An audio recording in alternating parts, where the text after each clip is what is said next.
Hun, the sole wielder of the Dark Star's shadow power, a bringer of absolute demise and the very living incarnation of death itself.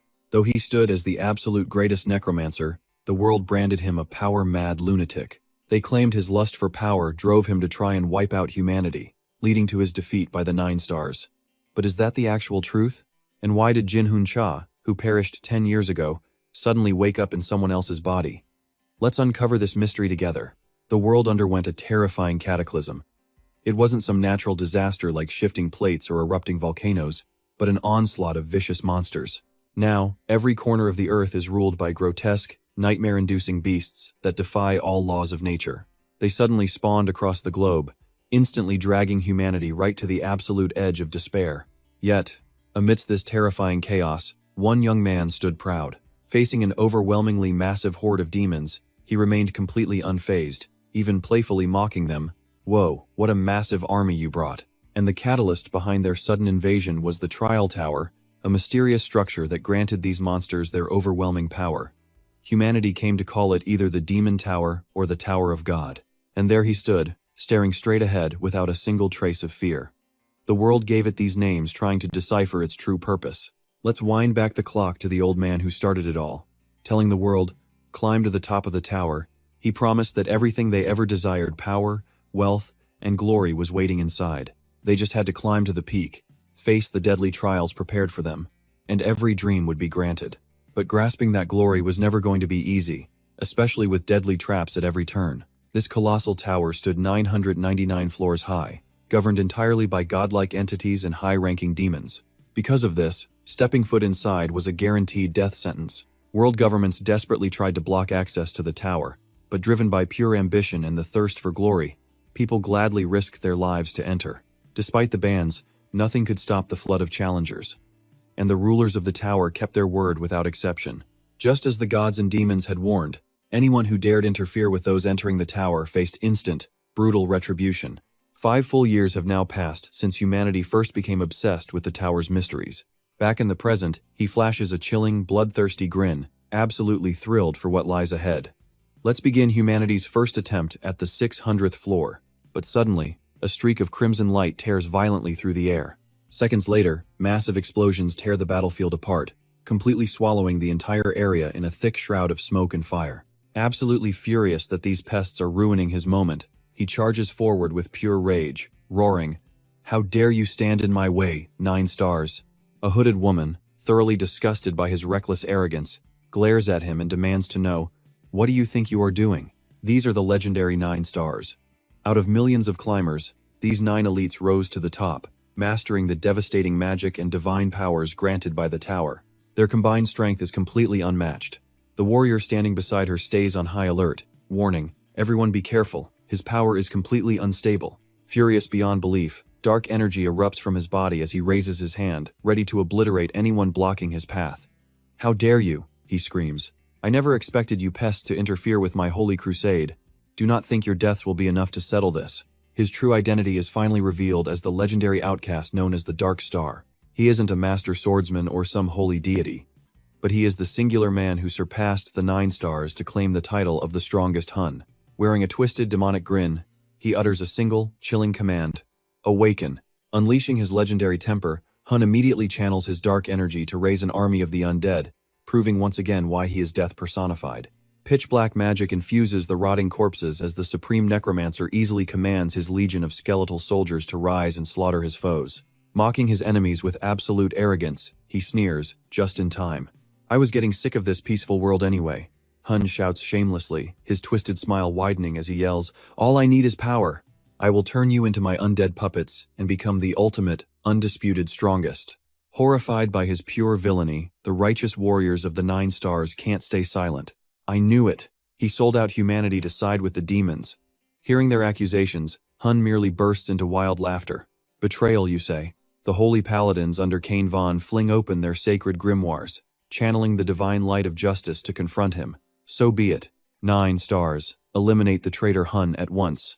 Instantly, the battlefield descends into pure, unadulterated chaos as a barrage of devastating magical attacks clash from every direction. Though Hun betrayed his allies and struck the 9 stars, driven mad by his own overflowing power, the legendary heroes band together, unleashing their absolute maximum strength to purge this great evil from the world once and for all. But fighting the whole world alone is a losing game. As they gain the upper hand, he snarls in bitter rage. How dare you? Jin Hyuk alone stood no chance against the 9 members of the 9 stars. Armed with lethal weapons, they charged at him at lightning speed. Die, Jin Hyuk. You must face your ultimate punishment for betraying all of humanity. Facing this fatal threat, Jin Hyuk looked completely helpless as things went south. A spear suddenly pierced straight through him, acting as a brutal punishment for his actions. Branded as a traitor who craved ultimate power, Jin Hyuk was beaten so badly he began coughing up blood. But did he actually deserve this cruel fate? Get ready, because a mind-blowing truth is about to be revealed, though that was just the fake story told to the world. Jin Hyuk never betrayed humanity.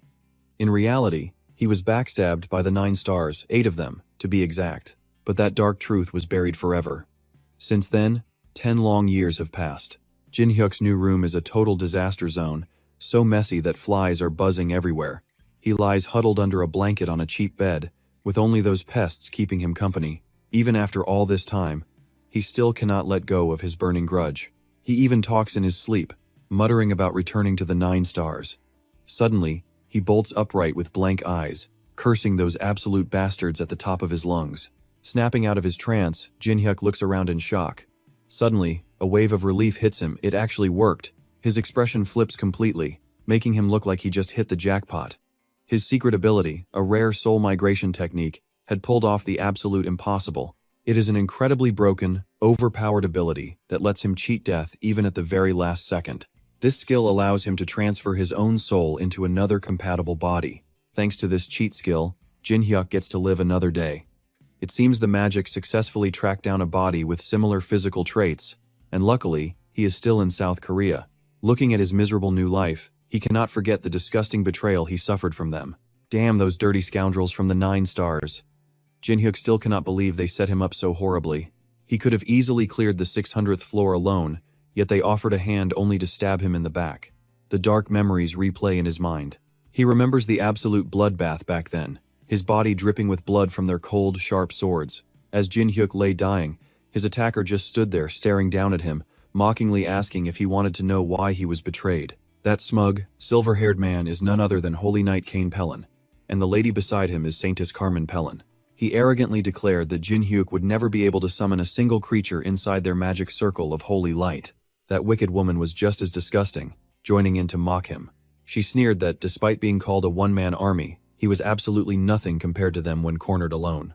Gasping for his final breaths, the exhausted Jin Hyuk gasped out that he was only trying to help them. But Cain and Carmen simply kept justifying their vile actions, claiming it was nothing personal and that they did not actually hate him.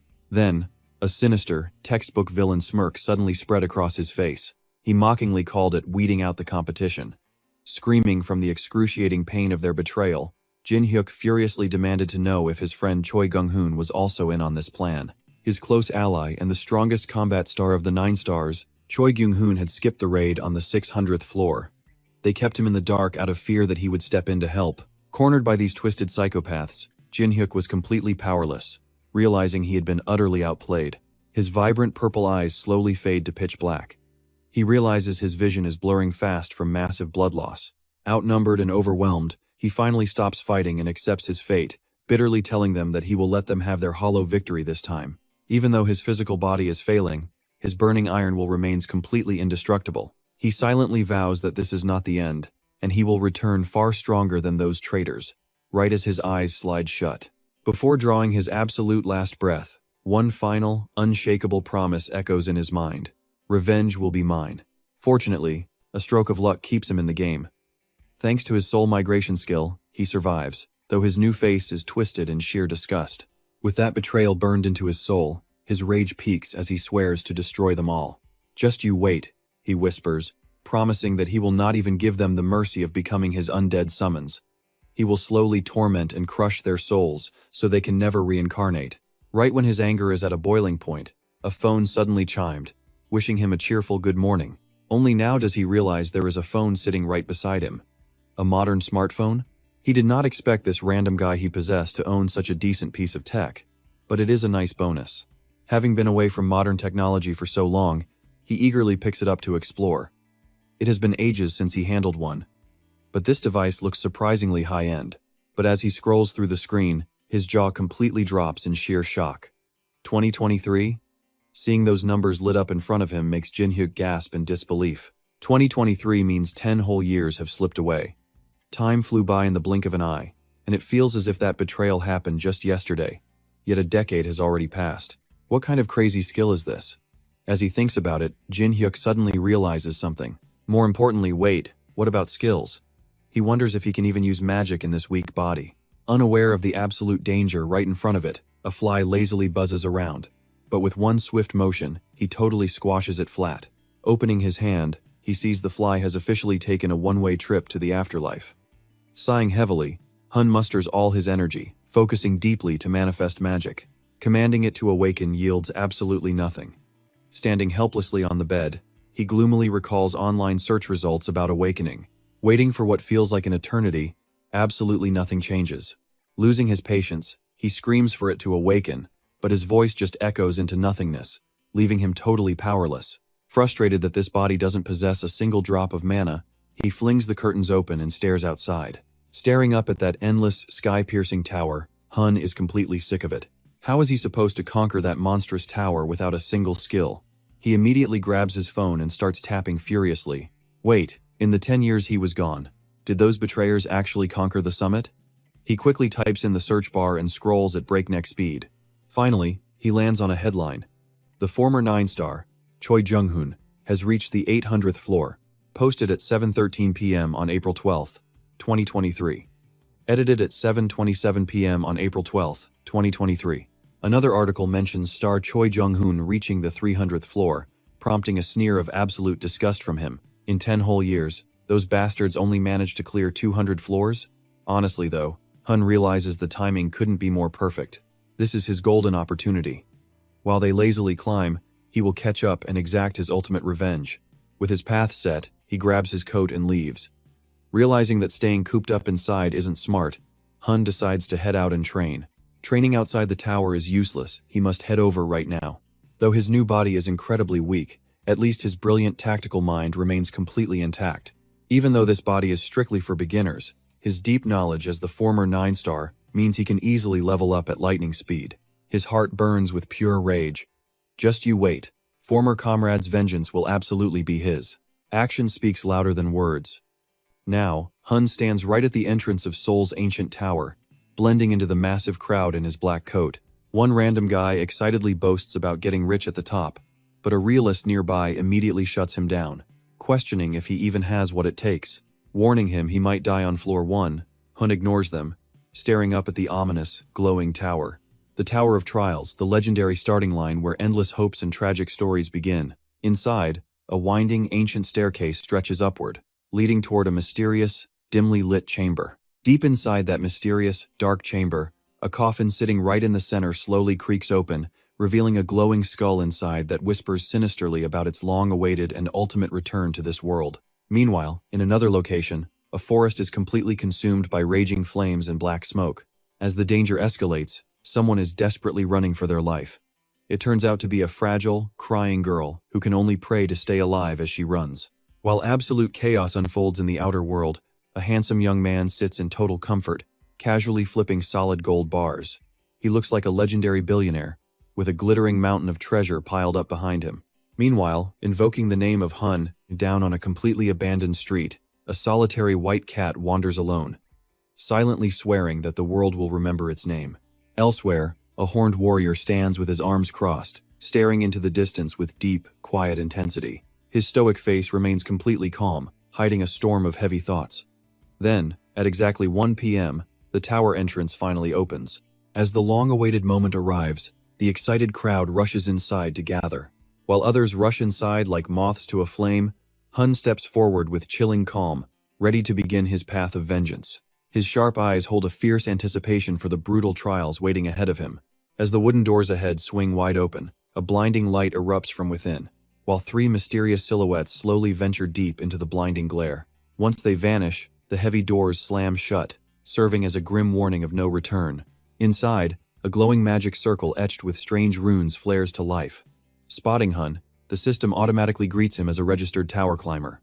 Adopting a cold, unbothered expression, he quietly reflects on the fact that 15 long years have passed. A system window pops up to welcome him to the tutorial phase, and the trial immediately begins.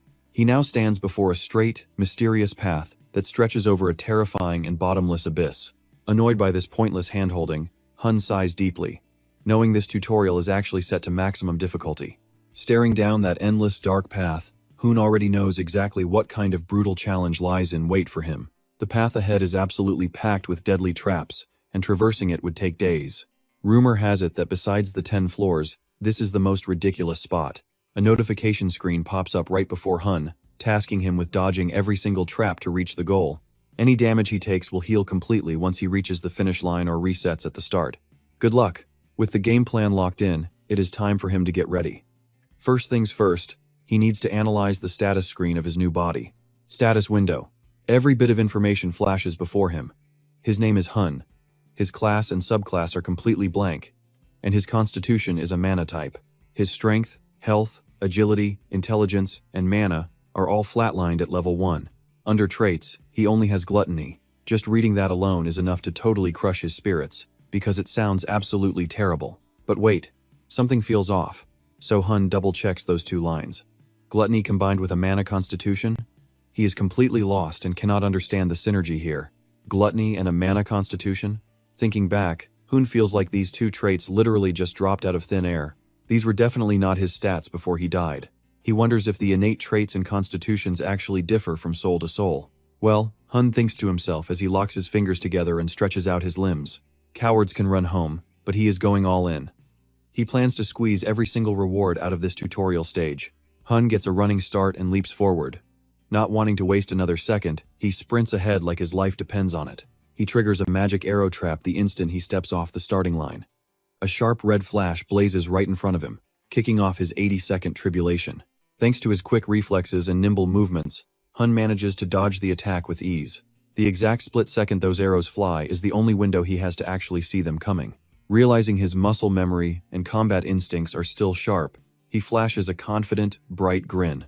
All of his past knowledge is still fully intact, but that was merely a warm-up. Right now, a barrage of glowing red lights begins locking onto him. The real trial begins. Hun breaks into a cold sweat seeing how crazy this challenge is. Throwing this at him right at the start is just pure evil. Red arrows rain down like a meteor shower, tracking and slamming down wherever he tries to run. But here is the catch. Those projectiles are not just coming from behind, they are also launching straight at his face. This sudden frontal ambush is just too overwhelming to dodge, and he gets hit hard. Even with 2 arrows skewering right through his body, he refuses to stop.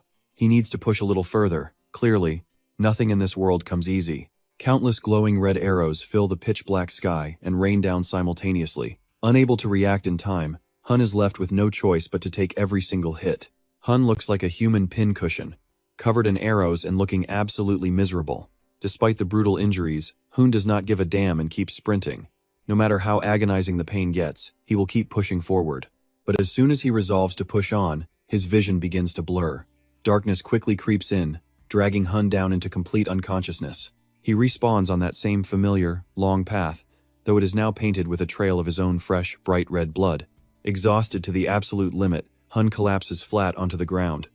Fortunately, all of his brutal injuries are already starting to mend. A notification confirms his return to the start with fully restored health. After suffering through that agonizing death, Hun finally learns his lesson. First, he needs to test exactly how far he can make it. Determined not to make the same mistake twice, he knows he cannot just blindly charge forward without some kind of strategy. He dips a finger into his blood on the ground, remembering the 2 traits that can turn him into the ultimate tower climber. One of those traits is like a master key that can solve any crisis he faces. This gluttony skill has an incredibly unique function that is highly notable. Gluttony allows him to consume inanimate, non-living things and absorb them as his own power. Hun can feel a sudden rush of raw, overflowing power coursing through his veins. Since his spilled blood is not alive, he can absorb it to gain experience. A system message pops up with fantastic news. He has received a special reward, giving him a +1 boost to all stats and raising his endurance experience. Looking at the screen, Hun realizes this reward is absolute gold. Nice. His endurance experience is finally leveling up. Even without worrying about his equipment stats, he can still shrug off basic status ailments. And so, Hoon starts his run again, only to get instantly pelted by arrows once more. It would only take him about a week to clear this tutorial stage and become a top-tier tower climber.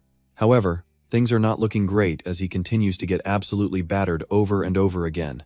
But he is ready to tank every single projectile, using his gluttony skill to continuously farm and skyrocket his stats. He looks exactly like a peacock with 100 arrows sticking out of his back, grinding away until he maxes out his endurance. Remaining completely upbeat, Hun keeps throwing himself into the meat grinder. Naturally, his endurance experience continues to skyrocket as a result. Fast forward 1 month later. Hyun, sporting a cold expression, pants heavily as he stares straight ahead. All of his grueling training finally paid off because he actually managed to clear the stage. Instantly, a notification pops up, congratulating him on completing the tutorial zone. Hyun quickly heals up his wounds, taking a moment to fully savor this sweet taste of victory. It took way longer than expected since he had to return to the outside world, taking a whole month. But right after that, something else suddenly pops up, completely stealing his attention. Seeing Hyun unleash such ridiculously overpowered skills, some high-tier entities have accidentally taken notice of him. A group of gods and demons are highly interested in his combat style. Seeing them crash absolutely every single event without fail makes Hyun completely speechless. "Are you guys here again? I have had enough of your crap." Losing his mind with rage, Hyun explodes and starts screaming at the sky. "Seriously? You sick, twisted bastards." But little did he know, every single word of his angry rant was being broadcast to a massive audience. Another system alert pops up right away. "A certain god is highly offended by your vulgar language." Realizing these guys know absolutely everything, Hyun becomes slightly cautious. Gods and demons constantly spy on mortals, looking for anyone who shares their twisted nature. What a bunch of disgusting, cruel freaks. The status screen floods with all sorts of reactions. A certain god is totally fuming over your foul language, while a demon is highly amused by your vulgarity. Hyun knows that to them, he is nothing but cheap entertainment. None of these entities ever reveal their real names.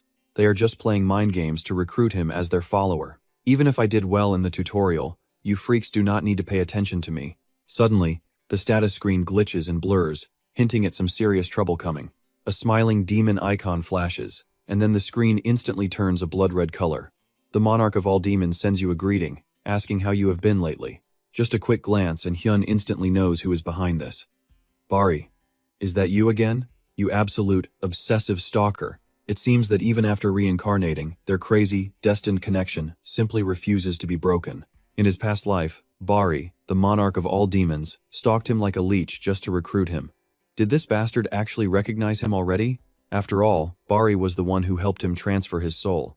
Hyun has to admit, the guy is not always a pain. Sometimes he is actually useful. That is right. Thanks to that soul transfer technique you gave me. I got a sweet deal, you stalker. More notifications keep flooding in one after another. A demon expresses deep interest in you, while another god shows immense curiosity toward you. Suddenly becoming the center of attention out of nowhere makes him extremely annoyed. "Hey, because of you, all these creeps are staring at me now." The red alert quickly flashes again, showing the monarch of all demons is feeling regretful. But then, other notifications start piling up, getting noisy. A god is asking about the relationship between you two, while a demon tries to comfort you. A god asks who you are, Loki wants a private chat, and the Monkey King has taken a liking to you. What the hell? The cosmic gossip shows no signs of stopping, which naturally gets on his nerves. "Can you all just shut up? This is getting way too annoying." Hyun finally replies with the most savage response possible. "Who do you think I would ever follow? If you want to watch me, keep your mouth shut and just spectate." The red screen shifts again, looking gloomy as the monarch of all demons sulks. Hyun completely ignores it, bluntly stating exactly what is on his mind. "And if I ever choose someone, it definitely will not be you, so keep dreaming." He was so distracted by all this system drama that he almost forgot his most important task. "So, I should probably check out the tutorial rewards now." Standing proud, he reaches out to absorb energy from the COT pool in front of him, and the transformation begins. Now, Hyun has been upgraded to a physical body that is on a whole different level. You have obtained resistance to blood loss, and you have obtained resistance to pain. You have obtained resistance to unconsciousness, resistance to stabbing, and your overall endurance stat has been unlocked. For now, everything seems to be going smoothly and looking very promising. This is pretty neat. Right now, gathering mana is a bit tough, but since his body naturally attracts mana, he can steadily increase his capacity over time. But life always loves to throw unexpected plot twists. a new prompt suddenly flashes. Thanks to your growth progress, another trait has been unlocked. Hyun stares at it with a face that screams, "What the hell? What is actually going on here?" He already has the gluttony trait, but looking closer, he notices there is still a hidden slot on his status screen. Is this that mysterious question mark trait? Now, everything suddenly clicks, and Hyun begins to see the whole picture. Got it. The original owner of this body already had this trait, and the mystery is finally revealed. Unlocked trait, the polymath. Even though it sounds like a pretty decent trait, he still does not fully get it. A polymath? What even is this? Seeing Hyun looking so clueless, the system quickly pulls up the description. Polymath is a talent that lets you master anything, regardless of the technique. Your mastery level will adjust through consistent training, and during real combat, a bonus adjustment will be applied to match your overall mastery level. Now that is what I call one insanely overpowered trait. He feels absolutely amazing. This power is incredible, and with it, his impossible goal might actually be within reach. This is the exact goal Hunter has been chasing for a very long time. It was a title you and I would have thought impossible to obtain. The absolute best in everything. The ultimate Omnimaster. Suddenly, a flashing red notification pops up to update him. It reveals that the overlord of all demons is highly curious about his status window. Hunter stands there, utterly stunned by this. Wait, what is happening? The system screen glides right in front of Hunter. It repeats that the supreme overlord of all demons wants to see his stats. He glances up, then suddenly turns away with a cold, dismissive shrug. Forget it, he snaps. Stop bothering me and just get lost. Then he chuckles softly, adding, I am moving to the next floor now. Follow me if you want. As Hunter steps through the mystical portal, the system chimes again. The overlord of all demons is asking for permission to follow and is already trailing right behind him. With a serious, battle-ready look, Hunter tells himself that this next area must be the training hall. Right on cue, the system confirms he has entered the selection and training room. He crosses the threshold onto the next floor, but his face suddenly twists into pure surprise. A message welcomes him to the training room, which is lined with endless weapons. He is told to choose the single weapon and class that fits him best. Once his choice is made, he must break the floor beneath him to be teleported straight to the first floor of the tower. Hearing this, Hunter recalls his past life. Back then, knowing he possessed a high mana constitution, he did not hesitate to choose the path of a mage. His expression darkens with determination as he suddenly reaches out and grabs a weapon. But instead of a staff, he picks up a bow. Examining it, he commands the system to spawn practice targets while pondering his new all-rounder trait. He wants to test exactly how overpowered this trait really is. Instantly, the target system activates, and dozens of dummies materialize right in front of him. Hunter grips the bow, his movements lightning fast and his gaze razor-sharp as he locks onto his targets. With a single pull of the string, he looses 3 arrows that fly through the air and shatter 3 separate targets simultaneously. Satisfied with the warm-up, Hunter crouches and orders the system to spawn more targets, specifically requesting ones that can fight back. A warning instantly flashes on the system screen, stating that since he has not chosen a class, active combat targets are far too dangerous. Hunter just laughs, a wave of intense battle aura exploding from his body as he coldly replies that he does not care. The request is processed, and a horde of robotic combatants appears, closing in on his position. A system alert confirms the settings have been altered, and the targets will now engage. Within seconds, the deadly combat robots charge directly at Hunter with relentless, savage speed. Moving like a gale, Hunter unleashes a rapid volley of arrows. Every single shot hits its mark dead on, instantly forcing the advancing horde to stumble. But the mechanical beasts behind them keep pressing forward, desperately trying to leap and tackle him. Hunter looks up as a blinding flash cuts through the air, slicing the front robots clean in half. With a sword in one hand and a spear in the other, Hunter grins fiercely and demands a real challenge. Bring out something stronger, he shouts. The system complies, immediately summoning a massive boss-level threat. A colossal metal titan materializes, towering over the previous robots like a mountain. As the titan looms, Hunter leaps high into the air.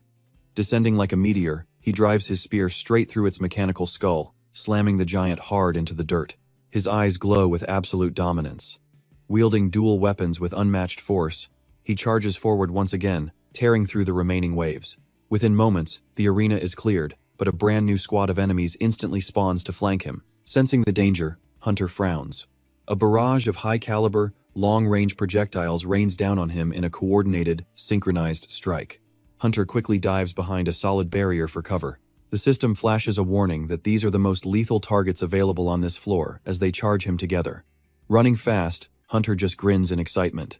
Really? These guys are the strongest you've got? He sprints directly toward a magic staff, muttering, "Guess I'll have to play my trump card." Snatching the magic staff, he spins around to face the oncoming horde, his eyes radiating pure, unadulterated menace. As the robots launch their final volley, Hunter chuckles. "I am way faster than you tin cans," he says, unleashing a massive spell from the staff. Hunter looks at his palms with a smug smile. Incredible, he thinks. So this is the true capability of the all-rounder trait? It feels as if he had been masterfully training with these weapons for decades. Suddenly, a screen blares. Achievement completed. Let's see what happens next. Hunter stares at the screen, looking completely bewildered. The notification reads, Omni, Master Achievement unlocked. For successfully utilizing every single weapon type in the training room, he is rewarded with the secret Omni Master class, boosting his attack power by 5,000 points. Hunter stares directly at the interface, completely stunned. Did it just say Omni Master? Is Omni Master seriously a hidden class option? The system prompt blinks before him, asking if he wants to select Omni Master as his official class. It warns him that once he exits the training area, this legendary class will become locked forever. Hoon thought to himself that even with the Almighty Master class, he simply could not afford to abandon his core strengths. He needed to keep his current class as the primary. Turning around, Hoon called out, System, select the Almighty Master as my subclass. But the system flatly refused. Hoon looked up in sheer shock and yelled, What do you mean? Why could a subclass only unlock after floor 100? Apparently, that slot required conquering the entire 100th floor first. Hoon cursed inwardly, realizing he forgot they were still in the early stages. Without choosing a class, he could not leave this room. It felt like a waste, but could he use his precious achievement points? He asked the system if points could bypass the restriction. The system questioned him, wondering how a mere rookie could possibly know that. Achievement points were a rare currency earned by completing difficult tasks. Using these points allowed a user to directly alter the system rules. Hoon brushed off the question. What is the point of asking me? I will use 5,000 points to unlock the subclass slot. That is not impossible, right? After a brief silence, the system agreed, stating that a transaction was indeed possible. To unlock the subclass slot, 5,000 achievement points were required, but his current balance was only 50. He was far too short. Hoon let out a heavy sigh. Well, looks like I have no choice. Hey Bale, I need a quick favor. Pointing a finger behind him, he commanded. Bale, Lord of 10,000 demons, show yourself and speak with me this instant. Was there not a special achievement for speaking to a god for the first time? The system screen flashed once again. Achievement unlocked, speaking with the great demon Bale. He earned 200 points. Bale then manifested, asking if he had done a good job. Hoon winced in absolute disgust. Stop it please. Do not ever do that weird stuff again. The system asked if he wanted to use achievement points to select the Almighty Master subclass. While Bale muttered to himself about his tongue gesture being completely misunderstood, he replied that he accepted. A message immediately congratulated him on successfully unlocking the Almighty Master subclass. With the subclass chosen, he would be teleported to the first floor of the tower, but only after completely destroying the room of choice and training. Hoon raised his staff, gathering an immense amount of magical energy. With a grin, he whispered that it was time for revenge. He slammed the staff down, summoning massive, crackling lightning bolts all around him. He was instantly teleported directly to the first floor. Arriving in the Koron forest, he found himself surrounded by dense woods. As darkness fell over the area, hostile monsters began to emerge from the shadows, their eyes gleaming with pure aggression. A group of lost players suddenly got cornered by the beasts. They panicked, crying out that the first floor was already impossibly difficult. The monsters lunged forward, licking their lips in anticipation of a bloodbath. One player turned pale, screaming loudly as a strange light illuminated the night sky. From high above, Hoon plummeted downward with an excited shout. Looking down at the beast waiting below, he grinned, targeting his very first prey. His eyes flared with intense bloodlust, his face twisted into a wild grin as he prepared to strike. Landing like a thunderbolt, Hoon stomped the monster's head straight into the dirt. Standing between the players and the horde, he muttered that it had been a while since he saw a kobold.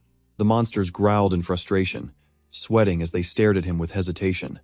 Hoon just laughed, mocking their obvious fear. His expression turned cold as he glared at them, declaring he would devour them all, and wondering what rewards he might obtain. He stood tall and effortlessly cool in front of the survivors, locking eyes with the remaining two live kobolds. The black-haired player watched in awe, amazed that a single strike was enough to completely obliterate a kobold. Staring at the staff in Hoon's hand, he wondered why someone who looked like a mage would choose to defeat monsters with a physical kick. The bowl-cut guy beside him broke his trance, suggesting they should team up with this stranger, hoping that cooperative efforts would keep them alive. Hoon released a wave of dark pressure, coldly telling them to get lost. The group gasped in complete confusion, murmuring, "Huh?" He glared back at them with razor-sharp intensity, warning that anyone who touched his prey would face immediate death. His terrifying gaze made them tremble, causing the bowl-cut guy to let out a sharp cry. The two scrambled away in pure panic, shouting that they would leave immediately. Hoon watched them flee, still radiating heavy pressure while maintaining his cool composure. Behind him, the remaining kobolds growled in fury. Hoon turned around, his eyes glowing as he asked with a villainous smile if they wanted revenge. The monsters instantly lunged. Hoon delivered a brutal strike to the first kobold, sending it crashing straight to the dirt. Dark blood splattered everywhere. The remaining beast immediately froze in fear as Hoon looked up, his purple eyes glowing with a sinister grin. "Aren't you going to attack?" Terrified, the final kobold instantly spun around and ran for its life. Watching the beast flee, Hoon raised his magical staff and smirked, asking where it thought it was going. He cast his magic arrow skill, sending a beam of light piercing through the beast. As it fell, the system interface popped up. The system welcomes him to the first floor. Looking at the loot, he just replies with a totally bored, unamused expression. "A bit late on the notice. I already cleared it and I am just grabbing loot now." The system quickly drops another notification. To reach the next floor, he has to defeat 10 kobolds. His current progress is 3 out of 10. He smiles, thinking it is too easy. He could easily take down 100 right now. Once he finishes this quest, he is going to grind even harder to unlock that Slayer title. He rubs his chin, completely lost in his own thoughts as his mind keeps racing through the possibilities. If someone defeats a specific monster type 1,000 times, they get the exclusive Slayer title for that creature. In his past, he used to run everywhere just to collect all those different Slayer titles.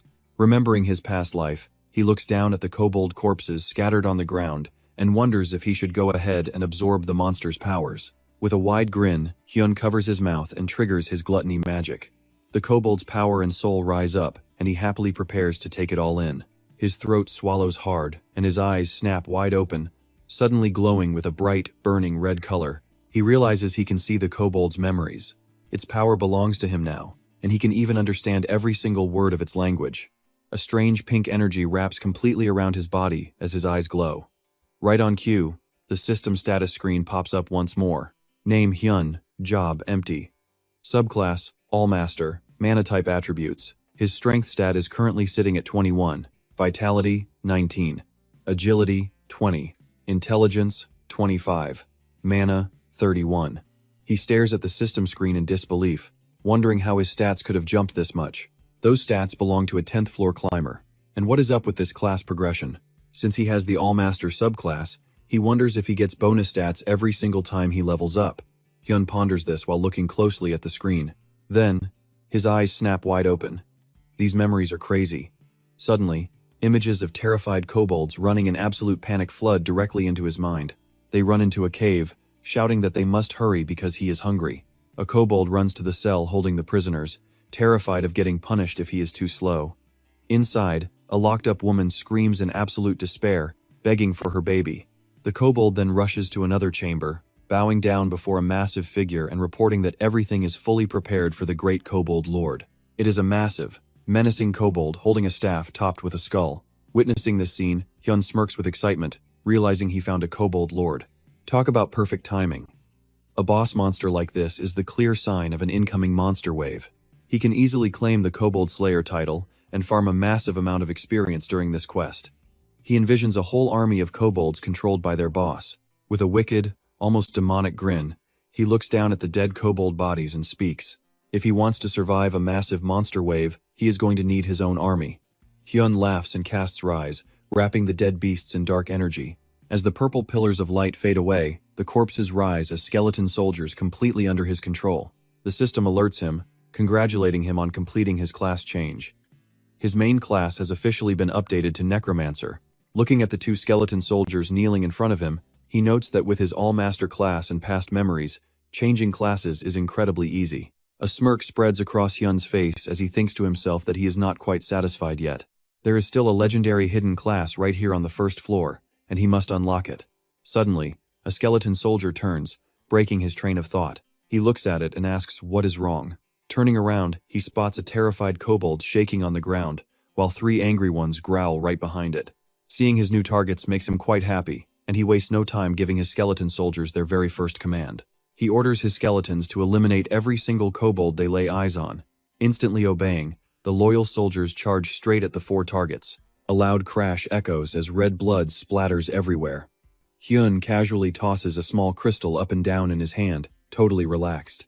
The system notifies him that 10 out of 35 kobolds are dead. Still playing with his crystal, he says the place he needs is nearby. Suddenly, spotting something in the dense forest, Hyun smiles and calls out. He carries his heavy bag with one hand while pushing the house door open. Looking around the dusty interior of the house, he feels relieved that no other hunter has managed to discover this place yet. Stepping inside, he orders his skeleton summons to wait out here. He then stomps his foot down hard, completely shattering the wooden floorboards beneath him. A secret staircase leading down is revealed under the floor. He smiles, knowing this is the gateway to the hidden class of the first floor. He reflects on his plans as he makes his way down. With each step, he tosses another crystal over his shoulder. As he tosses them, he remembers that a necromancer is an advanced class of mage who manipulates souls. He finally reaches the very end of the basement, his mind still racing. A mysterious coffin rests in the center of the room. Hyun drops his bag of crystals and calmly walks over to its side. He knows the death mage, the very first hidden class, is locked inside this coffin, which serves as the sacred altar for his ultimate class change. He uses all his strength to shove the heavy coffin lid aside, and a ghostly skeleton floats up. Hyun frowns at the entity, recognizing him as Vulcan, also known as the god of fire. He is the legendary Roman deity of fire and metalworking, identical to Hephaestus in Greek mythology, the famous god who controls forge and flames. He stared at him, then asked in a low voice, "Are you my descendant?" Vulcan stared at Jinhyuk standing before him, questioning his bloodline. A smirk played on Jinhyuk's lips as his eyes flashed with a dangerous light. "Long time no see, fire god."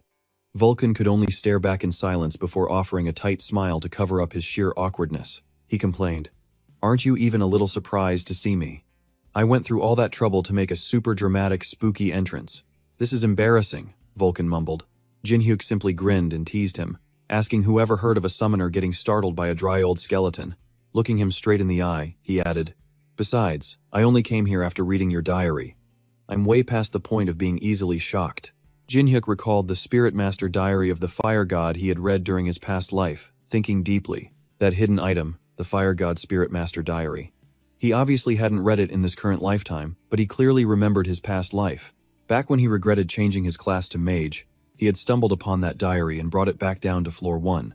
Back then, he devoured every page of that diary until he resolved to fight and turn the fire god into his own summon. But he remembered that even after becoming a Spirit Master, he still utterly failed to turn the fire god into his summon.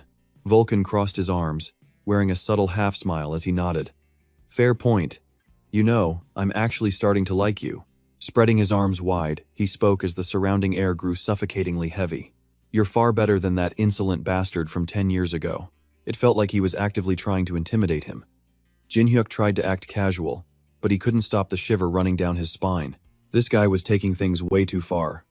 Cold sweat dripping down, he gritted his teeth, wondering if he should teach this smug skeleton a lesson.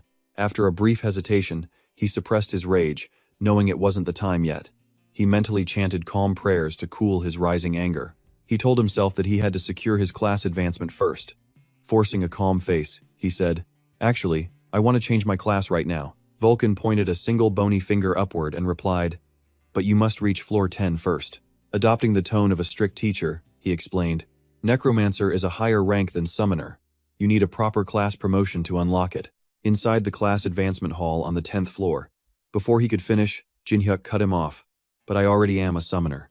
Flashing a casual peace sign, he told him to look closer as a blue system notification materialized right before their eyes. It listed his class as Summoner, with a subclass of Allmaster, and his highest cleared floor as floor 1. Vulcan's eyes flared brightly like stars. His jaw dropped in utter shock, or rather, his bare skull's teeth clattered open as he gasped aloud. "Oh my god, you managed a class change on your own without even stepping foot on floor 10? The skeleton was completely blown away, showering him with endless praise. "Magnificent. a truly exceptional, once-in-a-generation talent. But just as he lifted Jin-hyuk to the heavens, his next words crashed down like a heavy boulder. "You're way sharper than that previous idiot." Realizing the old man was drifting off topic, he dragged him back to reality. "So, are you actually going to grant my class change or not?" If Jin-hyuk hadn't spoken up, Vulcan would have totally forgotten. He laughed sheepishly, admitting he got a bit carried away chatting. He flashed a guilty grin to hide his embarrassment, quickly shifting gears to prepare the official advancement ritual. While Jin-hyuk sat cross-legged, Vulcan raised his hands high toward the ceiling. A radiant green energy burst from his palms, splitting into two dazzling beams of light. The emerald glow steadily expanded, swirling and coalescing directly in front of Jin-hyuk until it formed a brilliant, glowing white sphere. A deep violet light emanated from the orb, enveloping him in its glow as the necromancer class unlocked. Jin-hyuk's eyes snapped open as memories rushed in. Long before the tower materialized on Earth, this skeleton had been the absolute strongest climber in the world. Even as the world's most powerful summoner, he constantly obsessed over gaining more strength, tirelessly researching and pushing past his limits. Simple summons made of mere bones and skin weren't enough anymore. He desperately needed something far more devastating. Instead of relying on typical death knights, the old master sought to summon something completely unique. Spotting an ethereal orb with eyes and a mouth, he realized, yes, a literal soul. He immediately knew his next course of action. He would directly call upon the lingering spirits of the deceased. That way, he could create an entirely new type of summon far superior to current ones. And so, after a long, grueling period, he eventually succeeded in creating a brand new class, the Necromancer. However, his aging, fragile body had finally reached its absolute limit. With his death, the Necromancer class was on the verge of vanishing forever. In those final moments, he devised an emergency plan. Having no other choice, he executed his desperate last resort, which was to cast the summoning magic directly upon his own corpse. He clung to the hope that a future descendant would restore his grand legacy. That was the tragic reason he now stood before Jin-hyuk as a skeleton. Gazing at Vulcan, Jin-hyuk realized the old master had basically turned himself into a semi-NPC just to guide the next generation of climbers. The magical orb floating before his chest glowed intensely. Suddenly, the old man let out a booming cry as Jin-hyuk stood up, steadily absorbing the deep purple light into his body. Vulcan yells, "You idiot, you've finally become a necromancer." Then, he guides Jin-hyuk on how to use this soul-snatching chalice to capture spirits. And eventually, you will be able to summon your familiars. Hearing this, Jin-hyuk flashes a wicked, sinister smile. "Now we're talking." "Thanks, old man." Armed with this soul chalice, he decides his first target will be Vulcan himself. Completely unaware of Jin-hyuk's dark schemes, the fire god, Vulcan, enthusiastically tells him, "I have prepared everything so thoroughly. We will not fail this time. Congratulations to my descendant. Now go climb the tower and make my name famous across the entire world." Jin-hyuk suddenly cuts him off. "Yeah, let's worry about that later." Pointing right at the god, he adds, "Go do it yourself." The fire god gasps, utterly stunned as if he misheard. The sting of betrayal makes him feel like he is about to explode. He screams, "You bastard, you broke the promise written in the diary." Jin-hyuk calmly replies, "Dumping your work on others is bad behavior. I'll help you fix that bad habit." Horrified, Vulcan desperately tries to buy time. "Wait, since when did you become so wicked?" "No way." Jin-hyuk activates the purple orb, which acts as the soul chalice. He smirks wickedly. Soul collection time. As Vulcan gets pulled into the glowing chalice, he screams in horror. "How dare you!" He yells at the top of his lungs. "You think you can trap me?" Those are his final words before shattering into pieces and getting sucked in. Staring at the glowing result, Jin-hyuk smiles with satisfaction. "I did it." Glowing purple stones clatter to the ground. Left as a stripped skeleton, Vulcan rages in bitter defeat. How humiliating. Lectured by my own descendant. "I'll get you, you bastard." Right after shouting, he charges and slams hard into the chalice wall, but absolutely nothing happens. Sitting powerlessly inside a glowing purple magic circle, the realization finally hits him. This is magic. Out of nowhere, a familiar voice asks, "Well, is it comfortable in there?" Standing outside, Jin-hyuk explains, "It is a magic barrier. A low-tier spell I cast to make a custom prison just for you." Vulcan pounds the wall, screaming, "You think I will just let this go? A trashy, low-level spell like this is nothing to me." With a sly grin, Jin-hyuk replies, "Who said this was the only thing I set up?"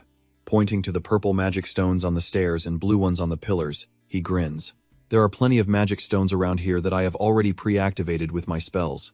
Jinhyuk casually points out, sure, you could have easily broken it, but that was before you got locked inside. Knowing there is no way out, Vulcan sinks into deep despair. Just who is this guy? How can a mere first-floor challenger possess such high-level skills and brilliant schemes? Reading his mind, Jinhyuk says, I failed in my past life, but now I finally caught you, fire god. Vulcan is utterly stunned. Past life? Impossible. This makes no sense. Taking off his hood, Jinhyuk continues, I was once the second necromancer, and now, I am the third. The god screams helplessly. As Jinhyuk raises his hand to activate Soul Collection, Vulcan gets slowly dragged in, crying out in total despair. Please, stop. But his pleas are ignored. The chalice's powerful suction pulls him in with no escape. Soon, only fading dark embers drift in the air as Vulcan collapses. Jinhyuk tells him, don't be mad, fire god. Now that I have you, I can get whatever I want. Walking through the pitch-black forest, facing twisted, grotesque skeletons, Jinhyuk marches forward without showing any fear. Right then, system messages flash before his eyes, warning him, the monarch of all demons is watching you. The spectator demon is curious about his hidden class, making Jinhyuk smirk. Gods and demons cannot enter the class change room. His face oozes sheer arrogance as he adds, even if you do not bug me, I will show you guys plenty soon enough. So, just wait. But the skeletons have no plans to attack. Awkward. Jinhyuk's presence completely freezes the skeleton group in place. Looking slightly up at the figure in front of him, he mutters, I guess I don't need skeleton soldiers anymore. With a casual sweep of his hand, Jinhyuk sends a powerful wave of magic charging straight at the enemies. Mercilessly, he commands, vanish. Bringing his hands together, a massive purple orb suddenly manifests right in front of him. Focusing entirely on the orb, he triggers his awakening. Instantly, purple light floods the sky, revealing distorted faces with horrifying expressions rising from within. They snarl and growl, filling the air with menace. Soon, the goblins transform into floating purple shadows, standing frozen. He thinks, I guess they cannot speak either. Suddenly, a sharp voice rings in his ear, instantly catching his attention. Cha Jinhyuk, you absolute bastard. Turning around, Jinhyuk realizes it is a very familiar voice. It is indeed Vulcan, shouting, how dare you? Dazed, the god glares at him with burning rage, asking, how dare you use me, the fire god, as your soul soldier? But facing the furious god's threats, Jinhyuk does not flinch. Instead, he just smirks with absolute satisfaction. He says it is the first time he has seen him in this form, noting he must have been handsome when he was young. This kid is still so young with a baby face, yet somehow he is incredibly cocky, completely pushing Woojin over the edge. The man roars, promising he will not let him off easy. He warns him not to underestimate the #1 fire spirit master. But before he can even show off, his face suddenly freezes in shock. Woojin falls to his knees, clutching his neck in agonizing pain as Hun watches. He tells him not to overreact since he is still alive. He explains it is all thanks to his mana. If he stops supplying it, the man will vanish instantly, even though their current situation is looking pretty grim. But the old man refuses to swallow his pride, angrily asking if he really expects him to obey like a dog. Hun does not back down, leaning in to meet his gaze with a challenging smirk, asking if he actually has any other choice left. He keeps pressing, instantly shutting Woojin up by asking what he used to do to his own acquaintances whenever they refused to listen. He reminds him that he turned them into soul orbs to absorb them. The more he talks, the smugger Hun looks. He hopes the man has not forgotten his unique trait. This chilling reminder sends a wave of terror through Woojin, sweat dripping down his forehead. Gluttony. He still possesses that terrifying skill. The man realizes that if he disobeys, he will be devoured whole. Having no other choice, Woojin reluctantly surrenders, asking what he wants to do next. Only then does Hun stand tall, pointing off into the distance. He asks if he cannot feel that strange presence. Following his finger toward the hilltop under the bright moonlight, a massive castle looms. He declares that they are going to take that bastard down. Keeping up his supreme confidence, he flashes a knowing smirk, naming their target as the Goblin Lord. Meanwhile, over at the majestic castle, 2 goblin sentries stand guard on either side of the massive gate, keeping a tight watch. Hun casually approaches from a distance with his usual fearless and calm attitude, immediately catching the attention of the 2 goblin sentries. Raising their weapons, the guards drop into defensive stances, letting out low, warning growls at the intruder. His eyes flash with excitement, and that familiar, sinister smirk creeps onto his face. Hun pulls out his orb once again, summoning the very goblins he captured earlier. Under his absolute control, they charge forward without a single shred of hesitation, ruthlessly tackling the guard sentries and pinning them to the dirt. High up on the castle walls, the guards notice the intruder below. Grunting in anger, they immediately brandish their weapons, preparing to strike. They leap down aggressively from the wall, but Hun stands tall, totally unfazed. Knowing these goblins stand absolutely no chance, he casually leans down to pick up a spear they just threw at him. Besides, he has no intention of sitting back in this life. Wearing a savage, smug grin, Hun looks up and loudly demands they take him straight to their lord. Suddenly, a massive tremor shakes the ceiling, sending rocks and dust raining down. A massive giant busy with his work suddenly pauses as he senses a disturbance, realizing they have an intruder. His eyes gleam as he orders the waiting imp to quickly prepare the sacrificial offering. Meanwhile, Hun successfully clears out another section. Looking down at the corpses scattered everywhere, he coldly remarks that his hidden class is incredibly useful. Suddenly, Hun pauses, his face showing surprise as he senses a powerful aura. A wide grin spreads across his face. He has found it. The Goblin Lord's chamber is right nearby. Right then, a system alert pops up, stating the sovereign of a myriad demons is cheering him on with a light stick. But instead of feeling grateful, he just sighs, muttering that he does not need a hairy old man cheering for him. Slipping his hands into his pockets, he confidently notes that he is going to win anyway. A long sword plunges down, spraying blood everywhere. The massive goblin's face darkens with pure malice. He roars like a complete madman, demanding more blood to bring glory to the demon prince. Just then, his servant finally returns, dragging a mysterious hostage along. A struggling voice catches his attention, screaming to be let go. The giant grins, realizing his next sacrifice has arrived. The goblins are holding a young girl hostage. It is her, complete with crimson eyes and sharp horns, the signature traits of a demon. Grinning wickedly, he lifts her up with one hand. He sneers, telling her that a demon like her will make a far better offering than those pathetic humans. But a split second later, he is suddenly ambushed, forcing him to drop her immediately. The strike came from Hun, standing heroically atop the wall. The boss growls at the intruder, but Hun just grins, asking if they are doing a sacrifice or a summoning. Purple flames erupt all around him. He scoffs, declaring that whatever they are doing does not matter, because they are going to fail anyway. Seeing the intruder standing so arrogantly before him, the Goblin Lord seethes with pure rage, cursing him through gritted teeth. Hun looks down at him with a sinister smirk, assuming he must be the Goblin Lord. He mocks his trashy appearance, sending the boss into a red-faced fury as he roars that he is Kalem, king of the goblins. He demands respect from the human. But Hun only flashes a smug, condescending grin, looking down on him from above. He acts incredibly arrogant, mocking him for being a mere first-floor boss who is way too cocky, challenging him to actually try and scare him. Sitting to the side, Jihu watches him bicker with the Goblin Lord Kalem, completely baffled by the entire exchange. She had no idea what was happening, but seeing the Goblin Lord completely distracted by that human, she realized this was her only chance. With the Goblin Lord and his minions completely focused on Hun, no one was watching her. She knew she had to seize this incredibly slim window of opportunity. Desperate to escape, she bolted as fast as her legs could carry her, leaving the goblins staring in utter confusion. Spotting her escape, an old goblin shrieked, "How dare you run? You are our offering." Goblin Lord Karam whipped around and channeled his dark power, shouting, "Death Wraith, grant me strength."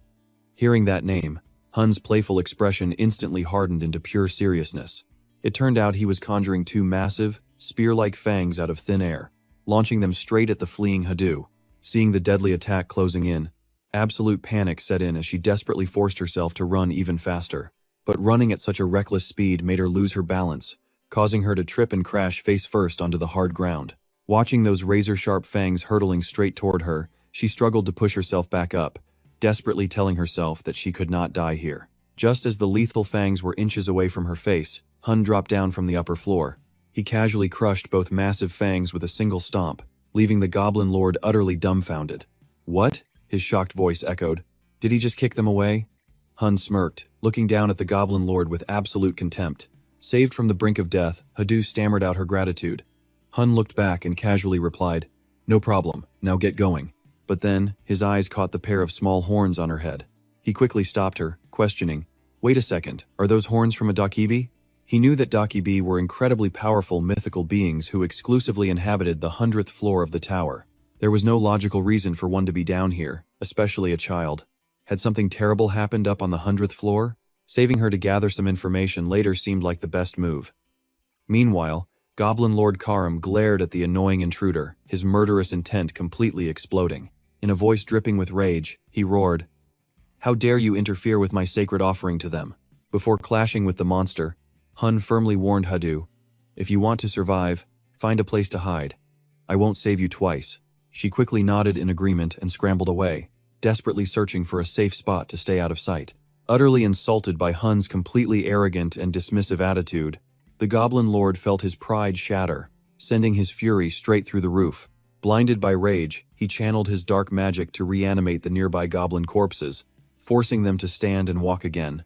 His deep, furious voice boomed across the chamber. "Why don't you try blocking this next attack, human? Fresh corpses yield double the explosive power." Right after his warning, the dead goblins began emitting a strange, ominous red glow. The moment he finished speaking, boom, both of those reanimated corpses violently exploded, but Hun had already vanished, instantly reappearing right in front of the creature. Wearing a confident smirk of guaranteed victory, he mocked, "You are way too slow." Moving at a terrifying speed, before the Goblin Lord could even track his motion, Hun delivered a devastating punch right to the monster's face. Mocking the beast mid-strike, Hun remarked, "Your mana control is absolutely pathetic." Unable to mount even a shred of defense, the monster was sent flying several meters through the air before crashing hard onto the dirt. Writhing in agony, the stunned beast wondered how a mere first-floor climber could possibly possess such overwhelming, monstrous strength. Watching him squirm on the ground, Hun closed the distance again with a smirk, calling out, "What is that it? I'm just getting started." His eyes darkened as he stared at the incoming fist. Just before another devastating blow could connect with his face, the Lord shrieked in desperation, "Death Wraith, consume him." The moment his desperate cry echoed, the massive pool of blood began to violently churn. Suddenly, to Hun's surprise, the blood rose up like a tidal wave and surged forward, tightly binding his right arm mid-punch. The blood reshaped itself into a colossal beast, its massive hand trapping Hun's right arm and hoisting him high into the air. Staring at the massive entity, Hun felt a brief wave of shock. A blood golem? How could this minor boss summon such a high-tier monster? The golem crushed his shoulder, drawing a sharp grunt of pain from Hun before brutally slamming him face first into the stone floor. Seeing him completely thrashed, Karum let out a sadistic laugh, mocking, "How does that feel, human? Do you like it?" Looking at Hun lying motionless on the shattered, cratered floor, the Goblin Lord gloated. "See that? You are nothing. This is my ultimate dark magic." Spitting a bit of blood, Hun simply muttered, "Ultimate dark magic, you say?" A dark, ominous purple aura began oozing from Hun's body. His eyes snapped open, radiating pure, suffocating malice as his chilling voice cut through the air. "Do you have any idea who you are talking to? Let me show you what real dark magic looks like." Instantly, the dead goblins rose once again, emitting blood-curdling screeches. Submitting to Hun's dark authority, the undead horde swarmed forward, completely surrounding the giant blood golem. A horrifying shriek erupted from the golem as the undead goblins began their savage, relentless assault. They forced their way inside, causing the golem's stomach to bloat as if about to burst. But the goblin corpses trapped inside the golem's stomach began thrashing wildly, eventually bursting out from several different directions. Impaled by the emerging corpses, the blood golem was torn into small fragments, quickly reverting to its original liquid form. Staring at this unbelievable sight, Goblin Lord Koom froze in shock, his face completely pale as he stuttered out, Ah! Did he just take down my golem in the blink of an eye?" Hyun stepped toward him, his expression cold as ice, and said, "Even if you are a lord, a blood golem is something a mere goblin could never hope to create. You're behind this, aren't you, demon spectator?" Right then, a system notification popped up on the screen, reading that the demon spectator had begun. The demon spectator nodded in silence. The sovereign of all demons gave him an annoyed look whenever he used his spectator skill to deal with the boy. The system would always display notifications like, "The demon spectator is curious about your class." His deep voice rang out once more, saying, "When you got curious about my power as a soul master, you summoned the blood golem, you watched me fight your follower, and you're nothing but a toy to me. You're completely out of mana, aren't you? Being forced to summon that golem didn't help you at all." Realizing his secret was out, he flinched in shock, then shrieked like a madman, "This is impossible. He will come for you. He will avenge me if I die." In response, Hyun commanded the reanimated corpses to charge straight at him. Right before finishing him off, Hyun coldly added, Please make sure of that, because I have plenty of things to say to him. The corpses swarmed and grabbed Coom tightly. He struggled desperately, screaming at them, "Let me go! I am your king! Have you forgotten?" Realizing his royal authority meant absolutely nothing to them, he attempted to resort to his old tricks. The demon spectator watched the sheer agony and terror on Coom's face right before delivering the final blow. Hyun continued to utter chilling words. "This is the end for a bastard like you. It was your mistake to challenge me, so don't complain." As he spoke, his gaze turned incredibly menacing, his tone growing dark. "Most of all, you must pay the ultimate price for defying my authority." Another notification popped up shortly after, indicating that the demon spectator laughed out loud and said he loved it. As Hyun clenched his fist tight, the life of the Goblin Lord, Coom, was brought to a swift end. His body hung suspended in midair, with blood dripping slowly onto the ground, presenting a truly gruesome and horrifying sight. Coom shrieked in absolute agony. Hyun slowly walked closer, casually asking, "Hey, are you dead yet?" A blue spectral head suddenly escaped from Coom's corpse. But before it could flee, Hyun grabbed it firmly by its beard. He said, "Wait, where do you think you are going?" Hyun held Coom's head with both hands like a ball, ignoring his desperate screams. He flashed a dangerous, wicked smile and told him, "Sorry, but you still have work to do." Holding Coom's head in his hands, he thought to himself, "Soul bead creation. It is a basic necromancer skill that allows me to harvest souls and craft usable potions." Hyun lifted Coom's spectral head high up, opened his mouth wide with excitement, and declared, "All right, thanks for the meal." After consuming it, he suddenly gasped as a bright blue light began radiating from his entire body. System screens popped up one after another, announcing, "Strength +1, Defense +1, Intellect +1. However, Hyun complained, "It does not taste as good as I thought. Plus, this will be completely meaningless once I finish floor 50. Suddenly, a voice echoed out, immediately catching his attention. It belonged to an incredibly beautiful girl with short hair standing nearby. She called out to him, "Thank you so much for saving me." Before introducing herself, "My name is Hadu," Hyun replied, "Do not worry about it. I only came here to defeat the Goblin Lord." Hearing this, Hadu quickly added, "Still, I must thank you for saving my life." Hyun smirked and teased her, "What would you do if I turned out to be a bad guy? I could easily kill or sell a dokibi like you." Hearing those words, the fragile-looking Hadu instantly lost her temper. A thick wave of bloodlust erupted from her as she growled, "If that ever happens, I will end you." Hyun smiled, let out a soft sigh, and muttered, "Ha, typical dokebi." He thought to himself that when it came to returning favors or seeking revenge, they would stop at nothing to get it done. Stopping his teasing, he seriously asked her, "Can you answer one question for me? Why is someone who belongs on the first floor all the way up here?" Hadu hesitated. "Well, someone launched an attack on the Dokibi village up on floor 100. Those words struck Hyun like a bolt of lightning. He stared intensely at Hadu, silently analyzing the shocking situation in his mind.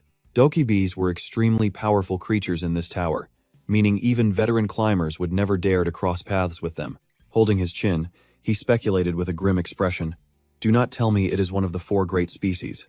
Images of these entities flashed in his mind. He kept analyzing them. The physical might of the giant clan, the pure magic of the dragons, the dark power of the demons, and the sacred wings of the celestials.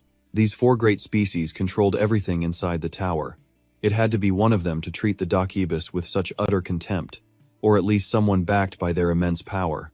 Recalling the faces of Kainvan and Kenbalan, Hyun hypothesized, or maybe it is the 9 stars. It could be someone linked to that association. Thinking about this, he gritted his teeth in fury, cursing, "Those bastards." His intense reaction startled Hadu, making her ask timidly, "Are you okay?" Hyun snapped back, "No, I am leaving." Hadu quickly followed up, "Where are you going?" Instead of answering, he simply fired a question back, asking if she planned to stay in this dangerous spot forever. Covered in blood like this, Hadu couldn't even speak, only letting out a timid, quiet whimper. She patted her chest, confidently suggesting they travel together. Hoon glanced at Hadu, wondering in his mind if she was actually a dokibi. She was young, but having her on the team wasn't a bad idea. He agreed to her request but warned her that he wouldn't always protect her. Hadu happily clenched her fists, promising that she could take care of herself. Hoon dryly pointed out that she was just almost killed by a kobold. Annoyed, Hadu stomped her feet, puffed her cheeks, and snapped back that she was just off guard. Hoon sighed helplessly, telling her she could tag along with him. Frowning at his blood-stained clothes, Hoon realized he needed a new outfit. He knew it would be a huge hassle if he drew attention walking around looking like a murder scene. Just then, his eyes caught a purple armor symbol hovering right above the defeated Kaloum monster's corpse. He wondered if gear could drop externally. Soon, he and Hadu walked out of the ruined villa, with Hoon wearing a brand new set of clothes looted from Callum. Out of nowhere, a purple magic circle materialized right in front of them, making Hadu's eyes widen in sheer shock. A bizarre creature poked its head out of the portal, startling Hadu so badly that she shrieked and hid behind Hoon. A bearded man emerged, seriously reporting that everything was finished. Every single kobold in the castle was cleared. Hoon smiled in satisfaction, praising Vulcan, while Hadu still whimpered from behind him, asking who that was.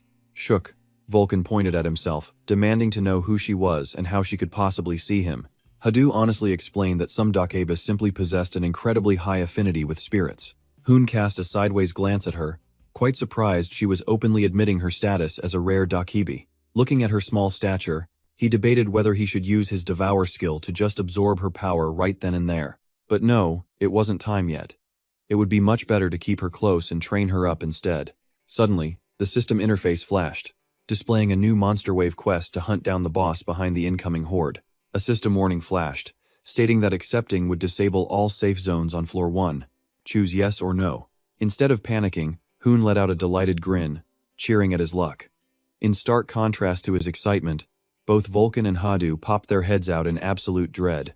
Vulcan cried out in sheer panic about the monster wave, while Hadu fearfully begged to know if he was actually going to accept it. He confidently replied that without taking this risk, they would never find a way to take down the boss.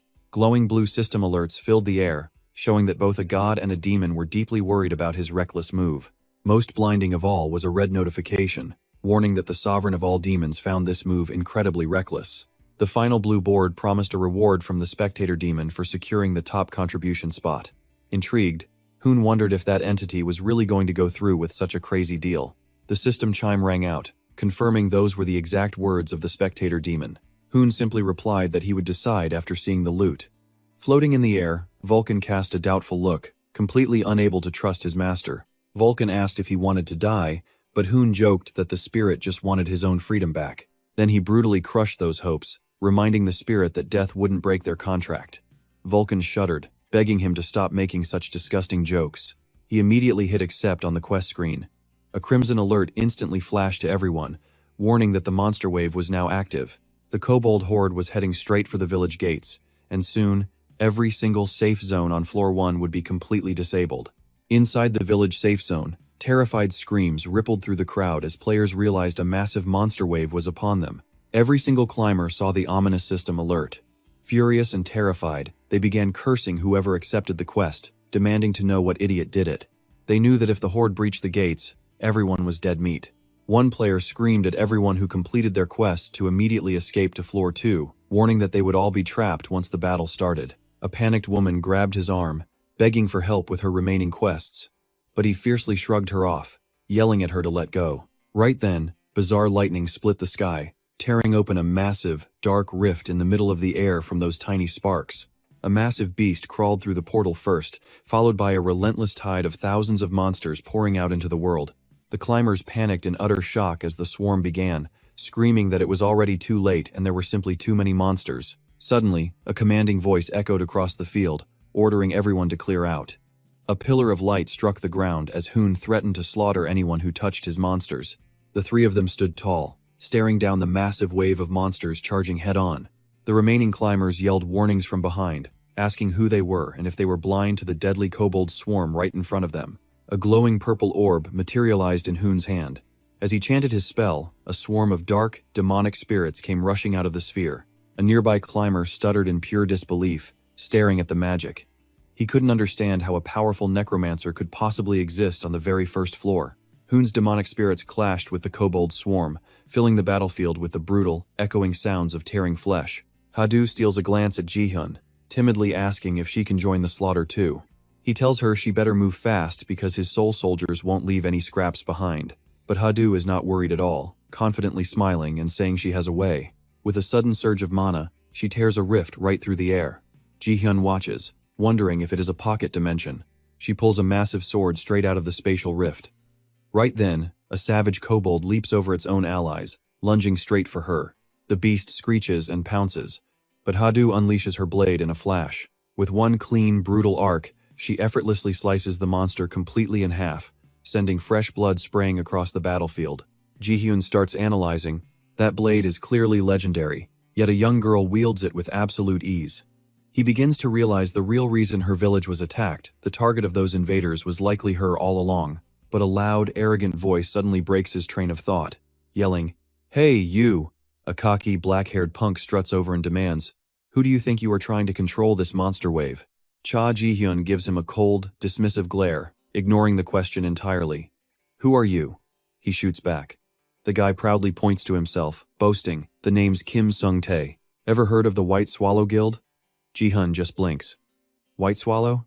Sung-tae stops dead in his tracks, completely shocked. He explains they are a subsidiary of the legendary Holy Land Guild, run by the Nine Stars brothers. Hearing that, Ji-hyun's blood instantly boils. His eyes widen as veins bulge on his forehead, his voice turning deadly cold. "What did you just say? The Bylon brothers?" Clueless to the deadly vibe, Sung-tae lifts his chin, bragging about how his older brother is in the guild.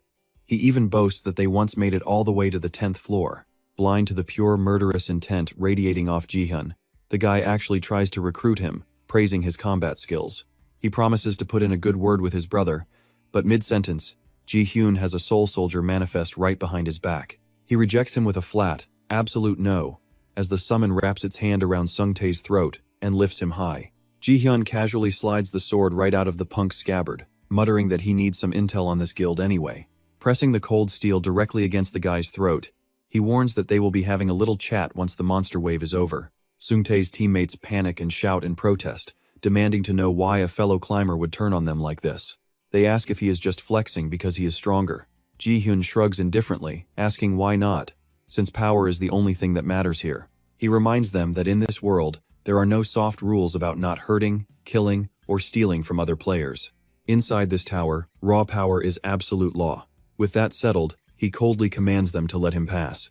The soul soldier drags Sung-tae along before vanishing, dropping him to the ground as he clutches his bruised throat, coughing uncontrollably. Ji-hyun warns the punk that he is only alive because his information is valuable. If he keeps talking trash and testing his patience, he won't hesitate to put him down. Right then, Sung-tae's two panicked friends finally catch up, hesitantly calling out his name in sheer terror. They help him to his feet, asking if they are going to get revenge. But Sung-tae just wheezes out a single word, "Run." His orange-hatted ally blinks in confusion, asking what.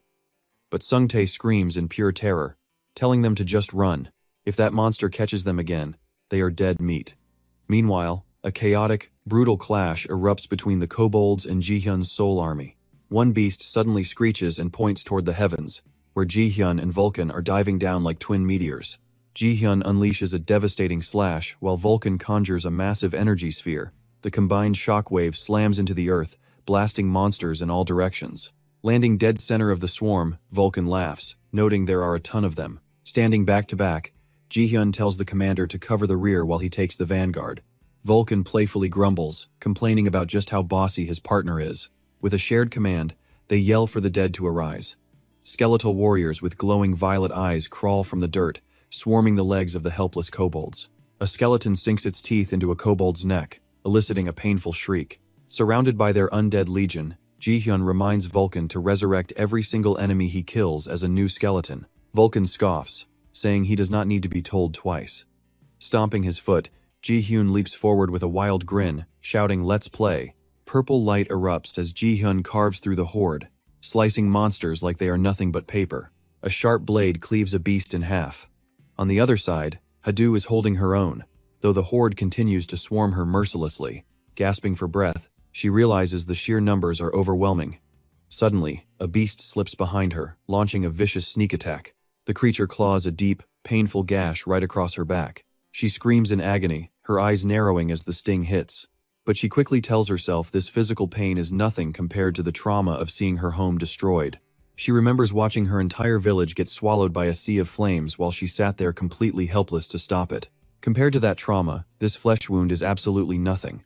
Shaking off the dark thoughts, she immediately launches into a counterattack. Her movements are lightning fast, closing the gap in seconds to strike the beast down. Suddenly, Haju's knees buckle, slamming her hard onto the cold ground.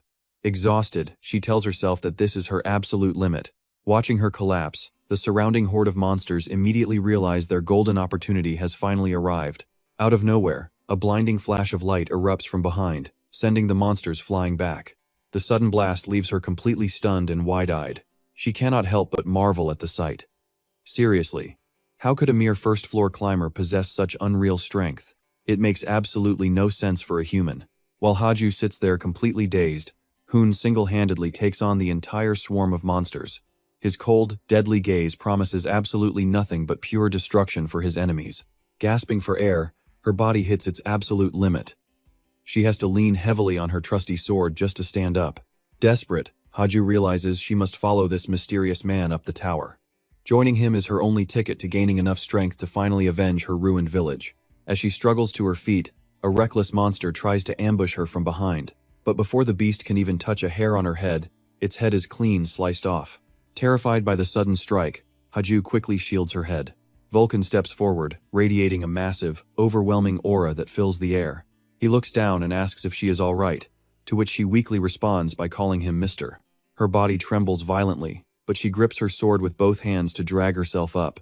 Determination in her eyes, she insists that she can handle this on her own. Watching her stubborn struggle, the old warrior is deeply impressed by her sheer grit. He wonders what tragic past could force a young girl to be so tough. Noticing his stare, she asks why he is even helping her. Vulcan simply blinks in surprise, asking what she means by that. Once she gets to her feet, she explains that during her escape from the 100th floor, nobody helped. Back then, simply not being hunted was enough to make her happy. Suddenly, her gaze turns ice cold as she cuts straight to the point. She asks if he is helping her just to get something in return. Faced with her suspicion, he simply turns away and mutters that he does not know. Left with such a vague response, she can only stare blankly and give a quiet nod. That is when he finally gets serious, explaining that a summoned warrior soul must always obey their master. At the end of the day, it is as simple as that. Growing increasingly anxious, she presses him for answers. Vulcan then reveals the truth, explaining that protecting her is actually an explicit command directly from Hoon. He ordered me to ensure you stay alive so you can finally achieve your ultimate goal. With that, the warrior departs, joking that he needs to put in some real effort before his master yells at him for being lazy. She is left sitting in silence, watching his broad back fade into the distance while deeply reflecting on the unexpected revelation she just received. Gripping her sword, Haju vows to repay Hoon, the only person in this god-forsaken tower who has ever shown her kindness. Ready to fight, she begins channeling her inner power. A highly eerie, demonic mask suddenly manifests in her palm. Without hesitating, she slowly raises the bizarre artifact to cover her face. Behind the mask, a pair of ice-cold eyes flash with deadly intent. Instantly, her strength floods back as an eerie, terrifying pressure wraps around her entire body. It is as if she has transformed into a literal demon. Sensing the absurd amount of power erupting behind him, Vulcan looks back in pure shock. Elsewhere, Hoon spots a giant skeletal figure and mutters in surprise. Even the mindless monsters freeze in their tracks, staring up in absolute terror. Through the dust, a masked female warrior with the eyes of an assassin glares down at them. Her ghostly shadow stretches ominously across the battlefield. The lead monster grits its teeth and roars in frustration. But in a split second, she teleports right behind it, dancing like a phantom through the enemy lines with her blade.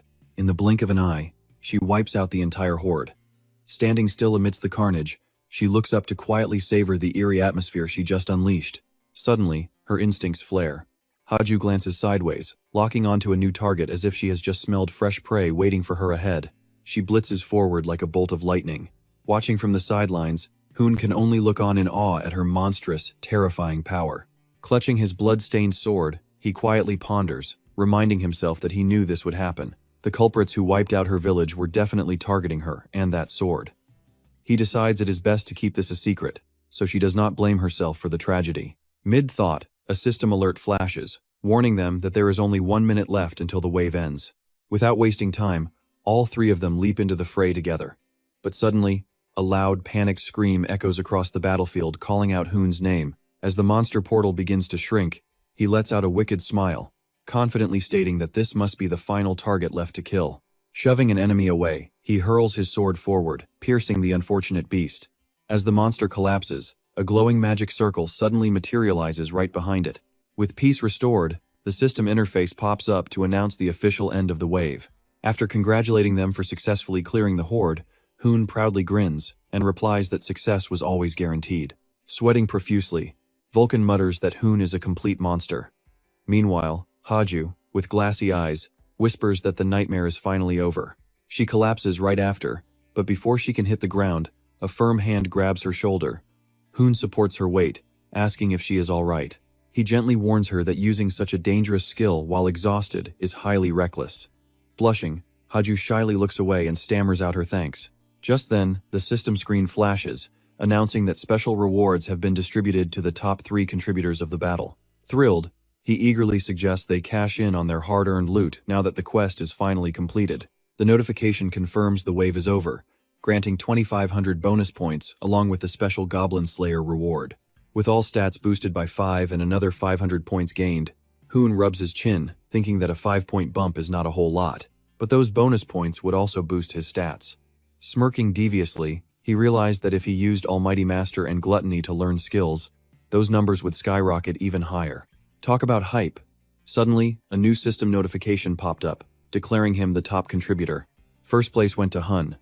Second place was Hazu, happily holding her cube, while Vulcan took third. Pointing at himself, Vulcan asked if it was really him. Hun just reached out, telling him to hand it over. Vulcan reluctantly agreed, noting it was useless as a soul weapon, when a sudden cry caught their attention. Holding her cube, Hazu offered it to Hun as a symbol of their future together.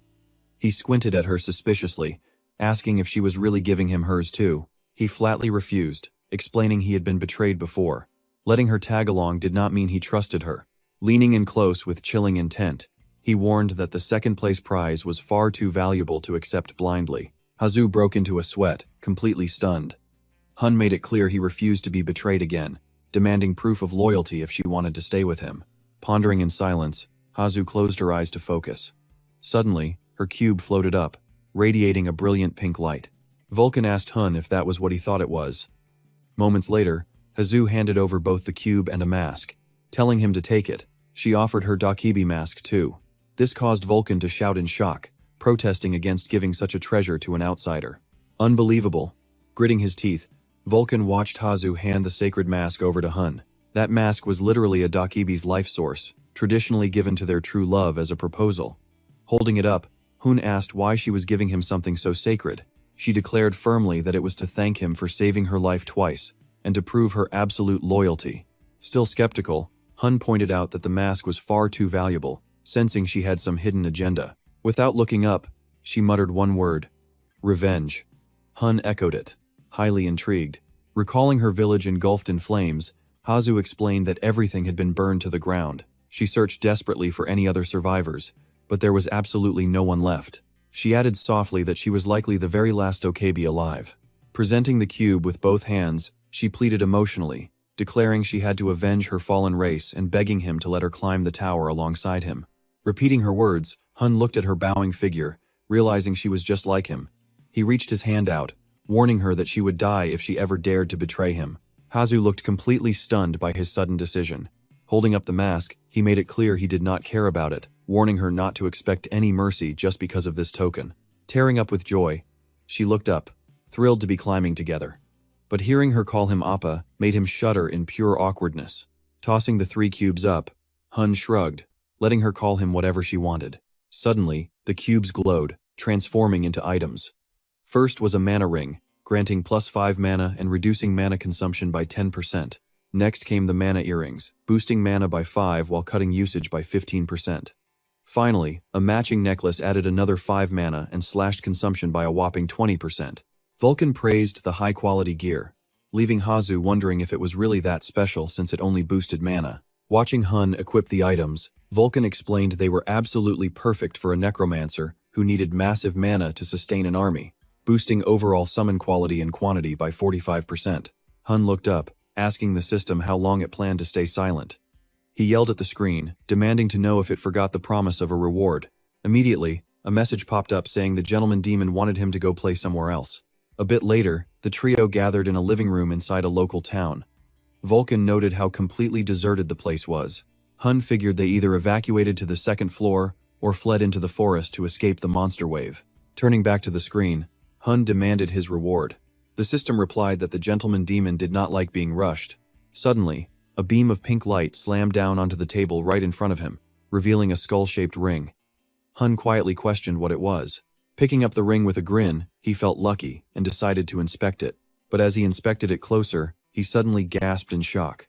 Vulcan slammed the table, impatiently demanding to know what it was, while Hazu jumped up, asking what was wrong. Staring at the ring on his finger, Hun revealed it possessed demonic energy. Vulcan panicked, asking if it truly held demonic power. For Hun, this mysterious dark ring allowed him to wield actual demonic power, albeit with certain limitations. It provided a bonus of +10 demonic power, and could be upgraded using special titles or demonic essence, which was considered a high-grade energy source. They envisioned a chained figure, slowly transforming into a demon. Normally, gaining demonic power required becoming a slave to a demon for just a fraction of it, but even a tiny bit made a massive difference compared to having none. Looking down at the ring, his status window appeared displaying his stats, showing his name as Hun, class as Necromancer, and subclass as Almighty Master. His constitution and strength were currently at 26, with his health sitting at 24. Meanwhile, his agility was 25. Mana was 51, defense was 21, and his new demonic power sat at 10. A blue notification popped up, stating the gentleman demon wanted to make a deal. Smirking with satisfaction, Hun raised his hand, offering his forgiveness. Here is a gift for you, Jolly Vukan. This item is incredible. Looks like he is ready to climb the tower, and Hadu is thrilled too. While the three are busy chatting, another red notification screen suddenly appears, shaking violently. The Overlord of Demons is practically dying of jealousy. System alerts pop up. The Overlord of Demons is raging, and now, he wants to shake hands with him. The Overlord waves his hand through the screen. Hun smirks, telling him he does not do free handshakes. Where are the gifts? Vukan asks if he is insane for teasing a demon lord. Suddenly, more alerts pop up, showing the Overlord feeling completely helpless. The Overlord starts frantically rummaging through drawers and under his bed. Annoyed, Hun yells for him to stop, causing the system to glitch. The Overlord pauses, hits on a brilliant idea, and announces he will create a custom quest. Hun's eyes widen as he shouts, "What? A quest? Is this a joke?" Inside the vintage room, Hun, Vukan, and Hadu all whip their heads in the same direction. Suddenly, an eerie purple aura erupts from Vukan. The screen flashes with a brand new notification. The Overlord of Demons will generate a brand new quest. Vukan spins around, wearing a wide, excited grin as he exclaims, "A quest from a demon? Unreal." Hun admits he is shocked too. Crossing his arms with a helpless chuckle, he decides to play along and accept the demon's proposal. But the Overlord of Demons quickly backtracks, grumbling that this was not exactly what he had in mind. Hun just closes his eyes, completely ignoring the demon's complaints. Sulking, the Overlord realizes he has no choice and shakes his head. "No backing out now." Instantly, a massive alert pops up on the system screen. Bon, the Overlord of Demons, has officially assigned a quest. The objective: achieve ultimate fame throughout the entire tower before reaching the 100th floor. Failure means training as Bon's loyal apostle. But the sweet taste of success guarantees that Bon will provide absolutely any recipe he desires. The only signing fee is a handshake. Hun stands there, utterly frozen in pure shock. He thinks, any recipe? With a demon's secret formulas, nothing is out of reach anymore. His eyes lock onto the glowing text. Still, that failure penalty is brutal. If he messes up, he will be bound as that demon's eternal servant. But high risk means high reward. He tells himself he cannot pass this up. This could be his ultimate shortcut to the top of the world. Smirking confidently, Hun reaches his hand out and declares that he accepts the challenge. He presses his hand against the virtual screen. A symbolic handshake will have to do for now. Then, the system chimes. The Overlord of Demons grins during the handshake. Suddenly, low whispers fill the room as the door slowly creaks open. Hadu's anxious voice breaks the silence, asking if he plans to head straight to the second floor. Hun is not that reckless. He immediately denies it. No. First they need to hunt down Kim Sung-tae and squeeze some vital information out of him. With absolute confidence, he commands the fire god to capture him. Hearing his name called, Vukan reacts with confusion, questioning how Hun even knows his location. Just then, a visual of Kim Sung-tae pops up. Standing deep inside a dark forest through a mystical viewer, Hun reveals his secret. He had a spirit tailing him the entire time. Despite the distance, Hun knows his target is still on the first floor, allowing him to track his movements clearly through the soul lens. Vukan is completely blown away, full of awe and excitement, yelling that Hun must teach him that incredible trick. With a shout, Vukan vanishes in a flash of purple flames, leaving Hoon standing there to quietly lock eyes with Ha-do. He suggests having a quick chat, and though surprised, she agrees. Right after her nod, Hun slowly raises, the eerie demon mask in his hand, asking her to tell him everything she knows. The two then stroll quietly through the woods. Ha-do passionately explains the mask's origins, while Hun listens in deep silence, absorbing every detail of her tale. In short, she summarizes, this mask grants the wearer the formidable powers of a dokebi. Examining the creepy relic, he asks casually, already expecting the reply, is their main power not just charm and supernatural strength? She nods, explaining that everyone channels that power differently. Ha-do then offers him a gentle, sincere smile. Personally, she can unleash superhuman strength and tap into rare clairvoyance to catch brief glimpses of the future. Hun scoffs at the term, remarking that clairvoyance seems a bit useless. He adds that if she could actually weaponize it, it would have been far more helpful in their battles. Hearing his harsh critique, she does not get upset, but instead tilts her head, peering at him with a confused, slightly hesitant, and incredibly cute expression. But dense Hun ignores her cute looks, demanding why she is staring. She smiles awkwardly and admits she just thinks he is a bit strange. Her mind wanders back to her past. Outsiders would go to extreme lengths, trying to force them to use this gift, begging the elders to foresee what lies ahead. Back then, she could only watch from behind, worrying deeply about her fellow disciples, gripped by absolute terror. She softly tells Hun that most people only care about fearing the future, and doing everything she could to run from her destiny. Hearing this, Hun just grinned. To him, running from fate was completely hilarious. He snorted, wondering why anyone would even bother. If anything gets in his way, why not just smash it to pieces? Meanwhile, she spoke up in a sweet tone, saying her unique ability would actually fit him perfectly. Confused, Hun stared at her retreating back, wondering what on earth she was talking about. Ha-do spun around with a bright smile, patiently explaining that her power was battlefield clairvoyance, a skill custom-made for combat. But before she could even ask if it was useful, Hun suddenly lunged forward and hugged her, completely freezing her in place. She was totally bewildered, having no idea what was happening. Then Hun declared, "Perfect," leaving her blushing red-hot, her jaw hitting the floor. Talk about hitting the jackpot. With a triumphant grin and pure joy plastered across his face, he thanked her from the bottom of his heart. To him, she was the absolute best. But while he held her close, his actual thoughts were anything but romantic. He was already calculating. With the sword star, bow star, master thief, and spear god, he'd finally stand a chance against the 9 stars. Setting his schemes aside for a quick second, poor Ha-do was absolutely melting in his arms. Her body went completely limp, her face flushed red as she squealed in embarrassment. Under the winter sky, Hun kept hugging and thanking her.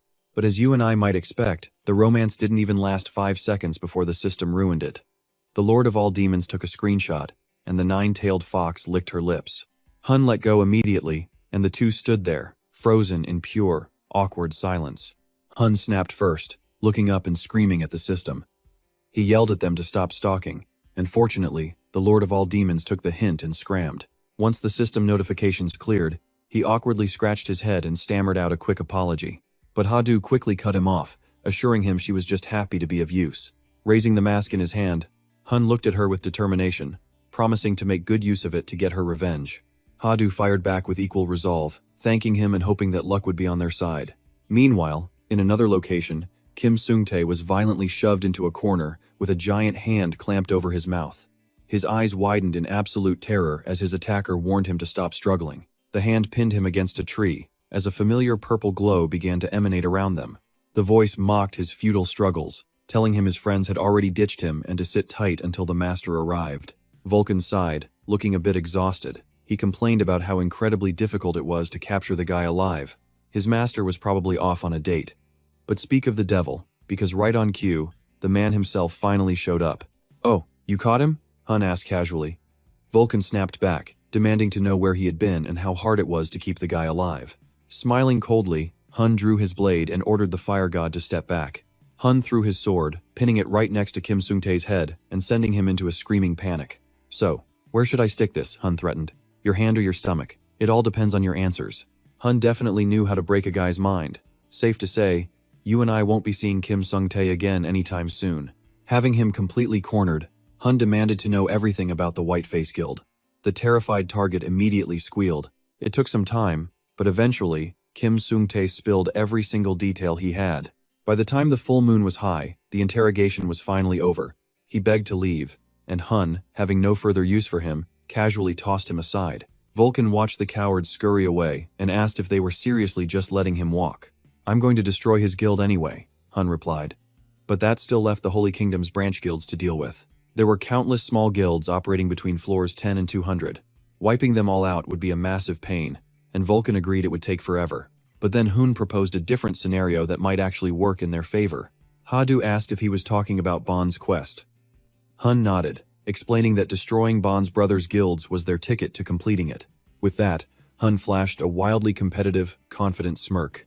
"So, what do you say? Shall we head up to floor 10? Back at the floor 2 safe zone, Vulcan was shocked to hear that only 2 people had stopped the entire monster wave. He had heard rumors saying there were 3 of them. Standing by to watch the drama unfold, Hadu pointed them out, and Hun casually noted their arrival.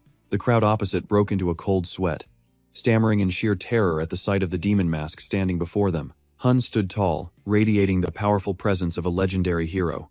The leader bombarded him with questions, asking if he was the hero who stopped the wave, and demanding to know his guild and name. That stopped Hun in his tracks. His quest required him to become famous throughout the entire tower before reaching floor 100, but he definitely couldn't reveal his real name just yet. He couldn't reveal his real name. So, he coldly and loudly answered the young man's question, "My name is the Demon Mask King." Hearing that, he whipped his head around. Another young man standing behind blurted out, "Wait, what did he just say?" This hot-headed guy immediately marched right up to him.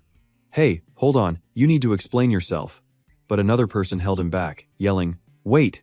A hooded guy, looking like he was in the final stages of overthinking, seemed extremely wary of Osborn's real identity. What if he committed crimes before coming to the Tower of Trials? I heard plenty of fugitives hide inside this place.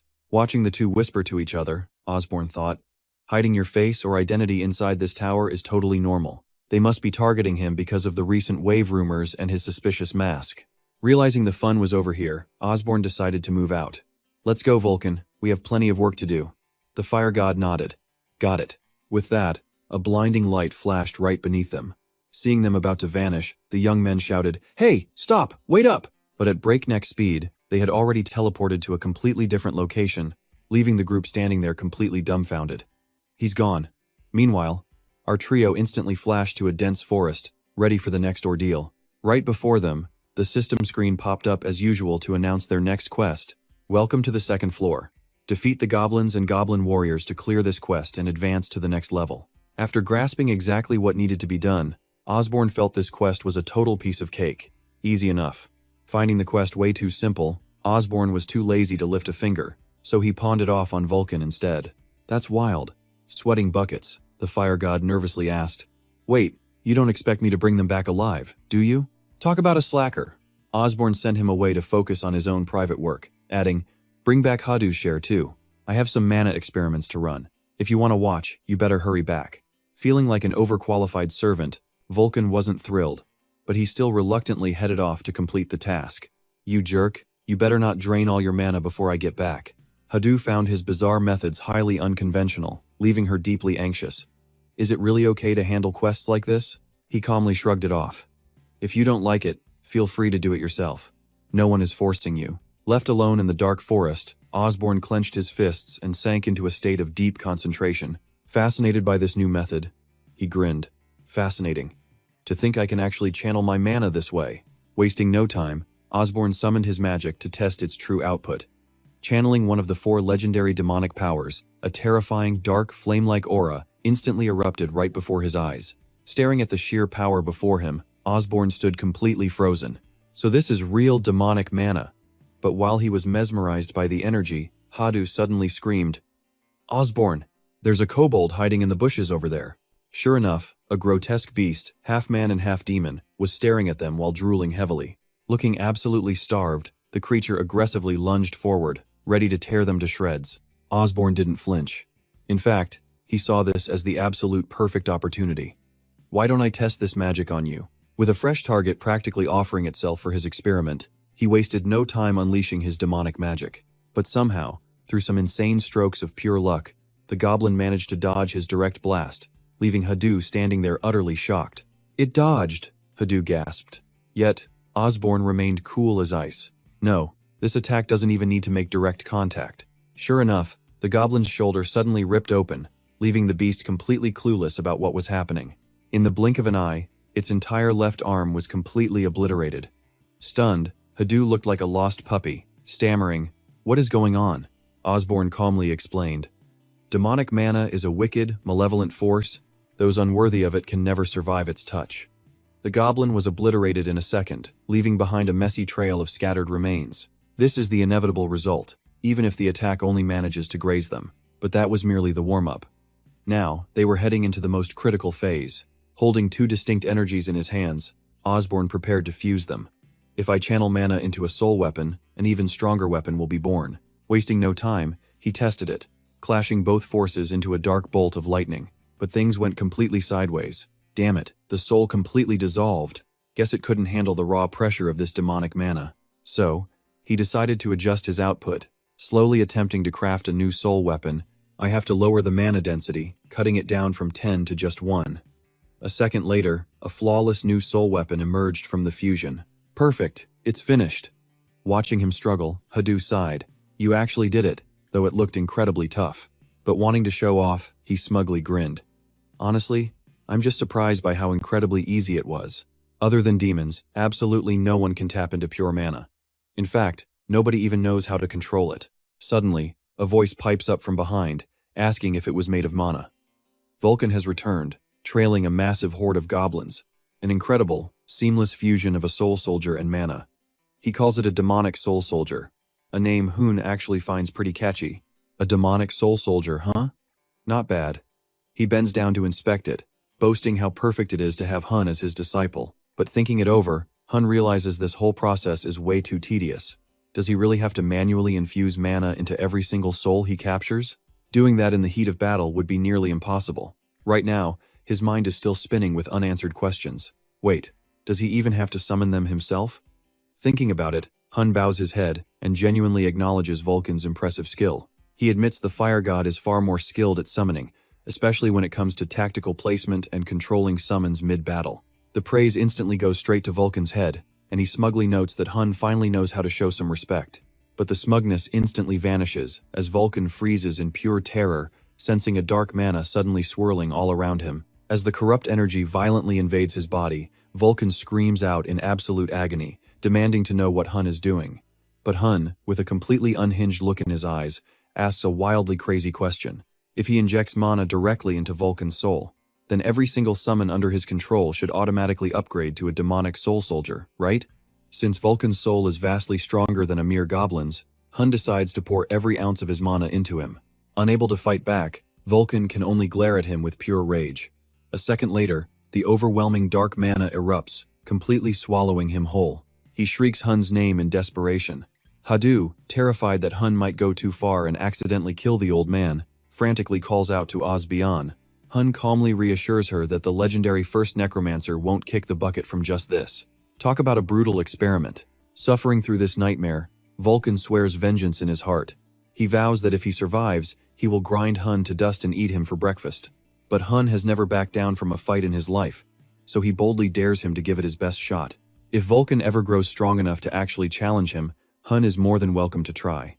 At the center, a colossal dark violet vortex erupts with a blinding white light, radiating pure, unmatched power. After a long and intense process, the ultimate, terrifying masterpiece is finally complete. Hun looks up in absolute awe at his creation, declaring the fire god to be his greatest demonic soul soldier yet. At first glance, Vulcan looks like a completely lifeless, mindless shell of his former self. But surprise! The old man suddenly speaks up completely unfazed, telling Hun that he has made a huge mistake. Countless goblins suddenly swarm from behind him, as Vulcan warns that summoning something far stronger than yourself is a summoner's ultimate mistake. But Hun just casually snatches a mask from Hadu's hand, teasingly asking if the old man is mad. Perfect! He immediately slips the mask onto his face. It turns out, Hun did all of this wild experimenting for this exact moment. Besides, Hun has been itching for a worthy opponent. Putting the mask on, he vows to satisfy Vulcan by showing him the true power of a demonic summon. Yet, the demonic beasts that Vulcan summons look about as threatening as tiny, wriggling worms. Having lost all patience, The furious old man commands his newly upgraded summons to finish Hun off once and for all. He orders his demonic warriors to charge, but Hun just stands there calmly, watching them approach without flinching. Hadu takes one quick look and immediately realizes what is happening. Hun is finally tapping into the power of the mask. Suddenly, the charging monsters seem to freeze in place. Through the magical mask, Hun perceives these fast beasts moving as slow as crawling snails. The demonic soldiers are incredibly sluggish. Looking over at Vulcan, Hun notices the old man is moving slower than a turtle. Or maybe everything is just slow relative to him. Realizing this is how Hadu sees the world, Hun knows he has completely taken control of the battlefield. An instant later, Hun lunges forward like a bolt of lightning, while Vulcan remains frozen in extreme slow motion. Seeing Hun closing in on him at absolute warp speed, Vulcan's face instantly twists into pure panic. Hun raises his fist, ready to deliver a heavy blow. Vulcan tries to bluff, shouting that he was once a legendary necromancer. In the blink of an eye, Hun lands a devastating punch right to the old man's face.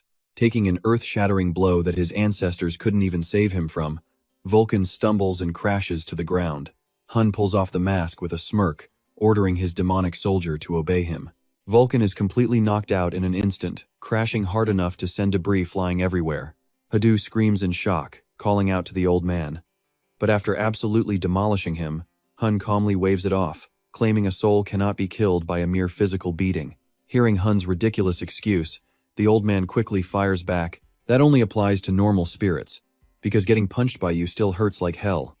Watching closely from the sidelines, Hadu curiously asks if he just harnessed the power of the mask. Thanks to that mysterious mask, the entire fight seemed like absolute child's play to him. It felt like everything around him slowed down, giving him the coordination of a master martial artist. Hadu hesitates before dropping a massive, mind-blowing truth bomb, explaining that this insane perception shift was actually just a tiny fraction of the mask's true power. Just a fraction of its power was already this insanely strong. Hun could only stare in absolute shock at his own mask. Just a partial effect? Hun's curiosity piqued, and he couldn't help but ask her, if that was only a fraction, what could this mask actually do? Seeing his intense interest, Hazu decided to explain. She reminded him that the mask serves as a way to read the battlefield. It doesn't just slow down your enemy's movements, it actually lets you predict their very next moves in advance. Hun couldn't believe his ears, grabbing Hazu by the shoulders. No way, how could he possibly pull off something that insane? Her shrug-off answer was simple, she just did it. Hun could only stand there, completely stunned and slightly awkward at her effortless explanation. She just does it? Looking closely at Hazu, he suddenly remembered that she was definitely no ordinary fighter. He forgot she was a literal genius, even among other Sokubits. Trying to get her to actually explain how to do it was impossible. Suddenly, Hazu asked him if he felt any dizziness. When Hun said he felt fine, she decided it was time to share some crucial info. When untrained Sokubits try using special abilities, they usually end up with a massive headache or severe dizziness. She suffered from it too, which was why she couldn't keep her foresight active constantly. Then, Hazu delivered a playful but savage roast, admitting she was actually worried he wouldn't even be able to activate the mask. Hun could only glare back, asking why she always loved rubbing salt into his wounds. Realizing she had spoken too soon, Hazu tried to laugh it off, nervously explaining she only meant he wouldn't be able to master such an advanced mask so quickly. Obion suddenly went quiet, falling deep into his own thoughts. He hadn't anticipated this. While everything was going to plan, he had gotten way too carried away with his newfound power on the second floor. Appreciating her genuine concern, Hun gently patted her head, telling her he was fine. This left her completely flustered and blushing. But while these two were busy flirting, poor Vuan was left shivering all alone in the corner. His pride was completely shattered. He was supposed to be the ultimate, most powerful soul, so how did he end up in such a pathetic state? He could only cast a pitiful, deeply depressed gaze right toward Hazu. Noticing his obvious distress, Hazu decided to take a slow step closer to him. It felt like a ray of hope. He instantly lunged to hug her, crying that she was far better than that heartless jerk next to her. Too bad for him, she didn't care at all. Hazu simply pointed straight ahead toward a group of goblins. Looks like they were going to need his help to farm more cabin. Hun loomed over him with terrifying murderous intent, warning that they needed one more. If Vuan didn't deliver, Hun would gladly turn him into a soul sphere and absorb him completely. Hazu looked at Hun like he was a demon, asking why he had to be so heartless. Driven to the absolute edge of despair by Hun's threats, Vuan could only weep, wondering why this horrible fate had befallen him. Finally, the system screen popped up, confirming the quest was complete after defeating 10 cabin and 10 cabin fighters. Riding that momentum, they began clearing floor after floor. They easily conquered floor 3, and soon after, flew right through floor 4. Far from a damsel in distress, Hazu proved her genius title. Fighting right alongside them, her confident smile showed she was a true force. Finally, reaching the 5th floor, the surrounding forest was buzzing with gossip. Soldiers couldn't stop whispering about a mysterious powerhouse who went by the name Ghostface. Apparently, it had already been 3 days since he first entered the 5th floor forest. Rumors claimed he could somehow control every single goblin in the area. But things were getting much tougher, as 5th floor goblins armed with deadly poison needles were now beginning to spawn. Meanwhile, Hun was standing nearby, quietly pressing his hand flat against the cold ground. Fully locked in with absolute focus, a brilliant blue energy began radiating directly from his palm. But he wasn't alone out there in the woods. A sneaky goblin was dangling quietly from the branches above. Clutching a highly suspicious blowgun, the creature aimed with pure malice. It quickly blew a sharp, lethal needle through the tube, sending it flying straight toward him. The deadly projectile shot through the air, but it never stood a chance of hitting Hun. Before it could even connect, Hazu sliced it out of the air. Messing with Hun was a fatal mistake, and that goblin had just sealed its own doom. How dare you attack Obion? Realizing it had poked a massive hornet's nest, the goblin turned completely pale with pure terror. No escaping now. Suddenly, one of Hun's soldier souls materialized, looming directly over the trembling goblin's head.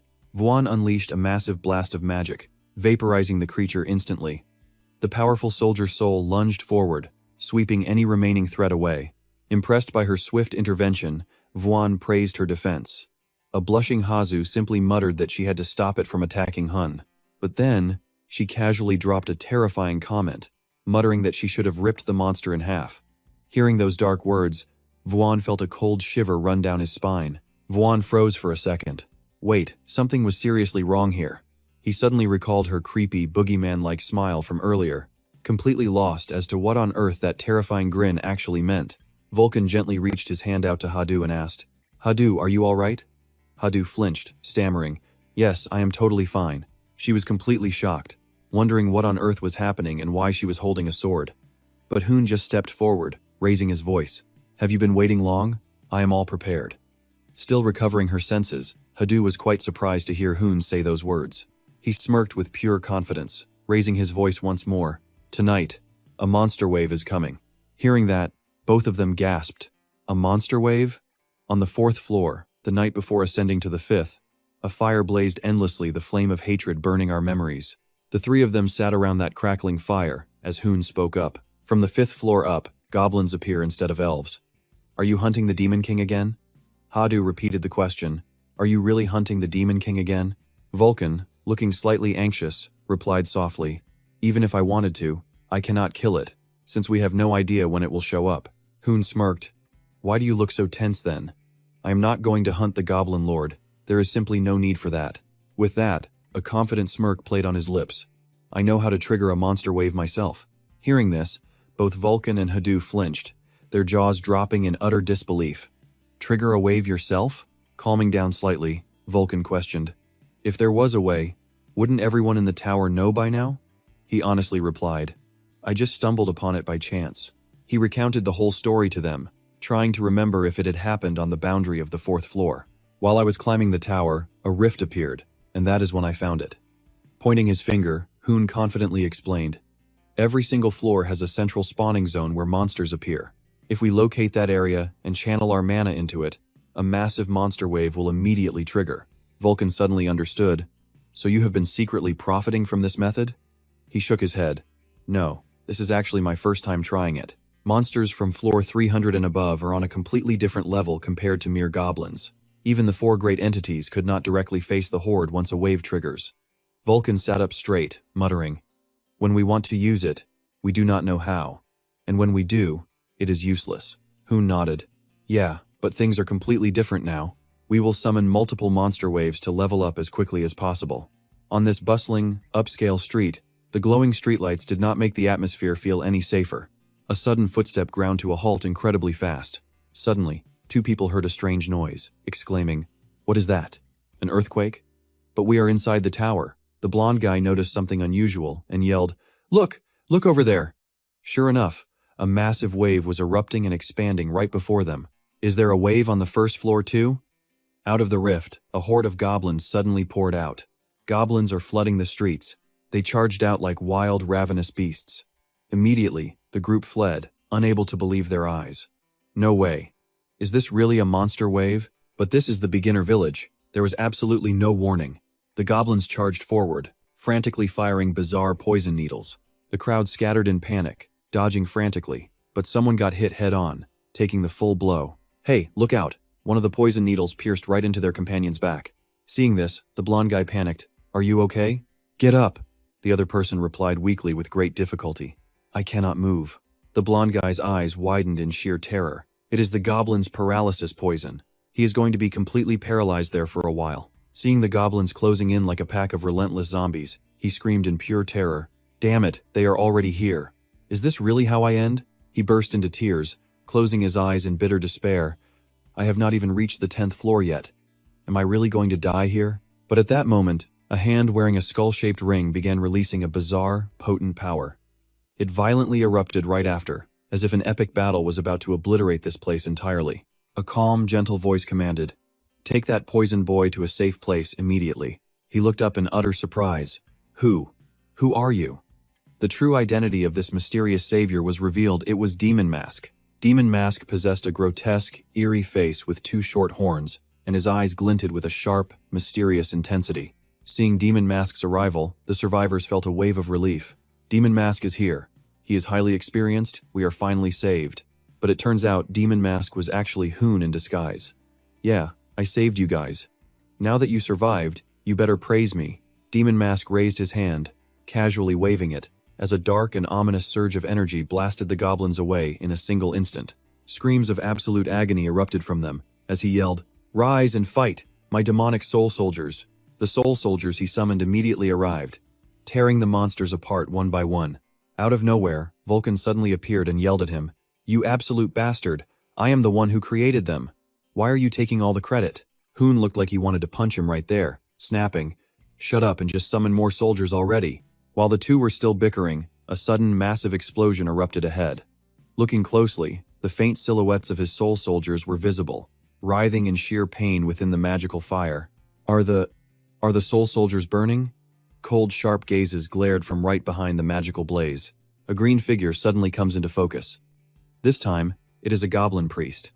It looks like a high-ranking evolution of those ordinary green monsters. Wu Chan gasps in utter shock, yelling that it is attacking the soul soldiers. Hoon, known as Demon Face, immediately responds. He says he is not blind, pointing out they must kill it first to farm any points.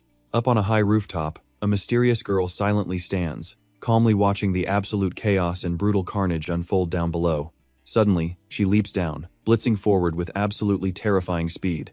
It is Hadu, charging into the fray with a burst of pure power, a crazed, ecstatic smile plastered on her face. Dropping right into the horde, she unleashes a massive slash that absolutely demolishes the helpless monsters. Wu Chan jumps into the fight, clenching his fists as a dark energy flows out.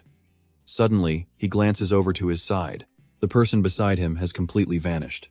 Up ahead, a terrifying mouth filled with razor-sharp teeth erupts with pure power. It is the Devour technique. This dark flame can actually burn souls, utilizing the raw spiritual energy of a goblin. Vowing to make good use of this skill, he battles on, immediately activating his ultimate attack. With a violent wave of his hand, a massive shockwave blasts the goblins away. Glancing over at Hadu, Hoon gives an appreciative nod, yelling out that she did a great job. He tells her to keep it up, but she remains dead silent, a highly unsettling, sinister smirk forming on her lips. Sensing something is seriously wrong, Hoon quickly asks her, but Hadu just stands there as her sword ignites with a legendary, surging energy. The flame grows rapidly, spinning into a massive, violent vortex. Hoon instinctively blocks his eyes. He knew her glowing weapon was special, but this level of power makes no sense at all. His eyes widen in sheer disbelief as he looks at her.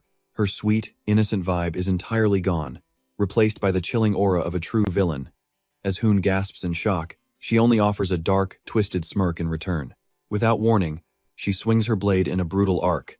He grits his teeth, completely terrified. The devastating path of her slash leaves glowing, jagged red scars carved right into the neighboring building. Just like that, the entire row of buildings is sliced clean in half. The surviving goblins look up, their eyes glowing blood red as they let out horrific shrieks. The severed structures collapse with a deafening crash onto the ground below. Smoke rises from the clean cuts, looking exactly like melting lava.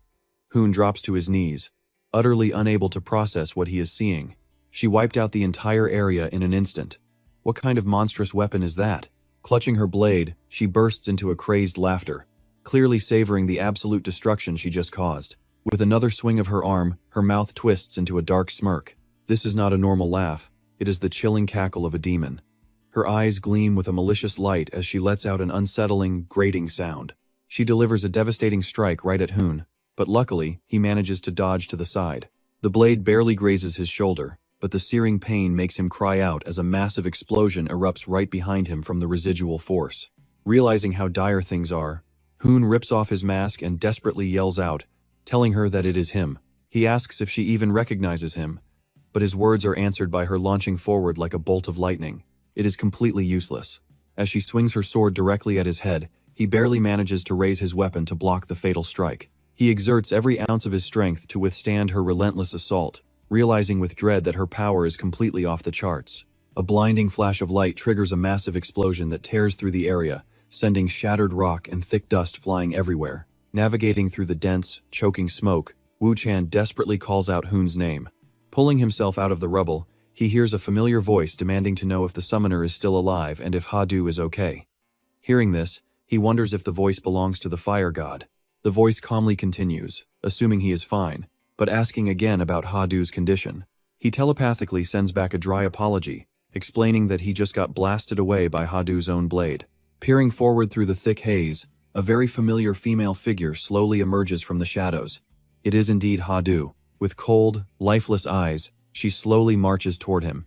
Catching her smug, triumphant smile, he communicates back, admitting that no matter how he looks at it, facing her feels exactly like confronting the legendary final guardian of the Dakibi tribe. The voice questions him again. Asking about the monster wave, he replies that most are dead, telling the voice to handle the remaining stragglers. Gripping his weapon tightly, he slides his mask back on, declaring he has to deal with Ha-Du. Wasting no time, he charges forward, rushing in a straight line toward the figure standing tall in front of him. A sharp, intense light flashes deep within his eyes. He activates his battle eye technique, causing his vision to shift into a hazy blur that locks onto human targets.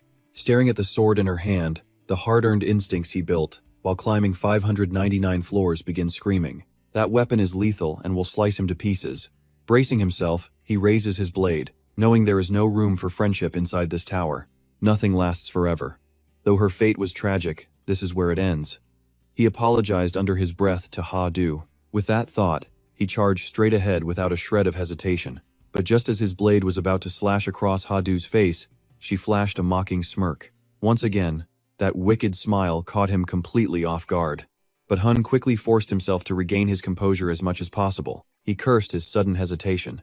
She had easily blocked his sharp blade with her bare hands, leaving the young man completely frozen in shock. Surprised deep down, he had already begun to suspect what was actually going on. Could this be what he feared? One of Ha-Du's eyes had completely transformed, accompanied by a highly punchable smirk. Was that Ha-Du's mysterious ring? Before he could even react to it, she swung her hand and struck him directly, her mocking laughter echoing all around the battlefield. Instantly, the brutal force of the blow sent Hun flying backward without a shred of mercy. He quickly regained his footing as his hand began summoning something dark. It was a terrifying awakening, a sudden surge of power that immediately struck pure terror into Ha-Du. Skeletal hands, dozens of them, were clawing their way up from beneath the ground in massive numbers, leaving her completely open-mouthed in a state of utter horror. One after another, the terrifying skeletons rose and charged straight forward. Some gaped their jaws wide while others crawled, looking exactly like a horde of zombies. Behind them stood Hun, whose awakening had stirred these slumbering creatures from beneath the floor. Unleashing the goblin wave, Hun roared with absolute determination in his eyes, telling his fossilized goblin warriors to charge forward and stop Ha-Du. At his command, the fossilized goblin warriors swarmed forward, grabbing hold of Ha-Du's ankles to lock her in place. The entire scene was incredibly bizarre. Suddenly, a pair of blood-red eyes snapped wide open. With a single swing of her hand, Ha-Du easily blew them all away. Hun watched in absolute terror, unable to even track the trajectory of her sword. Was she using the battle eye? Standing before this completely transformed version of Hadu, he could not formulate a single plan. She was simply too strong. How could he possibly win?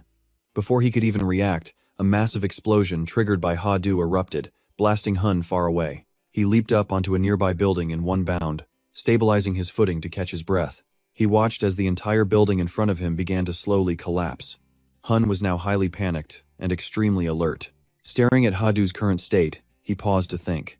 Something was off. Was she growing tired? Looking closer, he noticed one of her eyes was bleeding, signaling that something was very wrong. Hun fell into deep thought once more, wondering if this was the backlash she had previously mentioned. If so, this was his golden opportunity. He just had to ensure she could no longer use that battle eye. He lowered his stance, preparing his legs to move. As Hadu flew straight toward him, he quickly shattered the building's glass window and dove down inside to escape her line of sight. Hadu rushed in only to let out an annoyed grunt, staring down in frustration. Meanwhile, Hun had already landed safely, securing a solid footing below. He then gave her a provocative wave, asking what she was waiting for and why she wasn't attacking. Just as he had predicted, Hadu dove straight down, aiming her sharp sword directly at him. Hun immediately set his carefully calculated plan into motion.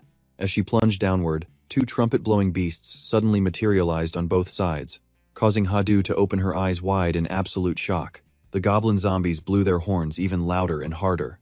Jin-hoon smirked, declaring that even a powerful Dakibi could never escape the paralyzing poison of a goblin. Without her battle eye, how could Hadu possibly avoid this attack? Her eyes snapped wide open as pure dread washed over her face. Clenching her teeth in frustration, Hadu let out a furious scream. To her, everything seemed to slow down to a crawl. Overwhelmed with rage, Hadu fiercely swung the heavy sword in her hand. The two poisoned darts and the bodies of both goblin zombies were instantly sliced, clean in half. Hun clicked his tongue in pure annoyance. Having easily dealt with the two goblin zombies, Hadu immediately charged right at him. She raised her sword and slashed down, but he managed to leap aside just in time. The moment she landed, she bounded off the floor again, relentlessly pursuing him. The blade pointed directly at him. Just as the steel was about to pierce his chest, Hadu burst into a mad, chaotic laughter. But suddenly, a surprise attack launched from behind her, leaving Hadu with absolutely no time to defend. A poisoned dart pierced straight into her back. Shocked and completely dazed, she stared wide-eyed at the projectile embedded in her flesh, letting out a painful gasp. A wave of relief and satisfaction washed over him as he saw her get hit. He proudly noted that if her battlefield vision had not been on cooldown, this risky plan would have been absolutely impossible. Right at that moment, a zombie goblin emerged from the shattered window behind him. As Hadu's body began to tremble, he stared at the tear in his own cloak, and explained that the plan was to fire a poisoned dart right through him from her blind spot. The paralyzing poison was taking full effect. Her body swayed and spun unsteadily before she began to slowly collapse to the ground. Her magical armor and hair began to fade away, returning her to normal. Reaching out, he caught her shoulders, gently bringing her limp body into his arms. Letting out a deep sigh of relief, he muttered that the dose was just enough to stop her. He gently sets her down on the ground and lifts his hand to inspect it. Deep down, he worries the creeping numbness in his arm means the paralysis poison is already spreading. Then, glaring over at the zombie goblin with a deeply annoyed expression, he barks, "Hey you, hand that thing over right now." Seeing the zombie goblin stare blankly back, he sighs and points directly at the two poison darts lying on the dirty ground, demanding the poison. As the zombie goblin hands over the toxic darts, he immediately triggers Devour. A system notification flashes, confirming he has successfully absorbed paralysis poison resistance. With the poison taken care of, he spins around. Looking down coldly at Haru lying unconscious on the ground, he remarks that her power is seriously troublesome. He mutters under his breath as she lies there, completely exhausted and fast asleep. Meanwhile, Haru's soul finds itself trapped in a strange, empty void alongside her weapon. Staring blankly at the blade, she wonders where on earth she actually is right now. Suddenly, a shadowy hand grips the hilt, as a voice asks if she is the chosen wielder, this time the master of this legendary dragon-slaying blade. Floating high above her, he stares down with an unsettling, eerie grin. He chuckles mockingly, looking her up and down, asking what the deal is. "Are you seriously just a kid?" Confused by his bizarre appearance, she cautiously asks if he is a Dakibi. He chuckles, replying that is half right and half wrong. She frowns in utter confusion, trying to make sense of his riddle. But before she can speak, the sharp edge of the blade is suddenly pressed against her throat. Now, looming directly behind her with a sinister smirk, the figure whispers a dark, chilling warning that she had better remember. He threatens that if she dares to draw him again without being prepared, he will consume her soul entirely. With that terrifying threat ringing in her ears, she snaps awake. Following behind them, Vulcan notices she is stirring and grunts. "Hey kid, looks like she is finally awake." Carrying her on his back, our hero turns his head slightly and says, "Oh, you are up." Still dazed, she looks around and asks where they are. He replies they are in the 6th floor village, having just left the 5th. Suddenly realizing their physical closeness, her face flushes bright red as she panics and asks why he is carrying her. Sighing with a helpless look, he mutters that it is pretty sad she does not remember anything at all. Once they are safe inside an inn room, he promises to explain everything. Looking at Haru sitting on the bed, he outlines the plan to check their gear and stamina on the 6th floor before heading straight to the 10th. Inside this massive tower, major cities are established on every 10th floor. To gain entry to those cities, they must defeat a floor boss. He explains this while visualizing the tower map, and Haru nods, saying she already knows. The great orc warrior Vulcan chimes in, pointing out that in terms of raw combat power, it is basically a legendary boss, a true monster. Hearing this, Haru insists they need to recover quickly, so they will not, but before she can finish, he abruptly cuts her off. Standing beside Vulcan, our hero crosses his arms over his chest and looks at her with an incredibly serious expression. He tells her that from now on, she will be traveling separately. Stunned by his words, she panics and screams, "What do you mean, big brother? Are you abandoning me?" Seeing her distress, he gently explains that is not it, asking if she truly forgets what happened during the 5th floor wave. "Yes, my memory of that moment is completely blurry," she admits, her expression instantly darkening with worry.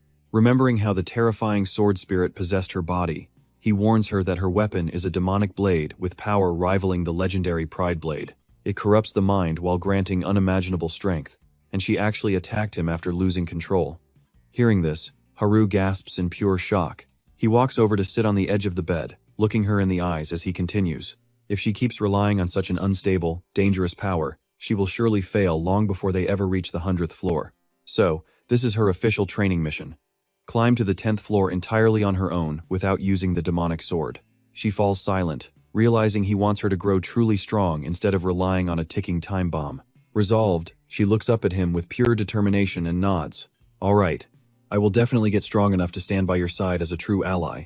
Pleased with her fiery spirit, he smiles and gives his approval. Standing together out on the street, she happily pulls his warm cloak tighter around her shoulders and thanks him, saying, "Thank you for the cloak, big brother." He replies that there is absolutely no need to advertise the fact she is a Dakibi, while she is out there traveling all by herself. There is no rush, since he has some business to settle on the 10th floor and plans to stay there for a while anyway, he adds, giving her a reassuring look. Beside them, Vulcan grumbles sadly about the parting, while Haru stares at our hero with fierce resolve, promising to catch up soon. He offers a warm, encouraging smile, silently promising himself that he will wait for her no matter how long it takes. With their farewells said, they part ways to begin their separate journeys. Days later, somewhere on the bloody 9th floor, dozens of slain orc corpses lie scattered across the wasteland. As a terrified surviving orc squeals in absolute horror, he stands looming directly over it, looking down in disgust. He taunts that they are just oversized bags of meat, no different from weak goblins. Behind his mask, his eyes flare with a piercing, blinding light as he lunges forward to strike. Delivering a devastating, bone-shattering kick straight to the beast's head, he sends the massive orc flying through the air, crashing into the hard ground with an earth-shaking thud. Vulcan floats down beside him, noting he is getting used to this. Glancing back, he reminds the spirit not to forget to harvest the souls, as they need to build up their orc necromancy army. Vulcan chuckles and replies that generating their own monster wave seems to have become second nature to them by now. When the old man says that, our main character shoots back, asking if he is seriously complaining. But the old man just laughs it off, saying he is actually thoroughly enjoying himself. Vulcan looks back at him, face full of disappointment as he sighs. "I seriously can't believe how cold-hearted you are. You haven't even mentioned Hadu once." Hearing this, his expression sours immediately, and he asks, "What on earth are you talking about? If I thought she was going to fail, I never would have agreed to make her an ally. She is incredibly strong and will do whatever it takes to get her revenge." He speaks with pride, a brief spark of amusement in his purple eyes as he looks at the old man. Suddenly, his expression flips. He points right at the system screen and demands, "Now, just focus on bringing me more orcs. Creating a monster wave still isn't enough, I need more." Hearing this, Vulcan loses his temper and yells out, "I absolutely cannot believe you. Do you have zero respect for your elders? Were you not raised by parents?" Listening to his rant, our main character calmly replies, "Yeah, I wasn't. What about it?" Vulcan is completely stunned by his answer, gasping, "Wait, what?" Crossing his arms and closing his eyes, he takes a trip down memory lane. "I was raised in an orphanage, and Jung-hoon came from the exact same place." After hearing that, the old man falls silent, deep in thought. He gently places a hand on the boy's shoulder, eyes welling up with tears as he says, "It's okay. Now I finally understand everything you've been through." Seeing Vulcan act like this, he gets creeped out and asks, "What is with that creepy face?" As they keep bickering back and forth, Vulcan calls him a bastard, but he just claims this is his normal attitude. "Get over here and let me give you a hug. Get lost. I absolutely despise being pitied." Right then, the system alerts them that the Orc Slayer achievement is complete. Inside a massive room, two figures materialize as they warp directly to the 10th floor. Inside the trial room, a voice welcomes them to the 10th floor, stating they must defeat the boss monster to reach the floor's center. Suddenly, the system interface pops up, reminding them once again that the boss must be cleared in order to access the 10th floor's inner hub. Failure means being forcefully sent back to the 9th floor. Looking around, Vulcan spots something strange on the wall and wonders, "Wait, what's this? I've never seen anything like this before." Following his gaze, our main character takes a look and explains that those are actually the fastest clear time records. Staring skeptically, the old man asks, "Are all of these records seriously under 1 minute?" Seeing his reaction, he playfully teases the old man. "Looks like your name didn't make the cut." Furious at the mock, Vulcan yells back, "Hey, yours isn't up there either." Most of these records were actually set by members of the 4 great races, who are born with absolutely unimaginable skills. Then, his expression turns dead serious as he suggests, "So, how about we try something crazy today? Why don't we go ahead and smash these records right now?" Vulcan bursts out laughing, excited by the bold proposal. "Haha, now you're talking." The system alerts them that the trial is currently preparing. Glancing at the blue screen, he mutters, "Well, do we at least get some time to prep before the fight?" The system triggers a countdown, displaying a message, "Defeat the boss after 1 minute." Reading the notification, he smirks and says, "Well, looks like we actually have plenty of time." He casually stretches his arms out, explaining his strategy to the old man. "Fire God, use your soul soldiers to trap it the very second it spawns." Vulcan nods calmly. "Got it, I'm ready. Let's do this." In an instant, he unleashes his eerie spectral soldiers, summoning them to the battlefield. He drops to one knee with a confident grin, instantly casting a glowing magic circle beneath his feet. Behind his back, a brilliant, blindingly white magic spear begins to materialize. His face turns serious, but then a thrilled smirk creeps back on. "I'll show you the true power of an all-rounder master."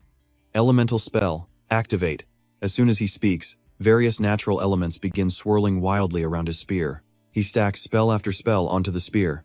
Pierce, sharpness, fortitude, and death. Grinning like an absolute villain, he thinks to himself, "Let's throw in one more for good measure." Demonic power enchantment. The spear instantly transforms into a dark purple-black, overflowing with immense demonic mana. Everything is set to send this boss straight to the afterlife. The system alerts them. The trial is about to begin. The final countdown starts. 3, 2, 1. He's absolutely bursting with excitement, while Vulcan stands next to him, sweating bullets from sheer nerves. The system chimes. Trial active. The great orc warrior has been successfully summoned. A massive shadow warps in with a deafening boom, shattering the stone ground beneath it. A single, glowing eye glares through the dust as the giant boss emerges. Clutching an enormous axe in one hand, it swings the weapon high, ready to smash him into pieces. Vulcan wastes no time, commanding his spectral forces forward. "Go, soul soldiers." Releasing chains from his soul container, he hurls them straight at the boss, binding its giant legs securely. The summoned spirits swarm the beast, pinning its massive body to the ground. Seeing everything perfectly locked in place, he grins and yells, "Fire!" The magical spear shoots forward like a rocket. Seeing the deadly spear flying toward it, the boss raises its arm to block, but it does absolutely nothing. Its hand and head are severed in a split second, and the giant carcass collapses to the ground as the system timer stops. The system flashes with a new notification. Record broken. He has just shattered the 10th floor trial record with an insane time of 0.96 seconds. The system asks if he wants to register a name. Grinning, Hoon casually replies to put down Demon Face, causing another screen to instantly pop up. The 10th floor record has been officially updated. Top clear time, 0.96 seconds by the tower climber Demon Face. Down in an 8th floor tavern, the global announcement hits the climbers. Everyone stares in shock. The 10th floor record was cleared in under 1 second. The tavern erupts into total chaos. Climbers whisper among themselves, wondering if this Demon Face is the same legend who wiped out that massive monster wave. Watching from the back, Haju spots the notification too. Raising her glass, a fierce determination fills her eyes as she vows to train even harder. Meanwhile, Vulcan bursts into a hearty laugh, swelling with pride. He never imagined they would actually break a record held by the 4 great races. Slapping a heavy arm around the young man's shoulder, the blacksmith adds that not even the strongest spirit summoners could pull off a stunt like this. Shaking his head at the old man's antics, Hoon sighs and asks if that basically makes them the only ones in history to achieve this. Walking toward the glowing teleport gate, the young climber tells his companion to hurry up since they still have plenty of business on floor 10. Vulcan nods, telling him to make it quick since they still have to wait for Haju. A system alert flashes as they arrive on the 10th floor, granting them a +5 boost to all stats and unlocking the auction system. The screen shifts as a gold coin is flipped into the air and caught by a pale hand. Deep within the tower, a mysterious man sits quietly at his desk. Resting his chin on his hand, he stares at the glowing notification board. A chilling, sinister grin spreads across his face as he mutters the name Demon Face. Floor 10 is home to the first massive city players encounter, serving as the crucial hub where the teleportation gate back to Earth is located. Those who retired from climbing settled here, acquiring commercial rights to build the grandest, most bustling city within the first 100 floors of the tower. Hoon and Vulcan stroll down the busy street, lugging a mysterious black sack on their shoulders. Checking his system interface, Hoon decides to offload all their leftover loot so they can stock up on essential potions and survival gear. Meanwhile, Vulcan looks around in awe, noting that even though the auction ban was just lifted, the local economy here is absolutely thriving. Looking distracted, Hoon tells him to hold on. Once he finishes registering his items, he remarks that some players just choose to live quiet, normal lives here. Since the auction house doesn't stock everything, they head into the market, passing a loud street vendor shouting to sell premium Gold League food. Moving along, they stop at another shop displaying an array of incredibly sharp and uniquely crafted weapons. The old shopkeeper welcomes them with a warm grin, asking if they would like to purchase some top-tier weapons forged by the Gold League. Stalls line the busy street, but every single merchant has one brand on their lips, Gold League. Even a hostess standing outside a nearby inn bows politely, inviting them to come rest at the premier Gold League tavern. Completely baffled by all the hype, Vulcan scratches his head and asks Hoon what on earth this Gold League even is. Hoon chuckles and explains that Gold League is the ultimate conglomerate of the tower, established a few years back to dominate the market. Vulcan asks what it means, and Hoon explains it is actually the name of the single richest tycoon in the entire tower. Nobody knows Gold League's real name, but he possesses unbelievable wealth. Word has it that almost every transaction in this tower goes directly through his pockets. Vulcan wonders, "Wait, didn't you say you had some important business to do?" Hoon grins, revealing he is currently looking for a sponsor. A baffled Vulcan asks who, but Hoon just points ahead mysteriously, saying it is right in front of them. Hoon gestures up toward a large wooden sign hanging right above their heads, pointing out the prominent corporate logo of their target sponsor. Vulcan nearly jumps out of his skin, completely stunned. He stammers in pure disbelief, asking if Hoon seriously wants that guy as their sponsor. Hoon does not bother hiding his master plan. Wearing a highly confident smirk, he declares that Gold League is indeed going to be their backer. A beautiful receptionist greets them with a flawless, radiant smile, warmly welcoming them to the prestigious Gold League Corporation. She politely explains that any asset of value can be traded here. From top-tier weapons and items to potions and secret intel, everything is bought and sold at Gold League. The hostess instructs them to draw a waiting ticket and take a seat. Looking down at his ticket, Hoon's face instantly twists in disgust as the number 18 stares back. Vulcan laughs, teasing that the number fits him perfectly. Since 18 sounds like a notorious Korean curse word, it is a total insult. Suddenly, a voice calls out number 18. A handsome, red-haired teller named On greets them at counter 3. Hoon asks how he can assist them today. Hoon lifts up the massive, heavy black sack and confidently states that he has come to make a purchase. Hoon politely asks for his name to process the order, but Hoon simply holds up his mask and flatly refuses. Brandishing the terrifying demon mask, Hoon's tone suddenly drops into a chilling, ominous whisper. He slowly asks if this mask gets them anywhere. Han gasps in sheer terror, stammering the name of the legendary demon face as Hoon's eyes flash with danger. Hoon quickly hushes him, hinting there is a very good reason he has to walk around disguised. The teller nods nervously, realizing he is absolutely right. Hoon tells him to count the money first. He pulls open the sack, unleashing a blinding, brilliant glow of pure gold coins that floods the room. Stepping out of the tight black bag into a new space, Sion announces they have 3,000 gold coins in total, all harvested from the waves. Sweating profusely, Hun asks what Hyun wants to buy. Pausing for a moment, Hyun boldly declares that with all this gold, he wants to secure a meeting with Goldrich. On panics immediately, as if he has just heard something absolutely earth-shattering. He asks if Hyun really wants to meet Lord Goldrich, internally wondering if this guy is crazy or if his outside-the-tower thug reputation is real. Hyun responds with complete indifference, pointing out that Han claimed everything here could be bought and sold. Struggling to respond, Han apologizes and explains that this particular transaction is impossible, leaving Hyun to wonder why that is.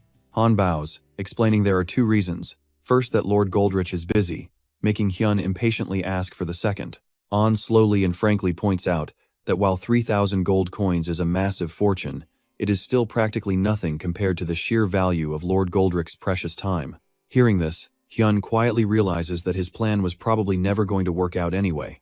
He thoughtfully rests his hand on his chin, while An continues to look incredibly apologetic. Without letting him finish, Hyun cuts in to ask how much gold it would actually take to meet the manager instead. Having overheard their entire conversation, Vulcan does not hesitate to shout that Hyun is a truly terrible bastard. Vulcan continues, asking why he would demand a meeting with the president from a regular employee, demanding what An ever did to him. Hyun smiles brightly and asks if Vulcan has any better way for him to meet Goldrich. If so, he will gladly take the insults. Standing before a door, Hyun asks if this is the room before knocking politely and calling out for Marionette. A voice from inside tells them to enter. The man sits majestically in his chair, introducing himself as the 10th floor branch manager of the Goldrich Company. Marionette claims he is pleased to meet the super rookie. Marionette asks if he wishes to see Lord Goldrich, to which Hyun confirms, noting that the man is clearly not present. Closing his eyes, Marionette apologizes, saying that with such an offer, it is impossible. Before he can finish, Hyun opens his hand and asks if this changes things.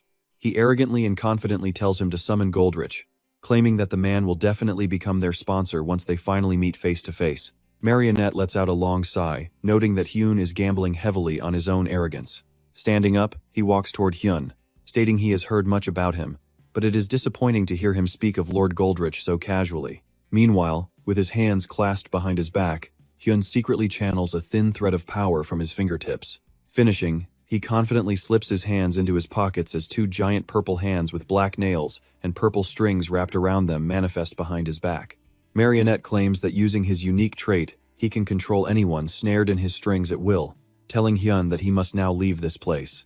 Smirking, Hyun asks who is truly arrogant, clenching his fist as he retorts that he will gamble on Marionette's own pride, questioning if this is still not enough. Shocked and mouth agape, Marionette is stunned that Hyun has just neutralized his skill, even on a climber around level 180? How is this possible? Yet, he quickly manages to regain his composure. A purple energy flickers like a flame in his hand. Marionette challenges him with a smirk, clasping his hands together to initiate his next move. The surrounding space suddenly warps, and the two of them find themselves pulled into an entirely different dimension. He declares that Hyun must be seeing this for the first time, identifying it as the mind realm, but Hyun cuts in, defining it as an infinite realm made by separating the soul from the body. Marionette's face darkens as he wonders how a 10th floor climber could possibly know about the mind realm. He continues, pointing out that since Hyun knows that much, he must know real-world laws do not apply here. In this dimension, combat relies purely on experience and soul strength. Becoming wild, his entire body is suddenly enveloped in an immense, surging torrent of power. With pitch-black eyes, he promises that if Hyun can defeat him in battle, he will arrange a meeting with Lord Goldrich. Not to be outdone, Hyun also begins to unleash his own devastating energy. With a bloody battle looming, Hyun flashes a dangerous smirk, stating that if it comes down to experience and soul power, Marionette stands absolutely no chance.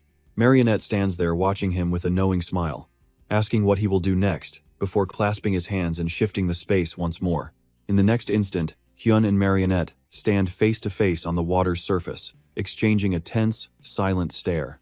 Breaking the silence, Marionette speaks up first, asking if this is his first time seeing this place, but before he can show off, Hyun interrupts with, "The mind realm." Without stopping, Hyun continues to lecture him, explaining it is an infinite world created by separating the mind and soul from the physical body. Completely silenced, Marionette visibly hesitates, internally questioning how a newcomer on the 10th floor could possibly be aware of the mind realm. Finally, snapping back to reality, Marionette's face darkens as he tries to salvage his train of thought. He asserts that Hyun must know natural laws do not exist here, meaning they must rely solely on experience and soul power to fight. With that, Marionette unleashes a crackling purple lightning that spreads everywhere, promising to help him meet Lord Goldrich if Hyun can win this duel. As he finishes speaking, Hyun finds himself completely bound by thin purple threads, rendering him completely unable to move. Even tied up, Simon stays dead calm as he speaks the truth. "Experience and soul power? Sorry, but you don't stand a chance against me." Seeing his opponent completely unfazed, Simon gets serious and asks, "Have you still not realized your own special trait?" With a sudden yank, Simon snaps those ropes and breaks free instantly. Shifting into an attack stance, he lands lightly on the ground. "That won't work on me." Seeing Simon grinning back at him, the puppet starts to seriously question his own reality. How could some newbie from the 10th floor know his secret trait? Terrified, the puppet backs away as Simon suddenly appears right before him. That level of mental strength should require reaching at least the 100th floor. No, make that more than 200 floors. Even though he is absolutely terrified inside, the puppet tries to play it cool. "Fine. I will admit that you are on my level." Right on cue, the surrounding water starts thrashing. This unexpected move actually catches Simon off guard and causes him to panic. What is this? Out of the water, a dark figure slowly rises. From just one single puppet, 3 or 4 more begin to emerge. Seeing all these puppets rising up makes Simon panic, unable to believe his own eyes. In no time, starting from where Simon is standing, he is completely surrounded by a massive army of puppets. Standing behind them, the master puppet silently raises his hands to command them. As he falls silent, a strange purple light suddenly flashes from the center of the puppet's forehead. Hiding inside his army, the puppet gives Simon a sinister grin. In this mental world, experience is the ultimate power. These are the very puppets I obtained through my vast experience. Under his absolute control, they begin moving out to climb even higher floors. Back on the 100th floor, I made them grow stronger with mana. Slowly, they close the distance on him. As Simon warily scans his surroundings, the puppet continues boasting. These puppets are just as strong as those who reached floor 50. Laughing maniacally at his own boast, the puppet yells out, "Your defeat was decided the second you stepped into this mindscape." After finishing his grand introduction, the masked face finally orders them to charge. Instantly, the puppet swarm rushes forward all at once. One puppet reaches out to strike him. Watching that hand get closer and closer, Simon can only stare in sheer shock. The puppets quickly pile on top of him, one after another without stopping. Meanwhile, their master stands back with folded arms, watching the show. It's over. Seeing no signs of life, the master puppet turns to leave, mocking, "Don't worry, these injuries won't carry over to reality." But reality has other plans. The moment he turns his back, a massive explosion erupts right behind him. The sudden shockwave makes the puppet freeze. Realizing what just happened, he whips around, gasping, "Wait, is this magic?" Following the blast, the surrounding water turns completely pitch black. A terrifying monster slowly rises from the dark depths, revealing a giant skeleton holding a massive trident. Violent ripples spread outward from beneath its feet. Just looking at this monstrous creature sends a wave of terror through the puppet. A necromancer? How is a floor 100 boss appearing here? Meanwhile, the dark, contaminated water keeps spreading further across the lake. This won't be easy. His own puppets are now sinking into the black water. Watching this, he begins to panic. My precious puppets. Just then, Simon, who everyone thought was defeated, slowly rises back up. Even here in the mental world, wearing his pitch-black cloak, he looks incredibly confident. Raising the dead always takes a little bit of time. Right then, the water begins to churn violently. Seeing this, the puppet backs away in absolute terror. His fear only makes Simon scoff. An army of puppets, you say? You've probably never seen a real army before. With a deadly glare aimed right at his foe, Simon adds, "Consider this your once-in-a-lifetime chance to witness one. Those first ones were just basic skeletons. Now, an entire army of fully armored undead rises from the depths. This is what a real army looks like." Armed with his own massive legion, Simon boldly declares, "Your defeat was already decided the very moment you entered this mental world." The terrifying arrival of this undead legion forces the puppet backward. "Those cheap toys of yours are exactly why you lost." Staring at each and every creature in this army, the puppet begins questioning his own sanity. A Dullahan? I don't even recognize the rest. Don't tell me these are all bosses from floor 100 and above? Just thinking about that plunges him into total despair. Who on earth is this guy? Giving voice to his fear, he glares at Simon and screams, "Who are you, masked face?" But no one answers his question. Instead, the undead army charges forward, leaving him to watch in absolute terror as a wall of weapons closes in on his face. Immediately after, the puppet's agonizing screams echo everywhere. A moment later, he snaps back to reality, gasping heavily for air. Collapsing to the ground, the puppet is still in shock. How did I end up back here? I didn't even close the mindscape. Kneeling on the floor, the puppet grits his teeth in bitter frustration. This can't be happening. Does he actually control the mindscape? Simon slowly walks up to him and demands, "Stop crying and get up." He looks down with an incredibly intimidating expression. "You haven't forgotten our little wager, have you?" Seeing his blank stare, Simon repeats his demand. "You need to get me a meeting with Gleck right now." He then hands over a letter. Staring at it in utter confusion, the puppet asks, "Just this letter?" "Yeah, take it to Gleck." Despite Simon's confirmation, he still hesitates, stammering, "I know I lost, but what if he refuses to reply? Even with this letter, there is not much I can do." Facing their hesitation, Hoon confidently declares, "Don't worry, they will definitely reply." Reassured by his absolute confidence, the puppet respectfully sends him off, promising to make contact once a reply arrives. Having achieved his goal, Hoon simply walks away. Behind them, the guards bow deeply, wishing him a safe journey. As they walk down a quiet road, Wu Gan asks, "The sun is setting. Should we go home and rest?" Hearing that, Hoon chuckles like it is a joke. "What are you talking about? We have got to head to our next destination." Wu Gan is completely lost, stammering, "Wait, we still have somewhere else to go?" Hoon just turns back, flashing a highly mysterious, knowing smile. Just sitting around waiting for Glick is way too boring, don't you think? To kill some time, Hoon makes a sudden suggestion. "Why don't we fulfill our official guild duties?" Meanwhile, over at the White Swallow Guild headquarters, one of two girls standing around the lobby sighs in total boredom. "Hey, how far up the tower did you get?" Her companion quickly replies, "Floor 57. Hearing that, the first girl lets out a heavy sigh. "You promised to buy new gear once you finished your goals for this month." Complained to, the older girl calmly replies, "Yeah, let's get it done. Then keep climbing." That response makes the blonde girl snap up, complaining, "But I still don't get why we have to just sit around here." She fumes. What kind of absolute idiot would actually try to storm the front gate of the Holy Kingdom Alliance? Right on cue, Hoon literally smashes the door open. Both girls immediately snap into professional mode. "Welcome to White Swallow. How can we assist you today?" Caught off guard, Hoon repeats, "How can you assist me?" Hoon looks up, scratches his head, and lets out a sheepish grin. "Climbing the tower is way too hard, so I want to join." Since the lobby is empty, the two girls vent their pent-up frustration. What kind of brain-dead idiot just slams through the front doors of a guild affiliated with the Holy Kingdom? Right on cue, Hoon bursts through the entrance. Catching themselves, the girls quickly slap on their customer service smiles. "Welcome to White Swallow. What brings you in today?" Faced with the sudden question, Hoon looks down, quietly muttering to himself, "Why am I here again?" A second later, Hoon looks up with a goofy grin, scratching his head. "Well, conquering the tower is just too brutal, so I figured I should join a guild." Hearing that, both girls let out a massive sigh of relief. "Oh, so you just want to register? Man, you really gave us a scare there." But then, they freeze. Wait a minute. Looking at Hoon's innocent, friendly smile, a devious little scheme suddenly begins to form in their minds. If we can manage to recruit a fresh rookie for the guild, our personal influence and reputation will absolutely skyrocket. Eagerly, they step forward with wide, welcoming smiles. "Oh, please come in. Do you have a sponsor, or did someone recommend our guild to you?" Overwhelmed by the sudden questions, Hoon awkwardly replies, "No, not really. I just wandered in because this place looked like a pretty major guild."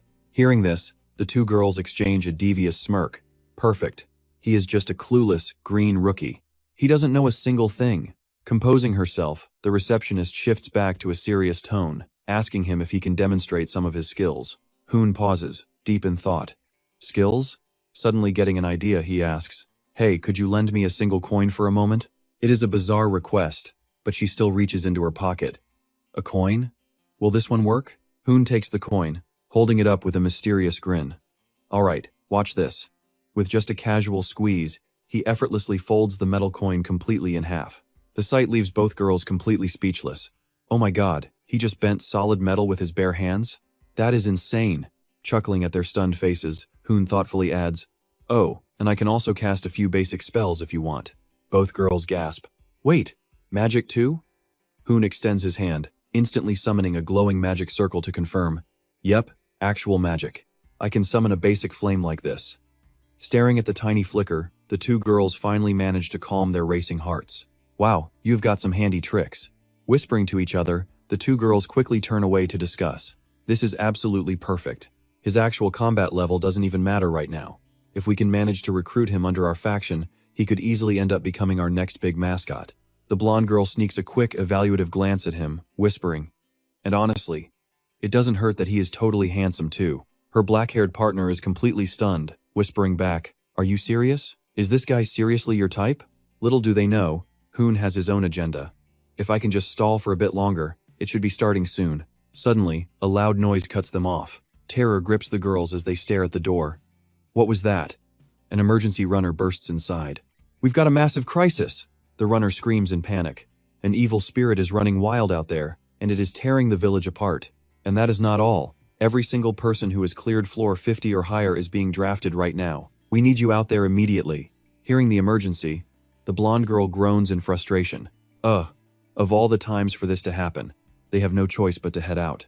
Before running off, the receptionist quickly tells Hoon, "Stay right here. We will handle this fast and be right back."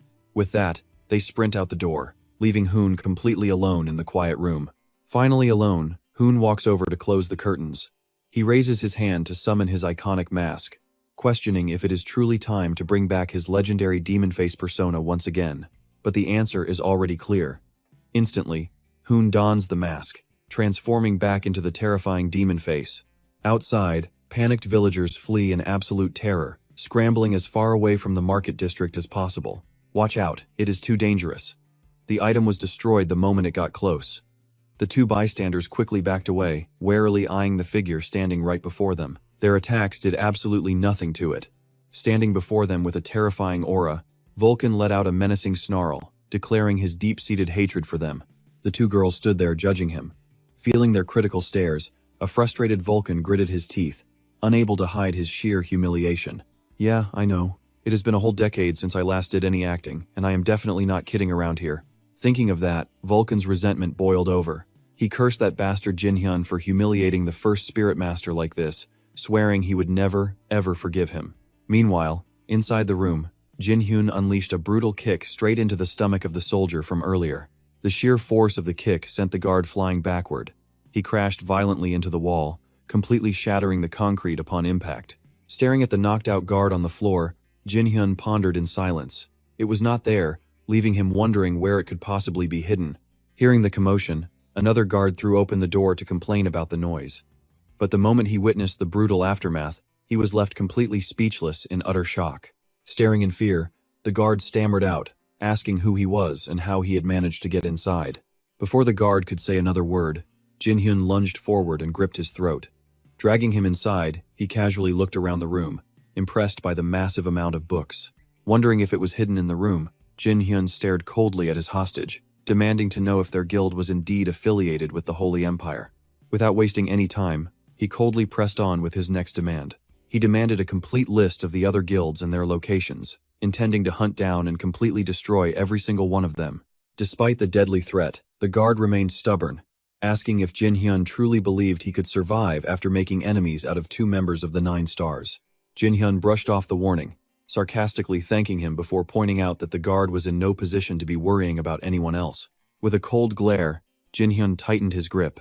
As the guard's face began to turn blue, Jinhyun warned him that if he did not hand over the information immediately, he would die right there. Terrified, the guard pointed a trembling finger toward a desk, desperately stammering out that the documents were lying right over there, on the table. With the information in hand, Jinhyun smirked and thanked the guard for not wasting his time. He then tossed the choking man to the floor and walked over to the desk. Laying his hand on the documents, Jinhyun scanned the pages. As he finished reading, a deadly surge of killing intent filled his eyes. Anger flared inside him as he read the names of the P siblings, realizing they were the masterminds. He then summoned a flame, instantly incinerating the papers. He vowed that both Cain and Common would soon be kneeling at his feet. Letting the burning paper drop to the floor, he walked away, promising to slowly destroy them one by one.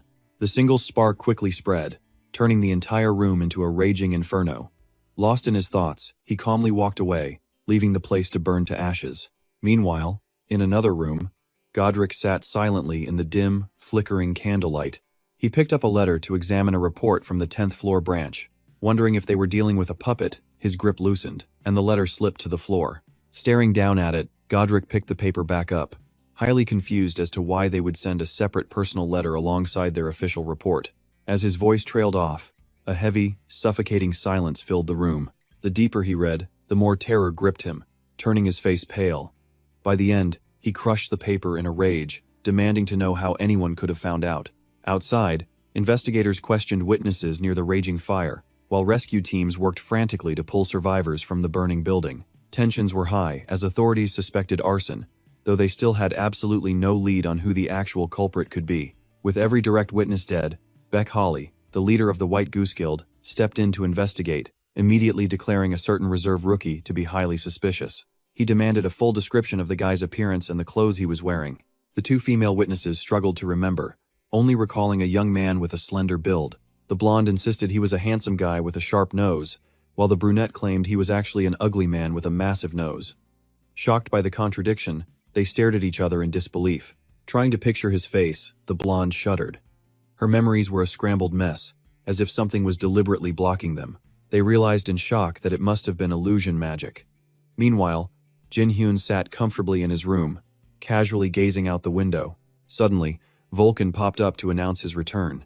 Jin Hyun calmly looked up, praising the god of fire for a job well done. With a mischievous smirk, Jin Hyun teased him about the rumors of a terrifying ghost on the loose. Grimacing, Vulcan snapped back, demanding to know if everything went smoothly on his end. When asked if he escaped without getting caught, Jin Hyun smugly replied that success was guaranteed. He explained that while it was just low-level magic, it worked flawlessly, ensuring that anyone who saw him remembered a completely different face. Vulcan grew anxious, asking why he had returned empty-handed, and if he had actually secured the locations of the other guilds. Jin Hyun simply tapped his temple, indicating the information was safely memorized. Vulcan sighed in defeat, but before they could argue further, the doorbell suddenly rang. An anxious Vulcan asked if he had ordered room service, but a tense Jin Hyun immediately denied it. Reaching for the doorknob with his mask already secure, Jin Hyun whispered that he would open it on 3, instructing the fire god to strike immediately. "All right, stick with me," as Jin Hyuk counts down. 1, 2, and on 3, Vulcan unleashes massive black chains right at the door, instantly snagging the intruder. Jin Hyuk glares. "You?" Then it clicks. This is the exact guy he saw back at the Gold Lich shop. Splayed out on the floor, the unlucky servant introduces himself as Halcyon. He quickly corrects himself, explaining that Lord Puppet sent him here under strict orders. Jin Hyuk is escorted to another room. The Gold Lich has already arrived at the 10th floor branch, with a massive army of soldiers standing by. He notes that Halcyon looks incredibly confused too. Where is the Gold Lich? Then a cold voice echoes, demanding to know how he discovered what was written inside the letter. Gold Lich steps out from behind his troops, mockingly praising the sheer arrogance and guts it took for Jin Hyuk to actually show his face. Stepping forward with pure killer intent, he warns that this little stunt is going to cost him dearly. Anyone who knows that secret is not allowed to exist inside this tower. Behind his mask, Jin Hyuk just smiles and says it has been a while. Goldlich turns away, coldly ordering his men to drag him to his room barely alive. The soldiers instantly roar in agreement. "Yes, Lord Goldlich." Watching this unfold, Halcyon completely panics. Jin Hyuk readies himself for battle. "So, we are doing this?" The lead soldier commands their formation to lock down and prepare for a direct clash. In his book, the loudest talker always gets the first strike. Boom! Jin Hyuk punches him square in the face, completely crushing his armor. "Did you seriously just blabber your entire battle plan to everyone, including your enemy? Talk about pure stupidity." The shattered armor reveals a clueless, bald old man, leaving the soldiers stunned. "Captain?" With a quick glance, Jin Hyuk moves in and systematically wipes them all out. Next up, the boss himself. Jin Hyuk leaps high into the air, ready to slice him in half. "You are next, Gold Lich." With a mere glance from the Lich, thousands of gold coins soar up, forming a massive, crushing wave. Jin Hyuk is stunned. Is this the legendary golden power? He tries to block it, but the overwhelming force still blasts him backward. He is quietly impressed by how the Lich effortlessly manipulates gold with pure mana. but that relentless tidal wave keeps pressing down on him. Deflecting the wave with his shield, he taunts, "Is that all you got, Gold Lich?" Reaching his hand out, the Lich replies, "Not even close." Countless gold coins reshape into sharp, rising spikes. Gold Lich boasts that he will gather every ounce of gold in this branch to unleash an absolute tsunami. Getting hit by this means instant death, even for someone like Jinhyuk. Boom! A massive collision erupts, raining gold coins everywhere. Feeling confident, Gold Lich sighs in relief, thinking it is over. But suddenly, a spear tip presses against his throat. Jinhyuk is still standing. Completely unscathed, he declares that in a battle of pure speed, he always wins. From the side, Halcyon screams out in absolute terror.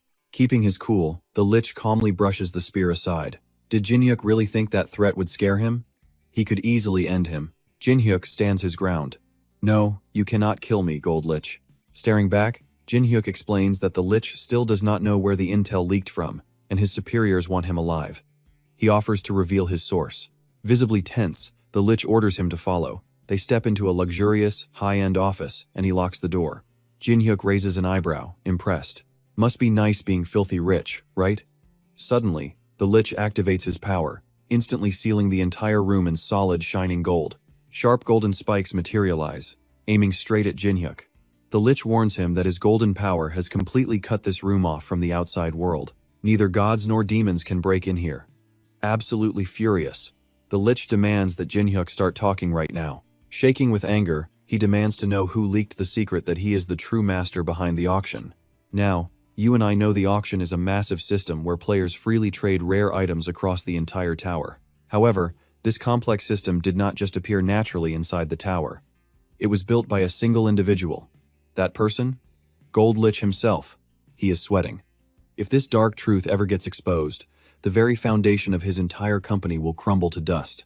Gritting his teeth, the Lich screams, "Tell me, which worthless bastard told you that I am the actual owner of the auction?" Jinhyuk just chuckles, admitting he was totally bluffing. Furious, the Lich shapes a golden staff into a massive, heavy battle axe. Losing an arm and a leg should help clear your mind. Screaming, Gold Lich swings his massive weapon with wild, lethal force. Jinhyuk calmly watches the strike come down. Clang! Vulcan stops the giant axe with just one bare hand, leaving Gold Lich completely speechless. Staring in shock, he recognizes the entity. A spirit weapon? But that is impossible. Only high-level necromancers are supposed to have access to those. Don't tell me you are. Jinhyuk pulls off his mask, flashing a smug, irritating grin. Finally figured out who I am? Time to pay your debts, William. The Lich recoils in horror. You are still alive? Memories of the raid on floor 600, the betrayal of the 9 stars, and his friend's gift flash back. Did he resurrect? Vulcan is surprised their history runs this deep. The Lich admits he still cannot wrap his head around Jinhyuk being alive. Smiling, Jinhyuk agrees that it is a lot to take in. Even he was shocked at first. Getting down to business, Gold Lich asks what his actual goal is. Shrugging, Jinhyuk explains he just needs to borrow some resources from the Gold Lich company, and they can seal the deal with a simple contract. Reviewing the sponsorship deal, Godric scoffs, saying that Jinhyun acts like God League is his own personal company. Jinhyun casually replies, "Isn't it basically mine?" Before adding that this is a story about the distant past. For someone with zero talent as a merchant, who do you think sold you those high-tier items from the upper floors of the tower anyway?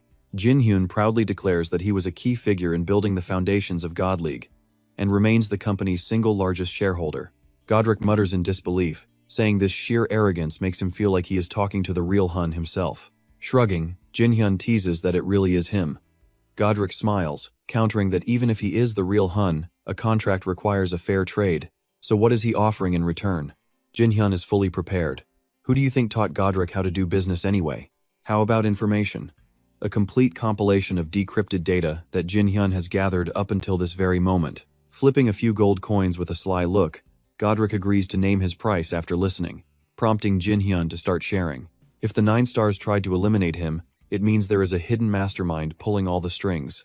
Since those proud bastards all have massive egos, the chances of them willingly cooperating with one another are incredibly low. Ultimately, the only force powerful enough to control and order them around is the legendary 4 kings of the tower. Shocked, Godric gasps, asking if Jinhyun is seriously talking about the 4 kings clan. Jinhyun guides his thoughts, explaining that they desperately want to protect their racial supremacy over all other species. This means that if another species successfully climbs to the higher floors of the tower, their power and influence would plummet, causing a massive problem. This leaves them with only two choices: either climb to the top themselves, or eliminate anyone capable of outclimbing them. Godric pieces it together, realizing that anyone who agreed to join the plan would be appointed as the ruler of a floor. Jinhyun confirms, exactly. Unable to believe it is that simple, Godric asks if that is truly all he deduced, especially since he was the only victim. Jinhyun brings up a different event, asking if Godric remembers the Oni village on the 100th floor. Seeing his expression, the answer is clearly yes. Jinhyun reveals that the sole survivor of that terrible tragedy was a young Oni girl named Hazu. Hearing this, Godric gasps, surprised by her age. Meanwhile, as the two negotiate, a random demon gets its head chopped off in spectacular fashion. A tiny girl, barely half the demon's size, chopped its head off. Panting heavily, Hazu mutters that it is still not enough. Recalling the sting of defeat, she knows she must grow stronger to win.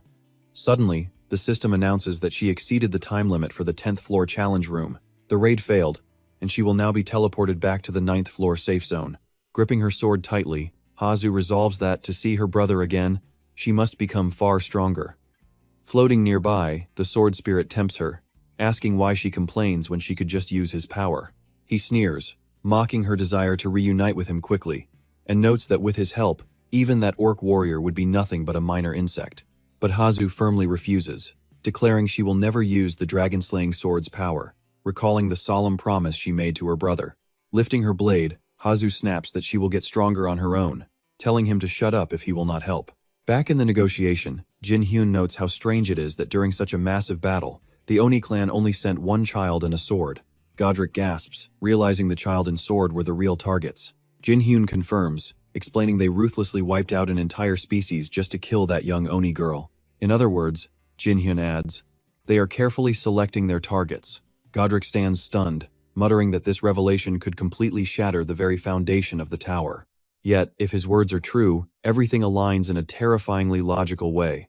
Suddenly, Jinhyun stands up, startling Godric, and declares that his ultimate goal is nothing short of absolute revenge. He firmly states that he will wipe out every last one of them, leaving no survivors, including the 9 stars. The ones who back the Four Kings clan, Jinhyun vows, along with those very kings who ruthlessly slaughtered Godric's family. Instantly, Godric relives his childhood trauma, standing helplessly in the pouring rain, a tiny boy staring at his family's cold, lifeless bodies on the ground. As the golden walls of the room slowly crumble, Godric remains completely still, though his heart is clearly torn by immense inner conflict. Suddenly, a notification pops up, with the Demon King asking what they are discussing. The nine-tailed fox even chimes in, asking if Jinhyun is into men. Gritting his teeth, he yells at the idiots for ruining the mood. Making his decision, Godric agrees to buy the information. Seeing the deal go through, Jinhyun smiles and praises his excellent choice. His golden eyes flash with sheer determination, but Godric demands that Jinhyun prove his true identity right here and now. Jinhyun merely rolls his eyes and sighs, asking why there is zero trust between them and if this is really necessary. Refusing to back down, Godric replies that as a merchant, trust is a literal asset, and he cannot make deals on blind faith alone. Left with no choice, Jinhyun reluctantly agrees, sighing at the hassle. He glances sideways, asking if there is a way to prove his identity. A simple handshake should do. Suddenly, a screen pops up as the Demon King roars, asking who will verify it. Identify himself with a handshake? He says 3 shakes might make him reconsider. Jinhyuk is incredibly annoyed, but begrudgingly reaches out, asking if 3 shakes is enough. The creature rushes back to Godric, swearing the Lord of all demons confirmed this is exactly who he thinks it is. Stop doubting him, I stake my honor on it. Reassured, Godric lets out a sigh of relief with a smirk, saying he can't refuse then. Reaching his hand out to Jinhyuk, he promises to trust him. Welcoming him back as the masked demon, Jinhyuk reaches out, facing him directly, confident that they will one day share their real names. Their hands lock tight. Oh wait, it's just a totally normal handshake of friendship. Jinhyuk speaks up first, stating his conditions. Godric answers with grand generosity, promising that absolutely anything money can buy, he will gladly secure for him. Jinhyuk puts on a devious grin, with his coat fluttering in the wind to reveal his toned abs. He demands every weapon usable in this tower, and plenty of ammunition. Hearing this absurd demand, Godric pouts, wondering why a necromancer would even need those. Is he planning to start a war on the 10th floor? In response, Jin Hyuk smiles brightly, asking if he has ever heard of the All-Master class, while tapping the air to open his status window. The information pops up on screen. Name, Jin Hyuk. Class, Necromancer. Subclass, All, Master. Constitution, Mana. Godric absolutely cannot believe his own eyes. An All-Master? Since when is that even a real class? Jin Hyuk boasts proudly, explaining that this class boosts all of his stats. Even with weapons he has never used before, he will feel as if he has been mastering them for years. Hearing this, a flurry of thoughts races through Godric's head. If that is true, Jin Hyuk is undoubtedly stronger than before. Sure, he is weak right now, but the future is going to be completely different. So, the move here is to boost his potential exponentially. Acting on the spot, Godric turns his head and yells, "Puppet, are you out there?" He peeks through the door, replying respectfully, "I'm here. Are you two finished talking, my lord?" Spotting him, Godric commands, "Buy up every single weapon on the 10th floor. Do it under a shell company so we don't draw any unwanted attention." Plus, he whips out a flashy golden VIP card, commanding them to wrap it up. Quite a while passes, leaving these two standing there waiting like frozen statues. The puppet finally returns, apologizing for keeping them waiting, and confirming he has successfully purchased all the requested items. But he is only holding a cloak, leaving Jin Hyuk to wonder if that is really everything. Since it is just a single robe though. Besides weapons, Jin Hyuk notes he needs other gear too. Still holding the cloak, the puppet speaks cryptically, explaining that everything they bought has already been stored right inside. Confused, Jin Hyuk looks at Godric. "Stored?" He smirks. This is called the Rogue's Cloak. It is linked directly to a pocket dimension, which means it can hold a massive amount of inanimate objects just like a giant warehouse. The temperature, size, and even color can be adjusted at the user's will. This cloak is also magically warded. If you store accessories inside, their stat effects will automatically transfer directly to you. This is an extremely rare item in this tower, so keep it safe. Seeing his concern, Jin Hyuk jokes that Godric should be the careful one, since he might end up spending way too much. Scene changes as heavy steps emerge from a dark portal. Kim Sung-tae supports his battered body, panting to his crew that they are incredibly lucky to still be alive. A guy in blue speaks up, noting that because they took on that challenge, none of them got any achievements. Luckily, they managed to survive thanks to Sung-tae's support gear. The other guy, flat on the ground, raises his head, complaining that they spent all their money before even reaching the 10th floor. How are they supposed to keep climbing? Sung-tae turns to reassure them. The White Goose Guild has contacts on the 10th floor, so if they meet them, they can keep climbing and get even richer. Right now, Sung-tae still can't shake that image from his head. As for that guy on the first floor, it seems he became a superhuman novice known as the Masked Demon. Because he dared to humiliate him, he will make him pay.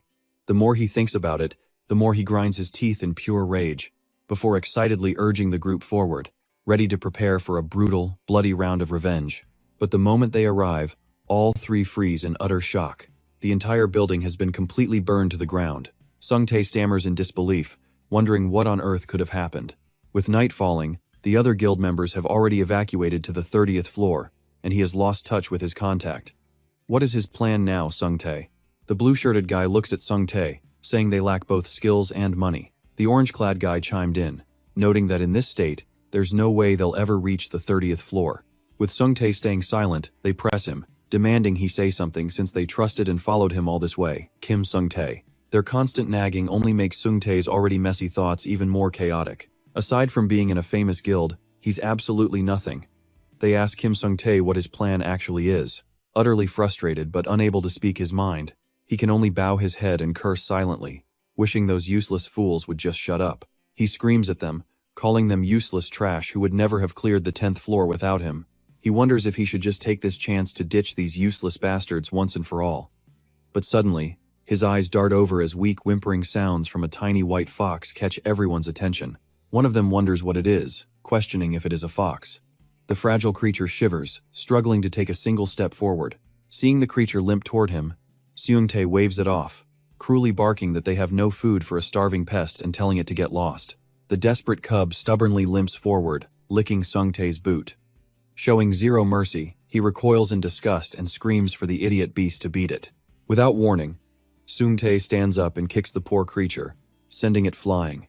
The tiny cub crashes hard against the cold ground, whimpering in absolute agony. Unwilling to stop there, Sung-tae spews venom, declaring that the helpless cub showed up at the perfect time to act as his personal punching bag. He approaches the crying creature and begins stomping on it, repeatedly grinding his dirty boot into its fragile body. He curses loudly, whining about why his life is so messed up and why he is the one always suffering. By now, the poor cub is completely exhausted, too weak to even struggle. Seung-tae only gets angrier, stomping even harder while screaming about the useless idiots surrounding him. Suddenly, a bright flash of light erupts from the dark alleyway where the cub had just emerged. Seung-tae's foot is instantly severed by a razor-sharp blade. He stands there in complete shock, watching blood spray out like a fountain. Stepping out of the darkness with terrifying bloodlust, a mysterious figure warns him to stop before his wounds become completely permanent. Seung-tae finally screams in agony, clutching his severed leg and demanding to know who they are, while the cub lies unconscious on the cold ground. The intruder scoffs, asking if Seung-tae is really talking to him, before introducing himself as the future master of the creature he just trampled. It is none other than Jin-hyuk. As they walk down the quiet street, Vulcan floats alongside him, asking where their next destination is. Jin-hyuk calmly replies that they have one final stop, heading toward the class advancement tower to claim his spiritual energy. Confused, Vulcan questions why he needs that, pointing out that Jin-hyuk is already a legendary necromancer master. Peering through his mask with a sharp gaze, Jin-hyuk explains that his current class is basically a broken bug in the system. He compares it to a mage with past life memories who hasn't fully mastered his raw power. Vulcan strokes his chin in deep thought, admitting he never considered that perspective. Jin-hyuk brushes it aside, suggesting they take a break first and spend some of Goldlich's stolen fortune. Suddenly, a system notification pops up on Vulcan's screen, indicating that the nine-tailed fox has sensed something nearby. At the exact same time, Jin-hyuk's screen orders him to look over, as the overlord of all specters points toward a dark, narrow alleyway. He asks the beast what is going on, and the status window frantically flashes with an urgent plea for help from the nine-tailed fox. She begs him to save her child who is in grave danger, leading right back to the flashing sword strike from earlier. Seung-tae's filthy foot is sliced clean off in an instant, like a knife cutting straight through raw meat. Seung-tae freezes in shock, his brain unable to comprehend the sudden attack as his blood sprays into the air like a fountain. Emerging from the shadows with intense bloodlust, Jin-hyuk coldly asks him why he can't just stop his pathetic abuse. He warns that any further kicking will make his own recovery take way longer. The intense agony finally registers, making Seung-tae shriek like a pig while cursing his lost limb. He demands to know his identity as the poor cub whimpers nearby. Jin-hyuk simply scoffs back. He mockingly asks if Seung-tae is talking to him, declaring himself the future master of the cub. He gazes down at the tiny beast, thinking to himself how unbelievable it is to run into the legendary descendant of the nine-tailed fox. Finding such a mythical creature in a place like this is wild enough, but it even triggers an official quest notification, begging him to rescue the baby. As the neutral god's disciple, he must rescue the cub and nurse it back to full health. The rewards include a special fox artifact and increased affinity with the nine-tailed fox. The initial reward drops upon rescue, with the second unlocking once the cub recovers. Viewing the quest screen, Jin-hyuk smiles, realizing he just stumbled into a massive stroke of luck. Seung-tae finally gets a clear look at his attacker, instantly swearing never to forget the terrifying mask staring down at him. He recognizes it as the infamous Spectre Slayer mask. Too bad Jin-hyuk does not recall his face at all, casually asking if they have ever met. Humiliated and furious, Seung-tae grinds his teeth, screaming to ask if this is just a cheap attempt to mock him. He orders his men to seize him, and two of his lackeys immediately ambush Jin-hyuk from behind. His sharp gaze locks onto the incoming attackers, and in a flash, Jin-hyuk vanishes into thin air. The blue-clad thug gasps while his freckled partner grits his teeth, wondering where he went. Before the pathetic trio can even react, Jin-hyuk smoothly lands nearby, gently cradling the fox. He turns back, his voice sounding as cold as the god of death. He asks how they could trample something without knowing its true power, warning them that these might be the absolute last words they ever speak. Propping himself up with his sword, Seung-tae trembles with pure rage, arrogantly demanding why they should care about some useless beast. "I'll chop off your leg just like this," Jin-hyun warns. Unfazed, he opens his status window to ask the nine-tailed fox what he should do with these bastards. Living up to his expectations, the system screen flashes a direct order from the nine-tailed fox, telling him to put them down. Showing zero fear, Kim Sung-tae's crew immediately surrounds Jin-hyun on command, trapping him so there is absolutely no way to escape. Jin-hyun leans over, picking up a random object as he calls out a casual warning to catch whatever is coming on their left. Before the boss can even react, Jin Hyun generously tosses his severed leg right back at him. Furious, Sungtae stares in disbelief, realizing the bastard just threw his own leg at him. But Jin Hyun is not just tossing trash. He is actually converting that severed leg into a deadly weapon. The leg instantly fractures into pieces. Holding the baby fox close, Jin Hyun commands with absolute authority. Corpse explosion. He looks down at the little creature, asking if it is indeed the child of the nine-tailed fox. The cub lets out a happy howl as they bring it home. Now comes the real headache. What are they supposed to do with it? They both stare at the tiny beast, completely clueless about their next move. First things first, they need a proper name. After all, they cannot just keep calling it the offspring of the nine-tailed fox forever. Jin Hyun gets dead serious, suggesting a bizarre pun that plays on shortening the word for fox. Hearing this awful suggestion, the little cub literally freezes in shock. Wu Chan cannot help but scoff, warning him that the fox might actually end up putting some holes in him once it grows up. Right on cue, the system flashes a notification showing the mother fox nodding in agreement. Jin Hyun complains, asking if they have any better ideas. Wu Chan proudly boasts, claiming he is about to demonstrate the unmatched naming skills he developed over his years of experience. He proposes harangue, combining the words for fox and brilliant radiance. Upon hearing this, the mother fox, the cub, and Jin Hyun are all left in absolute, awkward silence. Annoyed by the cold reception, Wu Chan snaps at them, yelling that they should speak up if they do not like it. Since it has two tails, let's just keep it simple and name it Miho. That has to be the best option, right? Jin Hyun suggests. Wu Chan smirks and laughs, highly doubting that a picky beast would ever be satisfied with such a lazy name. But he gets slapped with instant reality when the cub absolutely loves it. Jin Hyun gloats, pointing out how much the cub adores its new name. Realizing he lost, Wu Chan can only clear his throat awkwardly. The system flashes a victory notification. The side quest is complete, meaning he successfully rescued Miho, the child of the nine-tailed fox, and his rewards are being distributed. A glowing orb condenses right above Miho's head. It contains a mystical fox crest that floats directly toward Jin Hyun, leaving him completely stunned. This is a fox mask, and when you wear it, you gain the abilities of a wolf. Even better, the mask's power scales directly with its owner's base stats. Jin Hyun holds the artifact in his hands, carefully examining every detail. It closely resembles an Oni mask. Since it grants fox-like abilities, it likely has several tricks up its sleeve, but charm is easily the absolute best skill for trapping an enemy. Another notification pops up, this time from the nine-tailed fox itself. The nine-tailed fox informs him that the quest is still ongoing. She warns him not to forget about boosting the baby fox's overall vitality. Reading the requirements, Jin Hyun cannot help but wonder what raising its vitality actually entails. Quest Part 2 requires him to feed Miho 999 fresh raw livers to help the cub fully regain its original power. The reward is an increase in friendliness with the mother fox. Wu Chan mutters in disbelief at the massive number, while Jin Hyun's face twitches realizing he has to hunt them all himself.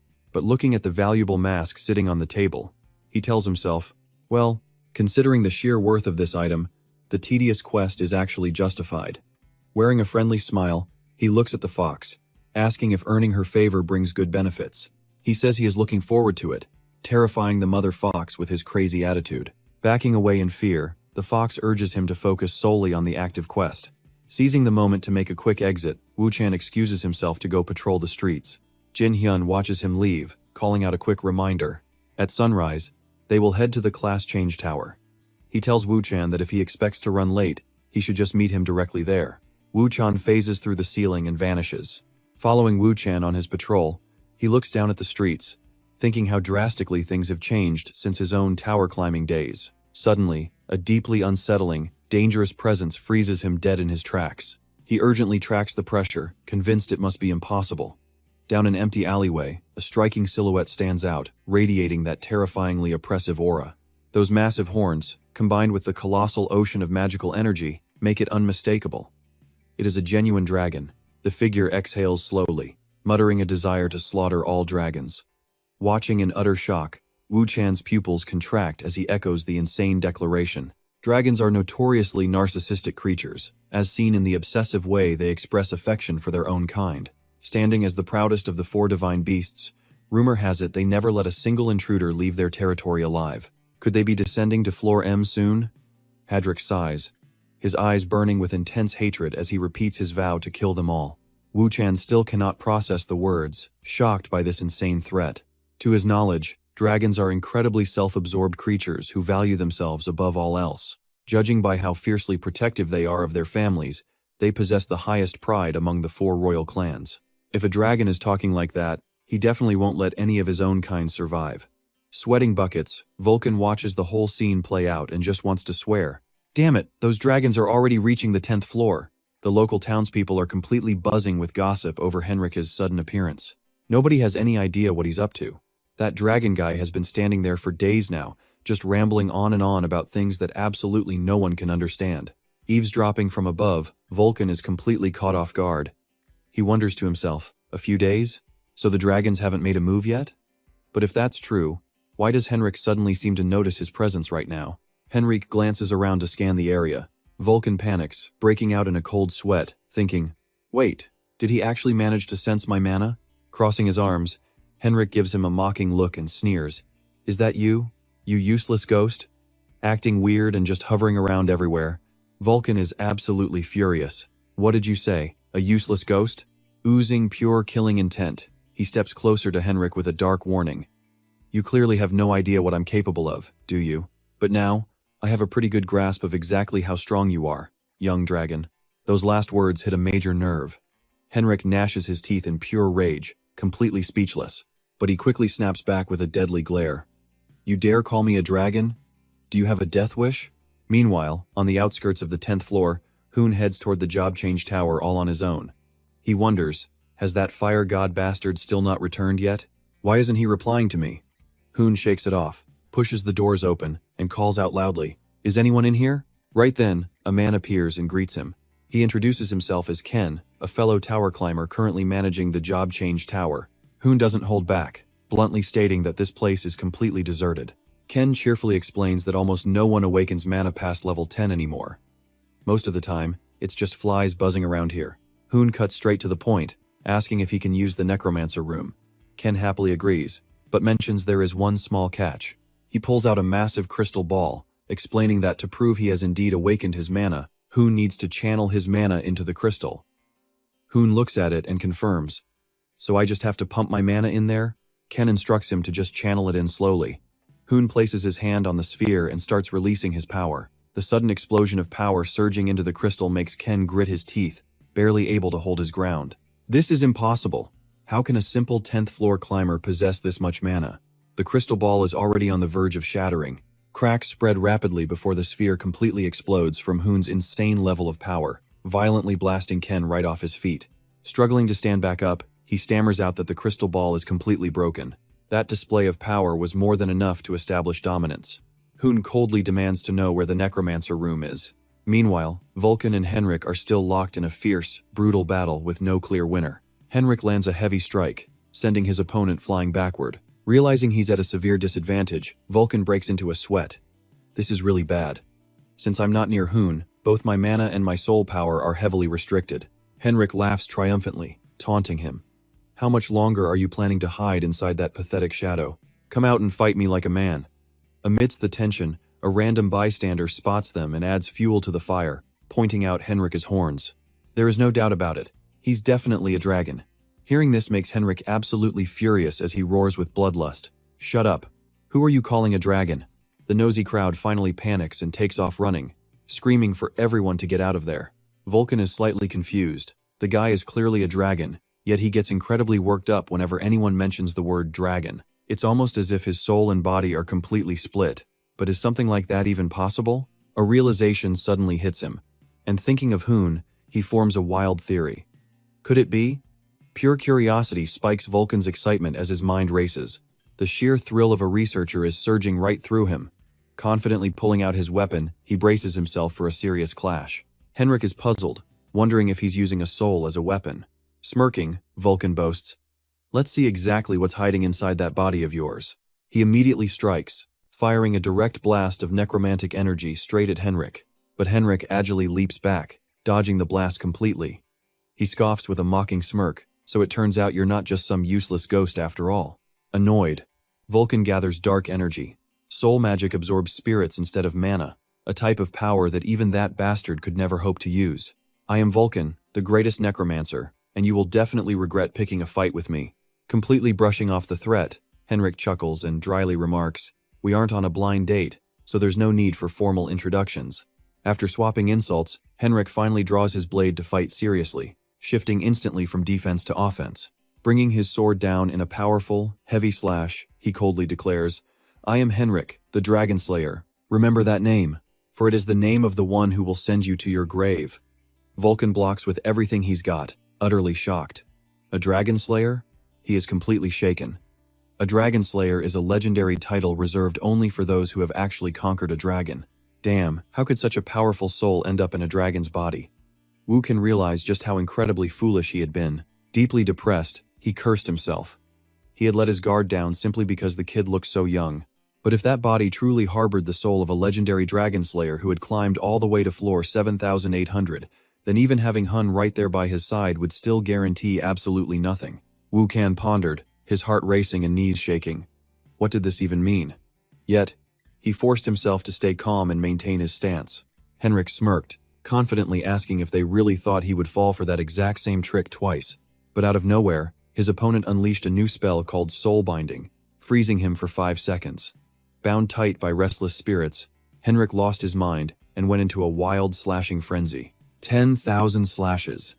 He easily sliced through the swarm of claws, but the ultimate boss had not even shown itself yet. Suddenly, a massive claw reached out, blocking the light and casting a dark shadow over him. The terrifying sight made Henrik completely pale in pure panic. Wu Can roared, Soulbind command. Watching from his arms, little Miho screamed in sheer terror at the chaotic scene unfolding right in front of them. Holding her tight, he gently reassured her that everything would be fine. He knew that spiritual energy was the absolute core for any true necromancer. A necromancer could channel souls directly as raw mana. Just thinking about that made Wu Can feel a sudden chill of fear. The absolute fastest way to awaken spiritual energy was to enter a soul state, meaning he had to stand on the very edge of death itself. Quietly watching Hun, whose blank eyes showed he was slipping out of consciousness, Wu Can knelt down and made a wild guess. It seemed Hun had entered the spirit world. It was a world like a deep, endless ocean. Whispers echoed from the dark, demanding, "Give me your body. We need a physical vessel." Wu Can spun around, highly alert. It had begun. Out of a mysterious green vortex, a horde of spirits emerged, screaming for a healthy new body to claim. I can live again. They fought and clawed at each other in a mad frenzy, screaming that the prize was theirs. Everyone, get back. Old friend, just cross over to Nirvana already. Terrified by this horrific sight, Wu Can abandoned Hun entirely and ran away to save his own skin. Fortunately, thanks to his quick reflexes, he managed to slip away from the grasping claws of those hungry spirits. Only then did Wu Can catch his breath, sweating. That was close. He had completely exhausted the souls and mana that Hun had temporarily lent him. He grinned, calculating his next move. The kid would not be able to move for a while, right? This was his ultimate golden opportunity. Determined to win, he urged himself to hurry. Seizing the perfect moment, Wu Can cast a magic circle to completely trap Henrik inside. Refusing to back down, Henrik fought back fiercely.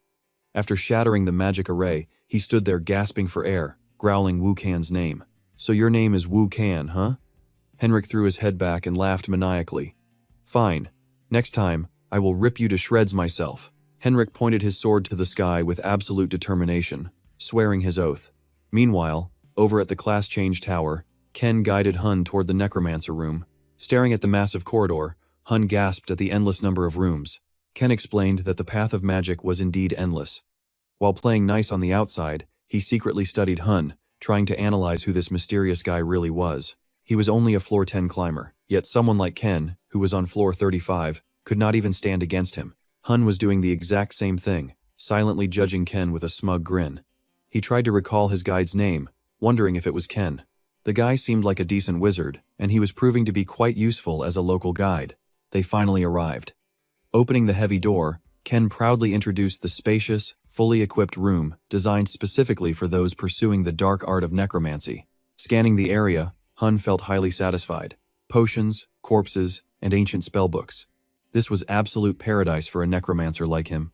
Ken stood by the door, warmly telling him to ask if he needed anything. Without even turning around, Hun gave a cold, short reply. He turned to Miho, asking if they should get started. Excitedly, the little girl leaped to the ground, fully ready to get to work. But out of nowhere, Wu-kan suddenly popped up, startling her so badly she lost her balance and almost fell headfirst to the floor. Hun's face darkened as he sternly demanded to know where on earth Wu-kan had come from. Scratching his head, the old man quickly made up a silly excuse about overdoing his morning exercise.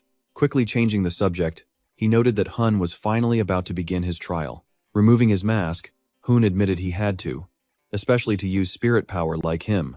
With a wave of his hand, he commanded his soul soldiers to get moving. Obediently, the spirits carried stacks of heavy books, carefully drawing a ritual circle and lighting candles to serve Hun with absolute devotion. They hovered protectively right behind him. Meanwhile, Miho just stood there with a blank expression, completely clueless about what was happening.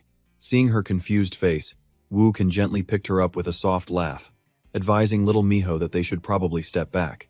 Sitting inside the ritual circle, Hun solemnly told Wu-kan to listen carefully, as this might be his final command. He turned back to look at the old man, offering both a strict order and a plea to guard his physical body until he successfully awakened. He grinned broadly, adding a warning that if Hun died, he would immediately steal his body. Just as those words left his mouth, a phantom materialized, stared at Hun for a fraction of a second, and plunged straight through his chest. Despite his harsh words, seeing Hun get attacked filled Wu-kan with genuine panic. Desperate, he grabbed his weapon and ordered the soul soldiers to defend their master's physical body from absolute death.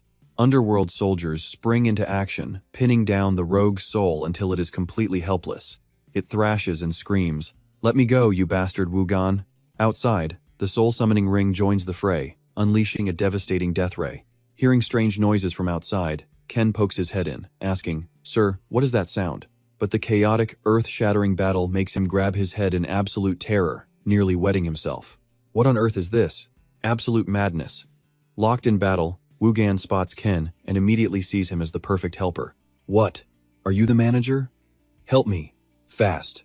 Meanwhile, ignoring the brutal clash, Miho cowers in a safe corner, covering her ears and trembling with fear. The terrified little girl cracks open one eye to peek at the chaos. The rogue soul cackles, spotting an opening. This idiot is completely wide open. Trying to help, Ken screams a warning. "Over there, he is going right for your back."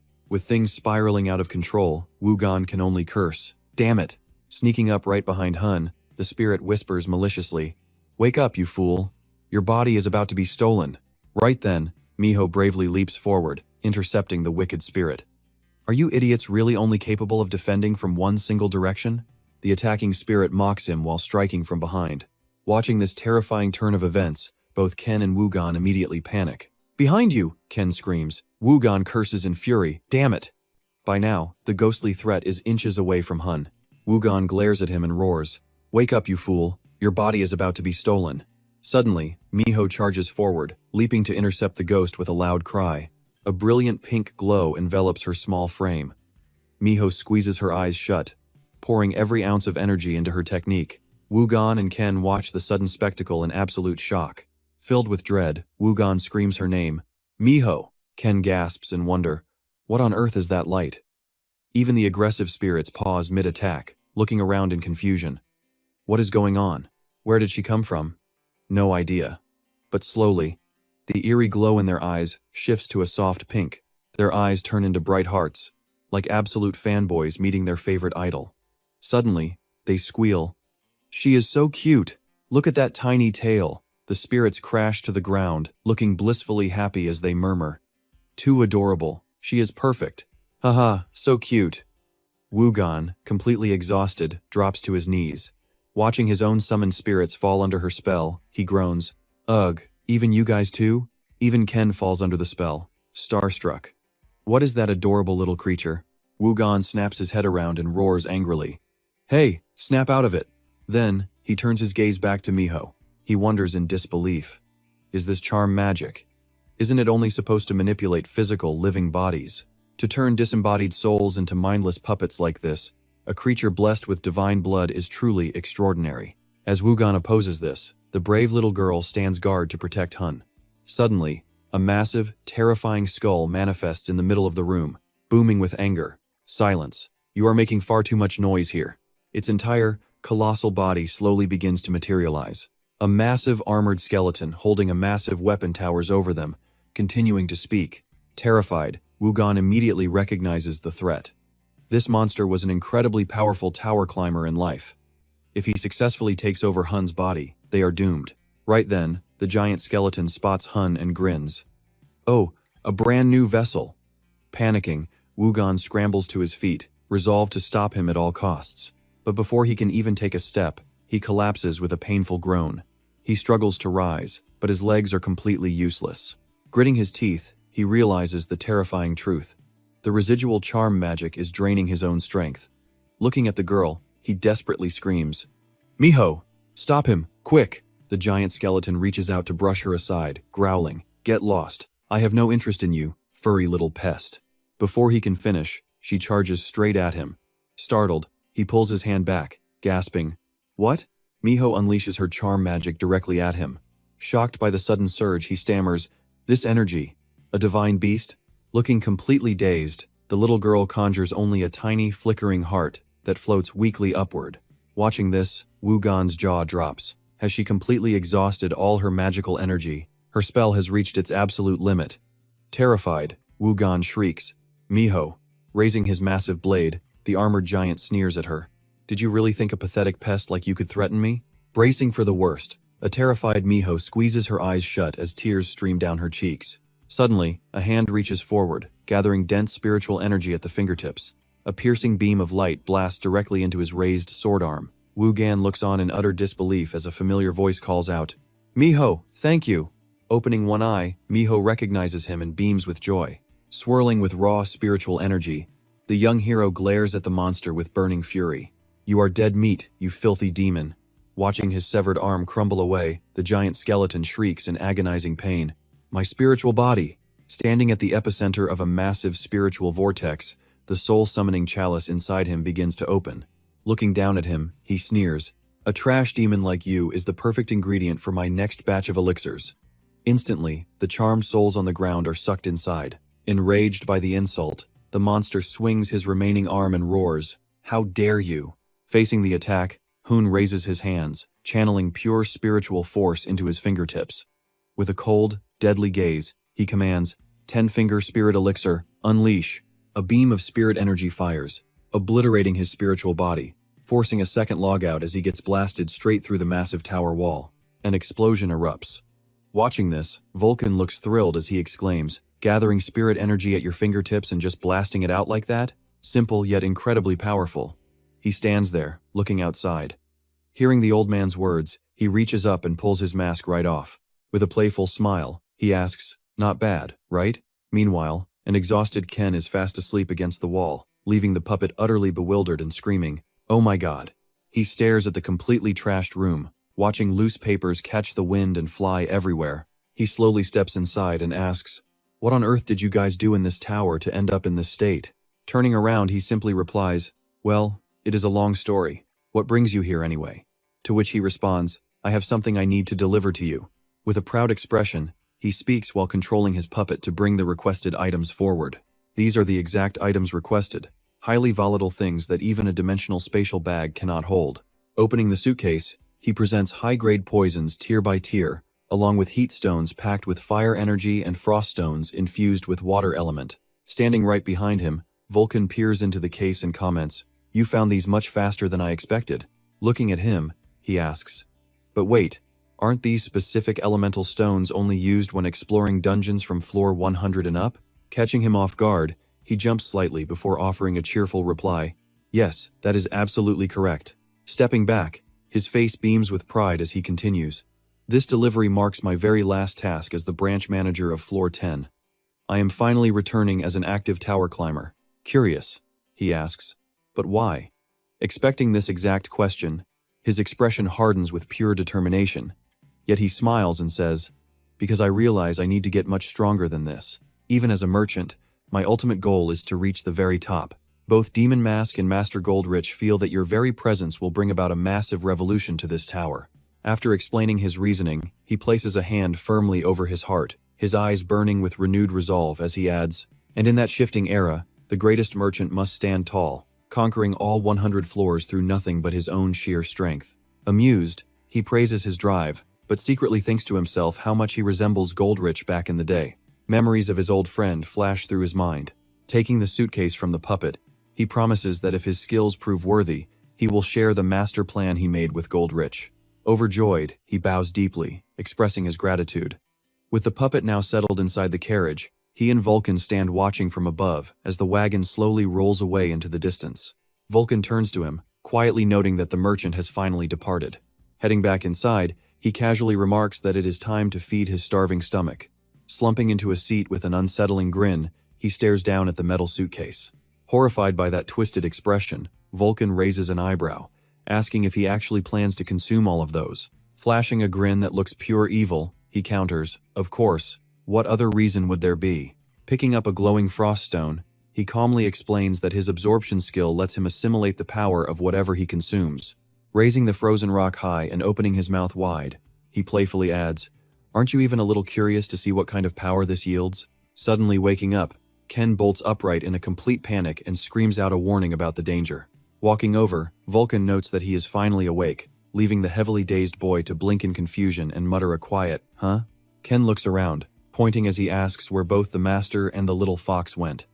Vulcan quickly reassures him that everyone is perfectly safe. But just as those words leave his mouth, he recalls something and corrects himself. Actually, maybe they are not safe at all. Growing even more confused, the boy demands to know what he means by that, but a sudden agonizing shriek echoing from across the room instantly draws both of their attention. Meanwhile, he is brought to his knees, his face twisted in absolute agony. Forcing the burning heat stone down his throat, he screams out in pure agony. Right beside him, Miho trembles in absolute terror, burying her head beneath her front paws. The system screen pings, alerting him that the nine-tailed fox is deeply anxious for its child. Hearing his painful cries, she squeezes her eyes shut in fright. The system adds another notification, explaining the nine-tailed fox refuses to let anyone witness its descendant cowering like this. Ignoring the unbearable pain, his eyes flash with absolute resolve as he grits his teeth and commands, "Devour." The moment he speaks, a wild combination of blazing fire and intense spiritual energy erupts around him. Clutching his chest tightly as the heat stone is absorbed, he slumps forward, panting heavily with severe burns visible around his lips. At that moment, the system screen flashes, notifying him that his ice and fire absorption has reached maximum capacity. Clutching a remaining poison vial, he winces at the notification and complains, "Guess the rest can't be absorbed right now, damn it. Why did I even decide to put myself through this torture?" Staring at the towering pile of dead orcs, Vulcan lets out a deep, exhausted sigh. Hearing his complaints, he scoffs. "What torture? This is simply necessary preparation." Vulcan stops grumbling, eyeballing him before asking, "Wait, don't tell me you actually drank every single one of those poison vials?" Hearing his question, Jinhyuk turned around to explain, saying he had already told him. Just like the signature fighting style of the Death Star, he had to prepare for any sudden emergencies. As he spoke to Vulcan, the system notified him that all toxins were purged, and fire resistance had greatly increased. His frost resistance had greatly increased as well. Recalling his previous death, Jinhyuk added that poison was especially dangerous. One of the Death Star members was incredibly skilled with poison, and recognizing those tricks sooner would have saved him from such a brutal defeat. Right after he finished speaking, a spirit arrived to notify Vulcan that everything was complete. Vulcan simply muttered, "It is time." Vulcan looked closely at the spirit to confirm, asking if those were indeed all the nearby vengeful souls. The spirit nodded, signaling that was all of them. Jinhyuk looked at Miho and cheerfully said that she had waited long enough, so it was time to eat. Hearing his words, she happily leaped off him. Seeing Jinhyuk pamper her like that, Vulcan turned to him with a curious question. Shouldn't she learn how to fight like a true descendant of the nine-tailed fox? In response, Jinhyuk argued that in human years, she was still just a baby. Over on her side, Miho bared her sharp, menacing fangs and began devouring the nearby vengeful spirits. Shocked by the sight, Vulcan and Jinhyuk realized she did not need any training. Just then, the system announced the second trial quest. Feed raw liver, 9 out of 127. Having finished her meal, a fully satisfied Miho skipped happily back toward him. Back in the city, Vulcan walked alongside Jinhyuk, advising that while he wanted to unleash his power, it was best not to draw any unwanted attention in a major metropolis. Hearing his advice, Jinhyuk asked if Vulcan was actually planning to pick a fight with someone in the middle of the night. Surprised by his sharp intuition, Vulcan raised an eyebrow and asked, "Oh, do you really want to know?" Jinhyuk glared coldly at him, pointing out that his demonic energy was clearly surging. He demanded to know who it was, a demon or a dragon, to which Vulcan admitted he had met them. Jinhyuk's calm gaze instantly turned to pure shock. Vulcan then grew serious, admitting he had fought a member of the Dragon Clan, and that the opponent was quite formidable. Fortunately, Vulcan had used his spiritual power to lock down the dragon's incredibly swift movements. As Vulcan turned to look, he gasped in shock to find Jinhyuk completely enveloped in dark demonic energy, his eyes burning with intense excitement as he repeated, "A dragon is here?" Terrified by the display, Vulcan desperately tried to hold him back, warning Jinhyuk to calm down and stop releasing demonic energy in public. But suddenly, Jinhyuk coughed up blood. Wiping the blood from his lips, Jinhyuk grunted, admitting that devouring both ice and fire was still taking a heavy toll on his body control. Speechless, Vulcan scolded him for not staying calm, then clarified that his opponent was not a typical dragon, but someone entirely different. Confused by the clarification, Jinhyuk questioned him, wondering how it could be someone else if it was not an actual dragon. After wrapping up his lengthy explanation, Vulcan concluded that was the whole truth of the matter. Jinhyuk fell deep into thought, repeating the Dragon Slayer's name, Hendrik. Vulcan nodded in agreement. Jinhyuk looked utterly baffled, muttering that it made no sense for a soul and a body to be completely separated like that. Behind his mask, Jinhyuk's face filled with pure shock as he pressed for answers. Vulcan immediately replied that he too had been skeptical until he witnessed it with his own eyes. Both his body and soul focused intently, listening seriously to Vulcan's words. Once Vulcan finished, Jinhyuk regained his composure and nodded, noting that he actually knew of the legendary dragon slayer Hendrik. Jinhyuk began sharing what he knew, explaining how Hendrik first trained by hunting down various dragons. Once he became a tower climber, Hendrik hunted down every single dragon he encountered or found, eventually transforming into a monstrous powerhouse widely feared as the legendary Dragon Slayer. Jinhyuk looked back at Vulcan and added that rumor had it he died somewhere between the 700th and 800th floors. Hearing his explanation, Vulcan agreed, suggesting that his demise was likely a carefully planned trap set by the Dragon Royal family. Jinhyuk smirked with excitement, eager to meet this Hendrik guy face to face. But as soon as the words left his mouth, he coughed up blood again. Shocked once again, Vulcan chided him for absorbing too much energy, remarking that his devouring ability felt like an outright cheat. In fact, it was more like a self-inflicted devouring punishment for the user. Watching him closely, Vulcan warned Jinhyuk to quickly heal the severe internal damage caused by absorbing those volatile fire and frost stones. Deep inside, the chaotic elements Jinhyuk had consumed began to violently clash. Wiping the fresh blood from his mouth, he turned to Vulcan and questioned, "Heal? See a priest? Are you crazy? Do you want me to get purified by divine power like those wandering spirits?" Vulcan shot back, asking what his alternative plan was, warning that he would keep spitting up blood and struggle to recover otherwise. Jinhyuk replied calmly that the absolute best way was to acquire divine power so he could heal these wounds himself. Vulcan scoffed at the ridiculous idea, calling him crazy and claiming it was completely impossible. Just then, Miho, resting on Jinhyuk's back, sensed something nearby and cried out. Asking what was wrong, Jinhyuk looked over at her in confusion. As her cries grew louder and more frantic, he became increasingly panicked and kept asking what was wrong. He complained about his ears hurting, telling her to quiet down. Just then, Vulcan also sensed something ominous in the air and suddenly called out, "Jinhyuk!" A massive question mark popped up in Jinhyuk's mind as Vulcan kept staring at him, preparing to speak. Those people were acting strange. The crowd on the street suddenly froze like stone statues. Hearing the old man say that, he couldn't help but ask, "Huh? Humans? They didn't even flinch at your scream?" Wu-chan immediately replied that he had no idea what was going on. Something was off, as if they were walking in a trance. Suddenly, a glowing halo materialized right above where he and Wu-chan were standing. Both of them whipped their heads around in shock as a mysterious girl appeared from the middle of the crowd. She calmly walked up to him and offered a greeting, saying she was honored to meet the demon mask, before flashing a mysterious smile at them. He stared in absolute shock, instantly recognizing her as a celestial. Without a second thought, he replied while drawing his sword from beneath his cloak. "A pleasure? I highly doubt that," he countered. But before he could even draw his blade, a hand suddenly clamped down on the hilt. She was already standing right in front of him, warning him not to do anything he would regret. He froze in sheer panic, his mind racing as he wondered how she could have moved that fast without him noticing. Seeing his shock, she smiled and repeated her greeting to the demon mask.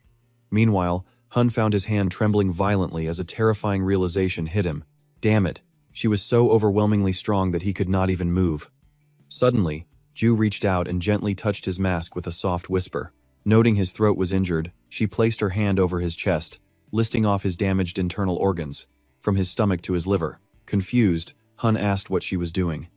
Right then, The halo above Ju's head burst into a brilliant, blinding light that radiated throughout the area. As the energy poured from her, Hun backed away in a panic, while the spirit beast at his feet let out a fierce, protective growl. Wu-chan, hovering right behind him, anxiously asked if he was all right. Hun slowly placed a hand on his chest, completely stunned by what he felt. He was fully healed.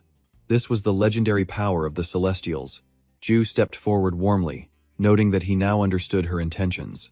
She assured him she had no desire to fight, introducing herself as Ju, a member of the wingless Celestial clan. Later that evening in the ancient town, a loud bell echoed, breaking the spell. The frozen citizens finally opened their eyes and woke up. A bewildered man looked around, completely confused about what just happened. While the white-haired youth stood watching the crowd recover, people started wondering what they were doing and what time it was. Over at the Gitch Hotel, a waitress holding a broom stood dazed. Scratching her head in confusion, she wondered why she was just standing there, when another short-haired maid quickly ran up to her. The maid agreed, admitting her own mind felt totally foggy, suggesting they might just be exhausted from working too much lately. From behind a door, Hoon quietly observed them. Once inside the small room, he shut the door, and directly asked Ju what she had done to them.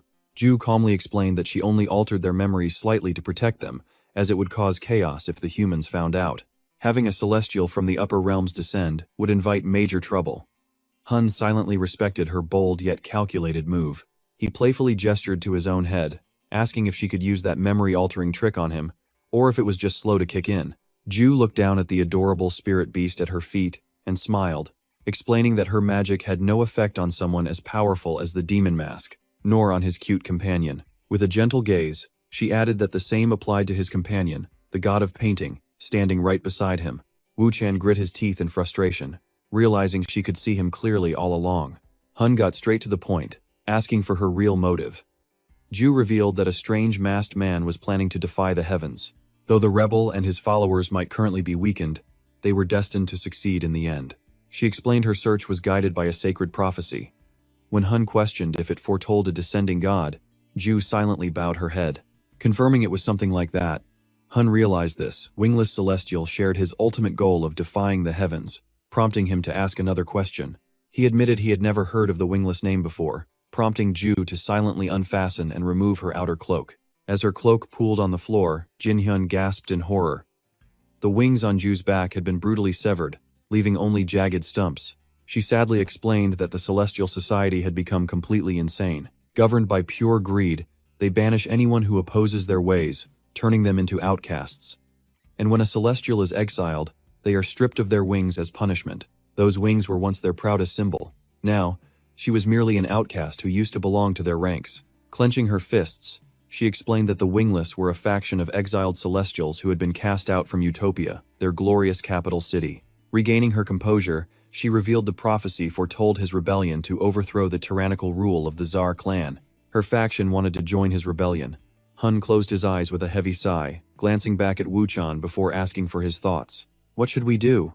Wu-chan grit his teeth, muttering that she didn't seem to be lying, so they might as well accept her help. Hearing his approval, Jin-hyun asked what kind of assistance the Wingless could actually offer. Ju closed her eyes in sorrow, admitting they had nothing. When Hun gasped in disbelief, Ju explained that while her clan possessed immense strength, Utopia had officially branded them as state enemies. The authorities kept them under constant surveillance, and any growth in their numbers would only trigger a full-scale assault from the Celestials. The tension was rising. Hyun thought to himself, what a headache. Letting go of a force from the Celestial clan was a waste, but taking them in was just too risky. After a long moment of silence, Hyun finally made up his mind. He asked them straight out, if a critical moment came and he needed their power, would they still stand by his side, despite the oppression? Ju gave a firm nod and promised they were ready, prompting Hyun to suggest establishing their new alliance. Ju quickly bowed in gratitude, thanking the Devil Mask. Jin-hyun secretly sighed in relief, realizing his group's real identity had not been leaked yet.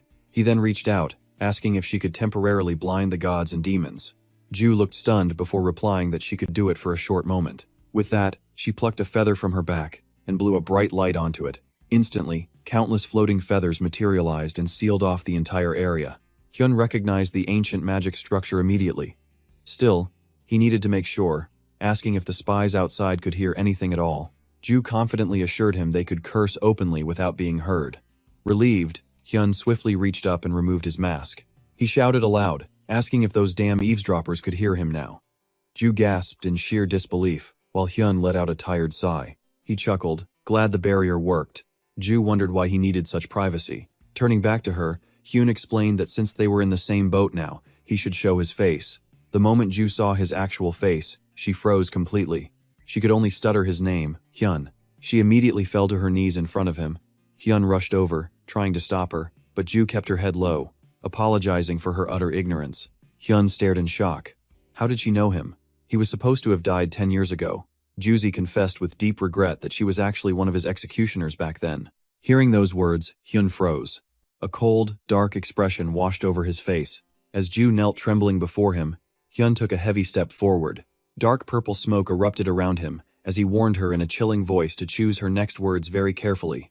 His face radiated a murderous aura, completely crushing any hope of resistance. Ju kept her head low, whispering a question about what actually happens if someone manages to climb all 999 floors of the tower. With that same icy expression, Hyun replied that he would meet the same fate as the others, ruled over by the tower's gods and demons. Juzi shook her head, explaining that the Celestial and Tsar clans were consumed by their own arrogance, wanting that supreme position all to themselves. In the end, they planned to eliminate anyone else who showed the potential to conquer the tower. She pictured a massive boot relentlessly stomping down on a fragile new sprout. Hyun looked genuinely surprised, asking what she meant by weeding out all potential conquerors. Seeing his confusion, she softly spoke as dark energy swirled around his face. Hyun muttered in response that it was all just a wild guess until now. But now he was absolutely certain, especially since the mastermind behind his demise was standing right in front of him. She remained kneeling submissively, while Hyun stood with his hands in his pockets, shrouded in an eerie, ominous haze that filled the room. Suddenly, his expression twisted with rage as he threatened to send her head back to Uriel of the Celestial clan. Instantly, black smoke wrapped around Ju's neck. Gasping for air, she choked out that this was the exact reason she became useless to the Celestial clan. Hyun frowned, asking her to clarify what she meant. Even though his dark, suffocating power completely pinned her to the ground, she desperately explained that she was cast aside 10 years ago, simply because she opposed the Celestial clan's plan to eliminate a certain promising tower climber. Looking up with tearful eyes, Ju stammered that the climber was none other than the Black Spirit, Hyun himself. His icy, murderous expression instantly melted into pure shock. He stood there silently, staring down at her without uttering a single word. Suddenly, Hyun turned his face away, grumbling like a hurt child that she should at least apologize to him properly. Ju softly replied that it was a burden she had to bear. Having calmed down, Hyun waved his hand dismissively, stating he would not take his anger out on her since he understood her conflict with the Celestial clan. Ju rose gracefully, expressing her deepest gratitude for his understanding. She added that there might be like-minded individuals within the Tsar clan as well. If he ever crossed paths with them, she advised him to accept them as allies. Hearing this, Hyun chuckled and agreed that all kinds of people exist everywhere. Despite his casual tone, he was already calculating the immense benefits. Outcasts from the Tsar clan would definitely be highly valuable assets. Recruiting them would provide a massive advantage in his upcoming war against the Tsars. Hyun then asked where they could meet up next time. Ju revealed their secret hideout was located in Daegum, on the 190th floor. He found that floor to be surprisingly low. She explained that the higher one climbs, the tighter the Tsar clan's iron grip becomes, making upper floors far too dangerous. The territory from floors 200 to 300 belonged to that person, leaving them no choice. Hyun nodded as the pieces clicked together. He had forgotten that those floors belonged to Emperor Zeus, an invincible tyrant whose absolute power ruled over everything from floor 200 to 300. If the Wingless clan built a base on his personal turf, they would likely be instantly obliterated by Emperor Zeus himself, rather than the Celestial clan. Suddenly, Ju remembered her current state and politely asked if she could finally put her clothes back on. Slightly embarrassed, Hyun cleared his throat and agreed. Ju quickly turned her back to him to get dressed. Just as Ju turned her back, Hun spotted her wings. His sudden voice caught her off guard, making her jump. Would it leave any trace? She shyly replied, No, but with the Celestial clan chasing me, the only thing I brought here was myself. Wearing a sly grin, he replied, No, that is already more than enough. Thinking he had bad intentions, she shyly covered herself with her jacket, gasping, What kind of person are you? Your look is so strange. Realizing she totally misunderstood, he quickly cleared the air. No, that is not it. About your wings, I actually just want some feathers. Hearing this, Ju sighed in relief. Oh, if that is all, you can have as many as you want. They will grow back. Watching her pluck them, Hun was worried they would not regrow, so he had chosen his words carefully. She then handed him a handful of feathers. He picked one up and stared intensely. Ju warned him, "You must never expose it. The Celestial Clan has skills to track down the owner of these feathers." Hun looked at the feather with a goofy grin, replying, "Do not worry, I am going to eat all of them anyway." Stunned by his bizarre words, she froze and asked, "What? Eat them?" Thinking he had dark motives again, she snapped, "You really are a creep." Wronged again, he defended himself. "I told you that is not it." After that, Ju bid them farewell. "Well, I will be taking my leave now. See you next time at the gym center." Once she left, he turned to the man beside him and said, "Just as expected." Stepping outside, she murmured to herself, "Let us see what you can really achieve." As Ju walked away, her stray feathers drifted lazily through the room.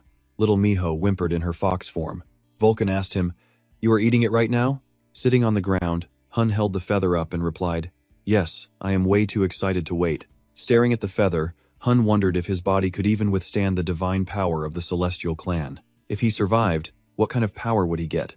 Seeing how stubborn he was, the old man shook his head. "Do as you wish. I gave up on those desires long ago." He then reached out to pet the little fox, murmuring, "Miho, you must never eat random things like that." Hearing this, she tilted her head, confused, while Hun started putting the feather into his mouth. At first, he felt absolutely nothing, but suddenly his eyes bulged out. Hun stumbled to his feet, desperately clutching his own throat. Vulcan just watched calmly, saying, all right, I get it." He then picked Miho up and played with her. "Come on, Miho. Let us play airplane." Meanwhile, Hun was rolling on the ground in agony, screaming as he felt a massive shift happening inside him. After a brutal struggle, Hun finally opened his eyes and woke up. Now, Hun lay alone on a massive sheet of water. Opening his eyes, he gasped, clutching his aching head as he struggled to sit up. This was his mental world. Hun wondered if the raw divine energy of the Celestial Clan had simply overwhelmed his physical body. If so, what kind of disaster was about to unfold inside his mind? Touching the water, he suddenly sensed something and whipped around in shock. Right before his eyes, a colossal waterfall materialized, making him gasp. A waterfall. Standing in a bright golden void, Hun stared ahead, thinking, that is, the divine energy flooding his body is like a massive mountain. All of this from just one single feather. Drenched in cold sweat, Hun felt lucky he had not picked a fight with Ju. Yet, a wild idea hit him. What if he could conquer and devour her whole? The thought itself was mouthwatering. It would be the ultimate jackpot, unleashing a level of power he could not even begin to fathom. Suddenly, things took a bizarre turn. Hun looked down at his feet, shouting, "Oh my god, this is terrible." He screamed in terror. Wait, is the water actually rising? Hun doubted his own eyes, hoping it was just a mere illusion of the waterfall. The situation was spiraling way out of control. If the water kept rising, he was going to drown, right? Trying to stay calm, Hun knew he had to overcome this overwhelming pressure before the divine deluge swallowed his entire inner world. But with his mind completely blank, what could he even do? No matter how much he visualized the feather, no good ideas came to him. But after racking his brain, Hun suddenly had an epiphany. His eyes lit up, and he licked his lips like a predator spotting prime prey. Exactly. There was only one way out of this. Back in the real world, Vulcan watched Hun's body tremble uncontrollably, a giant question mark forming in his mind. Turning around, he saw a deep purple aura radiating from Hun, growing more intense by the second. He gasped in utter shock. Is he actually using his spiritual power to fight back? But something was off. This was completely insane. Was he seriously wielding spiritual energy while in a pure soul state? In his arms, Miho watched Hun with deep concern in her eyes. Noticing her distress, Vulcan advised her to trust him. Hun's move to absorb that celestial feather meant he definitely had a plan of his own. The little cub looked up, listening intently, before bowing her head and letting out a soft cry. It seemed to be her own unique language. Vulcan shared her anxiety, but he wanted to take this gamble. Trusting in his potential was their only option. This was his ultimate trial, but of course, he was bound to pull through. Right after, his eyes flashed with a sinister curiosity, silently asking how Hun was going to shock him this time around. At the same time, he placed a tube in his mouth, plunging the other end deep into the rising water. In just a moment, the water had reached his waist. Hun cursed in panic, wondering if this was another failure. Watching the bottles floating aimlessly on the water, he began to think, Trying to control divine power through spiritual energy seemed like the wrong approach entirely. He realized something crucial: this power was meant to be hunted down and absorbed, not passive. He had assumed the waterfall here could be drunk normally, but as this thought crossed his mind, he looked up with growing anxiety. At this rate, failure was certain, since the divine force was completely crushing his resolve. It was either abandon this power or face death. Suddenly, his eyes flared, realizing he had absolutely nothing to fear. Hun raised his hand as it glowed with a dark purple light. It seemed he had finally grasped the solution. Since this manifestation was born from his own soul, it had to follow his rules. With his mind cleared, Hun finally found the way. He struck the water, and sharp purple fangs slowly emerged from the golden tide, looking ready to devour the entire stream. The beastly maw opened wide, its tongue stretching out to reveal a dark, endless abyss that looked like a bottomless pit. He smiled with pure joy, knowing the real battle was starting now. Controlling his spiritual energy, he began swallowing the water with a devious smirk. If this were a movie, he would easily pass as the main villain plotting against the protagonist. He swallowed hard, staring ahead with a highly confident and incredibly smug grin. All right, this was the moment. Just like that, the water poured into his stomach. He drank it like a refreshing beverage, thinking it tasted absolutely amazing. Grinning from ear to ear, his eyes shone brightly as he praised the flavor. Opening his mouth wide, he roared to the sky to give him more. Hun slowly absorbed the massive wave of power, his eyes glowing just as fiercely as the energy itself. Even his physical body began smiling, making Minho realize the overlord of 10,000 demons was grinning. A message flashed across the red screen, stating the overlord of 10,000 demons applauded this success, welcoming the predator archdemon. Elsewhere, a voice muttered, "The greedy dragon?" Garlock sat on a rooftop chatting with a friend, staring into the distance as he spoke. True to the legends, it was a neutral god that loved playing wicked games. He envisioned the greedy dragon devouring everything in sight. Fitting its name, its greed drove it to claim all the treasures. It was a mad dragon obsessed with consuming the entire world. Glancing at his friend, Garlock continued explaining how the divine title of the greedy dragon was described. Back to Hun, who kept drawing in the energy. It was finally time to wake up, as voices called out trying to rouse him. Vulcan spoke up cheerfully, remarking that the kid seemed to have regained his senses. Minho squealed with joy before quickly leaping straight into his arms. Hun patted her to reassure her he was back, while Vulcan sneered, asking if he had succeeded or failed. It would be a joke if he failed. He looked back with disdain, asking why it even mattered. Hun summoned an energy sphere in his palm, proudly declaring that he had obviously succeeded. His next words absolutely terrified Vulcan. As Hun explained, he had built an entire universe from a tiny seed to manifest this divine power within himself. Vulcan stood frozen in sheer disbelief, completely unable to process what he was hearing. He was a mere human, not part of the Tsar clan, yet he possessed the power of the Celestials.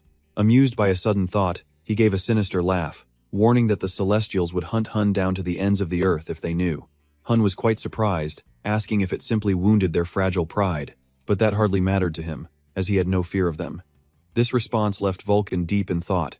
While it was an incredible achievement, it was extremely risky because Hun was not yet strong enough to survive a clash with the Tsar clan. Outside, the sky remained as clear as always. Vulcan still could not shake his worries, thinking about how unstable things were right now. He pictured Hun standing tall with his arms crossed, looking absolutely fearless and confident. If things went sideways and Hun had to face the Tsar clan, the outcome would be unpredictable.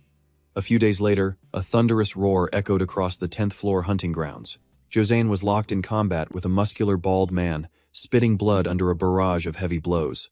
Very quickly, the man fell defeated at Josiane's feet. The warrior stood over him, roaring with a fierce expression. Suddenly, a purple light condensed into a humanoid shape and attacked, flashing a wicked grin full of razor-sharp teeth. Josiane swung his heavy axe at the entity. Watching the battle from above, Hun and Vulcan agreed it was time to begin. The bloodthirsty green goblin refused to back down against the soul soldier, charging forward and swinging his axe directly at it. With bloodshot eyes, roaring in pure rage, the green goblin completely obliterated the soul soldier in the blink of an eye. It roared to flex its power, but suddenly, a blinding light flashed right from the spot where the soul soldier had just fallen. Stunned by this bizarre turn of events, the goblin panicked. Then, a massive hand reached out from within that mystical, glowing light. A second later, a holy soul soldier appeared, sporting glowing eyes and a radiant cloak that made him look completely divine. Meanwhile, Hun watched from the cliff alongside Vulcan, wondering how the new Holy Soul soldier was holding up in combat. As expected, the old man was thoroughly impressed. Its combat skills were performing exactly as they had hoped. It turns out this Holy Soul soldier has a crucial job, specializing in healing both undead and other soul soldiers. Summoned minions are usually fragile, so necromancers rely on sheer numbers. Giving them a massive healing upgrade like this is an incredible boost. They walked down to inspect the piled-up goblins, and Vulcan could not help but remark on the divine energy. Some of these monsters were actually on the verge of evolving. Hun, however, disagreed, noting that they still had a long way to go. Suddenly, something squirmed beneath the pile of monsters. A second later, the baby fox popped its head out, looking incredibly satisfied after eating its absolute fill. Amused, Vulcan pointed out that the little creature ate everything, prompting Hun to ask if it really liked that stuff. At this rate, the quest would likely be finished by tomorrow. A quest screen popped up. To regain Miho's power, the neutral god nine-tailed fox required the little pup to consume 999 raw livers. Progress: 890, 2 out of 999. The reward was increased intimacy with the nine-tailed fox. Hun was genuinely surprised, as he had not expected to unlock this slaughter achievement for a second time. Before jumping into the next quest, he needed to check his progress. Time to open the status screen. Status window. Name: Hun. Class: Necromancer. Subclass: All-Rounder Master. He scrolled through his constitution and mana stats. Look at those stats. Strength: 35 plus 33. Stamina: 37 plus 33. Agility: 34 plus 33. Intelligence: 51 plus 33. Mana: 66 plus 48. Magic power 0 out of 10, and divine power is at 3. Traits: Predator and multi-talented. Skills: All-out attack and endurance.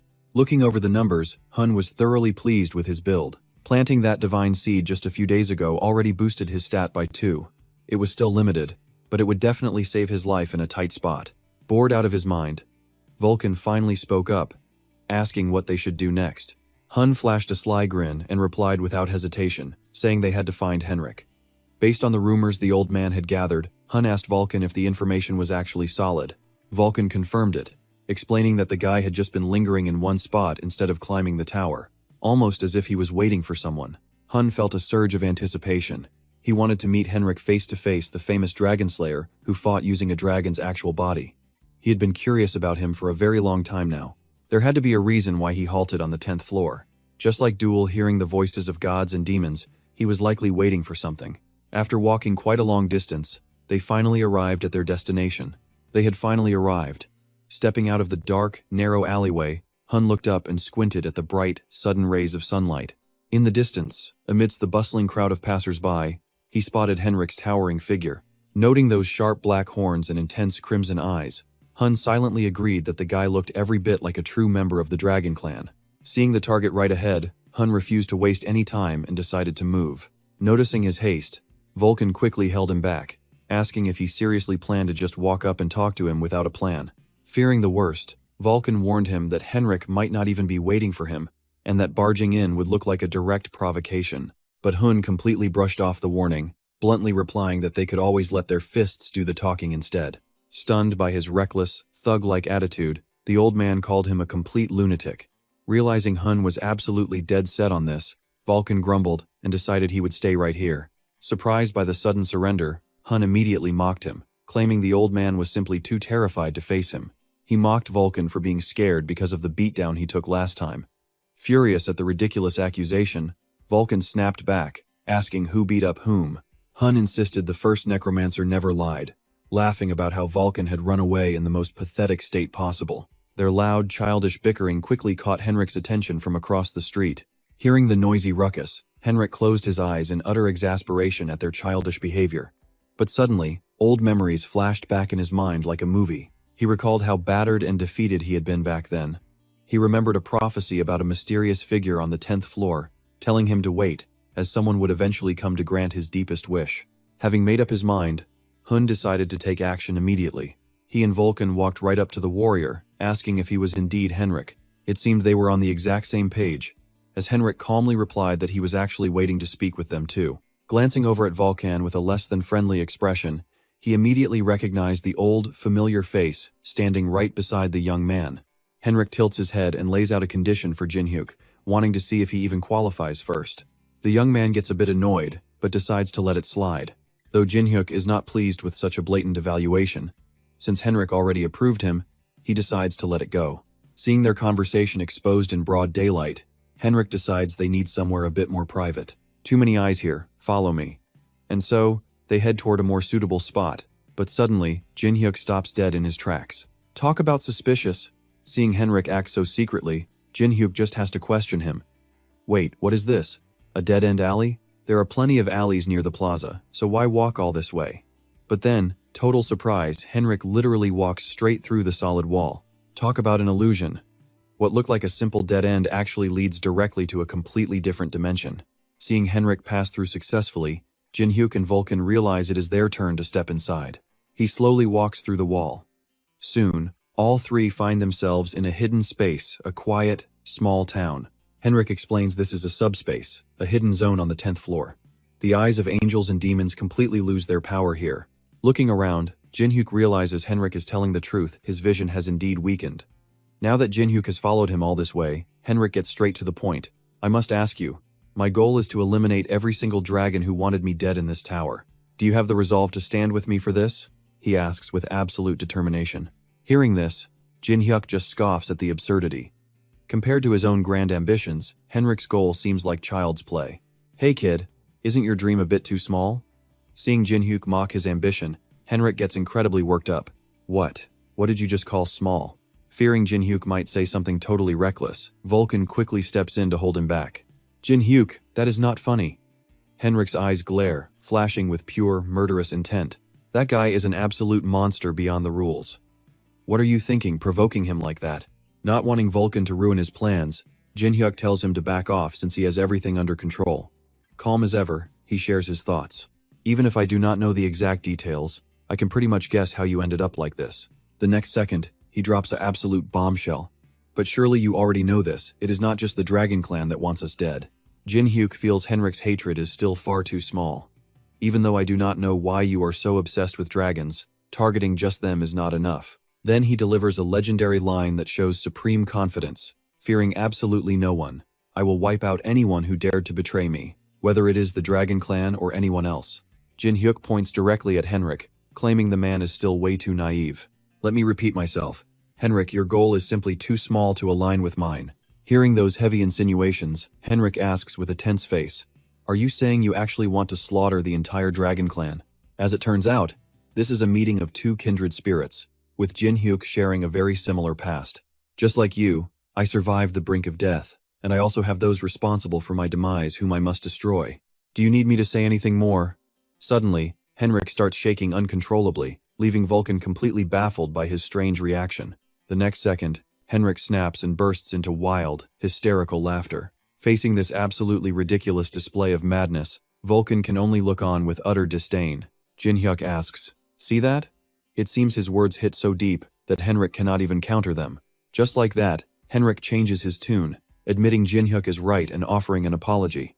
Recalling a past prophecy, he suddenly realizes the fated person is right in front of him. The prophesied man Yuel spoke of it was you all along. Hearing that incredibly familiar name, Jin-hyuk flinches in pure surprise. Yuel? Wait, so you have already met her? Suddenly, Henrik draws his sword for reasons only he knows. Perfect, you are exactly my type. Turns out, he wants to test Jin-hyuk's skills in a duel. I will see for myself if your resolve is real or just some empty boast. Realizing they have only swapped words without getting properly introduced, he finally demands to know the rebel's true name. Since he genuinely wants to know, Jin-hyuk is more than happy to answer. Hun, I am Jin-hyuk, the necromancer. But just as the two are about to clash, a voice suddenly bellows out, calling Henrik a useless lizard. An old man approaches slowly, yelling at Henrik for causing yet another scene, and asking if he still has not finished his business. Seeing Gino appear, Henrik looks like he met his worst nightmare. Oh great, he is out here again. Jin-hyuk has no idea who this is. Wait, you know him? He glares intensely, trying to read the old man. Henrik briefly introduces Gino, explaining he is the very first blacksmith to live here, and the genius who forged his own sword. The old blacksmith has zero patience, and is already fed up with both of them. Just take your sword and leave already. What else are you looking for? Jin-hyuk is left utterly bewildered, completely lost in the moment. Seeing Gino with his own eyes has sent a wave of absolute shock straight through him. The man is actually an Oni, yet he just stands there, looking quite curious about Jin Hyuk's sudden arrival. That is a truly bizarre combination of souls. Who is that pitch-black spirit anyway? Hun stands there like a deer in headlights, completely clueless about what is happening. How are you still alive? It is a small world after all. And these two enemies are meeting again under the most awkward circumstances. So you were the one who attacked my village? That is right, I am still alive. Got a problem with that? Hearing that, he stammers and quickly tries to explain himself, saying that is not what he meant at all. Right then, Hun accidentally blurts out a question that makes Gino freeze in his tracks. How did you survive that village disaster? Well, it looks like he just chose death. Unable to tolerate this annoying punk any longer, Gino raises his hammer high. He has had enough of him and is ready to bring the weapon down right on his head. This was the mastermind who burned down the village. But before the old man can even touch a hair on Hun, someone stops him. Fearing the old man might fly into a rage and cause massive damage, Henrik steps in to defuse things. Gino refuses to show any mercy, telling Henrik to let go because Hun is the monster who burned his village. Henrik quickly tries to calm the old man down, explaining that Hun is actually in the exact same boat as them. That is when Vulcan joins the conversation, asking if the old man knows an Oni named Hazu. Gino hesitates, wondering how they could possibly know little Hazu. Outside, the sun begins to set over their quiet house. By now, Gino has completely calmed down and asks them in a gentle voice if little Hazu is still alive. Faced with this incredible twist of fate, Henrik cannot help but wonder how such a massive coincidence could even happen. Old memories flash back in Gino's mind like a slow-motion movie. It was the day of their traditional village festival, when all the Oni of the tower gathered on floor 100. He slowly shares his story in a sad, quiet voice, explaining that his old age and failing health kept him behind to forge swords. And then, the horrific tragedy he never wanted to witness unfolded right before his eyes that day. He then shifts his focus to ask about Hazu, wanting to know where she is and if she is safe and sound. Hun does not hide anything, honestly explaining that she is currently on floor 9 and will join them very soon. Only now does Gino notice the special item on Hun's head, asking if that mask belongs to Hazu. Holding the mask, Hun smiles warmly as he recalls that moment, explaining she gave it to him as a gift for saving her life. Hearing her name for the first time, Henrik asks if Hazu is actually strong. Hun immediately praises her, admitting that even though she is still recovering, she is stronger than any of them in a one-on-one fight. Hearing this, Henrik immediately raises two crucial questions. He asks if she is just a temporary ally or a permanent partner. Knowing her worth, Hun explains she is a permanent partner, and that after receiving the mask, they swore to get revenge together. Suddenly, Gino tightly grabs both of Hun's hands, a complete contrast to his murderous rage from earlier. The old man bows his head in deep gratitude, thanking Hun for helping Hazu. Gino then offers to help them with everything he has, introducing himself as the former blacksmith of the Oni village who will support Hun's journey. He bows once again, pleading with Hun to rebuild their destroyed village alongside Hazu. Though a bit surprised, Hun agrees to the request. But the older and wiser Vulcan sees right through the situation, wondering if Hun even knows that receiving the mask is actually a marriage proposal.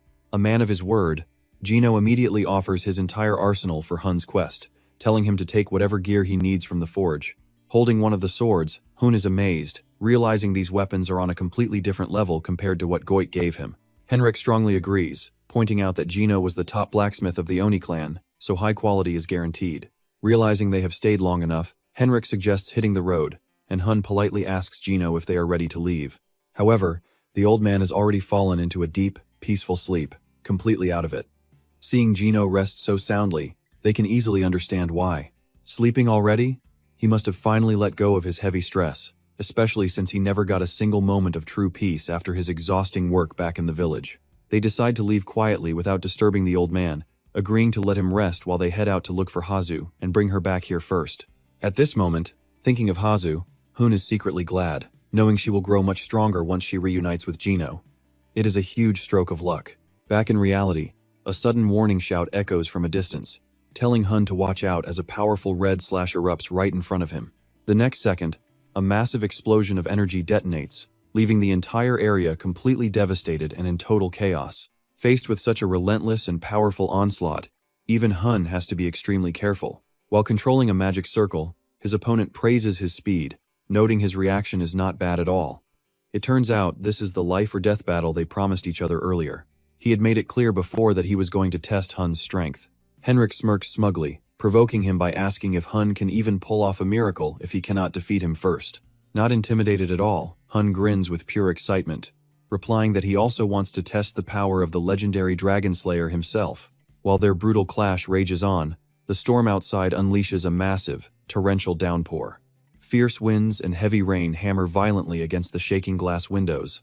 Suddenly, a blinding flash of white energy tears out of nowhere, blasting straight through several buildings and proving just how insanely destructive this power really is. The entire battlefield is completely devastated, leaving absolutely nothing behind as the ground shatters into dust. Hun and Henrik remain completely locked in battle, determined to tear this place apart to win. Massive shockwaves rattle the structure as violence erupts. Deep inside the building, raw currents of energy tear everything to pieces. Now that they are fully warmed up, Henrik and Hun face off once again.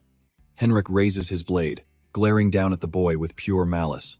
In an instant, Henrik teleports and unleashes a slash so blindingly fast that his sword completely vanishes. Suddenly, a barrage of miniature swords rains down from above, targeting Henrik. He scoffed, calling it a shallow trick. Instantly, Henrik's expression twists. Hun charges right behind him, sword in hand, refusing to give his opponent even a single second to breathe. Henrik quickly takes a step back, narrowly dodging Hun's powerful downward strike. Hun's eyes widen in absolute shock, wondering how anyone could possibly escape a master sword technique combined with his all-rounder master trait. Capitalizing on that momentary distraction, Henrik grabs Hun's wrist and violently hurls him backward, sending the young warrior crashing hard into the dirt. Miho watches the intense struggle with deep worry, while Gino remains completely still, watching silently without saying a single word. Henrik taunts him, asking if he is a mage or a necromancer. He sneers that if Hun wants them to work together, he will have to try much harder. That is the main problem after testing his skills in battle. Henrik claims that Hun must summon 10th floor monsters for his magic to be truly useful. But just then, Vulcan suddenly appears behind Henrik, completely wrapping him up and holding him tight. Leaning in with a mocking smirk, Vulcan whispers in his ear, asking how he likes the first Soul Master. Emerging from the debris, Hun wields a massive weapon, the legendary spear Gungnir. Trapped and outmaneuvered, Henrik can only grit his teeth in sheer rage. Hun proudly boasts that this legendary weapon of the great warrior Odin is his strongest magic skill, ready to strike in an instant. Wearing a wicked smile, Hun shouts for battle. Seizing the opening, he charges forward and hurls the mighty spear directly at his restrained opponent. Seeing the spear hurtling toward him, Henrik breaks into a cold sweat of pure panic. Suddenly, Henrik's sword glows with a deep, blood-red light. Vulcan's eyes widen in sheer shock, wondering what that energy could be. Could it be that sword? Despite being bound, Henrik raises his weapon and activates his spell, Magic Dispel. Vulcan screams at Hun to watch out, pointing at the blade. Hun looks back in confusion as Vulcan warns him of the dragon-slaying slash. With a fierce battle cry, Henrik slashes forward. The mighty spear is effortlessly sliced in half by the power of Henrik's sword. The attack does not stop there, surging straight toward Hun, who stands completely paralyzed with shock after seeing his legendary weapon destroyed. A massive explosion erupts, engulfing Hun's position in thick smoke. Watching this disaster unfold, Vulcan grabs his head and screams out Hun's name. Before Vulcan can finish his cry, Henrik smashes the hilt of his sword directly into his face, nearly breaking his neck. Henrik looks down at him with a smirk, calling him Hun's strongest ally. With a sly grin, he declares that nobody is coming to save them. Henrik claims it is over for Hun, but suddenly, Hun appears right behind him, declaring that his trump card is still on the board. Hun fires a barrage of arrows at Henrik, but his opponent moves quickly, easily dodging the incoming projectiles. Henrik scoffs that Hun's archery is a total mess compared to his swordplay, but the arrows suddenly soar into the sky, morphing into magic beams. Startled, Henrik spins around and realizes it is a magic trap. Seizing the moment of distraction, Hun fires another round of arrows. Caught off guard, Henrik is struck directly by the glowing magical arrows. Henrik grunts in pain. Believing victory is finally within his grasp, Hun notes to himself that his strategic strike was highly effective. Knowing he must end this while Henrik is distracted, Hun resolves to make this strike count. He quickly slips on a mask, causing his eyes to glow with brilliant light. Immediately, Hun charges toward his falling opponent, while Henrik, plummeting to the ground, grits his teeth in absolute fury. Suddenly, a massive firestorm erupts where Henrik fell, consuming the area. Seeing this, Hun can only curse in frustration. He missed his window, realizing that defeating this opponent will not be easy. Henrik steps out of the flames, laughing loudly. Henrik praises Hun's strength, admitting he was surprised, but yells that this is not over yet. He unleashes his next skill, Surging Dragon Flash.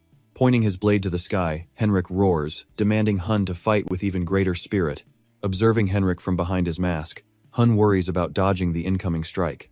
Even though his battle prediction skills clearly reveal the path of the attack, his own speed is still far too slow. Getting hit means game over, forcing Hun to make a split-second decision. Reaching for another option, Hun pulls out a different mask. Sensing the cue, Miho's ears instantly twitch. Hun puts on the legendary fox mask. Gino slowly opens an eye with a groan, immediately panicking when he sees the current state of the battle. Falling backward, he stammers and screams in terror, asking Henrik if that giant lizard is going crazy again. Hearing a strange sound, Miho perks her ears up and suddenly bolts forward, leaving a stumbling Gino desperately chasing after her and shouting, "Hey, where are you going? It is dangerous." Miho suddenly halts, staring at a massive red pillar of light piercing straight into the sky. Letting out a soft cry, Miho instantly transforms into a mystical fox mask right onto Hun's face. Touching the mask, Hun mutters that he only has the fox mask left to trust now. Henrik swings his sword as the massive red dragon behind him roars, ready to strike. Gripping his blade with both hands, he smirks and chants, "Surging dragon flash!" Instantly, Henrik fades into an afterimage and completely vanishes, leaving Hun to look up in shock, wondering where he went. Within a split second, Henrik dives down with absolute ferocity, closing the distance right in front of Hun. His extreme speed shatters the surrounding ground, catching Hun completely off guard as he stumbles backward, with Henrik's deadly blade stopping mere inches from his eyes.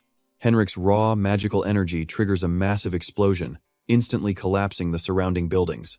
However, the deadly blade misses Hun's eye entirely and plunges straight into the dirt instead. Still frozen in his sword-wielding stance, Henrik frowns deeply in utter shock, wondering how on earth his opponent could have dodged such a high-level strike so effortlessly. Suddenly, Henrik spots Hun clinging to the roof of a nearby house. Whirling around in frustration, Henrik guesses the mask must be a fox spirit. Hun grits his teeth in pure rage while Henrik lets out an excited, wild grin. Leaping into the air with his sword, he finds the mask highly intriguing, while black liquid suddenly erupts from the claws attached to Hun's hands. Hun charges forward recklessly, clashing his deadly claws against Henrik's sword as the two engage in a brutal, chaotic duel. With rapid-fire strikes thrown continuously, a blinding, chaotic clash of red and purple light fills the air. Laughing like an absolute madman, Henrik confidently boasts that his speed and power have reached a whole new level. He even offers a bit of praise, acknowledging that Hun has grown incredibly strong himself thanks to the power of that mysterious fox mask. Hun ignores the chatter entirely, slamming his sharp claws against Henrik's sword to force his opponent's guard wide open. Sensing an opening, Hun moves to strike immediately, but Henrik's free hand is already activating a magic circle. Hun's eyes widen as he curses his opponent. The guy deliberately baited him with an opening just to unleash a sneak magical blast, raises his hand, and detonates the spell right in Hun's face. Although fiery embers singe his clothes, Hun manages to block the heavy attack successfully, holding his arms high and emerging from the smoke completely unscathed. Hun's eyes suddenly flash with a vibrant purple glow, and he lets out a ferocious roar. A purple magic crest appears in midair. It is a charm spell, sending thousands of purple heart-shaped bubbles hissing straight toward Henrik. Gritting his teeth against the magic, Henrik throws his head back and angrily screams that he has absolutely no interest in men. The purple bubbles dissolve instantly, shattering the dreamy pink illusions into a million tiny pieces. Laughing triumphantly, Henrik boasts that a tiny bit of mental focus is more than enough to shatter such a simple charm spell. Hun calmly points out that even a brief moment of paralysis is more than enough, instantly seizing the advantage to charge directly at a defenseless Henrik. Smirking, Hun swings his arm to fully extend his deadly iron claws. Clenching his fist, Hun attacks while calculating that he cannot rely on normal weapons at this range and must finish things with one clean blow. Visualizing Cho Jung-hoon's image, he mentally calls out to his ally, urging him to unleash his signature technique. Two distinct, powerful forces surge through the muscles in Hun's arm, channeling both golden spiritual energy and dark purple magic directly into his ready fist. He resolved to combine his master skills, blending the agile movements of the fox with his ultimate physical reinforcement magic. Spiritual and magical energies merge completely, concentrating all his strength into a fist that glows with a deep purple aura. Happily declaring that it is all over for his opponent, Hun dives from the sky to execute Cho Jung-hoon's signature move, the legendary Soul Rend Flowing Palm. The direct punch lands squarely in Henrik's stomach, unleashing a violent torrent of dark purple magic. The terrifying energy consumes the horizon and shoots toward the sky, completely obliterating every single house in the surrounding area. As debris and dust fill the air, a badly beaten and trembling Vukan crawls weakly along the shattered ground. Still having enough energy to curse, he yells to ask if Hun lost his mind and who won, before suddenly spotting something. A lone silhouette begins to emerge from the thick cloud of dust, revealing Hun. Standing tall, amidst the ruins with bleeding eyes and tattered clothes, Hun carries his fox mask in his pocket as Vukan cries out. Spitting blood alongside his bleeding eyes, Hun collapses onto the cold ground, leaving Vukan desperately trying to push himself up and calling his name. With blood still dripping from his eyes, Hun silently rages inside, realizing he has completely exhausted his strength and cannot move at all. You and I can feel Hun's frustration as he curses, regretting that he couldn't end it. Across from him, Henrik looks just as battered and miserable, yet he still stands tall. He pulls his sword from the dirt, raising the blade with one hand while clutching his heavily wounded stomach with the other. With a smirk, he says, "I won, Hun." Hearing that nonsense, Hun explodes with rage, finding some hidden energy to point right at Henrik's face and scream like a crazy neighbor. "You lost. There is no way you won, you loser. My final strike knocked you flat, you monster," Hun rants. Henrik rubs his chin, admitting it is awkward because he never expected to actually lose like that. Hun snaps, telling him to just accept defeat. But then, Henrik suddenly agrees with a simple okay, completely catching Hun off guard. Before Hun can process it, Henrik swings his sword again, suggesting they settle this with one final, decisive clash. Grinning with a dirty smile, Henrik admits he respects Hun's power, but declares that he absolutely must win this, no matter what dirty tricks it takes. Hun panics, screaming for him to wait because his body is completely paralyzed. But Henrik ignores his pleas, instantly unleashing his magic anyway. A massive crimson dragon head roars to life, lunging straight for Hun as Henrik calls out his fire dragon spell. Paralyzed on the ground, Hun stares down the fiery jaws. Wind whips his hair back as mysterious pink petals drift around him. Whispering a quiet vow, he declares he will be the one to win. A blinding light erupts, sending those petals swirling violently through the air. Back inside the room, a mocking voice asks if he lost. Hun stays silent, but the voice continues teasing him about calling others losers, until Hun snaps, telling him to shut up. The voice keeps poking at his pride, mocking his confidence. Hun screams at him to stop, and all this shouting finally wakes up little Miho. The speaker refuses to drop it, mocking Hun's past words and promising to personally test the legendary Dragon Slayer. Hun scoffs. Wrapped in bandages from head to toe, he struggles to sit up and channels his magic, summoning a bright blue glow in his hand. Furious, Hun yells at the spirit to shut up and just do its job instead of talking back. But even that tiny movement sends a jolt of agonizing pain through his body. Clutching his chest, Hun groans in pure agony. Vulcan simply stands there with his hands in his pockets, totally unbothered. Grinning widely, he takes another sarcastic jab, warning Hun not to push his weak body. Holding back his rage, Hun rips the white bandages off his face. Vulcan keeps teasing him, saying that if Hun hadn't met Ju and received that divine power, he would be dead already. Without that energy, his weak body wouldn't have survived, making him look truly pathetic. Feeling deeply insulted, Hun snaps, screaming at the old man for constantly pushing his buttons and badmouthing him. He warns Vulcan to just wait until his body fully recovers. Vulcan just laughs in his face, telling him that no one cares about a loser's whining. Standing between the bickering pair, little Miho can only let out a heavy sigh. Suddenly, Miho opens one eye as a knock sounds. "Let's see who it is," Henrik, his hand bandaged, asks to enter and checks on Hun's recovery.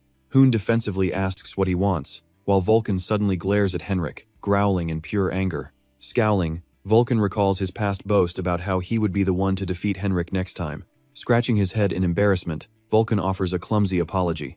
Henrik shrugs it off nicely, admitting he went too far this time, so they should just call it even. Hearing this, Vulcan chuckles, glad that they can clear the air. But secretly, Vulcan notes that while Henrik fights like a total madman just like Hun, he is surprisingly polite normally.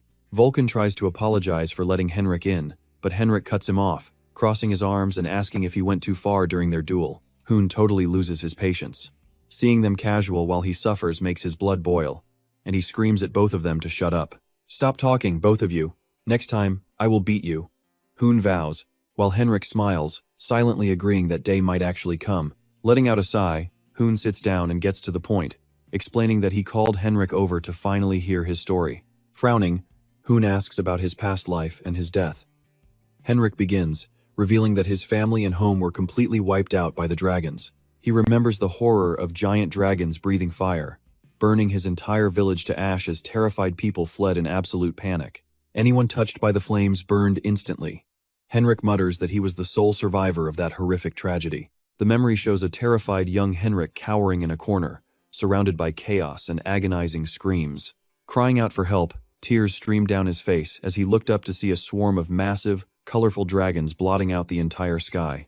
The young boy's eyes, bloodshot with terror, reflected the terrifying silhouettes of those flying beasts. Ever since that day, Henrik admits that nothing but pure hatred for dragons has fueled his existence. As the memory fades, Henrik stares down at his hands, explaining how he eventually began climbing the tower like everyone else, fortunate to possess incredible talent. Vulcan stays quiet, while Hoon notes his story sounds like someone he knows. Henrik continues, revealing his first act of vengeance happened on the 600th floor. Hoon is shocked by the speed of his climb, asking if that was when he started hunting the Tsar Dragon Clan. Henrik nods, but adds that the Dragon Clan's elite pursuers quickly began hunting him in return. You and I can see how insane his journey has been. Henrik notes this is just their everyday life. Raising his hand, he adds that the stronger they become, the lighter the penalty on their enemies gets. Past floor 800 lies their lair, which seems completely gone now. Hoon thinks in shock. A penalty? Searching his memory, he recalls system adjustments that prevent any climber from monopolizing the tower entirely. Every climber experiences heavier restrictions on their abilities when they wander onto floors far below their highest record. That explains how he survived Go's devastating attack. Without that system penalty, he would be dead by now. With a sudden realization, Hoon questions exactly which floor Henrik managed to reach, and Henrik answers that his journey ended on floor 900, marking the end of his climb. Hoon's eyes widen, cold sweat dripping down his face. He wonders if reaching floor 900 meant Henrik was destined to become a transcendent. But Henrik's voice turns solemn. He explains a massive, powerful Tsar hunting party was formed to capture him, and unable to fight off dozens of Tsars, he ended up in this state. Laughing at the irony, Henrik mocks his fate of resurrecting and hiding behind a mask inside the body of a dragon. Hoon finds it incredibly complicated. Henrik sadly admits he wanted to die, but dying with such a powerful body is no easy task. Snapping back to his senses, he boldly declares his decision to accept this fate, vowed to use this body as a tool for his ultimate revenge. Having received his answer, Hoon nods. Excitedly, Henrik questions him on when they will resume their climb up the tower. Asking if Hoon is waiting for Hazu, Henrik gets questioned in return about whether he actually intends to climb along with them. Leaning in, Henrik spots right through him, asking if he planned to sneak off alone, which only makes an exposed Hoon yell out in frustration. Henrik explains seriously that they share a lot in common. He fought alone in his final moments, much like Hoon probably did, leaving the young necromancer lost in deep thought.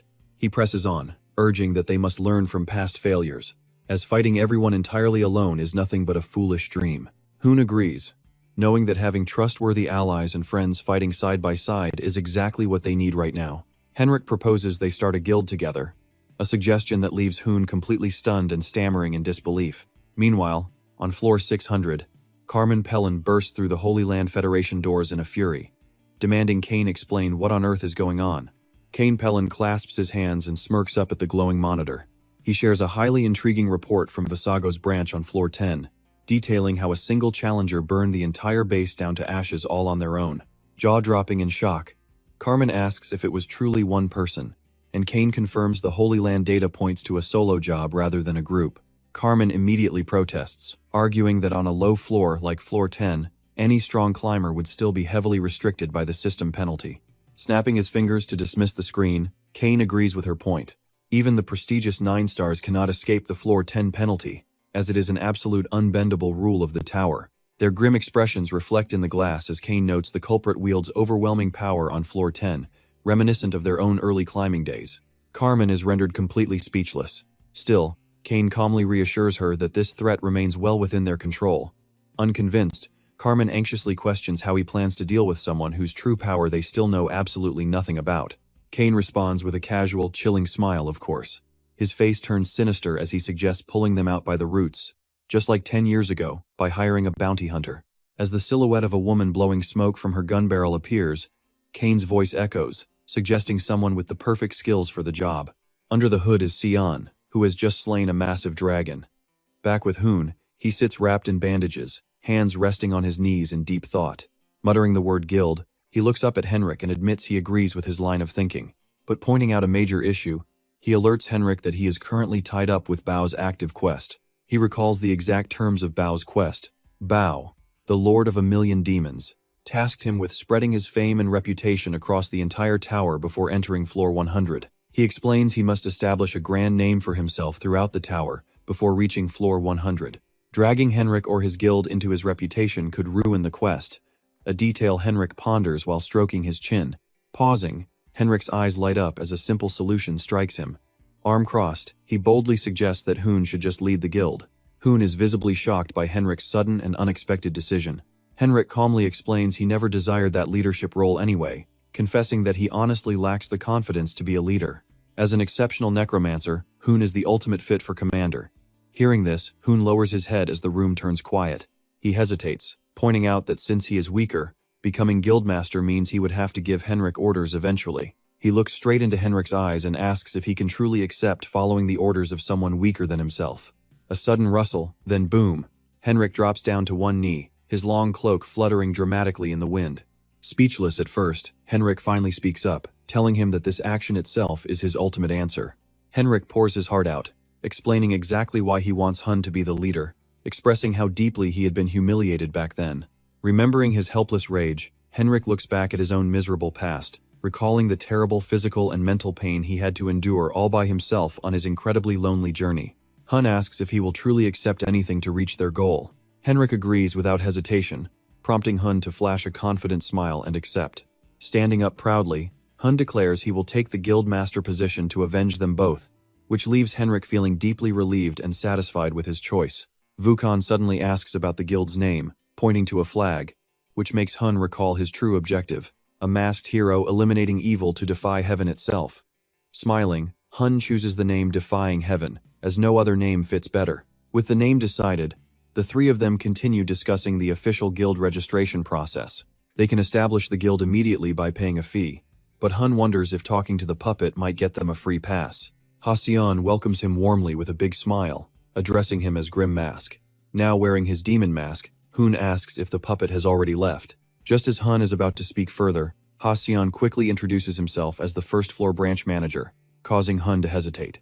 Seeing the young man scratching his head with an embarrassed smile, Hun asks why he is even there. Ken explains he has been visiting often due to tower matters, while Haseon quickly boasts about becoming great friends with him. Sensing something slightly off about the situation, Hun can only stammer out his confusion. Trying to avoid the awkward question, Haseon quickly changes the subject to ask about his visit, prompting Hun to reveal his plan to establish a brand new guild. Haseon beams with absolute joy as if spring has arrived, quickly offering some shameless flattery about his grand plan. He claims anyone would jump at the chance to join Grim Mask's guild, but his smile quickly fades as he hesitantly points out they need at least 2 members. Hun calmly replies that they already have more than enough people right here. Pointing out Henrik, Wukong, and their little mascot, Ken is left completely speechless behind them, recognizing Henrik as a member of the legendary dragon race. A stunned Haseon asks if Hun actually managed to recruit him, making Hun tilt his head and wonder if Henrik is really that famous. Henrik acts modest, asking how he could possibly be famous, though he secretly takes it as a massive compliment. Hun clarifies that these are not their only members, as official invitations have already been sent to others. Hun demands immediate registration once everyone gathers, and as it turns out, one of those invitations arrives right as old Gino finishes up a grueling session of forging iron. Another letter reaches Glick, with Haseon adding that Glick had ordered him to accommodate any request from the legendary Grim Mask. Not only that, but another invitation arrives right as Haju is busy slaughtering demons. Glick reads his invitation with an amused smile, finding the idea of a new guild highly entertaining, while elsewhere, dark purple energy completely consumes a pitch-black abyss. Standing in the darkness, the masked Hun unleashes his 10 Earths Eternal Lament skill with demonic fury. Staring down at the massive magic circle glowing before him, Hun demands even more power. Once the magic circle absorbs enough energy, it unleashes a barrage targeting the demons below, initiating a relentless pursuit with what is known as his splitting magic. The demons scream in absolute agony, but Hun shows zero mercy as he wipes them out, leaving a massive pile of corpses when the dust settles. Surrounded by carnage, Hun and Henrik casually stand among the dead bodies, chatting together. Henrik mentions receiving a quest from the nine-tailed fox, prompting Hun to suggest they can probably wrap things up early today. Teasing their mascot as it happily munches away, Hun keeps an eye on the numbers nearing their goal and declares it is time to wrap this up. As the counter finally hits its limit, Hun speaks up, saying, "All right." A blinding pillar of light erupts, forcing them to shield their eyes, as Henrik asks what would happen if they consumed all those life genes. Hun admits he has no idea, just as a glowing pink egg emerges from the light, with the system announcing the manifestation of the nine-tailed fox. Shocked, Hun whispers the creature's name, while Vukan suddenly spots something in the light and yells for him to look. As a girl's silhouette begins to take shape amidst the shimmering pink light, a speechless Hun stammers, realizing it is her true form. The fox girl unexpectedly plummets straight into his arms, completely throwing him off as he calls out to Vukan in surprise. Rushing over in a total panic, Henrik asks if they are okay, while their respective systems suddenly ping, calling the baby incredibly cute. While recovering, Hun confirms they are both fine, only for the sparkling-eyed little fox to look up at him and call him Dad. Horrified, Hun repeats the word Dad, but the girl timidly insists on calling him Daddy, leaving him absolutely speechless as she keeps doing it. Suddenly, Haju appeared out of nowhere. Stunned and speechless, she asked, "Brother, who is that girl?" Hun was absolutely losing his mind with panic. He thought in agony, why did she have to show up right now? Meanwhile, the nine-tailed fox cutely called out, "Daddy!" Hearing those shocking words, Hun, Vulcan, and Henrik completely froze on the spot, unable to believe their ears. "Daddy?" Just then, a voice echoed from behind them, accompanied by the sound of approaching footsteps. Then, Haju stepped forward, looking totally shocked as she asked, "Orabioni?" She saw that Hun was cradling a beautiful little girl in his arms. Feeling a pang of disappointment, she wondered why he was there. Next, the nine-tailed fox pointed a finger at her and asked curiously, "Who are you?" At this point, Haju could only focus on one word, "Father." Suddenly, a dark aura enveloped her completely as she walked forward, murmuring, "Father." Sensing that things were turning bad, he quickly spoke up, "Hey, nine-tailed fox, what on earth is going on here?" The system screen popped up. Mission complete. Survivors, 999 out of 999. Congratulations, Miho has become your pet. Hearing this, Hun looked utterly dazed and asked, "Pet? So this is what you meant by a special reward?" The system then continued, "I am entrusting my daughter to you." Panicking, he quickly shouted, "Wait, explain this before you leave." Seeing this, Vulcan burst out laughing and teased him. "Haha, congratulations, buddy." Meanwhile, Henrik wondered aloud, can humans even give birth to foxes these days? Annoyed, Hun snapped back, "Are you guys seriously mocking me right now?" Suddenly, Haju collapsed to her knees, utterly devastated. She muttered sadly, "A daughter? If his daughter is already this big, how young was he when he had her? But then again, he is strong and handsome, so having a lover is not surprising." "Yeah, that makes sense." Her eyes filled with deep confusion as tears threatened to spill. She whispered, "I should have just accepted reality from the very beginning, thinking I actually mattered to him. Haha. It is fine. I am totally okay." Just then, footsteps approached as a voice muttered, "An Oni girl, huh? You must be Haju, right?" Henrik greeted her warmly. "Nice to meet you. I am Henrik. I have officially joined Hun's party. Please take care of me." Hearing this, she looked up at him but said nothing. As she stared closely at his face, painful memories suddenly began rushing back to her. The beloved village she cherished was engulfed in flames, and she could only picture herself standing there, watching helplessly.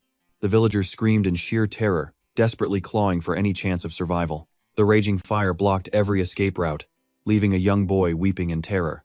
Through the thick smoke, a sinister silhouette emerged with a twisted, wicked grin. That monster was the one behind this absolute nightmare. Gritting her teeth, she hissed, "The enemy of my village." Drawing her sword, Haju lunged directly at Henrik in a blind rage, screaming, "Die!" Henrik quickly raised his blade, blocking her strike with a look of pure confusion on his face, wondering how he had ever offended her. Panic-stricken, Henrik turned to Hun for help. "Explain it to her. This girl clearly has the wrong idea." Hun just chuckled calmly. "Really? She gets mad just by looking at you? Deal with it yourself." Feeling completely helpless, Henrik still warned him, "But she is going to get hurt." Hun nonchalantly replied, "Do not worry, she can take it." Consumed by rage, she wanted nothing more than to shred the man before her to pieces. Hearing Hun's response, Henrik grinned. "Fine, then I will treat this as a test of my own skills." Instantly, he parried her and sent her flying. She cried out in pain as the powerful impact sent her flying backward, crashing heavily into an open field and kicking up massive debris everywhere. Dust and shattered branches filled the air, completely blocking anyone's view. but suddenly she burst through the cloud, looking even more ferocious. Henrik and Haju clashed once again, blades locked in a deadly duel. No longer holding back, Henrik remarked. Your spiritual energy is impressive, but that alone is not enough to defeat me. With that, he unleashed a terrifying wave of energy right at her. Staggering under the immense pressure, Haju gasped. What is this insane power? She crashed onto her back, sliding 10 meters across the dirt. Completely exhausted, she lay wounded on the ground, lamenting how massive the gap was. Her sworn enemy stood right there, yet she lacked the power to avenge her village. Tears streamed down her face once more, as her soul burned with agonizing frustration and regret. Suddenly, the sword spirit materialized, cackling wildly. Exactly. That bastard belongs to the dragon race, little Oni. I will lend you my strength just this once. I will grant you the power to slay that dragon. Now, do you see why I am called the Dragon Slayer Sword? Show him.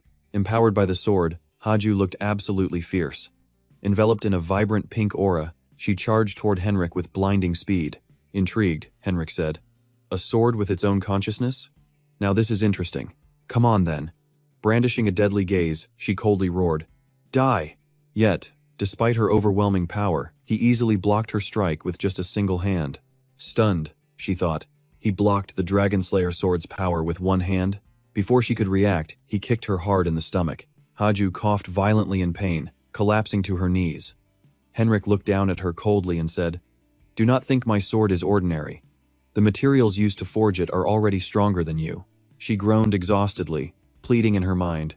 Dragon Slayer sword, please grant me power, the ultimate force to get my revenge. Hearing this, the sword spirit laughed maniacally. Hee hee. Yes, that is the spirit. Fueled by pure rage, the sword drinks in more power. Haju steps forward, her entire body radiating an overwhelming, murderous aura. Henrik looks on in absolute shock, wondering if that is sword energy. Meanwhile, Haju glares and screams that he burned her village. She vows to avenge every single fallen Oni, swinging her blade with enough force to kick up a massive storm of dust. Watching this, Henrik realizes this insane power does not belong to a child. It is coming from the sword itself, and if it continues, it will destroy her. Moving like lightning, he lunges forward to grab her wrist and commands her to drop the weapon, catching the young girl completely off guard. He warns her that this power is a parasite eating away at her. She is not strong enough to control it yet, so she must let go. His words only fuel her inner torment. Visions of her burning village flash in her mind, and her eyes flare once again with pure, deadly hatred. Gritting her teeth in pure rage, Haju screams that she will only stop once he pays with his life. Furious that he slaughtered her entire village, she vows never to forgive him, swinging her sword wildly to tear the surroundings to shreds. Henrik shouts back in frustration, warning her again that this power is a parasite she cannot control. She is simply not ready for its overwhelming burden. He demands she drop the weapon immediately. Instead, Haju collapses in agonizing pain, desperately crying out for Kyun-do. She drops to her knees on the cold dirt, forced to watch the raging flames slowly consume her home. Pain and fury make her grit her teeth as a wild energy threatens to burst from her body. Eyes glowing, she screams that she will never let go until he dies. Consumed by grief, she unleashes devastating attacks in every direction, shattering the earth and sending rocks flying everywhere. She repeatedly screams that she will never forgive him for slaughtering her village. Once she finally calms down, she is left standing entirely alone in the barren wasteland. Meanwhile, Henrik silently watches her from a distance. A realization hits him, and he wonders if she harbors a deep hatred for the Dragon Clan too. Her hatred is so intense she cannot control herself. As Henrik ponders this, a chilling, powerful energy begins to rise from his body. His face is cast in deep shadow, while a blazing, red-orange aura erupts like a forest fire behind his back. Henrik decides that, as someone who has wielded the sword much longer than her, he must act. Right behind him, a massive, fierce, crimson dragon emerges. He stands perfectly still as the massive beast coils around his body. Haju watches in awe as Henrik warns her that this is going to hurt. But you won't die, he promises, leaving her stunned. Henrik slams a devastating blow into the earth, causing an absolute torrent of lethal energy to shoot straight into the sky like a terrifying, deadly firework. Shielding her eyes from the blinding radiance, Haju is forced to turn away. Instantly, an earth-shattering blast rips through the area, sounding as if an atomic bomb just detonated. The sheer force of the blast launches Haju into the air, causing her sword to slip from her grasp. Exhausted, her eyes flutter shut as she drifts into a deep sleep. In her dream, she finds herself wandering through a mystical field of glowing blue flowers. Walking across the soft, green grass, she immediately begins to realize exactly where she has ended up. She whispers to herself that this is the forest of her Oni village. Just then, an old dirt-stained ball rolls right up to her feet. Picking it up, she wonders why a ball is here. Suddenly, a voice calls out her name, prompting her to search for the source. 3 smiling children run over and wave, asking her to hold on to the ball for them. Recognizing the kids from her village, Hadu smiles warmly and hands the ball back to them. The children cheer in gratitude, but one of them suddenly calls out to her. Bending down, she gently asks the little girl what is wrong. With a beautiful flower in her hair and a worried look on her face, the little girl asks why she was the only survivor. Suddenly, the other kids' faces turn pitch black, leaving only glowing emerald eyes. Stunned, Hadu gasps in horror as the little girl's hand is instantly engulfed in raging, hot flames. The burning child places her hand on her shoulder, her entire body dissolving into a skeletal form devoured by the fire. With wide eyes, the child screams for help, begging to live just like her. Hadu breaks down, tears streaming uncontrollably down her face. She stands frozen as agonizing screams echo in her mind, accompanied by the horrific vision of dead bodies piled high on top of one another. The nightmare feels like the deepest depths of hell. Hadu weeps bitterly, questioning why she was spared while everyone else was taken from her. She is consumed by survivor guilt, repeatedly asking herself why she had to be the only one to survive the slaughter. Observing her grief, Henrik stands with folded arms and firmly tells her that she must live. He emphasizes that she has to keep moving forward, because she is the only one who can wield the Dragon Slayer sword. Hearing this, she stops crying, realizing her survival is their only hope for vengeance. Turning to leave, he tells her to stand up. Slowly, Hadu forces herself to her feet, clutching her weak arm while keeping a firm grip on the sword. His voice echoes back, reminding her that the Oni never forget a debt of gratitude or vengeance. Henrik turns and is shocked to see her standing. He cannot believe she is still on her feet after taking a direct hit from his dragon burst. Suddenly, Hadu charges forward at full speed, thrusting her sword toward him with a feral scream, her eyes completely rolled back in rage. Her blood-curdling scream proves that vengeance has completely consumed her soul. Caught off guard, Henrik is forced to leap backward to avoid the blow. Unable to counter her lightning-fast assault in time, Henrik can only curse his own slow reflexes as she closes the distance. Just as the sword was about to touch Henrik's skin, it suddenly shattered. Smirking arrogantly, he remarked that she had hit her limit, telling the kid she needed to get much stronger. Exhausted and defeated, Hadu lay collapsed on top of Henrik on the cold stone floor, listening to his arrogant words demanding she keep trying until she could actually kill him. Henrik kept coaxing her, speaking gently, regardless of whether she could hear him, promising to wait until she avenged her clan. Right then, Hun and Vulcan finally arrived on the scene. Hun shouted out in worry, asking if Hadu and Henrik were all right. Henrik laboriously replied that he was fine, noting she had completely lost all her strength before landing the final blow. Still smiling, Henrik slowly suggested that they should just let the exhausted young girl sleep. Back inside a quiet building, Hadu was resting peacefully in bed. Henrik kept speculating that she had suffered from severe exhaustion, having clearly pushed herself far beyond her limits. The cursed sword had clearly taken a massive toll on her. Meanwhile, Henrik jokingly worried about his own young and handsome life being cut short. Henrik anxiously asked Hun if the girl would attack him again upon waking. Hun nodded, stating it was highly likely, given that her tragic backstory was so similar to his own. Hun suggested that Henrik might have been one of the very dragons that ravaged her village. Hearing those heavy words, Henrik fell into a deep, solemn silence. Crossing his arms with a casual shrug, Henrik calmly accepted it, stating he would gladly bear her hatred since he had to take responsibility for his past sins anyway. Surprised by his attitude, Hun gestured for Henrik to follow him outside. He then explained that he had rented out the entire second floor for them to stay until Hadu recovered. Henrik politely offered his gratitude, telling the young man that such grand gestures were unnecessary.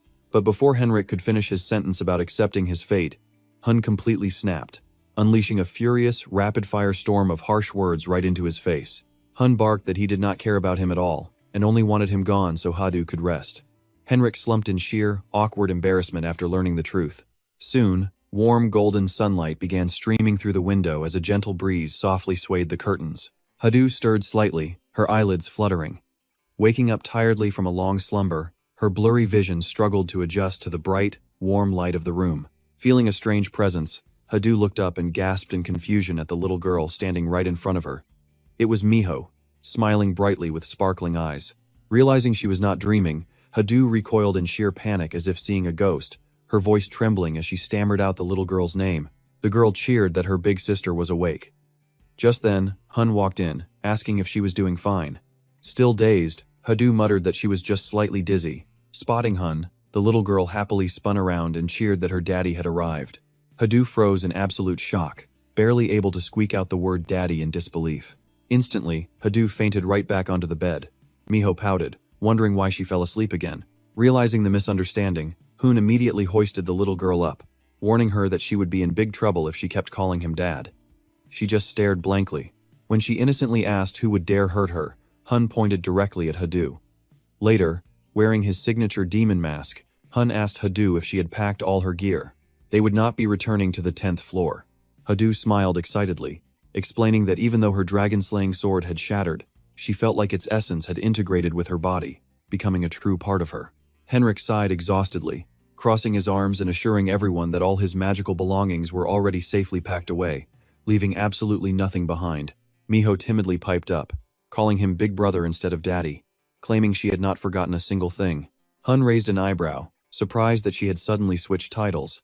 Hadu proudly chimed in with a smirk, taking full credit for teaching the girl proper manners. Wrapping her arms around Miho, Hadu explained that even though she was a legendary beast, she was still just an innocent child who needed guidance. Since she could not distinguish between a father and a brother, Hadu had kindly stepped in to give her a super simple lesson on human relations. Hearing that, the young girl quietly mumbled that she actually preferred calling him daddy. It seemed children truly did not know how to lie.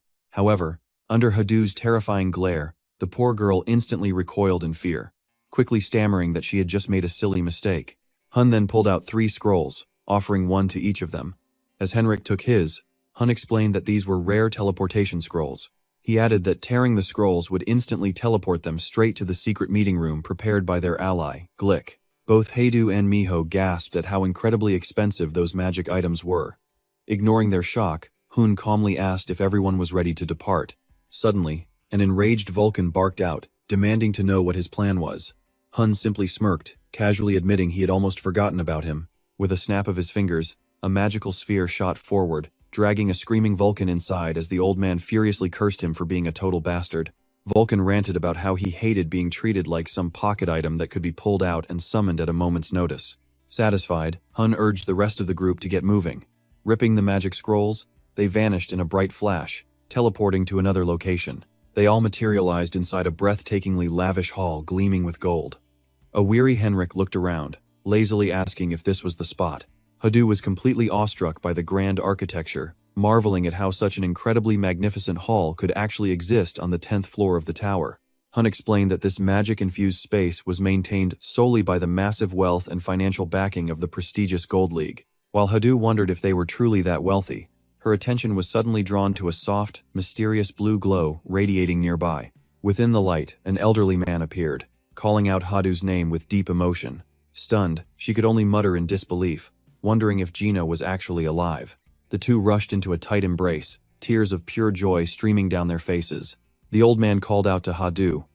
Tears streamed down her face as she cried out to her grandfather. They just held each other, weeping with pure joy. Vulcan laughed, glad they finally reunited, while Hun agreed it was a relief. But stick with me here, because Glick kicked the door open, yelling they were late. He dramatically flipped his coat, demanding to know why they couldn't show basic manners by arriving 10 minutes early. Unbothered, Hun fired back, reminding him of the Oni's tight situation and telling him to show some damn empathy. Godlick coldly remarked that Hun had gone soft. Hearing this, the puppet gasped in shock, questioning the mention of Amethyst. Wasn't Amethyst that overpowered tower climber who died 10 years ago? Did he betray humanity just to gain that kind of power? Hun pulled off his mask, asking if they really thought they knew him. His true face was now completely exposed to everyone. With absolute pride, he declared, "Yes, it is me, the guy who died 10 years ago." Holding a book in his hands, Godlick addressed the room, stating that was everything they currently knew. Silence fell over the crowd, so heavy you could hear a pin drop. Rubbing his face in exhaustion, the puppet raised his hand, asking if this meant. He continued, asking if the 4 royal families had secretly targeted and eliminated anyone with real potential, including that devastating ambush on the village on floor 100. Hearing this, Hadu fell into a deep silence. Every eye locked onto the puppet, as he asked if Ghost, Face, Hun, and Master Hench were actually victims who had been resurrected. Hun nodded. That was exactly why their guild's sole purpose was absolute revenge. His voice turned cold and dropped to a dark whisper. He declared that as the Heaven Defiers, they would bring absolute ruin to the heavens where those bastards hide. Gino chuckled quietly, thinking the kid had lost his mind. Meanwhile, the puppet smiled inwardly, realizing this was exactly what he wanted. These monsters could actually change the tower. Back on floor 10, Godlick looked at Hun and asked what his next move was. Turning his back with a smirk, Hun replied that as a climber, there was only one thing to do: keep climbing. He added that the other guild members would do the same, pushing their power to the absolute limit. The puppet went blank. In a flat voice, he muttered what you and I were thinking: they had to fight poison with poison. Old Gino fell silent too. Smiling, Hadu called out to him, asking if he was going to climb the tower with them. Gino admitted her offer made him happy, but he had to go alone. Hearing this, Hadu froze, a mix of panic and deep sadness washing over her. She gasped, asking why, but Gino gently explained that seeing her safe was all he needed to finally find peace. His old rage and drive had vanished. He figured a kind girl like her probably understood exactly how that felt. Closing his eyes, he added that traveling together would make him too soft, and his strength would only stagnate. Besides, he refused to let an old man like himself be the reason the last sword of the Oni clan failed. Looking up as system text appeared, the old man announced he was officially changing his name to Shadowless. No longer the Oni named Gino, he was just a regular blacksmith. As Hadu stared in shock, he warmly reminded her to never forget the duty and rage of the last Oni. All she could do was whisper his name.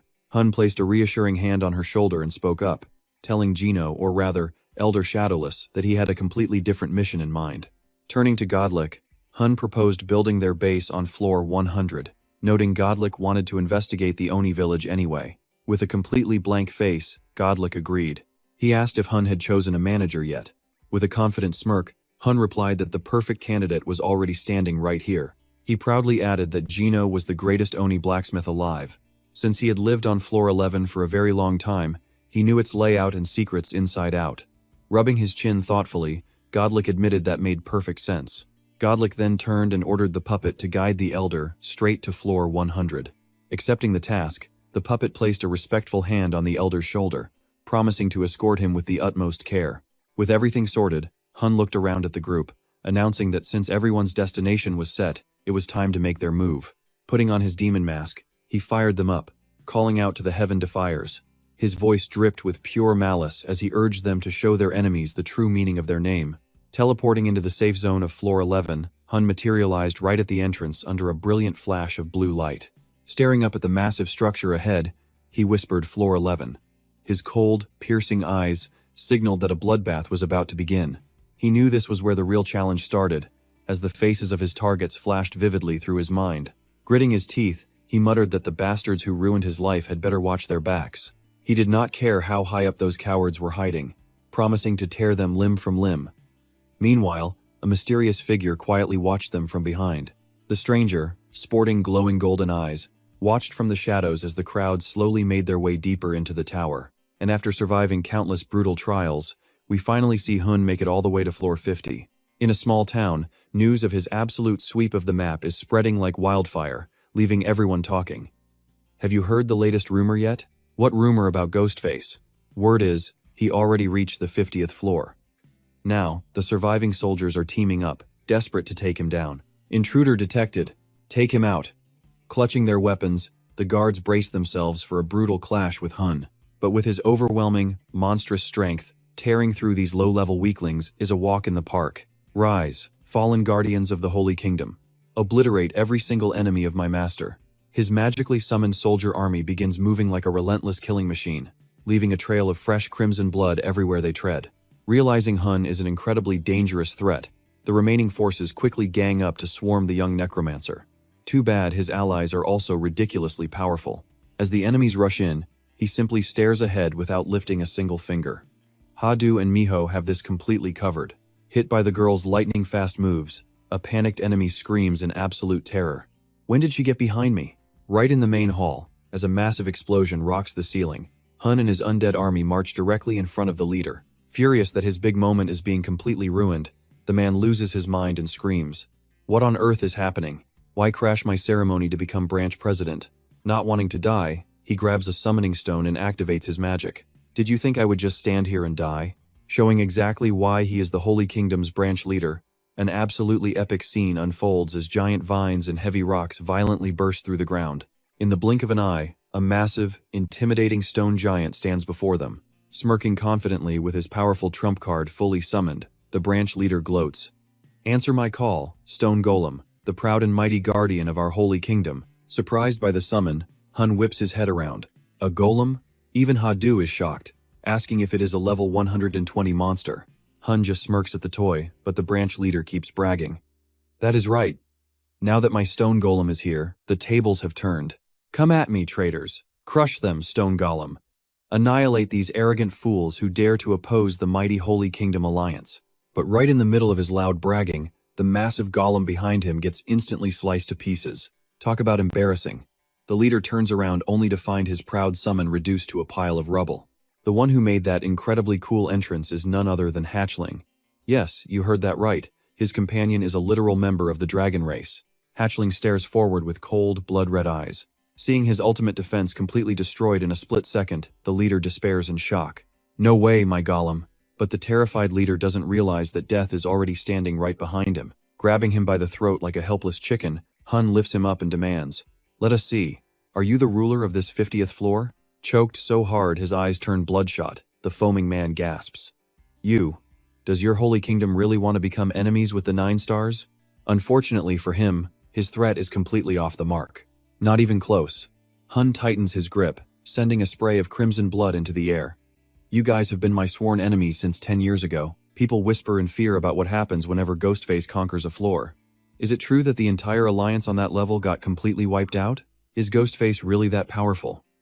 Slowly removing his mask, Hun mutters that it is finally time to wrap things up here. Next, Hun's powerful 5-member squad marches forward to continue clearing the tower, determined to slowly but surely dismantle every single one of their enemies' plans. Wherever his squad travels, they instantly draw the shocked stares of everyone around them. They are Ghostface and the Rebellious Alliance, ruthlessly targeting the 9 Stars Coalition's minor guilds. Sensing the immense tension in the air, he casually asks his team for their thoughts.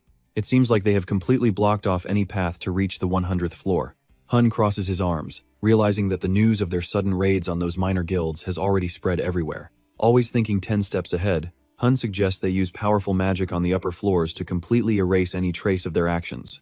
Knowing his mastermind personality all too well, Hadu speaks up to ask if he deliberately leaked their movements to the public. Exactly as expected, he confirms it. Genius moves require bold actions, and he is honestly tired of sneaking into their alliances just to gather intel. From now on, let us force them to hunt us out of pure fear. Talk about a brilliant strategy. Next, Hun pulls up his status window, displaying all his current character details. Name, Hun. Class, Necromancer. Subclass, Combat Master. His physical body is rated as incredibly robust. Stats display strength at 78, stamina 76, agility 77, intelligence 112, mana 136, demonic energy 0, and divine power 6. His hunting skill is highly versatile, featuring quick judgment combat traits. Scanning the interface, these upgraded stats prove he is already becoming an absolute beast. Even if they plan an ambush, it is fine. Hun is glad to find a silver lining here. His dark energy and divine power are low, which could be a weakness against high-level rankers descending to attack him. Luckily, their raw power will be heavily restricted on lower floors. Even after clearing the lower floors, our main character still isn't satisfied. Talk about a perfectionist. Sadly, their gear just isn't up to par. Hearing this guy's ridiculous whining, Henrik has to speak up. Don't be so greedy. He reminds Hun to show some appreciation. After all, he is holding the shadowless weapon made by Gino. Without it, climbing the tower would be a nightmare. He can always swap it out once he finds something better. Hearing Gino's name, Hadu gets emotional, wondering if the old man is doing well. Miho spots her sad look, points at Henrik, and blames him for ruining the mood. Just like that, Henrik gets blamed out of nowhere, completely baffled. Did he really say something that wrong? Hun makes his decision. He needs to organize his thoughts and hunt for better gear. A change of scenery might do them some good. Watching him walk away, Henrik asks where he is heading. It turns out, Hun's destination is none other than the black market on the 51st floor. Thanks to his vast experience, he knows this place is an absolute must-visit. It is the perfect spot to score rare gear that normal shops would never carry. Rare treasures are bound to show up there. Since he cannot go empty-handed, Hun stands before Hadu and Miho, promising to buy them whatever they want if it hits the auction block. He is basically acting like a legendary rich CEO. Hadu gasps in delight, while Miho beams with a massive smile, begging for a gift too. Seeing them act like they won the lottery makes Hun realize he has been way too neglectful lately. Are they really that excited? He really should have treated them to great gear much sooner. Suddenly, Vulcan walks over, finding the idea of a little gear shopping quite interesting. Sounds like fun, but out of nowhere, a strange red sphere rolls in, suddenly splitting into 3 separate pieces. Get ready, because things are about to get wild. A blinding flash of light erupts, catching Hun off guard. Are those fireworks? In the next second, an earth-shattering explosion of raw energy erupts, looking to rip the sky apart. Debris flies everywhere as the massive shockwave knocks him back. Before he can even recover his senses and process the blast, a deadly gun barrel is shoved right in his face. He looks back in absolute shock. He never expected to be caught in a perfect ambush. The daring attacker is none other than Sane. She aims her weapon right at him, looking like she has been waiting for this moment forever. Her weapon unleashes a devastating beam of pure destruction. But thanks to his insane reflexes, Hun barely manages to dodge the blast. Sane keeps the pressure on, unleashing another terrifying explosion that fills the entire area with blinding fire and thick smoke. That monstrous weapon seriously catches Hun off guard. How on earth can such a small gun pack that much ridiculous destructive power? If he had not relied on his mask's power to dodge in time, he would have been injured. Sane, with her gun still smoking, calmly asks if he thinks he can keep dodging. Seizing the perfect opportunity while she is completely off guard, Henrik immediately rushes in for a surprise attack, but taking her down is not going to be that easy. Sane senses him immediately and deploys her defensive shield. A glowing green shield, made of pentagonal blocks, instantly materializes, completely blocking Henrik's storm-like, lightning-fast slash. Up close, Henrik finally gets a good look at her features. Glancing at her bizarre interface, a sudden question flashes in his mind. Is she actually an android? A cubic energy barrier deploys right in front of Sane, completely halting Henrik's overwhelming physical attack. Glaring at her with intense focus, Henrik tries to analyze her. Seeing her mechanical traits, he cannot help but wonder if she is truly a robot. In the next second, that green barrier gradually turns into a menacing red. Then, in the blink of an eye, a massive red dome erupts around Sane, violently blasting Henrik backward. It is a counterattack. Realizing she is too dangerous to handle alone, Hadu and Miho charge forward together. Watching Sane's arrogant behavior, they are absolutely furious and ready to strike back. How dare you attack our brother? Seeing Henrik get blasted, Hadu screams in panic. Sane seriously messed with the wrong crowd, and she is about to pay the price. Without wasting a single second, they both unleash their skills at Sane simultaneously. Sane seemed cornered in that perfect pincer attack, but she quickly launches into the air to activate her flight systems. Hadu misses completely, looking up in sheer disbelief. She can fly? Miho remains her adorable, naive self, pointing to the sky and shouting, "Look, an airplane." While Hadu stands frozen in place, several red spheres suddenly rain down from the sky. In the next second, they split open, priming themselves to detonate. In a flash, consecutive explosions detonate like massive fireworks, completely engulfing the entire area in a thick blanket of fire and smoke. Honestly, with this level of sheer firepower, they might as well pack up and go home. Taking the brunt of those bombs leaves the little fox utterly exhausted and bruised.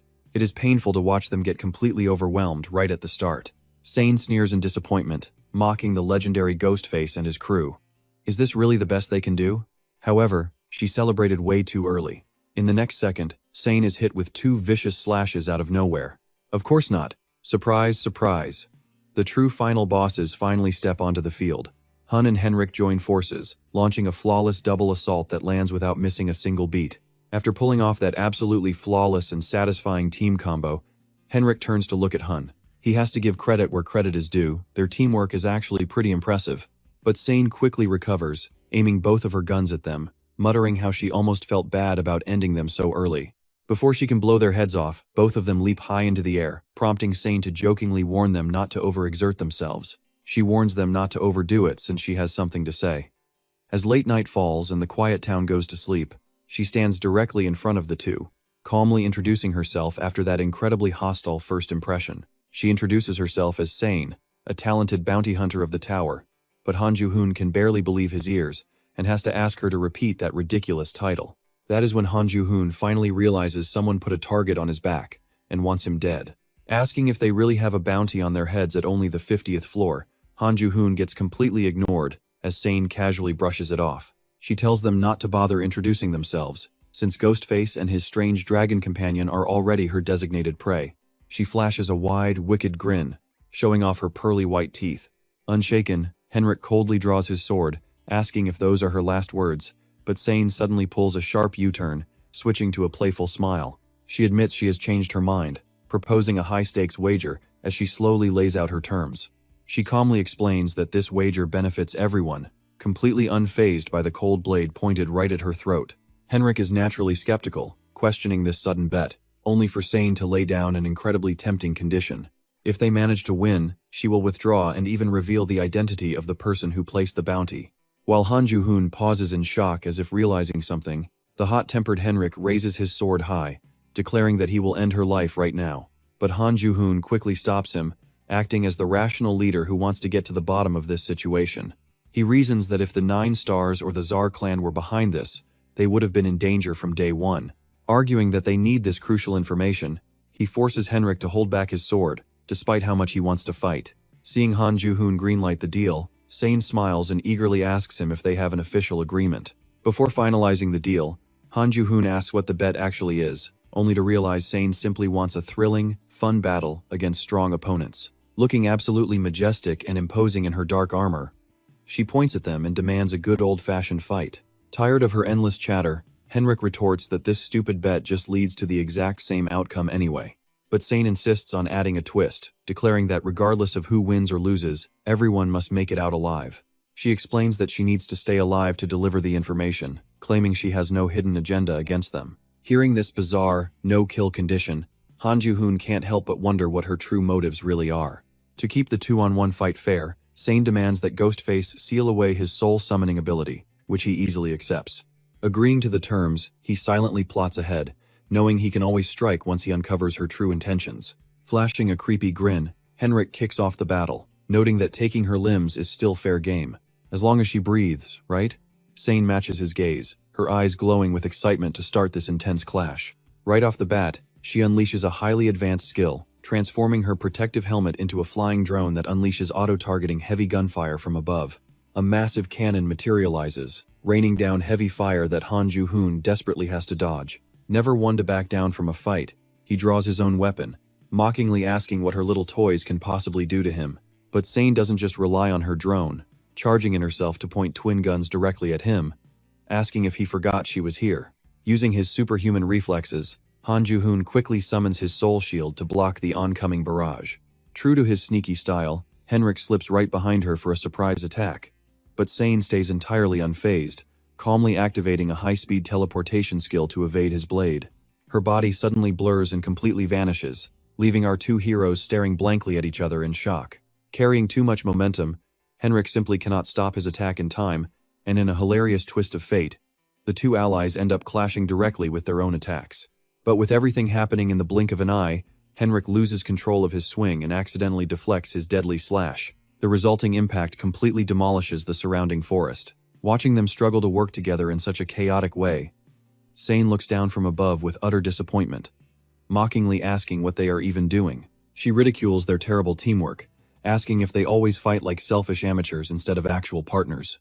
To make matters even worse, the two allies immediately start bickering right there on the battlefield. Han Ju-hoon furiously yells at him for getting in the way, while an equally enraged Henrik snaps back that he is the one causing trouble. Demanding that Henrik get out of his way so he can strike, Han Ju-hoon pulls rank, bossily ordering him to fall in line since he is the guild leader. "Guild master my ass." Henrik completely refuses to agree, yelling back, "You better think about this. Leave this fight to me, and we are going to win this thing." But while they are fighting like cats and dogs, she gets annoyed and cuts in, saying, "Hey, you two are arguing. I know you both have strong opinions, but ignoring me is just plain rude."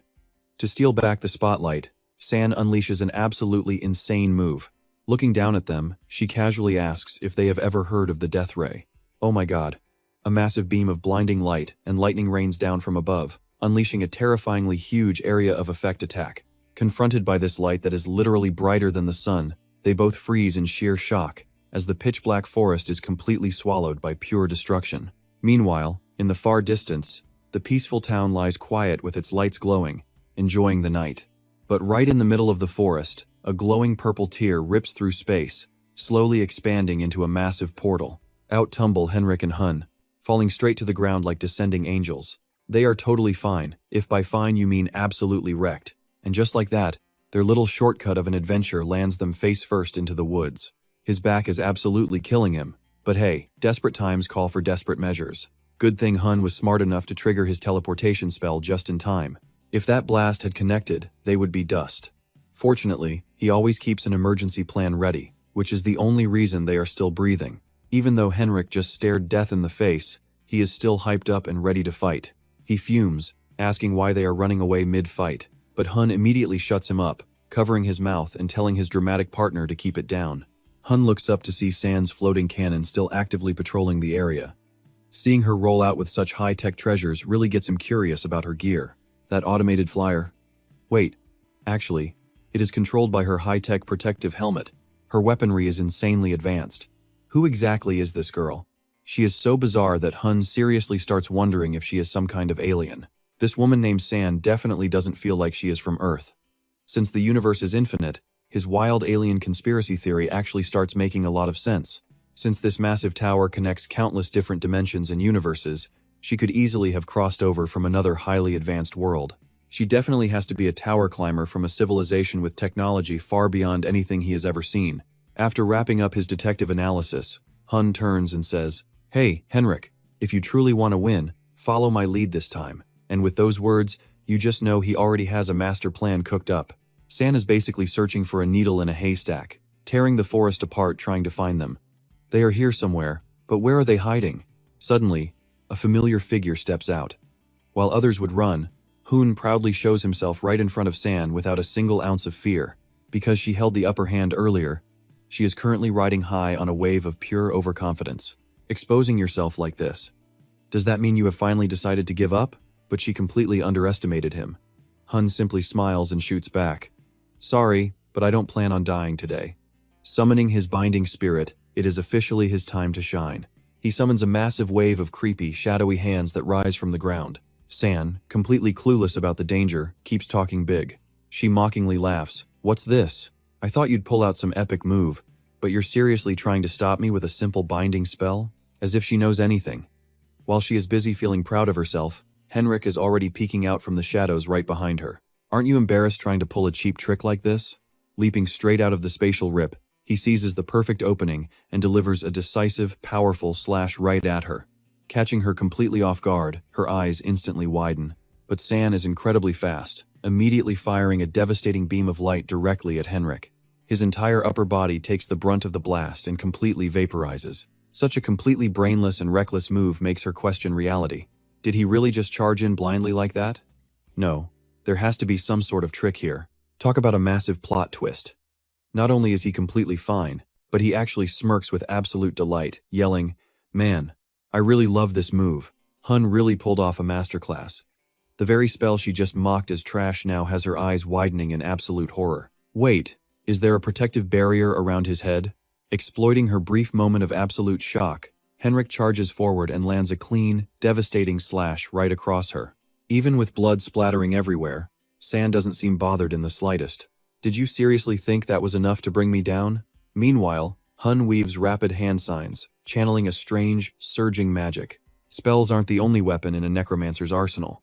With his all-rounder masterclass, he can transfer all his personal buffs directly onto Henrik.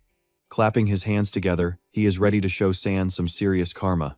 Now, let me show you what true support from an all-rounder master really looks like. Hun is definitely no pushover, instantly setting off a massive, thunderous energy explosion. Successfully channeling a massive power buff directly to his partner, he roars, "Go!" Even Henrik and Sane are completely stunned by this insane transformation. His speed has skyrocketed out of nowhere. Did that demon mask give him some kind of crazy buff? Seriously, she has a ridiculous amount of overpowered toys. Next thing they know, she pulls out a massive hand cannon and fires repeatedly at them. "Get away from me!" But Sane is way too green.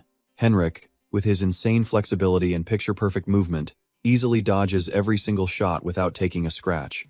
You think you can retreat now? In your dreams. With pure killing intent written all over his face, he slashes down while she desperately tries to block. But the show is far from over. Sane's eyes widen in absolute shock as she spots something massive rising right behind Henrik. He has got a giant majestic dragon backing him up, and it looks absolutely legendary. Lightning dragon! Henrik flashes a thrilled smirk now that the tables have completely turned. That terrifying dragon immediately rains down blinding beams of light. Sane is shocked to her very core, completely unable to react in time. He blitzes right past her, landing a heavy slash. Just when it looks like a done deal, Henrik steps on something unexpected. While he is still confused, she smirks and says, "You stepped on it." Turns out, Sane is insanely crafty and had an ambush ready. "I lured you here just to hand you this little gift." And that trap Henrik accidentally triggered? It is a literal nuclear landmine. Even Hun never saw this trap coming. Panicking as he watches his ally walk right into it, he screams out, "Henrik!" He rushes over as fast as he can, but he is a second too late. Blinding light erupts, vaporizing everything in the surrounding area. Nothing but dust and thick smoke remains. It looks like Sane has completely wiped them out, leaving absolutely nothing behind. He is utterly baffled, thinking, "Damn it, what kind of world does she even come from to possess this level of technology?" While he is lost in thought, a sudden shock hits. His chest has been shot.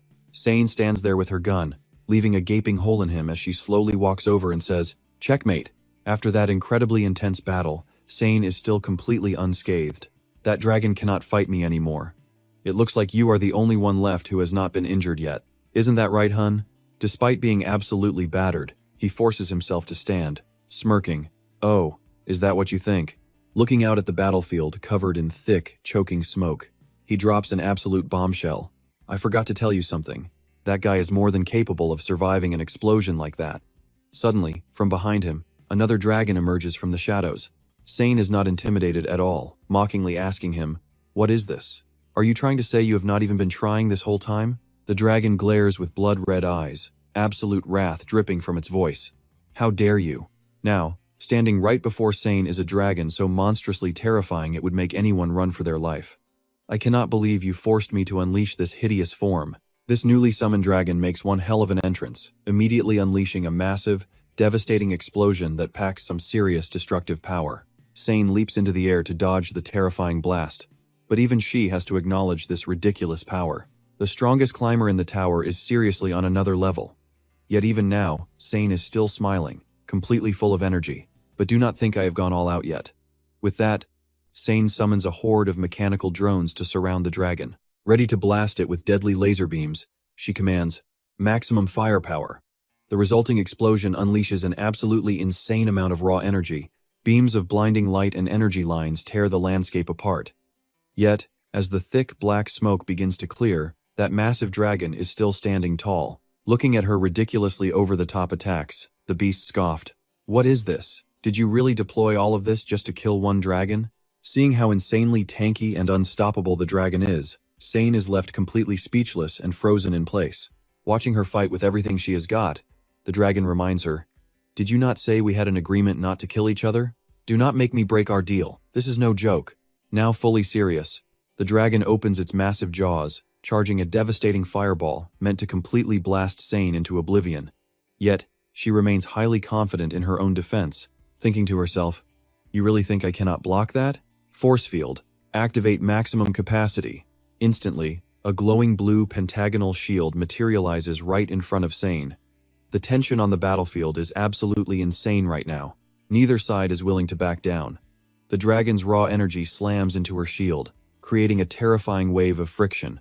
A split second later, exactly as expected, a massive, earth-shattering explosion tears through the entire area.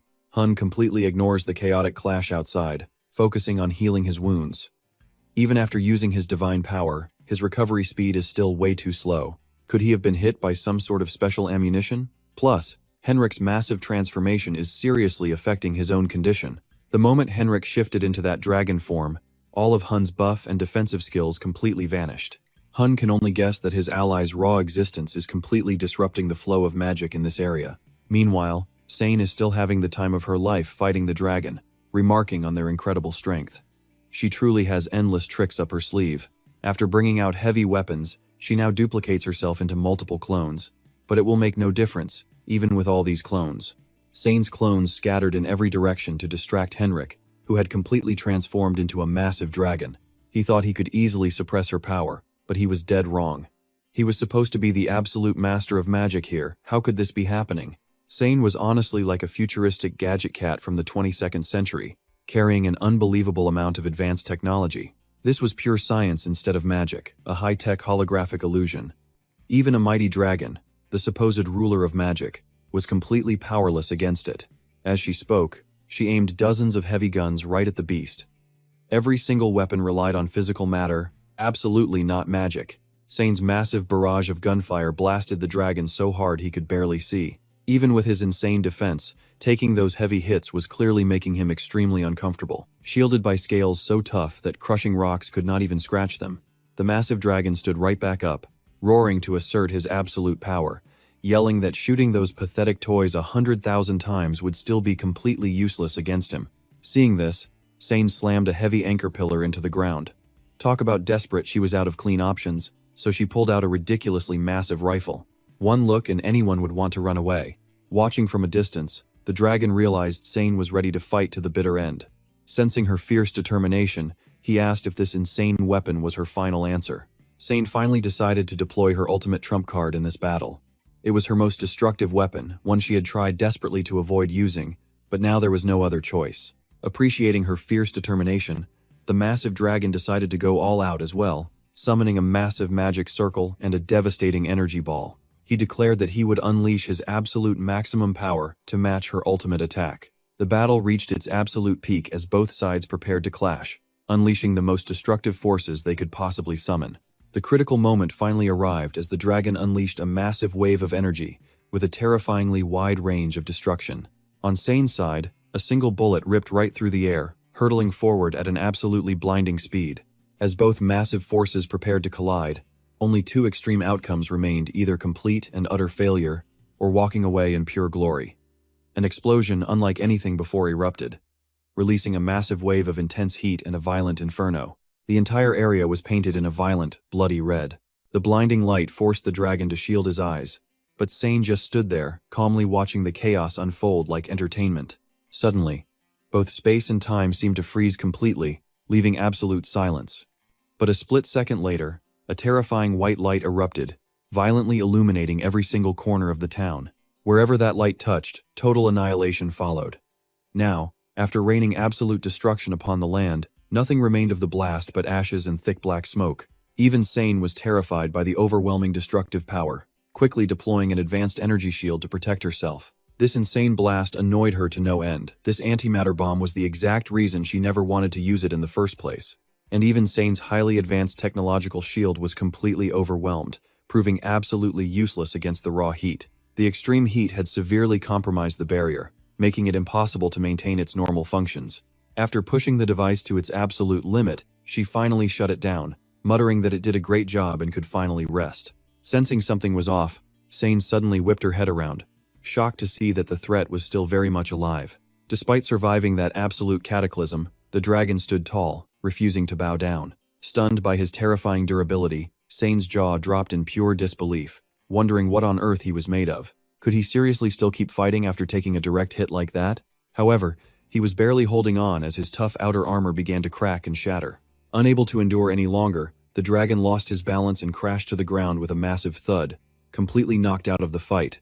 After going through absolute hell, Sane's face lit up with pure joy at her achievement, realizing she had actually managed to defeat a dragon. But reality quickly crashed down on her.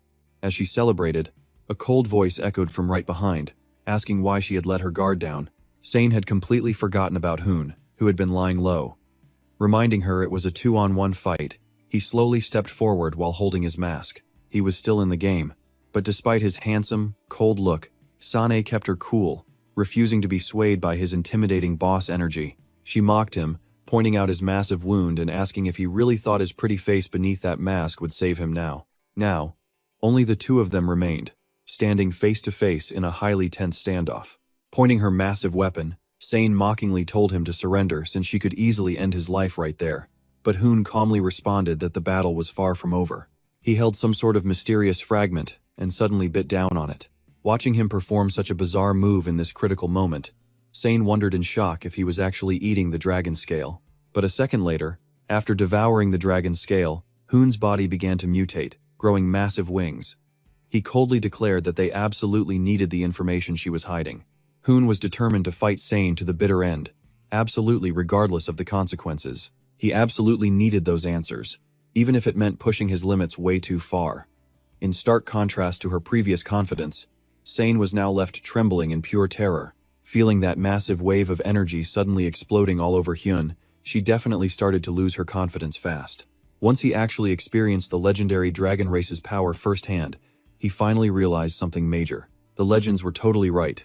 Dragons really were the absolute masters of magic, and now, it felt like he could cast any spell in existence. This was it. The perfect moment for him to step up and shine had arrived. With eyes burning like a demon, he summoned countless magic circles covered in strange, glowing symbols all at once. Staring up at the massive magic array hovering right above her, Sane completely froze in utter shock. Meanwhile, Hyun grinned, thoroughly enjoying every single second of this highly anticipated moment. The Spear of Gungnir.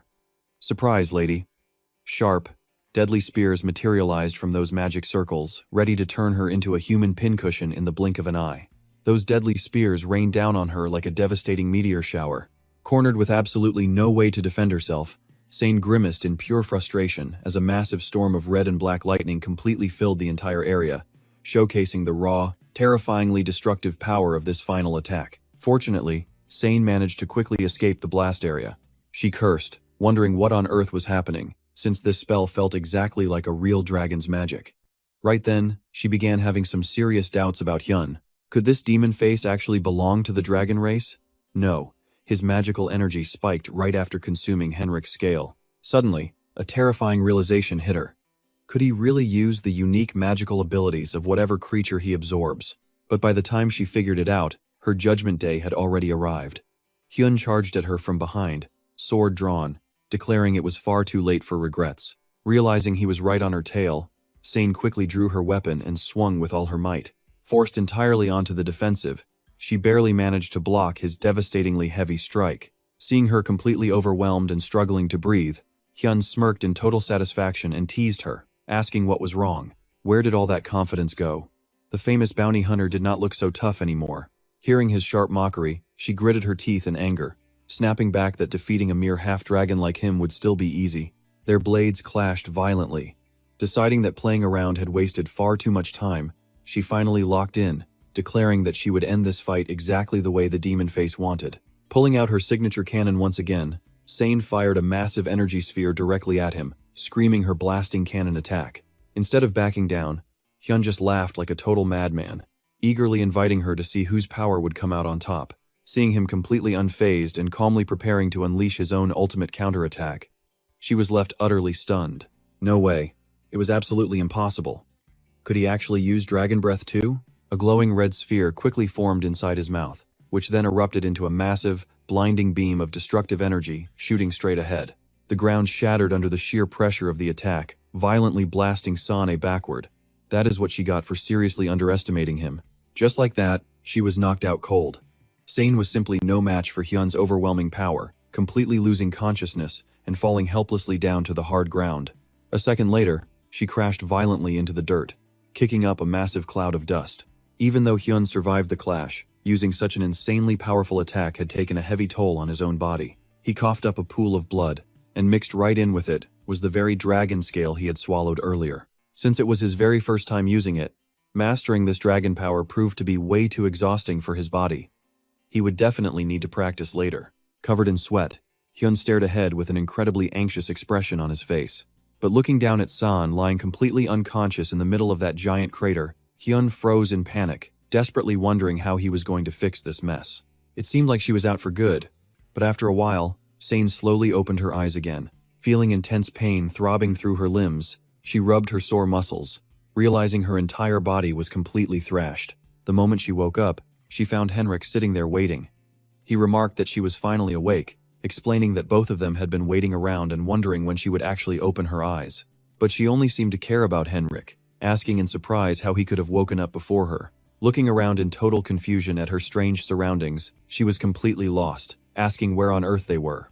A massive magic dome was enclosing their entire location. Hyun stepped up to helpfully explain that it was a protective barrier. Since they both passed out and the surrounding area was completely devastated, he could not just leave them unprotected. Looking at the absolute ruin the three of them had left behind, Sane scratched her head sheepishly, joking that they might have had a bit too much fun. But deep down, she had to accept her absolute defeat, admitting that she had failed in a truly miserable way. She had actually thought she had a chance, but fighting a monster capable of stealing the powers of the four great races was a losing battle from the start. Hyun immediately took the chance to tease her, laughing that she had seriously underestimated what they were capable of. Still confused by her motivations, Henrik asked why she would even make such a reckless bet with them if she already knew all of that. Getting a question she was eager to answer, Sane smiled brightly and revealed it was all for the dragon scales. The mystery was finally solved. Sahyuk's motive is incredibly simple. She just wants to fight a dragon, and there is no way she is missing this golden opportunity. Hajin completely froze upon hearing this, while Heinkes found himself even more deeply confused than before. Did they really risk their lives in endless battles just for this ridiculous goal of hers? Sahyuk simply wanted to see how her true strength stacked up against the giants of the outside world. She wanted to know who was stronger, her and her advanced technology, or the legendary dragon reigning on this very floor. Heinkes was left utterly speechless by her logic. He realized there was simply no arguing with someone like her, but Hajin quickly lost his patience with her absolute nonsense. He pointed out that, to keep this magic barrier active, he had already burned through every single mana stone harvested from those fallen monster corpses.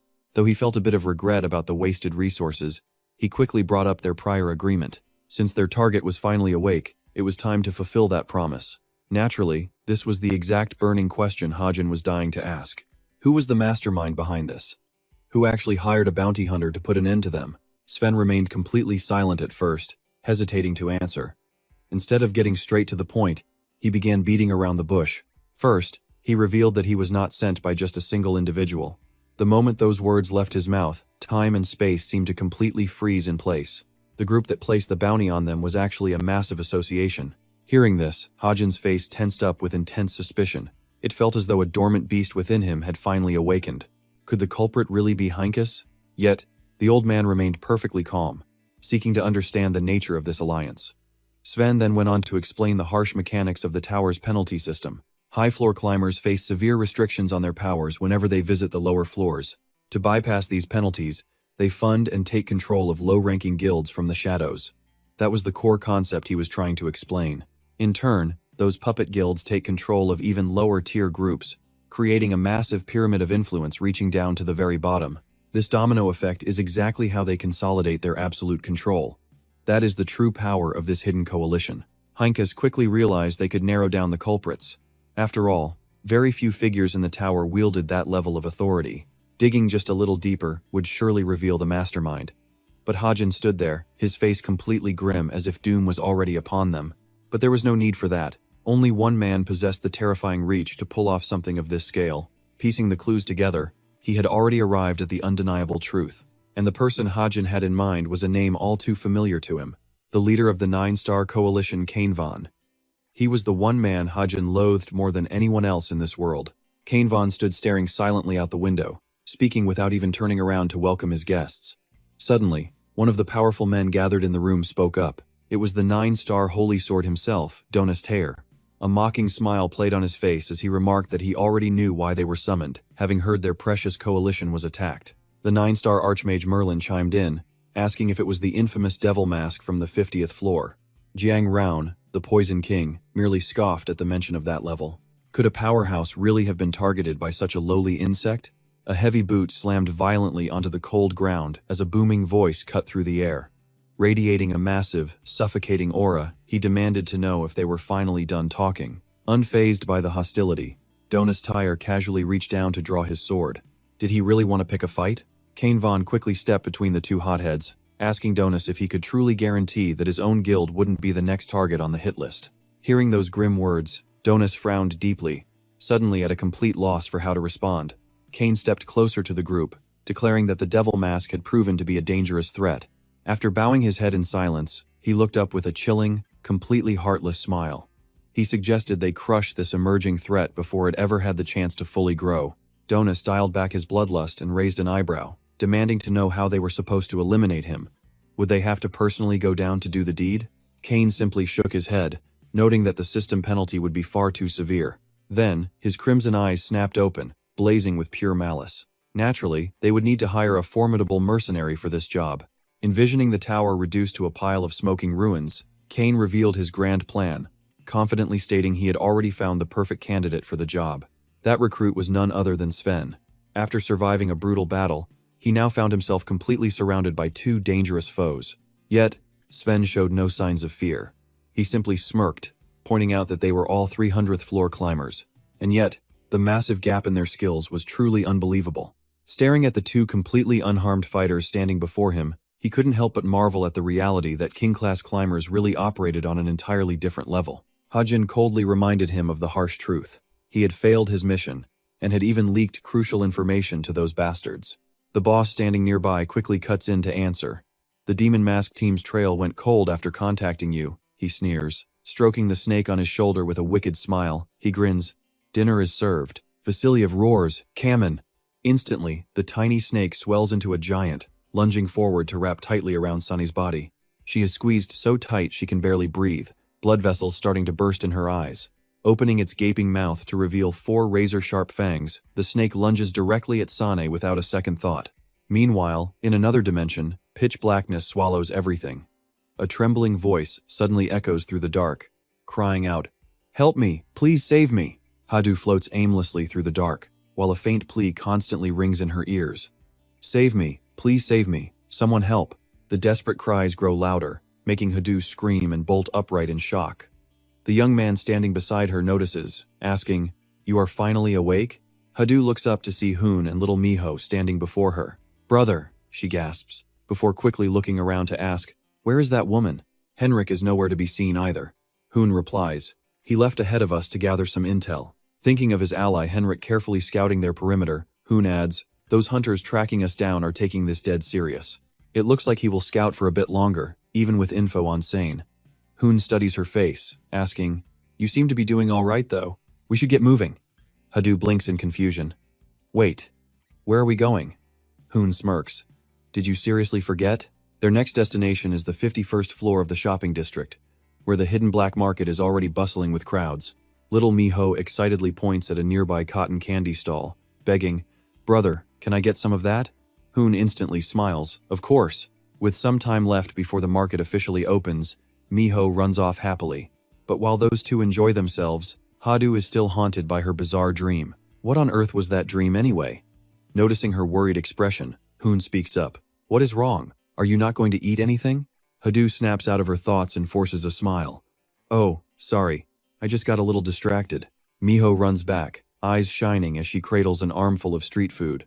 "Look, sister, let us all eat together." Hadu smiles awkwardly and nods. "Sure, let us eat together, Miho." As night falls, the open market slowly begins to quiet down. Before they head in, Hoon gives them a warning. "Hadu, as an Oni, you will stand out way too much." With a quick snap of his fingers, Hadu's outfit instantly transforms into a stunning white dress. She beams with absolute joy. "Thank you so much, brother." Then, he turns to Miho. "Miho, shift into your fox form and hop onto my shoulder." She obeys instantly, transforming into a little white fox and leaping up. Down at the entrance, 2 guards are busy verifying guests one by one. "Step inside, please. Next in line, step forward." As our trio steps up, Hoon calmly hands over a black card. "Take a look." The guard freezes, eyes widening in shock. A black card. It grants VIP access to every single auction here, something impossible to get without an incredibly powerful backer. Noticing the sudden hesitation, Hoon raises an eyebrow. "What? Is there some kind of problem?" The guard quickly stammers, "No." He quickly leads the way. "Right this way. Let me escort you to the VIP section." Meanwhile, onlookers in the market start whispering, "Look at that mask. Is that the demon mask? He brought a woman with him? And wait, VIP seats? Is he in disguise or something?" Showing them into a luxurious room, the guard explains. "These are your private seats. Just press the button whenever you wish to place a bid." Hoon turns and gives a firm nod. "Understood. Now, do not enter again unless I call for you." The guard bows deeply. "Of course, please enjoy your evening." With that, he exits, sliding the door shut behind him. As the door clicks shut, privacy is restored. A short while later, once the hall is packed, the grand auction finally kicks off. The host presents rare treasures one after another, and the crowd below eagerly fights to outbid each other for what they want. The host gestures to the stage. Next, we have a rare summoning accessory, which was acquired for a massive 350,000 gold coins. Hoon watches for a bit before sighing in utter boredom. Nothing here is worth our time. Hadu nods slowly in agreement. Yeah, absolutely. There are way too many people here today. Behind his mask, completely unreadable, he mutters to himself. Something definitely feels off about this place. Looking down at the massive crowd below, he realizes that with this many people, something huge is about to be revealed. The host presents the next item, shouting dramatically. All right, feast your eyes on this next piece. The moment Hadu sees it, her eyes widen in absolute shock. Without saying a single word, she leaps right over the balcony. Caught completely off guard by her sudden move, Hoon yells in shock. Hadu! He shouts after her. Where on earth are you going? But she can only hear that desperate cry echoing inside her head again. Help me! Hadu charges directly toward the stage, guided solely by those phantom cries. Save me, please save me. The voice rings louder and louder the closer she gets, screaming for help. Hadu reaches out toward the heavy stage curtains. Hold on! I am coming! The guards guarding the treasure are startled by her intrusion, but they quickly recover, raising their weapons and readying themselves for a fight. Leaping straight toward the glowing relic, she draws her blade and screams, Get out of my way!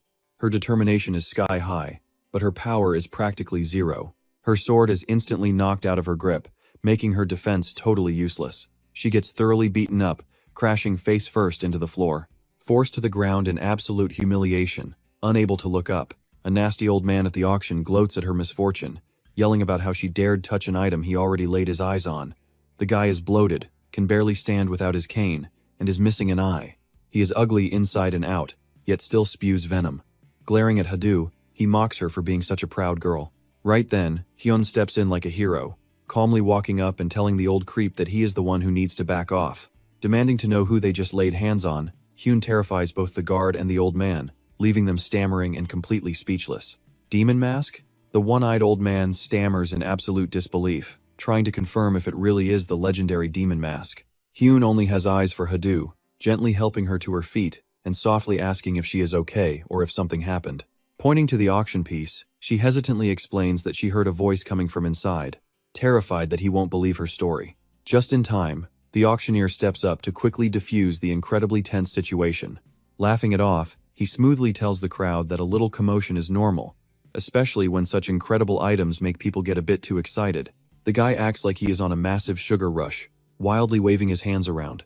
He rallies the crowd to keep that hype going as the velvet cover is slowly pulled back to finally reveal the item. This is a highly contested prize, but the second Hadu sees it, her jaw drops in complete shock. Her eyes go wide because she recognizes this item instantly. A vivid memory of a little girl wearing this exact hairpin flashes instantly through her mind. The host reveals it is a floral hairpin belonging to the ancient, long-destroyed Oni tribe. Hearing this makes Hadu's blood boil. Gritting her teeth, she fumes over how they dare sell her tribe's sacred relic at a cheap auction. Sensing her pain, Hyun gently places a hand on her shoulder and confidently tells her to trust him. The auctioneer pumps up the crowd, shouting that the bidding starts now at an initial price of 100,000 gold coins. The crowd goes wild as bids fly left and right, shouting 150,000, 200,000, and 250,000. Nobody is backing down, and that greedy, one-eyed old man is ready to jump in too. The old man raises his paddle, bidding a massive 1 million, leaving the host holding his gavel, asking if anyone can beat that. Realizing no one is stepping up, the old man smugly smiles, thinking he is about to add another rare species to his dark collection. He mutters that while he couldn't get an actual Oni corpse, this relic will still make a fine prize. Overwhelmed with anxiety, Hadu reaches for her weapon, determined to strike before letting her tribe's relic fall into that monster's hands. Before she can make a reckless move, Hyun steps in to stop her as the auctioneer begins calling out the final bid of 1 million. Before the gavel can fall, a voice suddenly cuts in, bidding 3 million, and leaving the entire room completely shell-shocked. The old creep can barely believe his ears. 3 million? Hyun steps forward, looking incredibly cool, as he repeats his bid. He tells the room that if they cannot match 3 million, they should get lost. The entire hall falls dead silent. A bit intimidated, the auctioneer stammers out the final call, selling the item for a staggering 3 million gold coins. The gavel slams down, finalizing the deal as the crowd erupts into whispers, absolutely stunned to find out just how insanely rich the demon mask really is. The one-eyed old creep boils with rage, furiously cursing that administrator under his breath. Hyun starts to realize he made a mistake, worrying that overpaying so much drew way too much attention. He decides it is best to get out of there immediately. Turning back to the stage, he tells the host to pack up the item immediately so they can leave, and the guy quickly complies. Under a quiet night sky lit by a bright moon, Hadu hugs the hairpin close to her chest, treating it like the ultimate treasure. Walking down the road with Hyun, she softly thanks him, feeling guilty about how much money he had to spend. He casually explains that it was not his money anyway, telling her she should actually be thanking Goldrich instead. Suddenly, the hairpin begins to glow, and Hadu feels a warmth as a phantom embrace wraps around her, whispering a soft thank you. The spirit fades away, leaving her empty-handed but resolved. With a heavy heart, she silently vows to get revenge for her entire tribe. Quietly watching her, Hyun finally realizes why she was so desperate to get it back, since a departed Oni spirit was resting inside that very hairpin. Out of nowhere, an assassin leaps out from the shadows, swinging his blade directly at Hyun. Instantly sensing the threat, he spins around and draws his sword to block the incoming strike, while Hadu screams his name in terror. Shoving his attacker back, Hyun demands to know who he is, though he already suspects the auction creep. Sure enough, the bloated, one-eyed old man steps out from behind his thug. Smirking, the old man calls him rude, asking if he should not be grateful that he let them walk away with the item. Refusing to back down, Hyun retorts that if the old creep actually wanted it, he should have outbid him at the auction. He warns the old man that he will never get his hands on it. The old creep just bursts into a loud, mocking laugh, asking if he really cares about some stupid hairpin. Shifting his greedy gaze, the old man points right at Hadu, saying he no longer cares about the pin because now he wants her. Taxiderming a real Oni. His wicked words instantly set Hadu off, sending her charging into the fight with pure rage. Come on then. Hyped up by his delicious prey, he violently swung his hammer, but she swiftly slipped away. Hyun was losing his cool but tried to call out, warning Hadu to stay calm. Meanwhile, the old man's lackey launched a sneaky ambush. In a split second, that blade would have pierced his eye. Luckily, his quick reflexes saved him just in time. The smug assassin declared himself as Hyun's opponent. Hyun realized this guy was tough, easily matching his own level, if not higher. Meanwhile, Hadu kept her cool to strategize, activating her special skill, Battle Eye. He was heavy but slow, letting her predict his moves.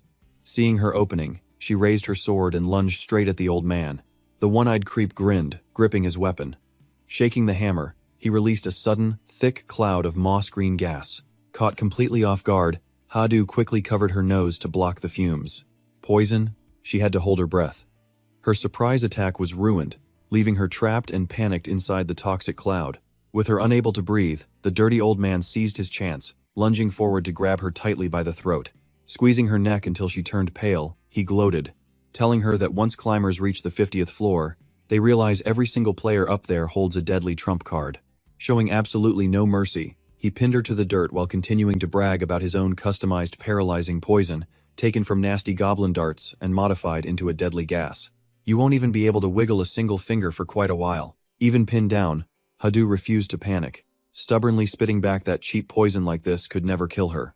As an Oni, revenge was her destiny, but the old man simply drew a blade, coldly telling her he did not care about her grudges. Her life was not ending today. It was simply starting a new chapter. To make her obedient, he decided to slice her tendons, raising his sharp dagger high in the air. With a crazed glare, he demanded she become his latest trophy. Hadu felt absolute, crushing despair. Was this truly the end of her? Right on cue, Hyun burst forward like a savior, instantly slicing off the armed hand before kicking the old monster away. He mocked the villain's confusion at his movement, casually explaining that poison had absolutely zero effect on him. Hyun glared coldly, telling the worthless trash he was not even worth sparing, so he would just end his life. The villain shrieked in agony over his severed hand, while Hadu, still unable to move, weakly called out to her brother. Closing in, Hyun scoffed at his loud, dramatic screaming, pointing out he had only lost one limb. Radiating deadly intent, he promised to sever the other. The one-eyed hunter never expected that he would end up becoming the prey himself. Just as death was about to strike, the lackey rushed in to save his boss. Deploying a magic circle, Hyun mockingly praised his quick reaction.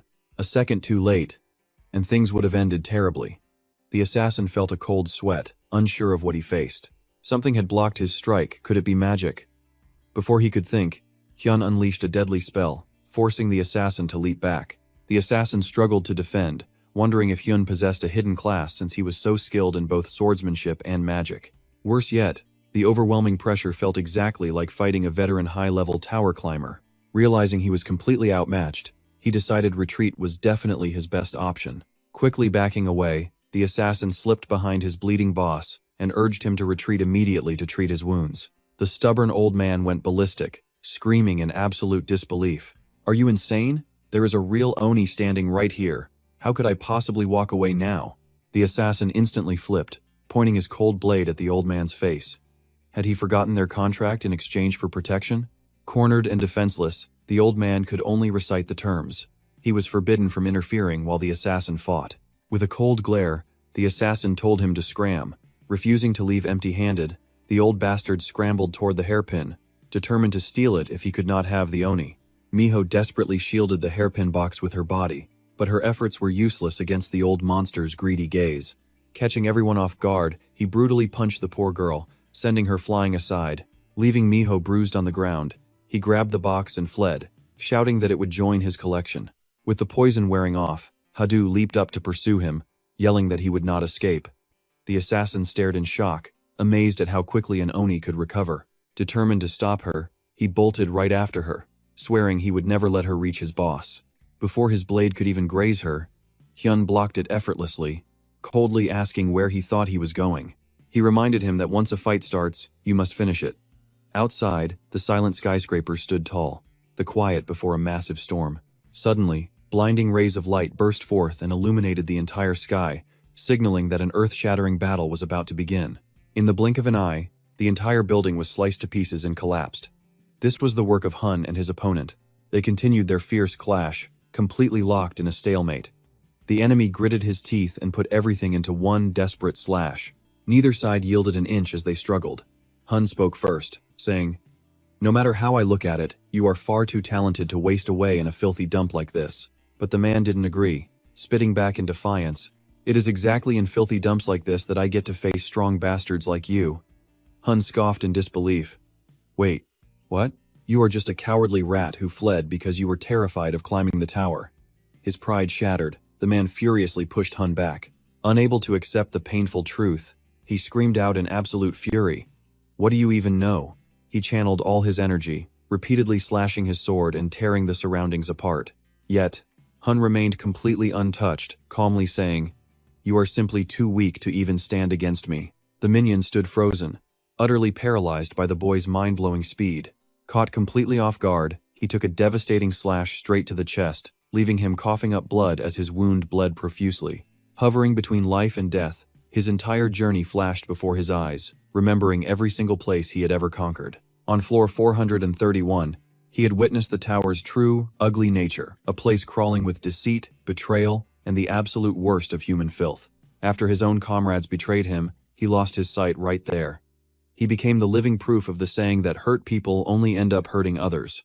As all the suppressed agony boiled over, he cried out in pure, agonizing despair, "Is this place really that filthy?" Summoning his last ounce of strength to strike back, he growled that at least the people here never hide their true, rotten nature. Talk about embarrassing. His desperate strike missed completely, failing to scratch even a single hair on Hun. Even though he missed, the sheer force of that swing shattered the surrounding ground into absolute dust. Understanding his opponent's utter despair, Hun showed rare sympathy, saying, "I know that pain all too well, ever since I was betrayed myself." Stunned that someone like Hun suffered the same fate, the man gasped, "What?" Hun kept going, asking, "But do you realize that your mindset is just far too weak? If you are truly that powerful, climb higher," Hun declared as he leaped into the air, cocking his fist back, "and slaughter the ones who betrayed you." His absolute resolve was clear in both words and actions, as he delivered a devastating punch that sent the man flying. Taking the brutal force of Hun's strike head-on, the opponent crashed violently into the dirt, shattering the ground. He plummeted alongside crumbling debris, falling straight into a massive crater formed by the shockwave. Looking down at his battered, pathetic opponent, Hun delivered a cold truth that hit hard. "I do not run away like you." Backing up his words, Hun summoned a horde of spectral soldiers to finish him off, declaring, "Because I will personally destroy those miserable traitors." Horrified, the opponent twisted his face in agony and screamed at the top of his lungs. Urgent, heavy footsteps came dashing forward. While his ally was getting obliterated, the Green Goblin was busy running for his life, muttering, "Tsk, that useless demon-faced bastard. Just you wait, I will kick both of your asses." After sprinting frantically through the narrow, dark alleys, the goblin finally spotted a bright light leading to the outside. He was just steps away from the main street. If he could blend into the crowd, he would be safe. Grinning like he won the lottery, he cheered. Yes, almost there, but a nasty surprise awaited him as the goblin's eyes widened in sheer terror. And guess who? It was Hadu. Swift as the wind, she dashed right past the goblin and sliced him clean in half in the blink of an eye. Hadu coolly gave the Green Goblin a one-way ticket to the afterlife, whispering, "Goodbye. Down there, you will not be able to hoard anything." Suddenly, something on the ground caught her attention. Hadu looked down and spotted a glowing gold card lying in the dirt. Meanwhile, the defeated opponent lay motionless in the wreckage. Seeing that Hun had no intention of striking again, he asked in confusion, "Why did you spare my life?" Even though Hun radiated pure, intense killing intent, he chose to spare the man's life. "You still have unfinished business to take care of, don't you? Go and completely destroy the bastards who ruined your eyes." As someone who harbored his own deep, undying grudge, Hun laid down his demand. Hearing those words, the man bowed his head and cracked a dark, sinister smirk, warning, "Once I am finished, I will find you and make you regret not ending me today. Bring it on." Hun merely gave a cold smirk, welcoming the challenge. With their business here finally wrapped up, he and his companions prepared to depart. Amused by Hun's cold, brooding attitude, his companion could not help but tease him, acting all cool and sparing an enemy. "Are you showing sympathy because you both want revenge?" Hun simply ignored Vokan and snapped, "Shut up." Having wrapped up her own fight, she quickly ran back, calling out, "Orabioni!" Hun turned around. "Hadu, you made it." Seeing her return completely unharmed, Vokan curiously asked, "What about that fat bastard? What happened to him?" She honestly admitted, "I killed him, but there is more." Hadu then held out the glowing gold card she had picked up for everyone to inspect. Vokan inspects his newly acquired loot and finds something highly familiar. The card looks almost exactly like the one belonging to Hun. Turning it over in his hands, he realizes it connects to the auction house, though it cannot be used for direct trading. Staring at the glossy card, an idea suddenly sparks in his mind. It is not currency, it is a key. Talk about a massive stroke of good luck. He just scored a VIP pass, a key that grants direct entry into an exclusive auction reserved for high-ranking rankers. This means they might score some incredibly rare gear. But just then, Hadu suddenly falls quiet, her mood turning somber. Looking utterly dejected, she blames herself for everything, apologizing for letting her anger get the best of her and putting everyone in danger. To her surprise, Hun gently pats her head to comfort her, showing nothing but complete understanding without a single hint of blame. He reassures her that he knows how much that hairpin meant, promising he can easily handle the situation. Even so, Hun still has to give Hadu a firm warning, telling her that some moments require putting revenge aside. Feeling much better, Hadu softly nods in agreement. Wasting absolutely no time, Hun heads straight to the exclusive auction house and presents his mysterious card to the staff. The staff member is completely stunned, asking if it is indeed the secret key, while Hun just calmly nods. Hun mutters that he hopes the auction lives up to the card's prestige, prompting the flustered guide to usher him inside immediately. Looking down from the VIP balcony at the sparse crowd, Vokan notes that the attendance is surprisingly low compared to last time. It turns out they are now treated as ultimate VIPs, all thanks to that rare key that barely anyone else possesses. Finally, the highly anticipated moment arrives as the blinding spotlights focus directly on the charismatic auctioneer. The auctioneer hypes up the crowd, teasing the final item of the day with a mysterious grin as he asks if they are ready to meet the new star. Down below, the shady, monstrous bidders lean forward, their eyes gleaming with pure greed and excitement. They whisper about waiting forever for this moment, determined to win it at all costs, while Hun silently watches their every move. The entire hall erupts into chaos as the crowd grows strangely ecstatic, desperate to see what is inside. Amidst the impatient, roaring demands of the mob, a massive cage draped in a dark red cloth slowly descends. Hadu is completely baffled by the bizarre item, wondering why it is in a cage, while Hun silently guesses it might hold some rare mythical beast. The auctioneer pumps up his energy to the absolute maximum, dramatically presenting the final prize. He calls it the ultimate grand finale prepared exclusively for them, the true centerpiece of the entire night.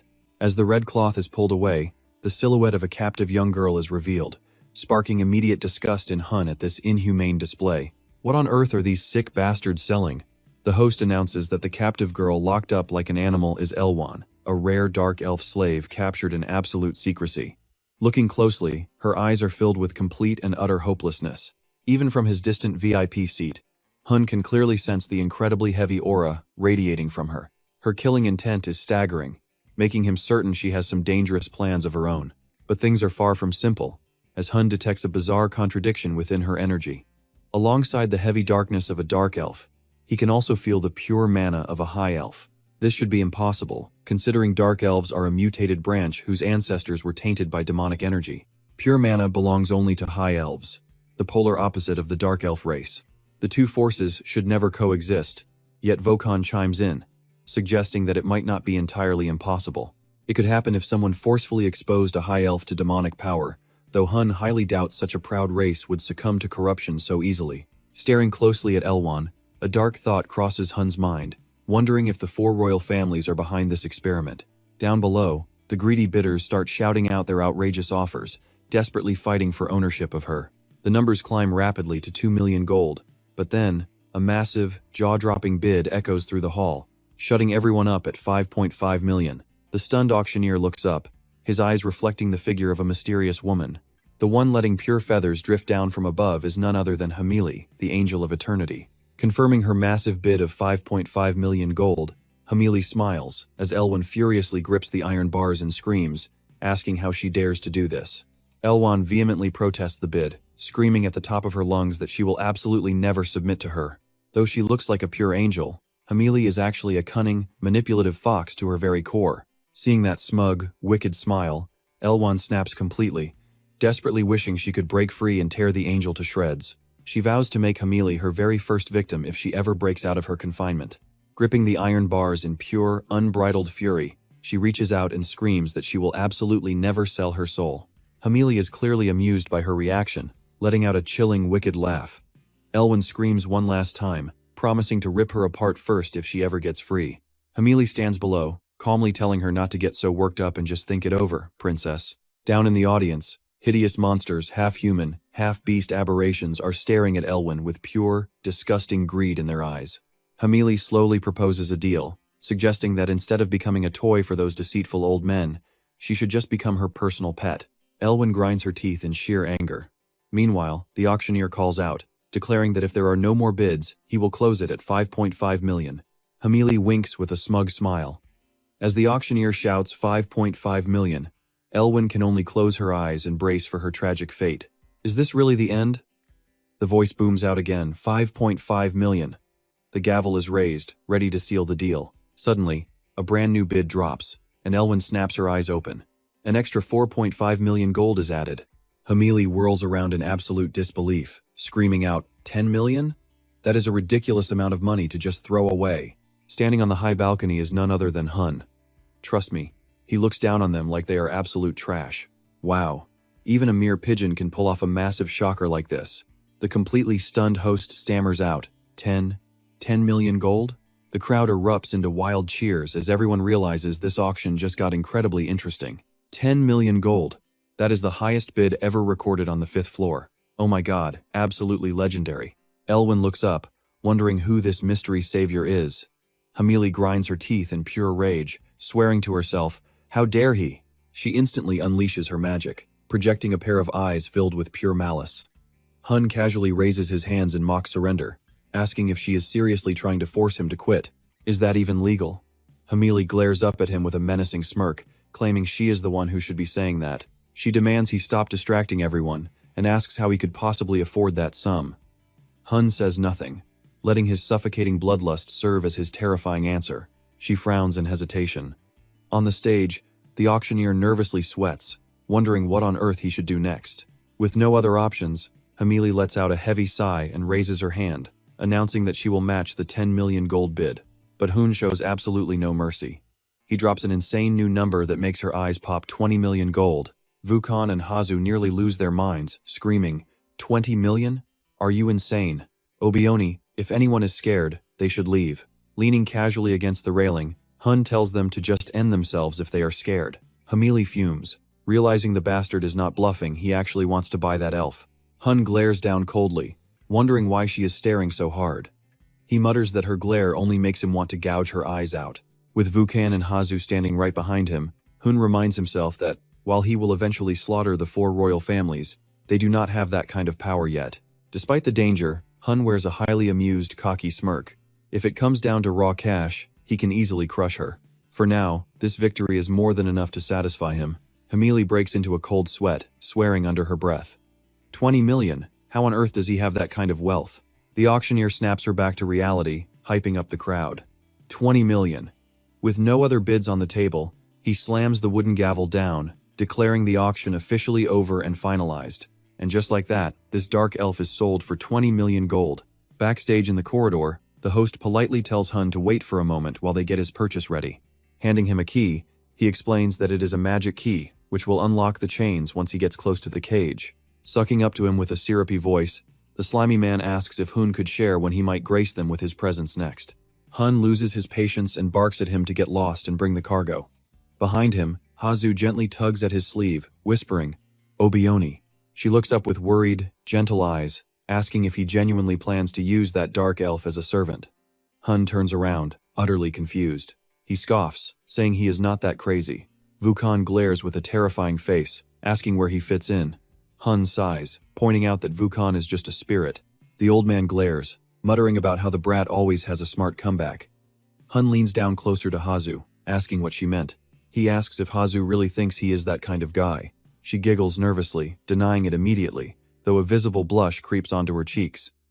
Looking down, she silently admits that Elwyn is stunning. Suddenly, Hamili interrupts them, acting relieved that Hun has not left yet. Placing a hand over her heart, she offers a sweet smile, introducing herself as Hamili. Hun warily warns her to back off if she is planning to steal his prize, noting that the last guy who tried is pushing up daisies. Hamili quickly dismisses the idea with a nervous laugh. She claims she has no such intentions, staring at him thoughtfully while suggesting they could chat if he has some time. She asks why he brought the elf here.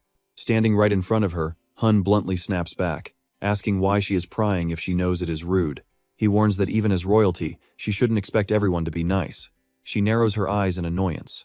Hamili smiles and brushes past him, claiming she merely wanted to get to know him better. She pauses, throwing a dangerous glance over her shoulder to warn him that a report about him has already reached the higher-ups. The air instantly turns icy as Hun turns back. Get ready, things are about to get real. Without a single second of hesitation, he draws his sword. Too fast for Hamili to react, she never expected him to strike back this hard. Gritting his teeth, Hun unleashed a single, devastating slash that severed her wings clean off, looking down at her with cold, merciless eyes. But hold on, it was all just a wild hallucination. Hamili had already walked past him, no way. He couldn't afford to die just yet. Going all out meant he could crush this feathered pest despite all his active penalties. But looking at Hamili, he hesitated, realizing what kind of threat these angels truly posed. Sure, they could hunt him down any time, but retaliating would only bring even stronger, high-ranking angels right to his doorstep. If he stayed this weak, facing them head-on would be pure suicide. Clenching his fists, Hun felt the veins on his hands bulge with sheer frustration. For now, he had to wait. But as Hamili passed Haju, she suddenly sneered, saying that her hairpin looked absolutely beautiful. Leaning in, she whispered a cruel taunt. Too bad I will never see it again, because I burned it all to ashes. Haju's eyes widened in utter shock. That immediately set Hun off. This feathered pest was never aiming for him, her entire goal was to break Haju's spirit. Terrified that she would snap, he anxiously called out her name. But even as Haju tried to keep her composure, her face went completely dark. I am fine. I know, dear brother. Yet, a suffocating rage boiled within her, and pure, deadly bloodlust began pouring from those crimson eyes. Gritting her teeth, Haju told herself to lock away all her emotions. Walking ahead, Hamili caught her reaction and narrowed her eyes with dangerous malice. After staring for a moment, she walked away. As she did, Hamili whispered to herself that they would definitely meet again very soon. Before vanishing completely, she turned around with a smug, teasing smile. I will be waiting for you guys on the 10th floor. Seeing her fade away, Hun desperately rushed forward to stop her. Wait! How much do you actually know? But before he could demand answers, she spread her wings and soared away, leaving a cascade of feathers behind. Watching her disappear, Hun made a silent promise. He did not know what game she was playing, but he was definitely going to take her head. Now, As you and I moved to the 15th floor, Hun was commanding his soul soldiers to form a strict perimeter, letting nobody near. With an iron cage slammed heavily onto the ground, Hun issued one final command. Nobody was allowed to hear a single word of this conversation. The girl trapped inside simply agreed without hesitation. Fine. But what exactly do you plan to do with me? Stepping up to her cage, Hun tried to reassure her. Relax. If I wanted to hurt you, I would never have brought you all the way here. Hearing this, Elwan lowered her head in despair. You are all the same, aren't you? What makes you any different from those greedy bastards? Rather than arguing, Hun decided to change the subject. Believe whatever you want. But first, what is your name? Knowing she had absolutely no leverage, she answered without hesitation. My name is Elwan. Elwan von Yggdrasil. Hearing that family name, Hun repeated it silently. Von Yggdrasil. Instantly, his mind began racing as he dug up everything he knew about that name. The royal family of Yggdrasil was named after the sacred world tree of the elves. A wild realization hit him: this girl was actual elven royalty. Meanwhile, figures were leaping through the forest canopy at breakneck speed. One of the pursuers called out anxiously, asking if they were absolutely sure she was in this forest. Spread out and search. She is a true elven noble. Back at the cage, Hun silently evaluated his captive. She was a high-tier elf, and royal blood meant her potential for growth was off the charts. If she turned into a dark elf, the dark energy she could absorb would be absolutely massive. As you and I watch him ponder, a memory suddenly sparks. He recalled how furiously Elwan had glared at Hamili earlier, making him suspect she harbored a deep, burning hatred for the royal families. Snapping back to reality, he locked eyes with Elwan, who was still glaring at him. She was the perfect candidate to rebel against heaven. Feeling his intense gaze, Elwan squirmed uncomfortably, desperately trying to map out an escape plan. An idea sparked in her mind, and she looked down at her bound wrists. These heavy chains were actively suppressing her elven magic. Even if he released her right now, her powers would remain completely sealed for quite some time. Deep in her thoughts, she did not even notice Hun pull out a key, gently tapping it against the iron bars of the cage. Instantly, the iron cage holding her shattered into absolute nothingness, not even leaving a single shred behind. Elwan stared at the empty space in complete disbelief. With the cage destroyed, Hun casually pocketed the key. Stand up. We need to have a serious talk. But Elwan had other plans. Lunging forward to snatch the key from his hands, she was easily sidestepped as Hun effortlessly dodged her desperate move. Because he dodged, she ended up face-planting hard onto the dirt. Leaving her on the floor, Hun offered some cold advice. Give up. An elf's strength lies in magic and spirits, not physical brawling. Angered by his words, she clicked her tongue. Dusting herself off, Elwan stood up and glared. You spent 20 million gold on me. What exactly do you want? She let out a dark, mocking laugh. Ah, this private spot is perfect. Nobody would ever know what you plan to do with a completely powerless dark elf. Pointing directly at herself, she smirked. Just like those other bastards, are you planning to use me to satisfy your own sick, twisted desires? Blush blooming on her cheeks, Haju covered her ears in embarrassment. How can you say something so vulgar? My brother is absolutely not that kind of guy. At that moment, system notifications began flashing wildly. The Lord of 10,000 Demons was currently lecturing him, saying it was far too early for those activities. Meanwhile, the nine-tailed fox started explaining a sex education plan, while McQueen also chimed in. Reading some absurd claim that a true hero needs a whole harem of wives makes Hun lose his mind. He snaps, telling them to beat it because they have got it all wrong. Right then, a massive explosion echoes through the nearby woods. Hadu quickly rushes to his side, panicking and asking what on earth just happened. With a grim expression, Hun demands a status report. An aggressive mob is currently assaulting his undead soldiers to break their siege, forcing them to fight off these spirits first.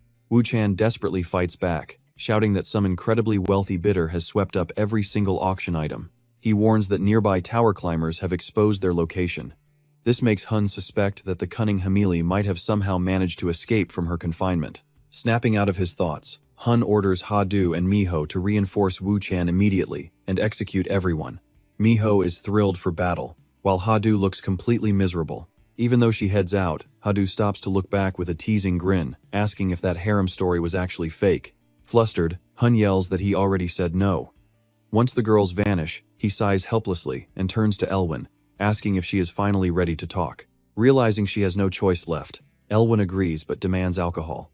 Meanwhile, Hadu and Miho join the fray, tearing through the waves of intruders one by one. Wu Chan regroups with them, praising the two girls for buying him enough time to prepare. he unleashes a powerful battle cry, declaring he will wipe them out all at once before launching his devastating chaos strike, which detonates in a massive explosion. Sipping her liquor, Elwyn remarks that his allies are formidable, but his ability to control them makes him even more dangerous. Curious, she stares at him and asks why someone of his caliber let the angel go back at the auction house. She points out he could have easily finished off a target weakened by the tower penalty. Hun calmly responds that fighting right then would have brought him zero benefits. His rational answer makes everything click for Elwyn. She takes a deep swig, noting that he suppresses his emotions for a grander goal, unlike her. Putting the bottle down, her eyes fill with intense hatred as she asks if he has ever had to cut open a loved one. This sudden question catches Hun completely off guard, while a horrific, blood-stained memory begins to play out inside Elwyn's mind. Even with a blade in his chest, her father cheered her on to strike harder, forcing Elwyn to grit her teeth and plunge the knife deeper. A violent spray of crimson blood splatters across her face. Gazing down at him in agony, she watched her father smile with pride, telling her that only his sacrifice could teach her what she needed to know. With his final breath, he handed her a glowing golden gem, entrusting her with the seed of Yggdrasil and her own destiny as tears streamed down her face. In another memory, a hostile pursuit is underway as a savage-looking elf commander orders his men to capture the escaping princess. Spurring his horse, he barks that their wounded father could not have escaped very far. Remembering his face fuels her rage, as she recalls Elat, her treacherous brother who sold out their entire clan to the 4 royal houses for power. Hearing his voice, the younger Elwyn looks back in sheer terror. Sensing the danger closing in, her father desperately commands her to swallow the seed immediately. The moment those words leave his mouth, a stray arrow pierces straight through his neck. Elwyn screams in horror as her father falls, but a sudden energy blast strikes her hand, shattering the golden seed into countless pieces. The assailant was Hamili, who stood menacingly beside a bizarre cage. Looking up in absolute fury, the young princess shrieked her enemy's name. Before Elwyn could even utter a word, a beam of energy struck her chest. Hamili then landed gracefully nearby. Holding the mysterious cage, she approached slowly, declaring she had thought long and hard about how to punish the proud elf princess who dared to refuse their alliance. With a cruel grin, she lifted the cage to introduce her vile weapon. She boasted that this pure, corrupted mana was a gift from a friend, capable of spoiling a high elf with just a single drop. With a twisted smirk, she vowed to completely trample the royal dignity of a noble high elf and leave her broken. A horrifying vision of a skeleton flashes in Elwyn's mind, causing her to scream in agony, while Hamili's tormenting voice echoes in her head. She promised to slowly drag her into despair. Finishing her tragic story, Elwyn adds that she was later sold into slavery, which is how she met Hun. Back in the present, Hun realizes the dark truth. The ruthless 4 royal houses have been systematically wiping out even the powerful elves. He began to analyze, noting that the elves residing on the 300th floor were far too powerful to be easily eliminated, since their massive mana and summoning magic made them impossible to defeat in direct combat. Hun deduces that the enemy resorted to the ultimate betrayal, utilizing a traitor from within to ruin them. Clutching her arms in deep sorrow, Elwyn murmurs that this is her story. She claims she only survived to serve others, prompting Hun to step in and ask if her journey truly ends there. With her silence, Hun stands and stares directly at her, demanding how she can just exist while the bastard who enslaved her rules her kingdom. To make his point crystal clear, he bluntly adds that a story of betrayal only ends when one of them lies dead. Hun then offers a direct proposal, inviting her to join the heaven-defying schemers to help her slay her enemies, leaving Elwyn completely speechless. Meanwhile, Hadu collapses from sheer exhaustion after completely wiping out the entire army of intruders single-handedly. Leaning on her knees while panting heavily, she wonders if Hun and that dark elf will be completely fine on their own. As she imagines a happy life together, she wonders what would happen if that woman actually won his heart. The thought alone absolutely terrifies Hadu. Breaking out of her daydream, she decides she needs to get out of there immediately. But suddenly, a dark figure looms right behind her, and before she can even react, it is already too late. Did red hair show up because of the loud noise? Hadu stands there helplessly, completely unable to fight back. Suddenly, a shadow lunges from afar, unleashing a devastating, wind-cutting kick onto the beast. Recognizing her savior, Hadu is filled with absolute joy. It turns out to be Hun. He calmly steps on the monster's head, walks over, and gently asks if she is doing all right. Instead of answering, she quickly asks about the dark elf. Though a bit confused by her question, Hun replies that Elwan has already departed. The shocking news leaves Hadu completely speechless. Just moments ago, right after making a deal, Hun had unlocked Elwyn's heavy chains. Finally free, the elf rubs her aching wrists and mutters about vengeance. She raises her doubts, asking if he expects her to murder her own family. Holding the heavy keys, Hun firmly replies that after what her siblings put her through, they are capable of much worse. They both gaze down silently. He promises to make her vengeance flawless, forcing her enemies to suffer 100 times more for what they did. He looks up with a cold, serious expression, declaring that he will personally make it happen. Hun then asks who her targets are. Before the stunned elf can even respond, he answers for her, naming the 9 stars and the 4 royal families. Elwyn chuckles bitterly at his bold claim, sighing that her tragic past must sound like a petty complaint to him. With that, Elwan suddenly vanishes. Hun stares up at the sky, wondering aloud if she is turning down his offer to join the rebel against heaven. Elwyn flatly refuses from above, floating in the air as she explains she is leaving to match his terrifying power level. She promises to return only when she has grown strong enough. Behind his mask, Hun cannot help but smile with genuine satisfaction. Just before vanishing, she pauses and turns back with one final question, asking him to reveal his true name. She wants his real name, not some fake alias. Deciding to be honest, he proudly introduces himself as Hun, the necromancer. The name strikes her like a lightning bolt. Necromancer Hun, the legend rumored to be dead. Suddenly, everything makes perfect sense to her. Keeping her thoughts hidden, she cheerfully offers a dark deal, telling him he can claim her soul and body whenever she perishes. As she disappears, Vulcan and Miho revert to their true forms and suggest they move out, now that the business is finally wrapped up. Once word of this event gets out, countless tower rankers will definitely swarm this location. Agreeing that lingering on one floor is suicide, Hun suggests heading to their main base on floor 60. He then recalls that Gis is scheduled to meet them there as well. Unfortunately, the ally he mentioned is currently locked in a brutal, desperate struggle. Throwing a handful of coins at the oncoming mob, Gis unleashes his golden strike, clearing the wave but remaining heavily exhausted. Shortly after, Gis is left standing completely alone, surrounded by a mountain of defeated enemies. Grit teeth, he looks at the surrounding chaos, cursing that they actually had the nerve to march an entire army right to his doorstep. Up on floor 60, frantic screams echo everywhere. The defenders try desperately to hold the line, but their vanguard is utterly crushed. Right inside Gis's very own merchant shop, a wave of elite soldiers charge directly toward his defensive puppet, ready to tear it apart. Though severely damaged, the puppet remains defiant, knowing this shop is vital for backing the rebel against heaven. If the 9 stars seize this place, their secret connection with the rebel against heaven will be completely severed. Refusing to drag Gis into this, the controller strengthens his resolve to defend the shop. He summons a swarm of deadly puppets, shredding through the invaders. Suddenly, a giant holding a massive warhammer crashes down from above, declaring his target. The earth-shattering impact obliterates the ground, but the puppet master is swiftly pulled to safety by his loyal creations. Surprised to see him unharmed, the attacker grins and commends his quick reflexes, praising his impressive skills as a puppeteer. This formidable adversary is none other than guild leader Hossein, famously known as the Giant Hippo. Recognizing the Titan, the master grows grim, wondering if they truly intend to burn everything. Suddenly, a voice barks out, calling him a fool. Out of nowhere, twin spears fly straight at his 2 supporting puppets, instantly smashing their heads to pieces. He can only watch in horror, losing his final defense. Guild leader Baholi of the White Goose Guild smugly lecturing Hossein, stating that to destroy a puppet, one must simply kill the puppeteer. Acting like a condescending teacher, he sneers that those who lack basic combat logic shouldn't be so arrogant, lest they suffer an embarrassing defeat. Furious, Hossein snaps back, demanding to know why Baholi assumes he is clueless. He points out that during these raids, the guild with the highest contribution scores the most bonus rewards. Baholi argues his guild already cornered the target, accusing Hossein of trying to steal their credit before calling him a fat pig. Fuming with rage, Hossein screams back that he is a hippo, not a pig, demanding to know who actually caused this whole mess anyway.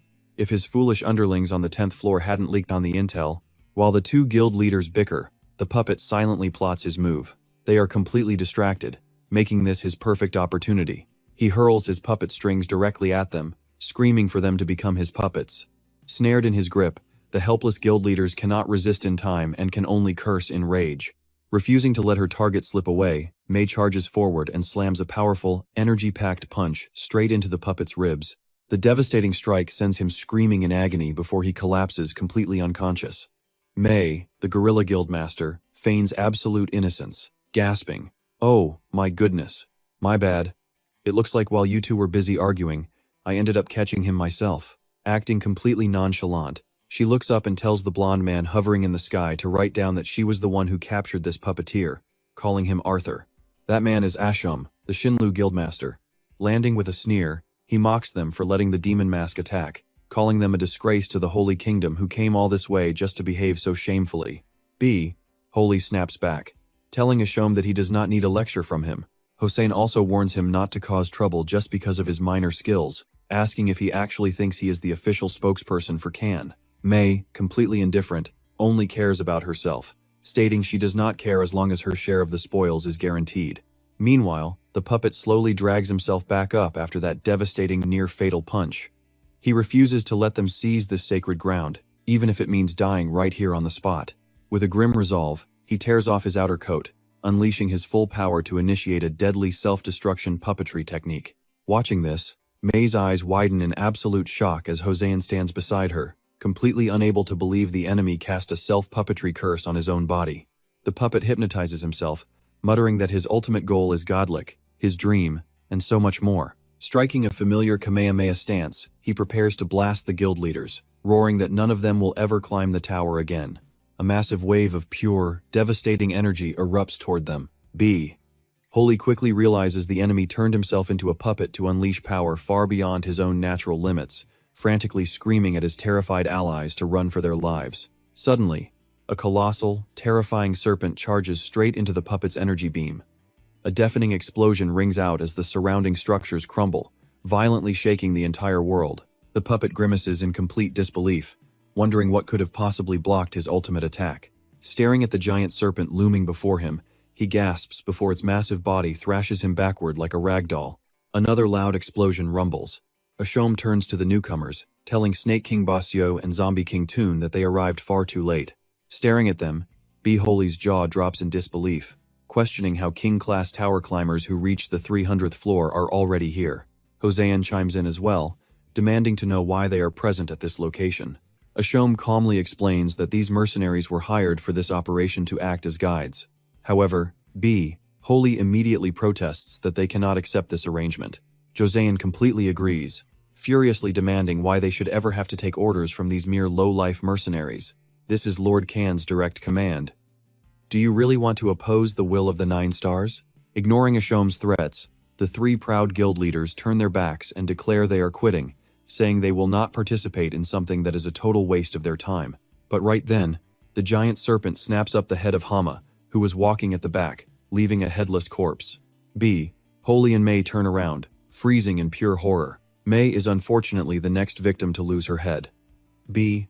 Holy barely escapes by flying up, losing his lower left leg and screaming in pure agony about his limb. Ashom clenches his fist, muttering that being incompetent was bad enough, but defying the commands of the great 9 stars was unforgivable. Declaring the Holy Kingdom has no use for such trash, he conjures a burst of flame, incinerating the barely surviving B. Holy on the spot. Declaring this as Lord Kan's ultimate will, Toon begins channeling his dark magic, noting that even though these guild leaders were highly disloyal soldiers in life, things are about to change, as they will now serve the guild for all eternity. Under Tun's dark influence, the mangled corpses of the 3 dead leaders gradually begin to stitch back together. Ashom watches in satisfaction, praising that resurrecting the Holy Kingdom's guild masters truly proves Tun deserves his legendary title as the Zombie King. Unmoved by the flattery, Toon simply asks where the demon mask is, only for Asham to reveal that the target is still below the 60th floor. A surprised Tun demands answers, prompting Asham to explain that since this region is the target's primary financial source, they will seize it first, then easily crush the demon mask when he finally arrives here. But suddenly, a cold blade is pressed against his neck. The skeletal remains of B. Holy, puppeted by Tun, hold the knife, leaving a stunned Asham demanding to know the meaning of this betrayal. Tun coldly states that if his prey is absent, he is leaving, prompting a furious Asham to ask if he likewise dares to defy the 9 stars. Tun promises to take full responsibility and personally deliver the severed head of the demon mask, secretly muttering to himself that slaughtering that masked bastard was the one and only reason he ever accepted this task. Just you wait, you wretched necromancer. Right now, the demon mask Hun himself stands frozen in pure shock at the sight before him. Henrik is busy grabbing and thrashing some guy before turning to face the rest of the group. Oh, you just got here? Henrik asks. Hun can only watch speechlessly, muttering that they have another thief on their hands. Looking totally unbothered, Henrik grumbles about Hun arriving later than expected and asks if he found any good loot. All Hun can do is sigh, explaining it is a very long story. Suddenly, a white pigeon breaks through the barrier and swoops down toward them, leaving Ha-Du gasping in utter shock. Hun immediately recognizes it, explaining that Goyle's special carrier pigeons are capable of traveling between the tower's floors. The message is urgent, warning Hun to get to the 60th floor immediately because the rebellious Heaven faction's base is under fire. As Goyle's grave voice echoes from the bird, Hun turns to the others, demanding to know if the shop on the 60th floor has really been targeted. Another white bird swoops in with a dire warning, shouting that they will not hold out much longer without immediate reinforcements. Urging them to buy as much time as they can, the bird suddenly flies off, leaving Henrik and Hun staring blankly after it in utter disbelief. But Vulcan steps forward aggressively, loudly demanding to know what the hell is actually going on. Ha-Du cannot hide his alarm either, reminding everyone that the 60th floor is their crucial safe haven. Meanwhile, Hun's mind is already racing. He knows Goyle operates multiple shops under various aliases, but dominating the tower's entire market was bound to put a massive target on his back. Gripped by sudden anxiety, Hun clutches his head and curses, realizing their enemies have finally caught up to them. Henrik quickly tells him to wait, pointing out that Goyle is supposedly the strongest climber among everyone who reached the 300th floor. No matter how many men the enemy sends, they stand no chance against a powerhouse like Goyle. Hun can only blink in absolute confusion, asking Henrik to repeat what he just said. Hun counters that if Goyle were truly that invincible, he would not have hidden behind aliases. He warns that by stepping onto the front lines, Goyle has basically announced to the entire world that his massive business network is backing the rebellious Heaven faction. And if that is the case, Hun fears a simple raid will be the absolute least of their worries. He drops the harsh reality. The powerful 4 royal families will burn Goyle's entire shop to absolute ashes. Watching Ha-Du's expression darken with worry, Hun declares that their ultimate mission has now been locked in. They must head to the 60th floor and completely smash the city-state alliance. Vulcan flies in from behind, ordering everyone to gather. He commands everyone to gather as they prepare to teleport to the next floor's entrance. But before he can finish, a sudden, powerful blast of energy strikes him squarely in the shoulder. Hun takes a hit from the blast as well, crying out in pain. Deep in the dark corners, 2 mysterious figures and a massive serpent step forward, mockingly apologizing but coldly warning the group that they will never make it to the 60th floor alive. The ambushers are Basyu and Toon, with Basyu sneering arrogantly that this very spot will become their final resting place. With his threat delivered, the giant serpent behind him unleashes a massive, crushing wave of power. Seeing the danger, Hun instantly barks an order for everyone to run and dodge. A shockwave of pure destruction tears through the air, but the seasoned fighters manage to leap away just in time. The single strike leaves a massive crater in the shattered earth, prompting Henrik to furiously curse at the absurd level of power. Hun shouts back that they are clearly being hunted, warning the team that these are more deadly assassins sent directly by Cain. Suddenly, a grotesque, towering monstrosity materializes right behind them, mockingly confirming Hun's theory. Glaring at the beast as it swings a lethal blow, Hun moves with blinding speed, pulling Ha-Du and Miho out of harm's way. Quickly analyzing the foe, Hun realizes this opponent is a powerful summoner. He wonders if the gloomy figure beside the summoner is a serpent tamer. Meanwhile, a raging Henrik charges ahead, swearing to slice them in half. But the enemies do not back down. The colossal serpent bares its massive fangs, snapping its jaws in a terrifying threat. Dodging the creature's vicious snap with razor-thin margins, Henrik realizes in awe that they are actually dealing with a real dragon. Smirking from the dragon's back, Basyu mockingly asks Henrik if he would like to become his personal pet. Henrik glares upward, spitting the word back at him, but Basyu just laughs, offering him the highest rank among his beasts. He casually wonders aloud what color Henrik's dragon scales will be once he is completely broken and tamed. Furious at the insult, Henrik swings his massive sword, yelling that he refuses to be tamed by a disgusting freak. Over in another corner of the battlefield, Tun drops down right in front of Hun, mockingly claiming his dragon ally won't save him, but Hun chooses absolute silence. But internally, Hun is evaluating his opponent's immense pressure, realizing this guy must have cleared at least the 300th floor. In fact, Toon might even surpass Zen. A quiet smirk plays on Hun's lips as he decides to test the true strength of this era's summoners. Turning to his allies, Hun commands Ha-Du and Miho to assist Henrik while they push forward to the 60th floor without delay. Alright, you and I can see the order is given to deal with the enemies, and both Haryu and Miho quickly set off. Right. Leave it to us. Hoon then glares straight at Toon, raising his voice, and says, "I'll handle you myself." Toon secretly smirks, claiming that is exactly what he wants. In an instant, they both clash violently, matching each other blow for blow in an intense struggle. Right now, Hoon seems to hold the upper hand. Toon charges forward with a strike, but Hoon remains highly alert, smoothly blocking the incoming blow. After a fierce exchange, Hoon and Toon stand face to face, locked in a tense, silent staring contest. Toon realizes that if Hoon were just an ordinary necromancer, those bone soldiers would have terrified him. The rumors about him are definitely true. Toon asks him if his title is indeed the necromancer. Hoon just scoffs back, demanding to know what of it. Toon frowns, claiming Hoon is completely unworthy of such a title, before demanding that Hoon surrender his power immediately. Hoon is not one to back down, firing back. "What if I say no, you arrogant little punk?" Furious, Toon clenches his fists and declares he will take it by force. Meanwhile, Haryu and Miho are still heading toward the 60th floor. Suddenly, Haryu senses something incredibly strange. Both of them halt in their tracks as the solid ground beneath them slowly begins to crack. Haryu and Miho exchange a terrified look as sheer horror spreads across their faces from whatever is happening beneath their feet. Hoon glances over and notices things are rapidly going south. Panic rising, he screams out for Haryu and Miho. Toon presses his attack even harder, taunting that if Hoon does not surrender his power, his friends will suffer a brutal, agonizing death. Infuriated, Hoon yells at him to shut up and let them go. Meanwhile, a massive army of soldiers is caught in a roaring sea of flames. Terrified screams echo everywhere as soldiers fall, with one of them getting violently slammed hard onto the dirt. A terrifying warrior wielding a massive weapon relentlessly strikes down the helpless troops, roaring a bloodthirsty command to die. Right after his boast, something suddenly smacks him dead in the head. A nearby ally quickly asks if he is all right. Groaning in pain, he clutches his bruised head and curses about someone throwing rocks. But looking down at the object, his face lights up with a massive grin as he yells, "Gold! Actual gold!" That was no rock, someone literally threw a solid gold coin. Finding gold in the middle of a war zone? Talk about crazy luck. But beyond this weird moment, the battlefield remains a brutal, tragic disaster of absolute madness. Desperate soldiers scramble to escape the massive, roaring inferno consuming everything in its path.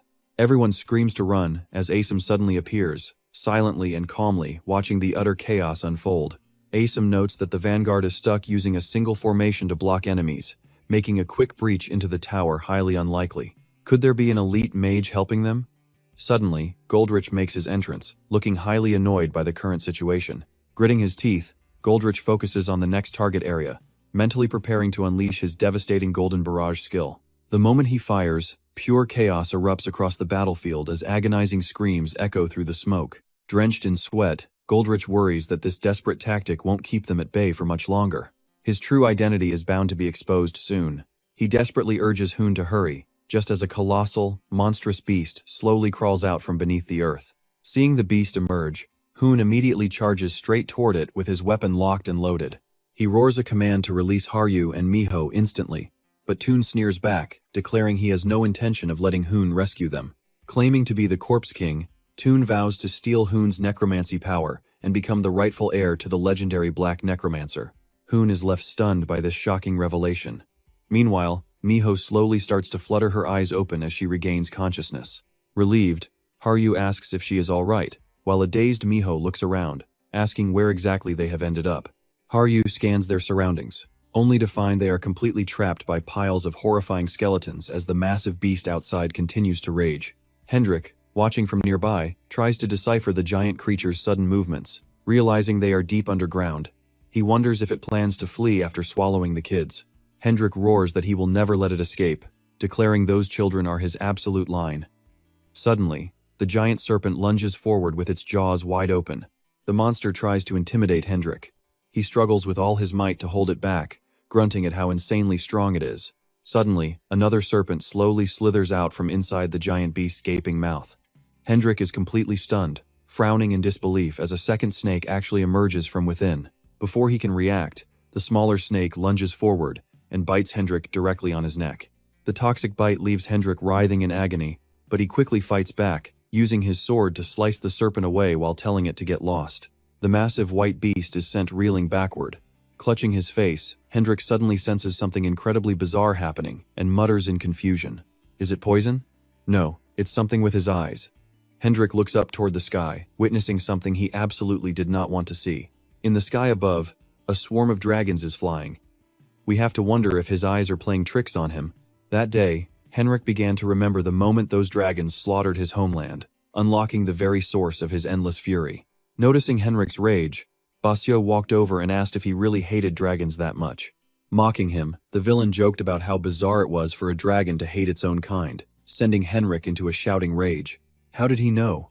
Henrik suddenly remembered the snake bite from earlier and realized it was impossible. He demanded to know if this was the snake's power, and Basio just smiled, confirming his suspicion. He went on to explain that the little beast's bite amplifies painful memories of the past, but that is not all, as it also transfers those painful memories right into his own mind. Basio then questioned how Henrik could possibly despise such a beautiful sight, finding his hatred completely absurd. Henrik scoffed at the word beautiful, but the villain pushed on, suggesting that transforming into a dragon was actually a magnificent gift. Unable to tolerate this mockery, Henrik snapped back, demanding to know what the villain could possibly understand to speak like that. Furious, Henrik roared that dragons were the absolute enemy who had turned his homeland to ash. He screamed in agony about being reborn as the exact same species as his enemies, making true revenge impossible, before roaring at the villain to shut his mouth. Basio mocked his pain, laughing and asking if Henrik was seriously throwing a tantrum over such trivial nonsense. Henrik repeated the word in disbelief, but Basio only fueled the fire, claiming that any past grudges should have evaporated the very moment he was blessed with a dragon body. Then the villain went on. He bragged about slaughtering countless humans just to collect his giant serpents in pursuit of ultimate beauty, dismissing Henrik's struggle as nothing but a minor inconvenience. This sick boast only pushed Henrik over the edge. Standing proud before his colossal and majestic serpent beast, the villain smirked down at him, slowly introducing himself as the one and only Snake King, Basio. He claimed to love all scaled beasts, offering Henrik a chance to join him and finally accept his true draconic nature. Gritting his teeth, Henrik spat back that he would also introduce himself. He declared himself as Henrik, the Dragon Slayer's soul, destined to slaughter every single scaled creature roaming this world. Realizing their path was completely blocked, the Snake King stopped talking and declared a fight to the death. Henrik charged forward, challenging the villain to see how much longer he could ramble, before cleanly slicing a massive attacking serpent completely in half with a single swing of his sword. Exhausted, Henrik looked up at the sky, cursing as hundreds and thousands of those deadly serpents began raining down upon him. He yelled out in defiance, daring them to attack and mocking the idea that these slow snakes could ever catch him. But right then, a giant serpent many times larger than the rest plummeted down, catching Henrik completely off guard. Realizing the smaller beasts were merely a distraction, Henrik found himself completely surrounded, and the massive serpent seized the opportunity to bind him tightly in its coils. Screaming in agony, he realized that the serpent would completely crush his bones if he did not act fast. Desperate to escape before certain death, Henrik tried to teleport away, but Basio dropped down from above and caught his face in a vice grip. The villain mocked Henrik's carelessness, telling him he was far too weak to ever stand a chance. Demanding obedience, Basio unleashed a dark, mysterious magic behind him, casting his signature snake talisman technique. As Henrik's eyes began to glaze over with the dark magic, Basio gloated, thrilled that he had finally secured his own personal servant. While stepping closer, Basio knew the hero's only escape route was to transform into a dragon and fly away. Yet he knew Henrik would never bring himself to do that. He knew Henrik's deep-rooted hatred for dragons was far too strong, mocking the hero for still refusing to accept the beast slumbering deep within his own soul. He shouted that Henrik would never willingly transform into the very enemy he sought to destroy. Demanding Henrik submit as his pet, the villain forced a surge of corrupting energy directly into his head, causing the hero to scream in agony. Henrik squeezed his eyes shut, refusing to give in. Suddenly, Hun's voice echoed in his mind, demanding to know why he was wasting his ultimate potential simply because he refused to take the form of his sworn enemy. Hun asked who he truly was, and Henrik answered that he was the Dragon Slayer's soul. Hun pointed a finger at him, yelling that he was completely wrong. He reminded Henrik that since they were still weak climbers trying to defeat much stronger enemies, they absolutely had to throw away their pride and use every single card in their hand to survive. Realizing the truth, Henrik unleashed his dragon form, easily breaking the serpent's tight coils and leaving the Snake King completely stunned. Given those memories, Basio couldn't believe he could do this. Spreading his massive wings, Henrik looked down and declared that because he was weak, he had to use every single drop of power to defeat his foes. A terrifying pressure erupted from Henrik, leaving the Snake King laughing maniacally at the sheer, terrifying beauty of his foe's transformation. Charging forward like a madman, he seems thrilled that Hank transformed into a dragon to fight. Not bad, Hank. No matter what, he will have him. Back to Jin-hun and Tun's intense clash. It's a brutal fight, but Jin-hun is falling behind. He and his summoned soldiers are constantly pushed back. He realizes Tun is copying Zixing's exact fighting style. Tun is using skills from Jin-hun's past life. Jin-hun needs to rescue the children. He has to reach them now. But he quickly changes his mind.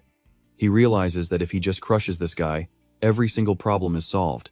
They crash together in an even clash. Jin-hun demands to know if Tun learned his fighting style from Zixing.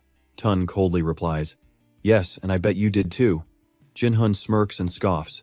"Then you stand absolutely no chance against me, because I will surpass Zixing himself."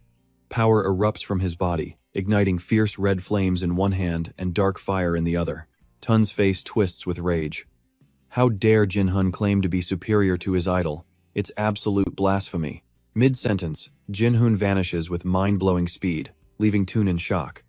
But the moment Jin-hun strikes, the villain forces a skeleton to block the blow for him. Tun laughs like a madman, mocking his opponent for charging to his death. Instantly, hundreds of skeletal warriors surround Jin-hun, but our hero shows zero fear, combining those red and black flames in his palms to blow his enemies to absolute pieces. Tun gasps in absolute shock. Both holy power and demonic energy?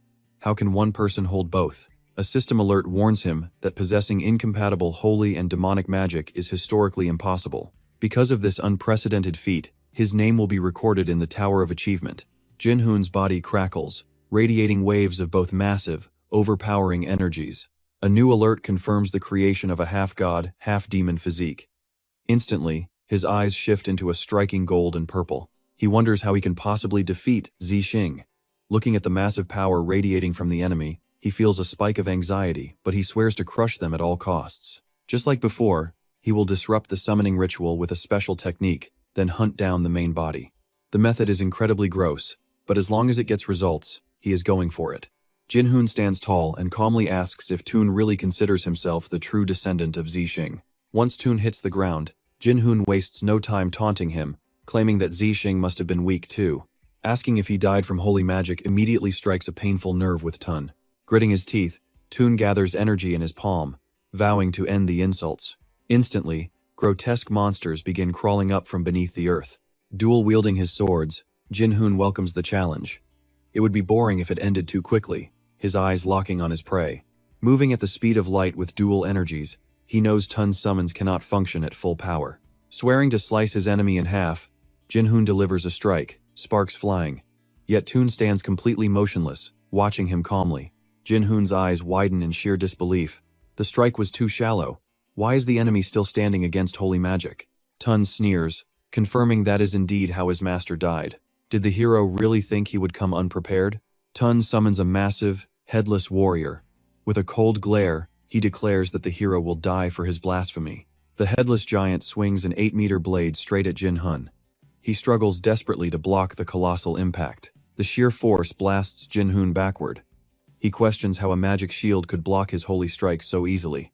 Before he can even process what happened, a sudden pain shoots through his arm as blood gushes out.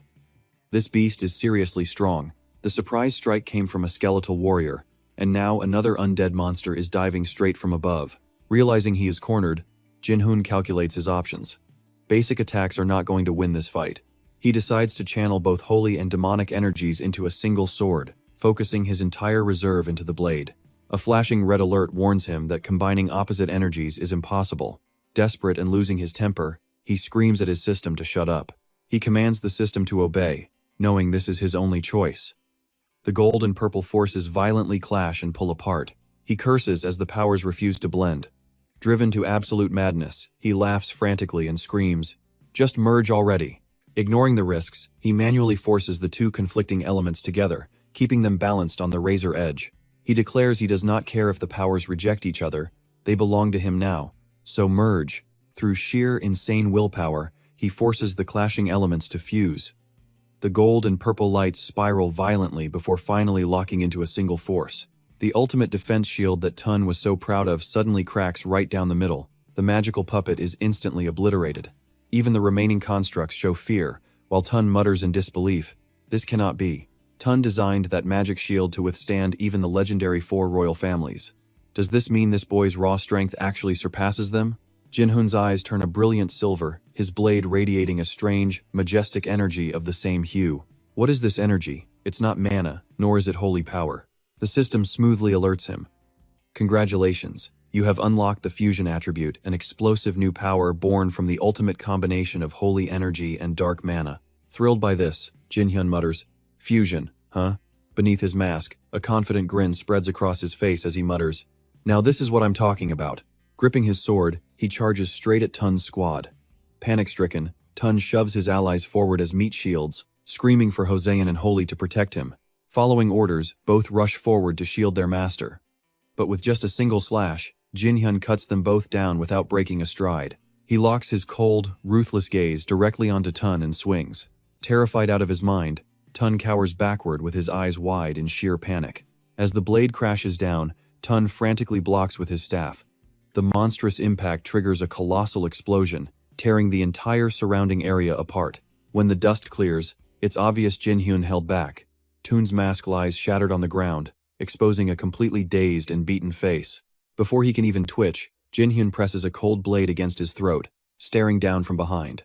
"So, your name is Tun, right? Why are you so obsessed with the violet star?"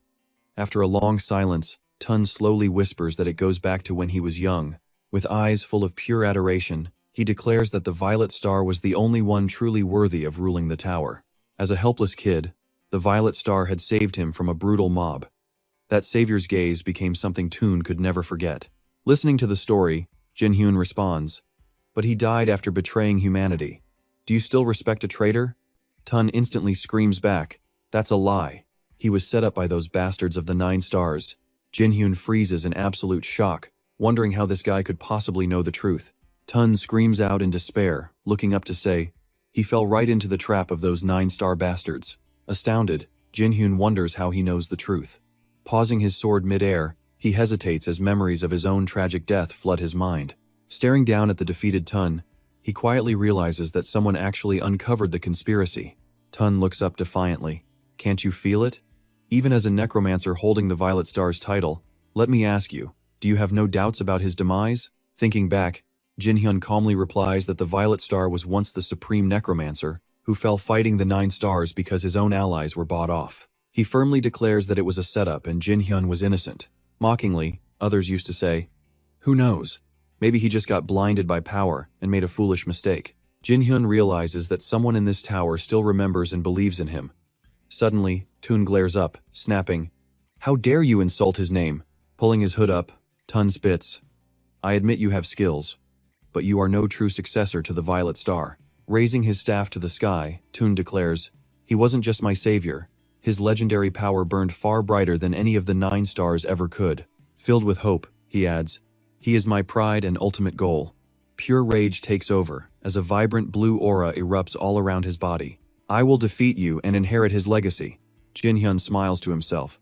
So this is what it feels like to have a true follower. Fine, let's win him over. He tells Tun, "Then prove your worth to me."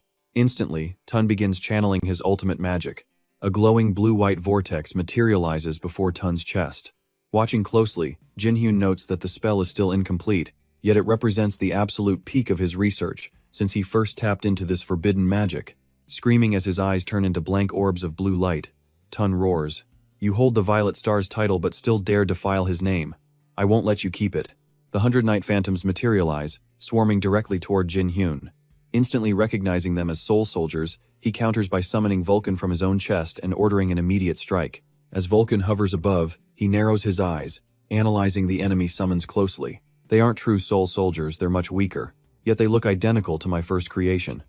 Did this kid actually teach himself necromancy from scratch? With fierce resolve, Tun declares, "I won't stop until I've taken my revenge and fully restored his honor." Impressed by his sheer drive and stability, Jinhyun realizes that if he hadn't reincarnated, this talented kid would have easily become the next Violet Star. Stepping forward, he decides it is only fair to unleash his full strength in this duel. He commands Vulcan to handle the summons, then charges straight at Tun. Their massive energies collide in a devastating explosion as they trade frantic blows. While Tun swings his staff, Jin-hyun slams his bare palm onto the ground, summoning a physical hazard to launch a surprised attack. He shouts, "Wake up!" Blood drips from Tun's forehead as he gets completely caught off guard, barely turning around to see the danger. With Jin-hyun's blade closing in, Tun can't react in time, but luckily his active spell manages to catch the incoming strike. The summon clamps its jaws around the sword, saving Tun's chest. Seeing this, Jin-hyun mutters, "Damn it." His summon blocked the lethal blow. Leaping back to adopt a defensive stance, he analyzes the situation. That incomplete soul soldier is being used as a highly unstable self-destruct bomb.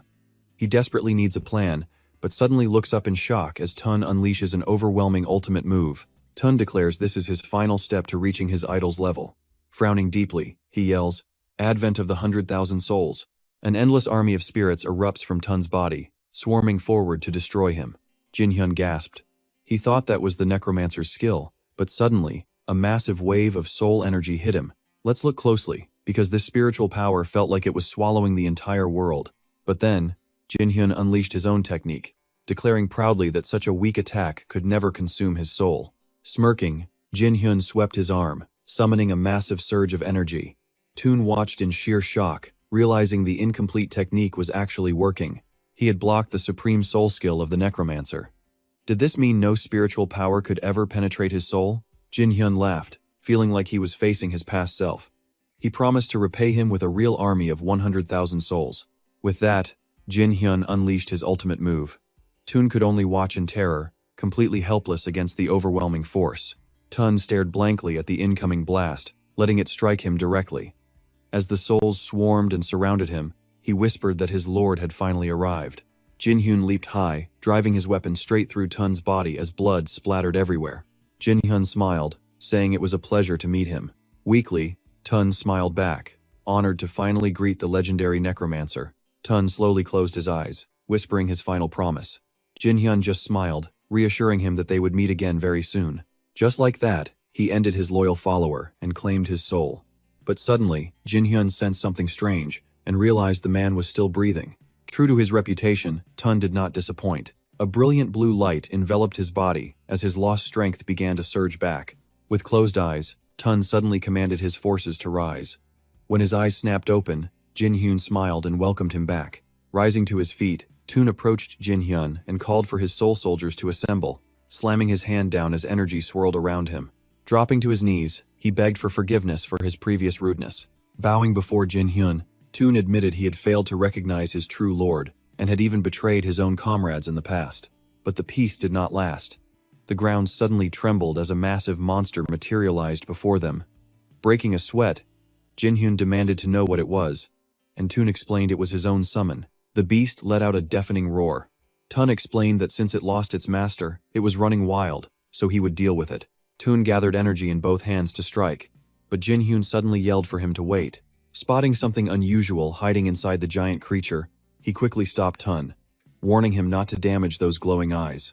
Suddenly, a beautiful girl emerged from the beast's mouth alongside little Miho. Hadu cried out, relieved they had finally made it outside. Overjoyed, Jin-hyun called out their names. He breathed a sigh of relief, thrilled to see both of them alive and completely unharmed. Hadu explained that Miho had charmed the summoned beast to aid their escape. Proudly, the little girl boasted about protecting her big sister in a pinch. Tun stared at his massive beast in disbelief, wondering how a mere child could charm an undead using her own necromancy, while the other girl apparently destroyed all the skeletons from the inside out. Suddenly, a massive beam of crimson energy shot across the sky, forcing everyone to look up in sheer amazement. Jin-hyun smiled confidently. That was Henrik's dragon breath, which meant his fight was already decided. But then, look at this.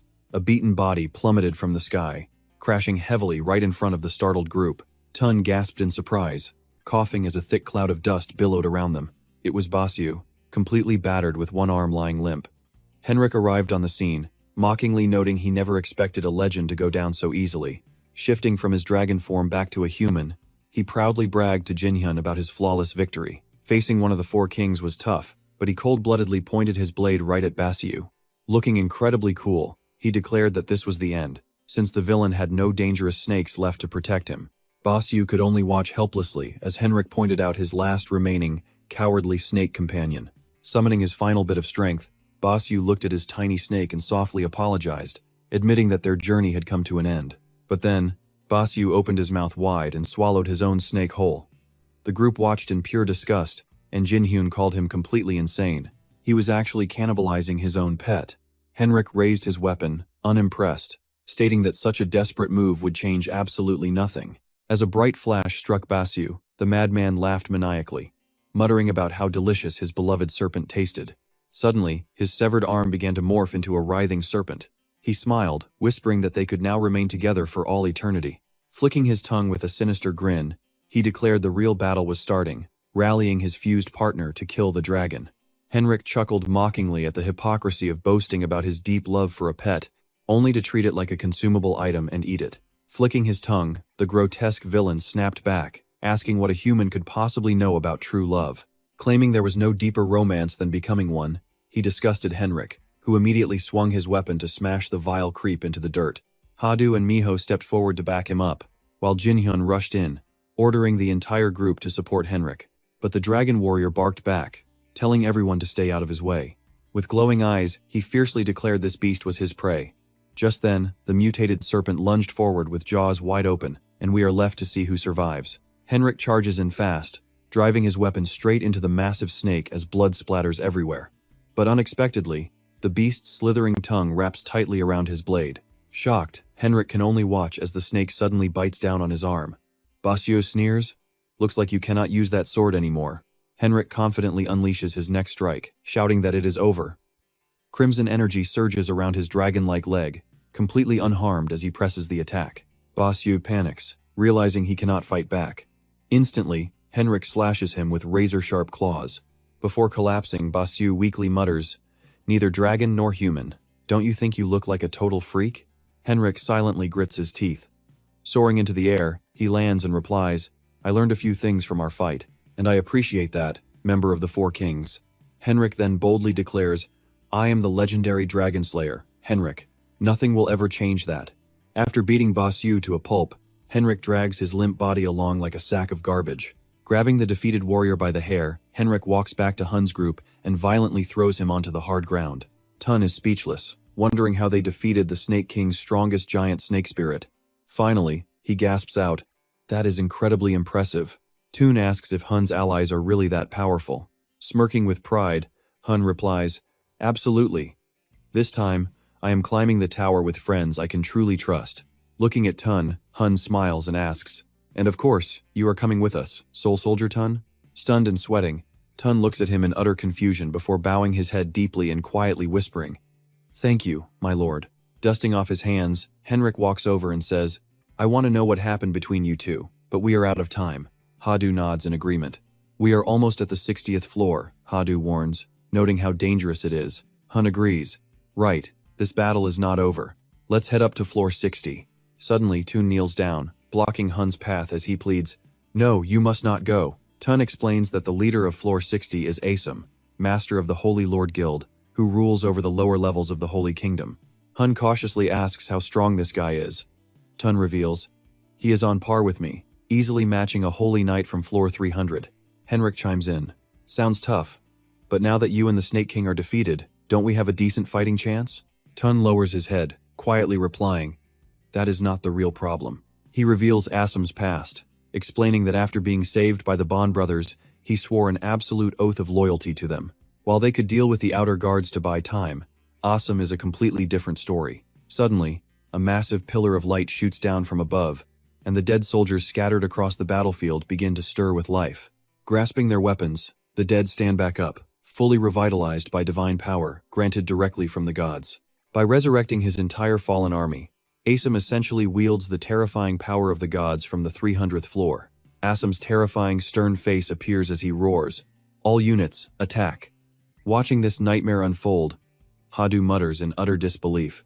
"This is impossible." Hun looks at Tun and asks, "So you are saying we have no way to beat him, and we should just watch our entire guild burn?" Desperate for a solution, Hun asks what they can do. Tun bows and replies, "Actually, there is still one way to level the playing field."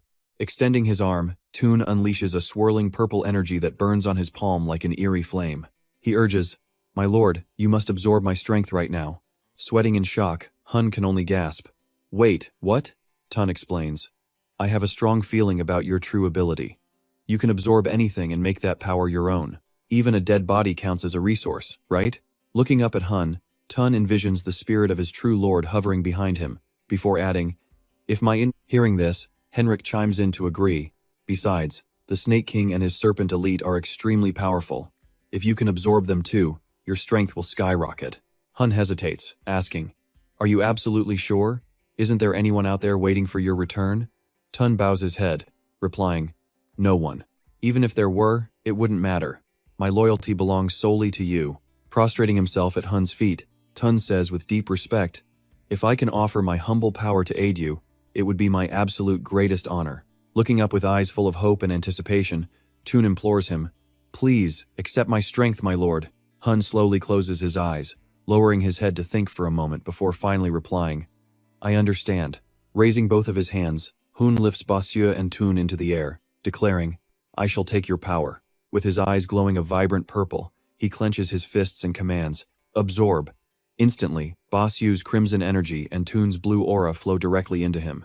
Meanwhile, chaotic battles erupt elsewhere as fighters storm the castle, dragging the enemy mages out into the open. Looking down at the falling fortress, Godlick sweats in sheer panic, thinking, Oh my god, this is insane. Those dead soldiers are actually coming back to life. At this rate, they will lose the city. Watching their casualties skyrocket, he realizes they desperately need to find a way to buy some time. Flipping a coin into the air, he quickly calculates, First, we must cause utter chaos to split their forces, and then we switch to guerrilla warfare tactics. Suddenly, Godlick gasps in shock as a devastating, terrifying blast of energy shoots straight toward his exact position. The blast is so incredibly powerful that it tears right through every single wall, triggering a massive explosion. It leaves a gaping hole in the castle, letting the sky shine through like a giant magnifying glass. Luckily, Godlick managed to guard himself just in time to escape unscathed, but he still feels completely helpless. He panics, crying out, Oh my god, my position is compromised. Looking at the sheer destruction of the strike, he wonders if that blast actually contained divine power. Suddenly, a booming voice echoes, I finally found you, rioter. He declares that the mysterious merchant who supported the masked man will now be completely eliminated along with his partner. It is Asum, and he points out that for a supposed god, his opponent's methods are incredibly brutal. Sweating bullets but trying to play it cool, Godlick asks if the army below is simply serving the interests of the Holy Kingdom. Assam coldly replies that Lord Khan gave him only 2 orders. He must eliminate the incompetent leaders and completely wipe out the masked man along with his allies. As Godlick trembles in fear, Asum speaks with absolute authority, declaring that his lord's command is completely absolute. He yells that his lord's word is as sacred as God's, and no other conditions will ever be considered. Godlick fights back, yelling, Things won't go your way, you fanatic. Instantly, an intense battle breaks out, as fire consumes everything around them. Meanwhile, in another part of the castle, massive explosions keep tearing through the walls as an incredibly tense battle unfolds. Asum relentlessly chases Godlick, demanding to know just how much longer he plans on running away like a coward. Running for his life and sweating with anxiety, he desperately prays for safety. If they discover his true identity as Godlick, things will get much worse. He looks back over his shoulder to check on his pursuer, realizing he must find a way to fight without exposing his identity. But is it even possible to face a monster like that while keeping his true strength completely hidden? Assam notices something is off while giving chase. He wonders why his opponent is suddenly holding back his full power. Compared to his flashy moves from before, he is doing nothing but fleeing. He must be hiding something big from them. Suspecting a secret, Asum launches an attack, declaring he will strip him of everything to force out whatever secrets he is hiding. He mocks Godlick, asking if hiding his power will actually save his allies. Godlick turns around just as the strike is coming, completely unable to react. Suddenly, a massive claw blocks the blow. It is Hench, having fully transformed into a dragon to save him. The shocked guards point and scream, A dragon! A dragon broke into the building! They wonder where on earth a beast like that came from. They call out to check if Lord Asum is safe. Looking at the beast, Asum recalls rumors of a dragon among the masked man's allies. Sweating and frowning, Asum wonders if they really managed to scale all 60 floors in just a single night. He realizes they must have defeated Tun and Basieu, who went ahead. That is when Hun calls out, asking Asum where they can find Khan to take his head. A massive explosion detonates, filling the temple with blinding light. Up in the sky, Hadu asks if it is really okay to leave Hun to fight alone. Hench tells her not to worry since he has his secret weapon. But suddenly, something shoots up through the air to attack Hench. The attack is coming from below, launched by Asim's soldiers who yell to shoot down the masked man's accomplices. Godlick points out they need to clear the soldiers first, warning that Asim has the terrifying power to revive fallen troops. Miho gasps, complaining that such an ability is totally unfair. Hench grins and decides to just incinerate them all to ashes instead. With nothing left to revive, the threat is gone. Meanwhile, Hun and Asim clash fiercely, locked in a brutal and high-stakes battle. Raising two fingers, Hun unleashes a powerful fire projectile that strikes Asim directly in the arm, but holy power immediately envelops Asim. In the blink of an eye, his severed arm completely regenerates. Watching the wound seal instantly, Hun is forced to admit that this guy possesses an incredibly impressive recovery rate. To put him down for good, he needs to unleash a strike so devastatingly powerful that it leaves absolutely nothing left to regenerate. He must exploit an opening and use his ultimate move. Hun mocks Asim, asking if this is the power he stole from those Bond brothers. He asks if Asim had to kiss those maniacs' boots. Frowning with rage, Asim demands how he dares insult them like that. With a massive energy sphere forming in his hand, Asim asks if he fears divine wrath before launching a direct assault at Hun. Hun counters by tapping his chest to summon Vukan. Asim breaks into a sweat, shocked that a mere summon is being used to block divine punishment. An undead should be weak against holy magic, yet Vukan just smugly asks him what is wrong. He asks if Asim is curious about how they pulled it off, praising the skill. Enraged, Asim curses Tun for what he did. He demands to know why Toon betrayed him, but Toon simply replies that he never sided with anyone, only seeking a place where he truly belongs. Hun mocks them, calling it impressive.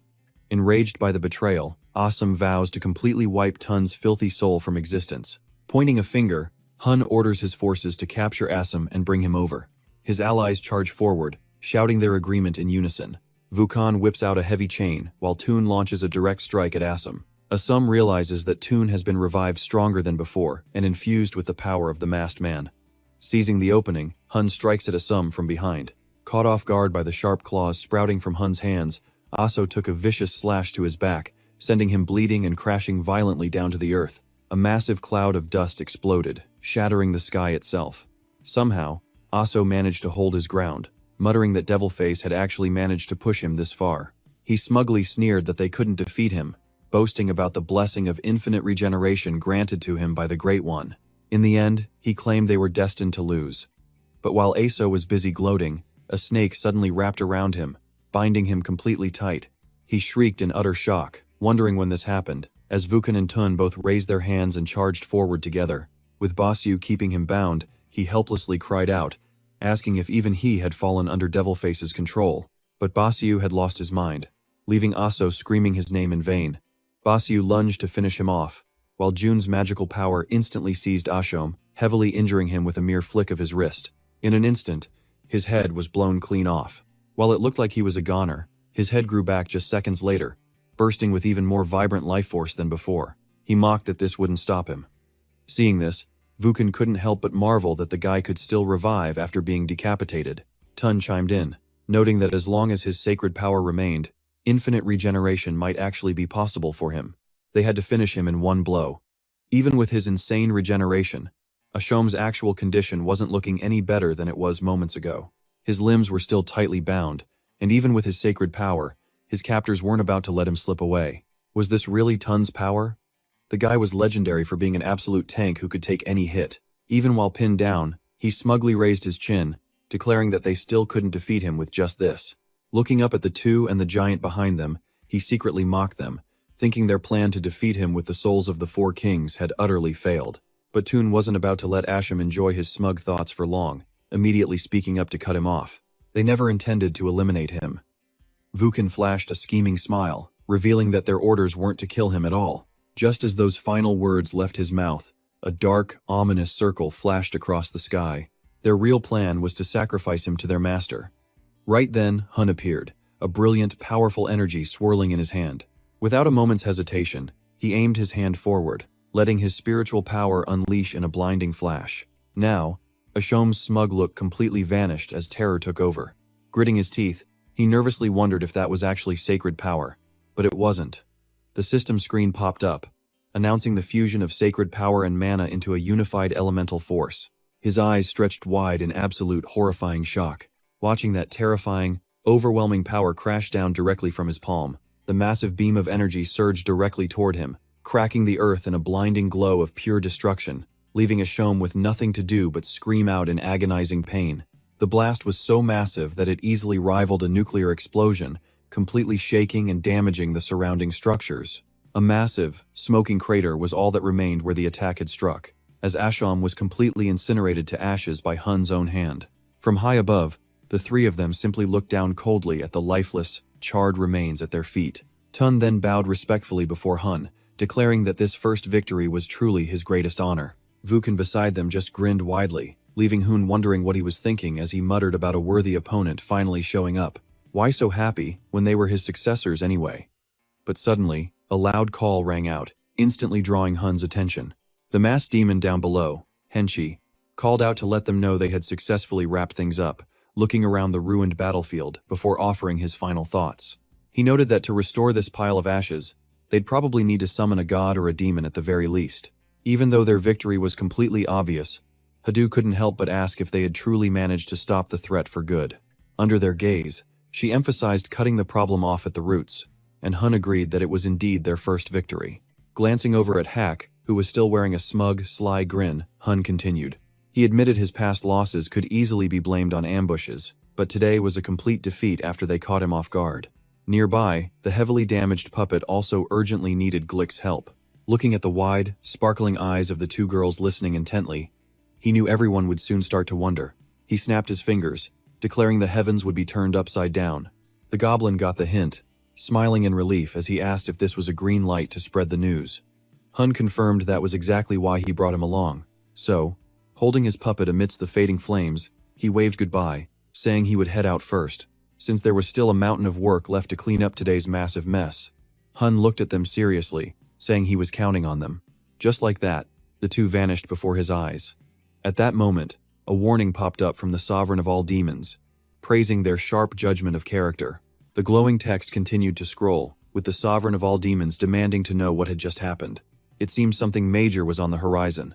Suddenly, Miho sensed a strange presence, and quickly spun around to see what was coming.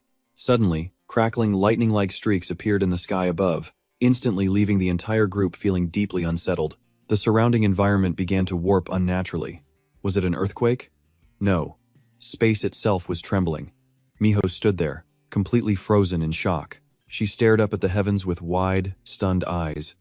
Suddenly, the sky shattered, and an eerie beam of light blasted down, forming a massive pillar on the ground. Had the sky just cracked open? What was this bizarre light? Ether stepped forward, muttering in awe that they were indeed gods, just as he had predicted. A bright, divine holy power wrapped entirely around Ether as he continued to speak. Believing the gods had not abandoned him but saved him, Ether's eyes glowed a blinding gold as he turned to face Yan Wu.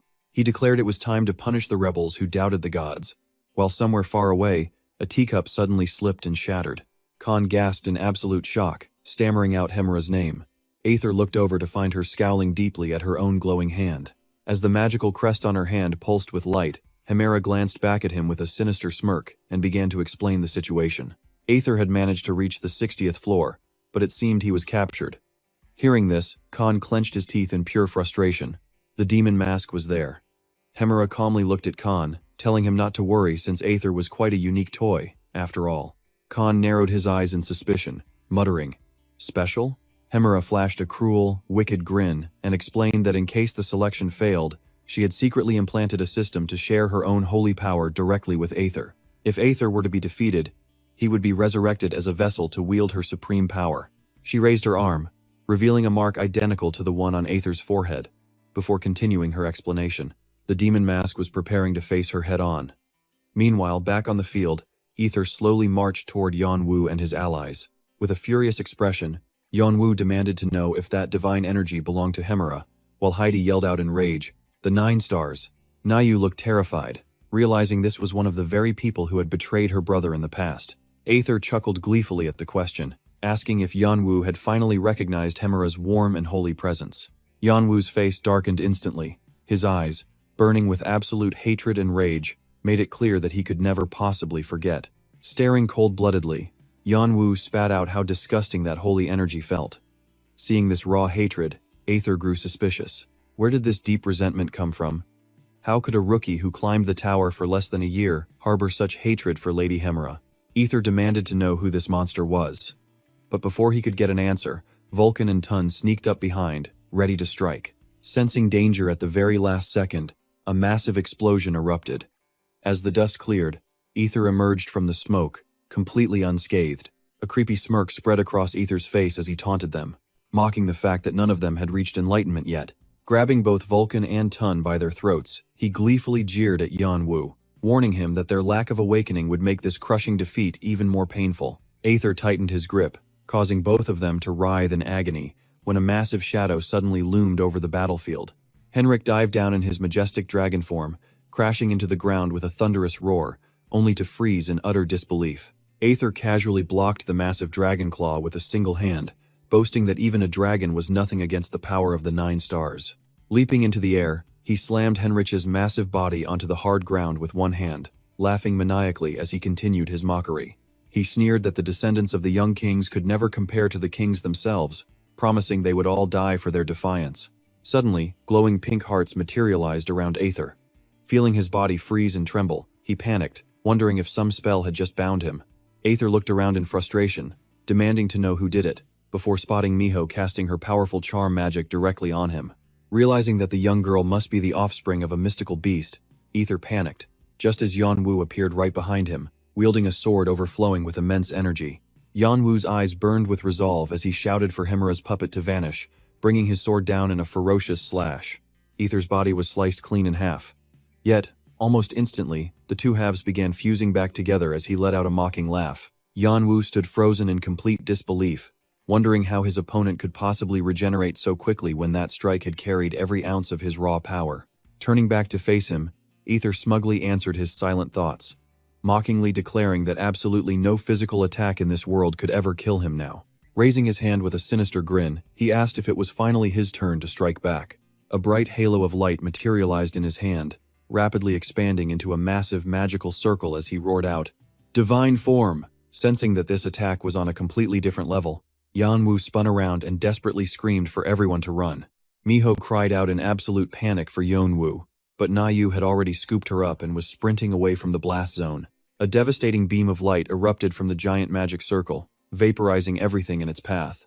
Moments later, Yanwu regained consciousness, writhing in severe pain.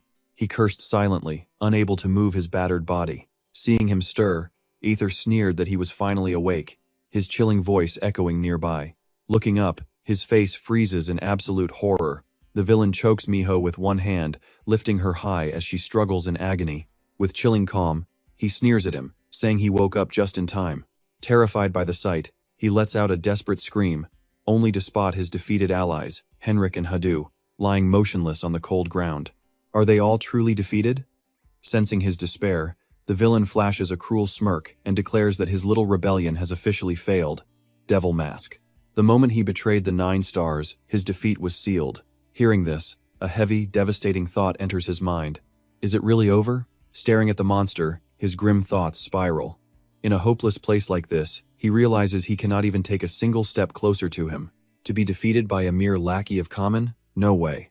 Losing to those bastards again is something he will absolutely never accept. His face darkens with pure, helpless rage. Meanwhile, the brute glares at Miho, tightening his grip and forcing another painful shriek from her. The monster growls that she will be the first to die, calling her an insolent beast. Tears stream down her terrified face as her vision starts fading. Gasping for air, she cries out that she cannot breathe. Driven to absolute madness by her suffering, he screams at the top of his lungs, "Stop!" Right then, a glowing system notification pops up in front of him. As he keeps choking Miho, the 9-tailed fox demands, "How dare you?" With a deadly cold expression, she asks how he dares to lay hands on someone else's child. Her gaze turns freezing cold. Anger flares as she speaks again. Even though Ashom is squeezing her fragile neck, the 9-tailed fox shows absolutely no fear at all. Instead, she threatens him, asking how he dares touch someone else's child. Her face remains entirely blank, her voice dripping with pure ice. The very next second, her patience snaps. The 9-tailed fox unleashes her true power, a violent aura exploding outward from her body. Shocked by the sudden turn of events, Ashom gasps in utter disbelief. He quickly leaps high into the air to avoid a counterattack. The 9-tailed fox is turning the tables. Observing her effortless stance, He wonders if she is a transcendent entity from the higher levels. She warns him not to mistake her mercy for weakness. The very next instant, she decides to teach Ashom a lesson he will never forget. With a massive burst of energy, she blasts him backward. The sheer intensity of the light leaves Hoon standing completely frozen in awe. Suddenly, a massive energy explosion erupts, consuming the entire area. Floor 70 of the Black Forest is an incredibly desolate, barren wasteland. The surroundings are draped in heavy gray, completely devoid of life. Inside this eerie, silent area, a radiant beam of light suddenly shines down in vivid pink. Now, before their eyes, massive, pure white foxtails begin to emerge. The nine-tailed fox stands before them in a breathtaking new form, with massive tails radiating ancient power. Standing before the stunning fox beauty, Hadu is completely spellbound. When Miho asks if she is the nine-tailed fox, she smiles warmly and replies, "Hi." She asks if this is their first time seeing her. Meanwhile, clutching his bruised shoulder like a confused child, Hoon wonders where they are. Since he sincerely wants to know, the nine-tailed fox gladly answers, "Floor 70 of the Black Forest." Hearing this, Hadu is absolutely shocked. Floor 70? They have never climbed this high before, so how is this possible? She then reveals a secret trick only experts know, stating that climbing is not the only way up. There are many hidden shortcuts to reach these higher floors, but skipping the climb means missing out on crucial stat boosts. Because of that, they must eventually return to floors that match their actual levels. Taking this rare opportunity, the nine-tailed fox decides to ask Hadu a curious question. She was born and raised on floor 100 despite never climbing there, right? Hearing this, Hadu instantly hesitates, caught completely off guard. Despite the long conversation going on, Henrik still struggles to believe they are truly on floor 70, asking if this desolate place is really the Black Forest. Looking around this eerily empty, ghost town of an area, he remains deeply confused. This uncharted territory consists of barren lands completely covered in dangerous black lightning. Why on earth would she bring them to such a confusing, maze-like wasteland where getting lost is practically guaranteed? Talk about a total amateur move. Hearing Henrik complain, Hoon immediately shuts him down, pointing out that the confusion is exactly why this place is safe. She offers him some rare praise, noting how incredibly quick he is to understand. However, something seems off as the nine-tailed fox's fingers begin to tremble uncontrollably. It turns out even the most godlike entities have their fatal flaws, and she is certainly no exception to this rule. She warns them that she is reaching her limit, as a supreme entity forbidden from directly interfering in the climber's world. Helping them escape through the young girl was merely a temporary fix. She warns that their enemies will eventually track them down and strike again. Hearing her grim warning, they stand completely frozen in shock. Before departing, she offers Hoon some deeply serious parting advice, warning him that at his current slow rate of growth, he stands zero chance. He absolutely must grow stronger much faster. Tired of her speaking in riddles, Hoon demands some direct answers, asking her what they are supposed to do next. He begs her to reveal this rapid power-up method if it exists here, while noting how easily villains seem to operate in this tower. Having successfully sparked his curiosity, she refuses to elaborate further, teasingly saying her time is up and leaving him to get the remaining answers from another ally. With a radiant, warm smile, the nine-tailed fox offers a cheerful goodbye and tells them she will see them later. But Hoon still didn't have his answer. He reached out, shouting, "Wait, stop." Too late though. The nine-tailed fox had already transformed into a tiny fox pup. With sleepy eyes, it drifted gently down. Hazu stepped forward, opening his arms and scooping the tiny pup into his chest. "Gotcha." Staring at the little creature, Hazu couldn't understand the nine-tailed fox's parting words. He wondered, who on earth was she talking about? Gumiho? While Hoon stood there lost in thought, an arrow suddenly zipped in from right behind him. Lucky for him, his time wasn't up yet, allowing him to dodge those two lethal arrows. Up in the branches, hooded archers watched. They immediately confronted them, demanding to know who dared enter their black forest. A girl with fierce eyes drew her bow, threatening, "Outsiders, leave this place right now, or else." But right in the middle of her threat, she suddenly stopped cold, having spotted something completely unexpected. Knowing Hoon, he obviously wasn't backing down, raising his magic. "That won't work on us. We're here to find something called Vunkant." Talk about a small world. The archer slowly pulled back her hood, revealing her true appearance to them. What a totally unexpected reunion. Catching a glimpse of her face, both Hoon and Hazu were left utterly speechless. Wait, are you actually Elwan? Who would have thought they'd reunite like this, under such strange circumstances? It's been a while, demon face Elwan. She then apologized for the sudden ambush, explaining, "Sorry about that, we are still extremely wary of any outsiders." To Hoon, it was no big deal. "Don't worry about it," he said. "But have you formed your own army?" Hearing Hoon's question, she played it down quite humbly, saying it wasn't really an army. She then explained that her force was just a small group of dark elves. All they could really do was keep watch over this ancient forest. Even so, she and her comrades kept their spirits completely unbroken. "But we still have faith," she said. Suddenly, Hoon's eyes went wide as he gasped, "Is that Hross?" Standing right in front of a giant ancient tree that was glowing with a mysterious blue light, she proudly introduced it, explaining, "This is the new world tree that grants us our power." Seeing such a miracle thriving in this barren land, Henrik and Hazu gasped in sheer awe. Unbelievable. But then, Elwan shared an even bigger shock, revealing, "That is nothing. Drossel is actually far larger than this." Realizing she had been talking about herself for too long, she turned to question Hoon. "Now, what about you? How did you end up like this, and how did you get here?" Caught off guard by Elwan's question, Hoon was left completely speechless. A short while later, after they had finally caught her up on everything, Elwan frowned, asking, "So one of the 9 stars intervened, and they have direct subordinates wielding that level of power?" Henrik jumped in, saying, "We only made it here thanks to Gumiho. She told us to find a way to defeat them right here." Hearing this, she broke into a cold sweat, realizing this was going to be tough. "So, we actually need that specific power?" Hazu pleaded with her, his voice full of desperation. "I know this is incredibly shameless of us to ask, but please, we beg of you, will you fight alongside us?" Hazu looked Elwan dead in the eyes, completely serious. Meanwhile, Hoon stood quietly in the corner, deep in his own thoughts.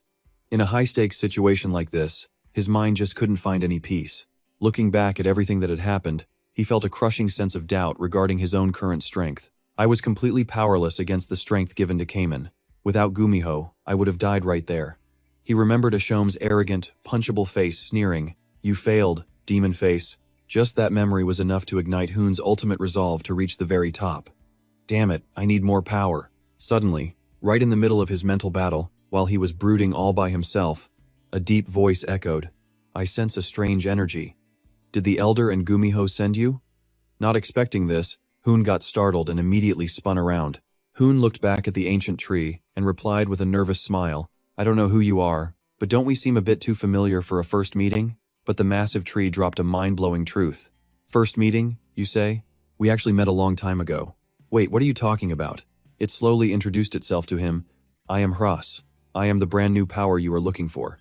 Hoon's face was the definition of, what on earth is even happening right now? Elwyn stood up, looking down, preparing for an all-out war against the 9 stars. Finally, she smiled warmly. "Of course we'll join. The Dark Elves will side with the rebel defying heaven." Hazu jumped up in absolute shock. "Wait, seriously?" Henrik crossed his arms anxiously. "Are you sure? It's not our place to say, but this is incredibly dangerous." Elwyn replied confidently, "I know. However, the only reason I'm still standing and fighting is because of the demon face. No, because of him, Hoon," she continued. "Besides, we share a common enemy, so why not join forces?" Hazu beamed with joy. "Thank you. My brother will be so happy." Suddenly, she cut herself off. Elsewhere, a voice called out, "Wait, where is Hoon?" A giant ancient tree rumbled, welcoming him. "You certainly arrived quickly." Approaching the tree, Hoon replied, "Since you summoned me, how could I possibly be late?" He looked up asking, "Why did you call me here?" The tree spoke, "I find you quite fascinating." Hoon gave a wry smile. "Very few people in the tower find me fascinating. Just an ordinary guy?" The system window flares to life, with the sovereign of all demons asking if they just mentioned him. Another message pops up, promising he has nothing to worry about. The demon sovereign is on his side. Hyun doubts it, questioning, "My side?" Suddenly, the massive trunk glows, extending a branch right in front of Hyun. He stares in wonder as a blinding light slowly emerges from a leaf. It is the fruit of the black tree. The ancient tree rumbles, offering it directly to him. Hyun is stunned. The legendary world tree fruit? Such a prize is normally reserved only for high elf royalty. Examining it closely, Hyun reminds himself that this is the dark version. Dark elves are a mutant race born of demonic energy. Looking at the glowing orb, Hyun realizes this fruit is pure demonic crystallization. Anyone who consumes it gains immense power. Grinning wickedly at the sphere, he realizes he finally has a shot at defeating Ah Hei-in. Controlling his greed, he questions the tree. Why offer this to him? As the elven deity, shouldn't it be handed over to Elwan instead? Ignoring his question, the tree asks what he knows about the era before the tower emerged. Left speechless, Hyun simply listens as it begins explaining. My true form was crafted by an ancient god who existed long before the tower stood. Created as a blessing for the elves, its original creations.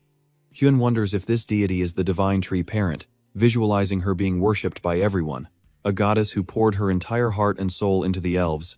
She blessed them with unmatched beauty, grace, and perfection. Granting them spiritual connection and immense lifespans, they easily rivaled the legendary four great races. Suddenly, the tree asks him what the ultimate weakness of a perfect creation is. Hyun answers with a single word, pride, which hits the nail on the head. Exactly. Blinded by their own vanity, they isolated themselves, looking down on all other living races in the world. Content with their perfect lives, they had zero desire to climb the dangerous tower like the other desperate races. Thus, after thousands of years, not a single elf ever successfully cleared the tower. Hearing this, Hyun gasps in utter disbelief. The tree asks why gods force mortals to climb the tower. Glancing at the system screen, Hyun replies it is to elevate them, boosting their creator's power like a certain someone. A new text box appears, asking if he is feeling resentful. The tree poses another question, asking what he would do with a well-paid servant who fails to perform their duties. Clenching his fist, Hyun calmly replies that he would dispose of them and find a more obedient replacement. Only then does the chilling truth of its words sink in. Stunned, he listens as the tree confirms his fears. Indeed, the god has shifted all hope onto the Dark Elves and Elwan. The rest of the elves grew corrupt, conspiring with the four great races to overthrow the Tower Order, just like Hamel and Lat. Hyun grinds his teeth as the tree reveals the masterminds, the 9 stars, the strongest humans, who also happen to be his enemies. Pushing the glowing sphere closer, the ancient tree admits that Elwan is still far too weak to absorb this overwhelming power. Thus, it entrusts the fruit to him, the rebel plotting to defy the heavens. A blue system screen pops up, presenting a contract from the divine tree parent. The condition is to unify the Dark Elves, rewarding him with the black tree fruit. Smirking, Hyun snatches it instantly. An offer like this is impossible to refuse, so he immediately accepts the contract. Immediately, a dangerous warning flashes on the screen. The fruit contains highly unstable demonic energy. Hyun hesitates, realizing that consuming it carelessly would allow this dark force to completely destroy his body. Another window appears, showing the divine tree parent offering its assistance. Thick branches suddenly extend forward, wrapping tightly around his body. Grasping the ancient entity's intention, Hyun nods and mutters that he understands. Using the branches to filter the energy will shield his body from the devastating recoil. Pushing the orb into the wood, he summons Varan and Atun, who appear instantly. He informs them that he is going all out to absorb this massive power source. Hyun orders them to guard him until he masters this power or the process completes. Bowing deeply, they swear to protect him with their lives. Clearing his mind, Hyun begins the absorption process. Nearby, his companions are desperately searching for him, with Hyejin shouting his name. Elwyn wonders where he could have gone, but Henrik suddenly shouts, pointing toward a massive surge of dark energy erupting in the distance. Realizing he entered that zone, Hyejin panics as the overwhelming demonic pressure becomes terrifyingly clear. Before she can call out, a massive explosion obliterates the ground behind them. An enemy approaches, demanding how he dares to escape the judgment of the stars. Enraged to find his target hiding there, the attacker vows to crush him once and for all. And that brings us to the end. That was a quick recap of the story so far. Share your thoughts in the comments below. Don't forget to drop a like, subscribe, and hit that notification bell so you never miss another epic video. Until next time, take care.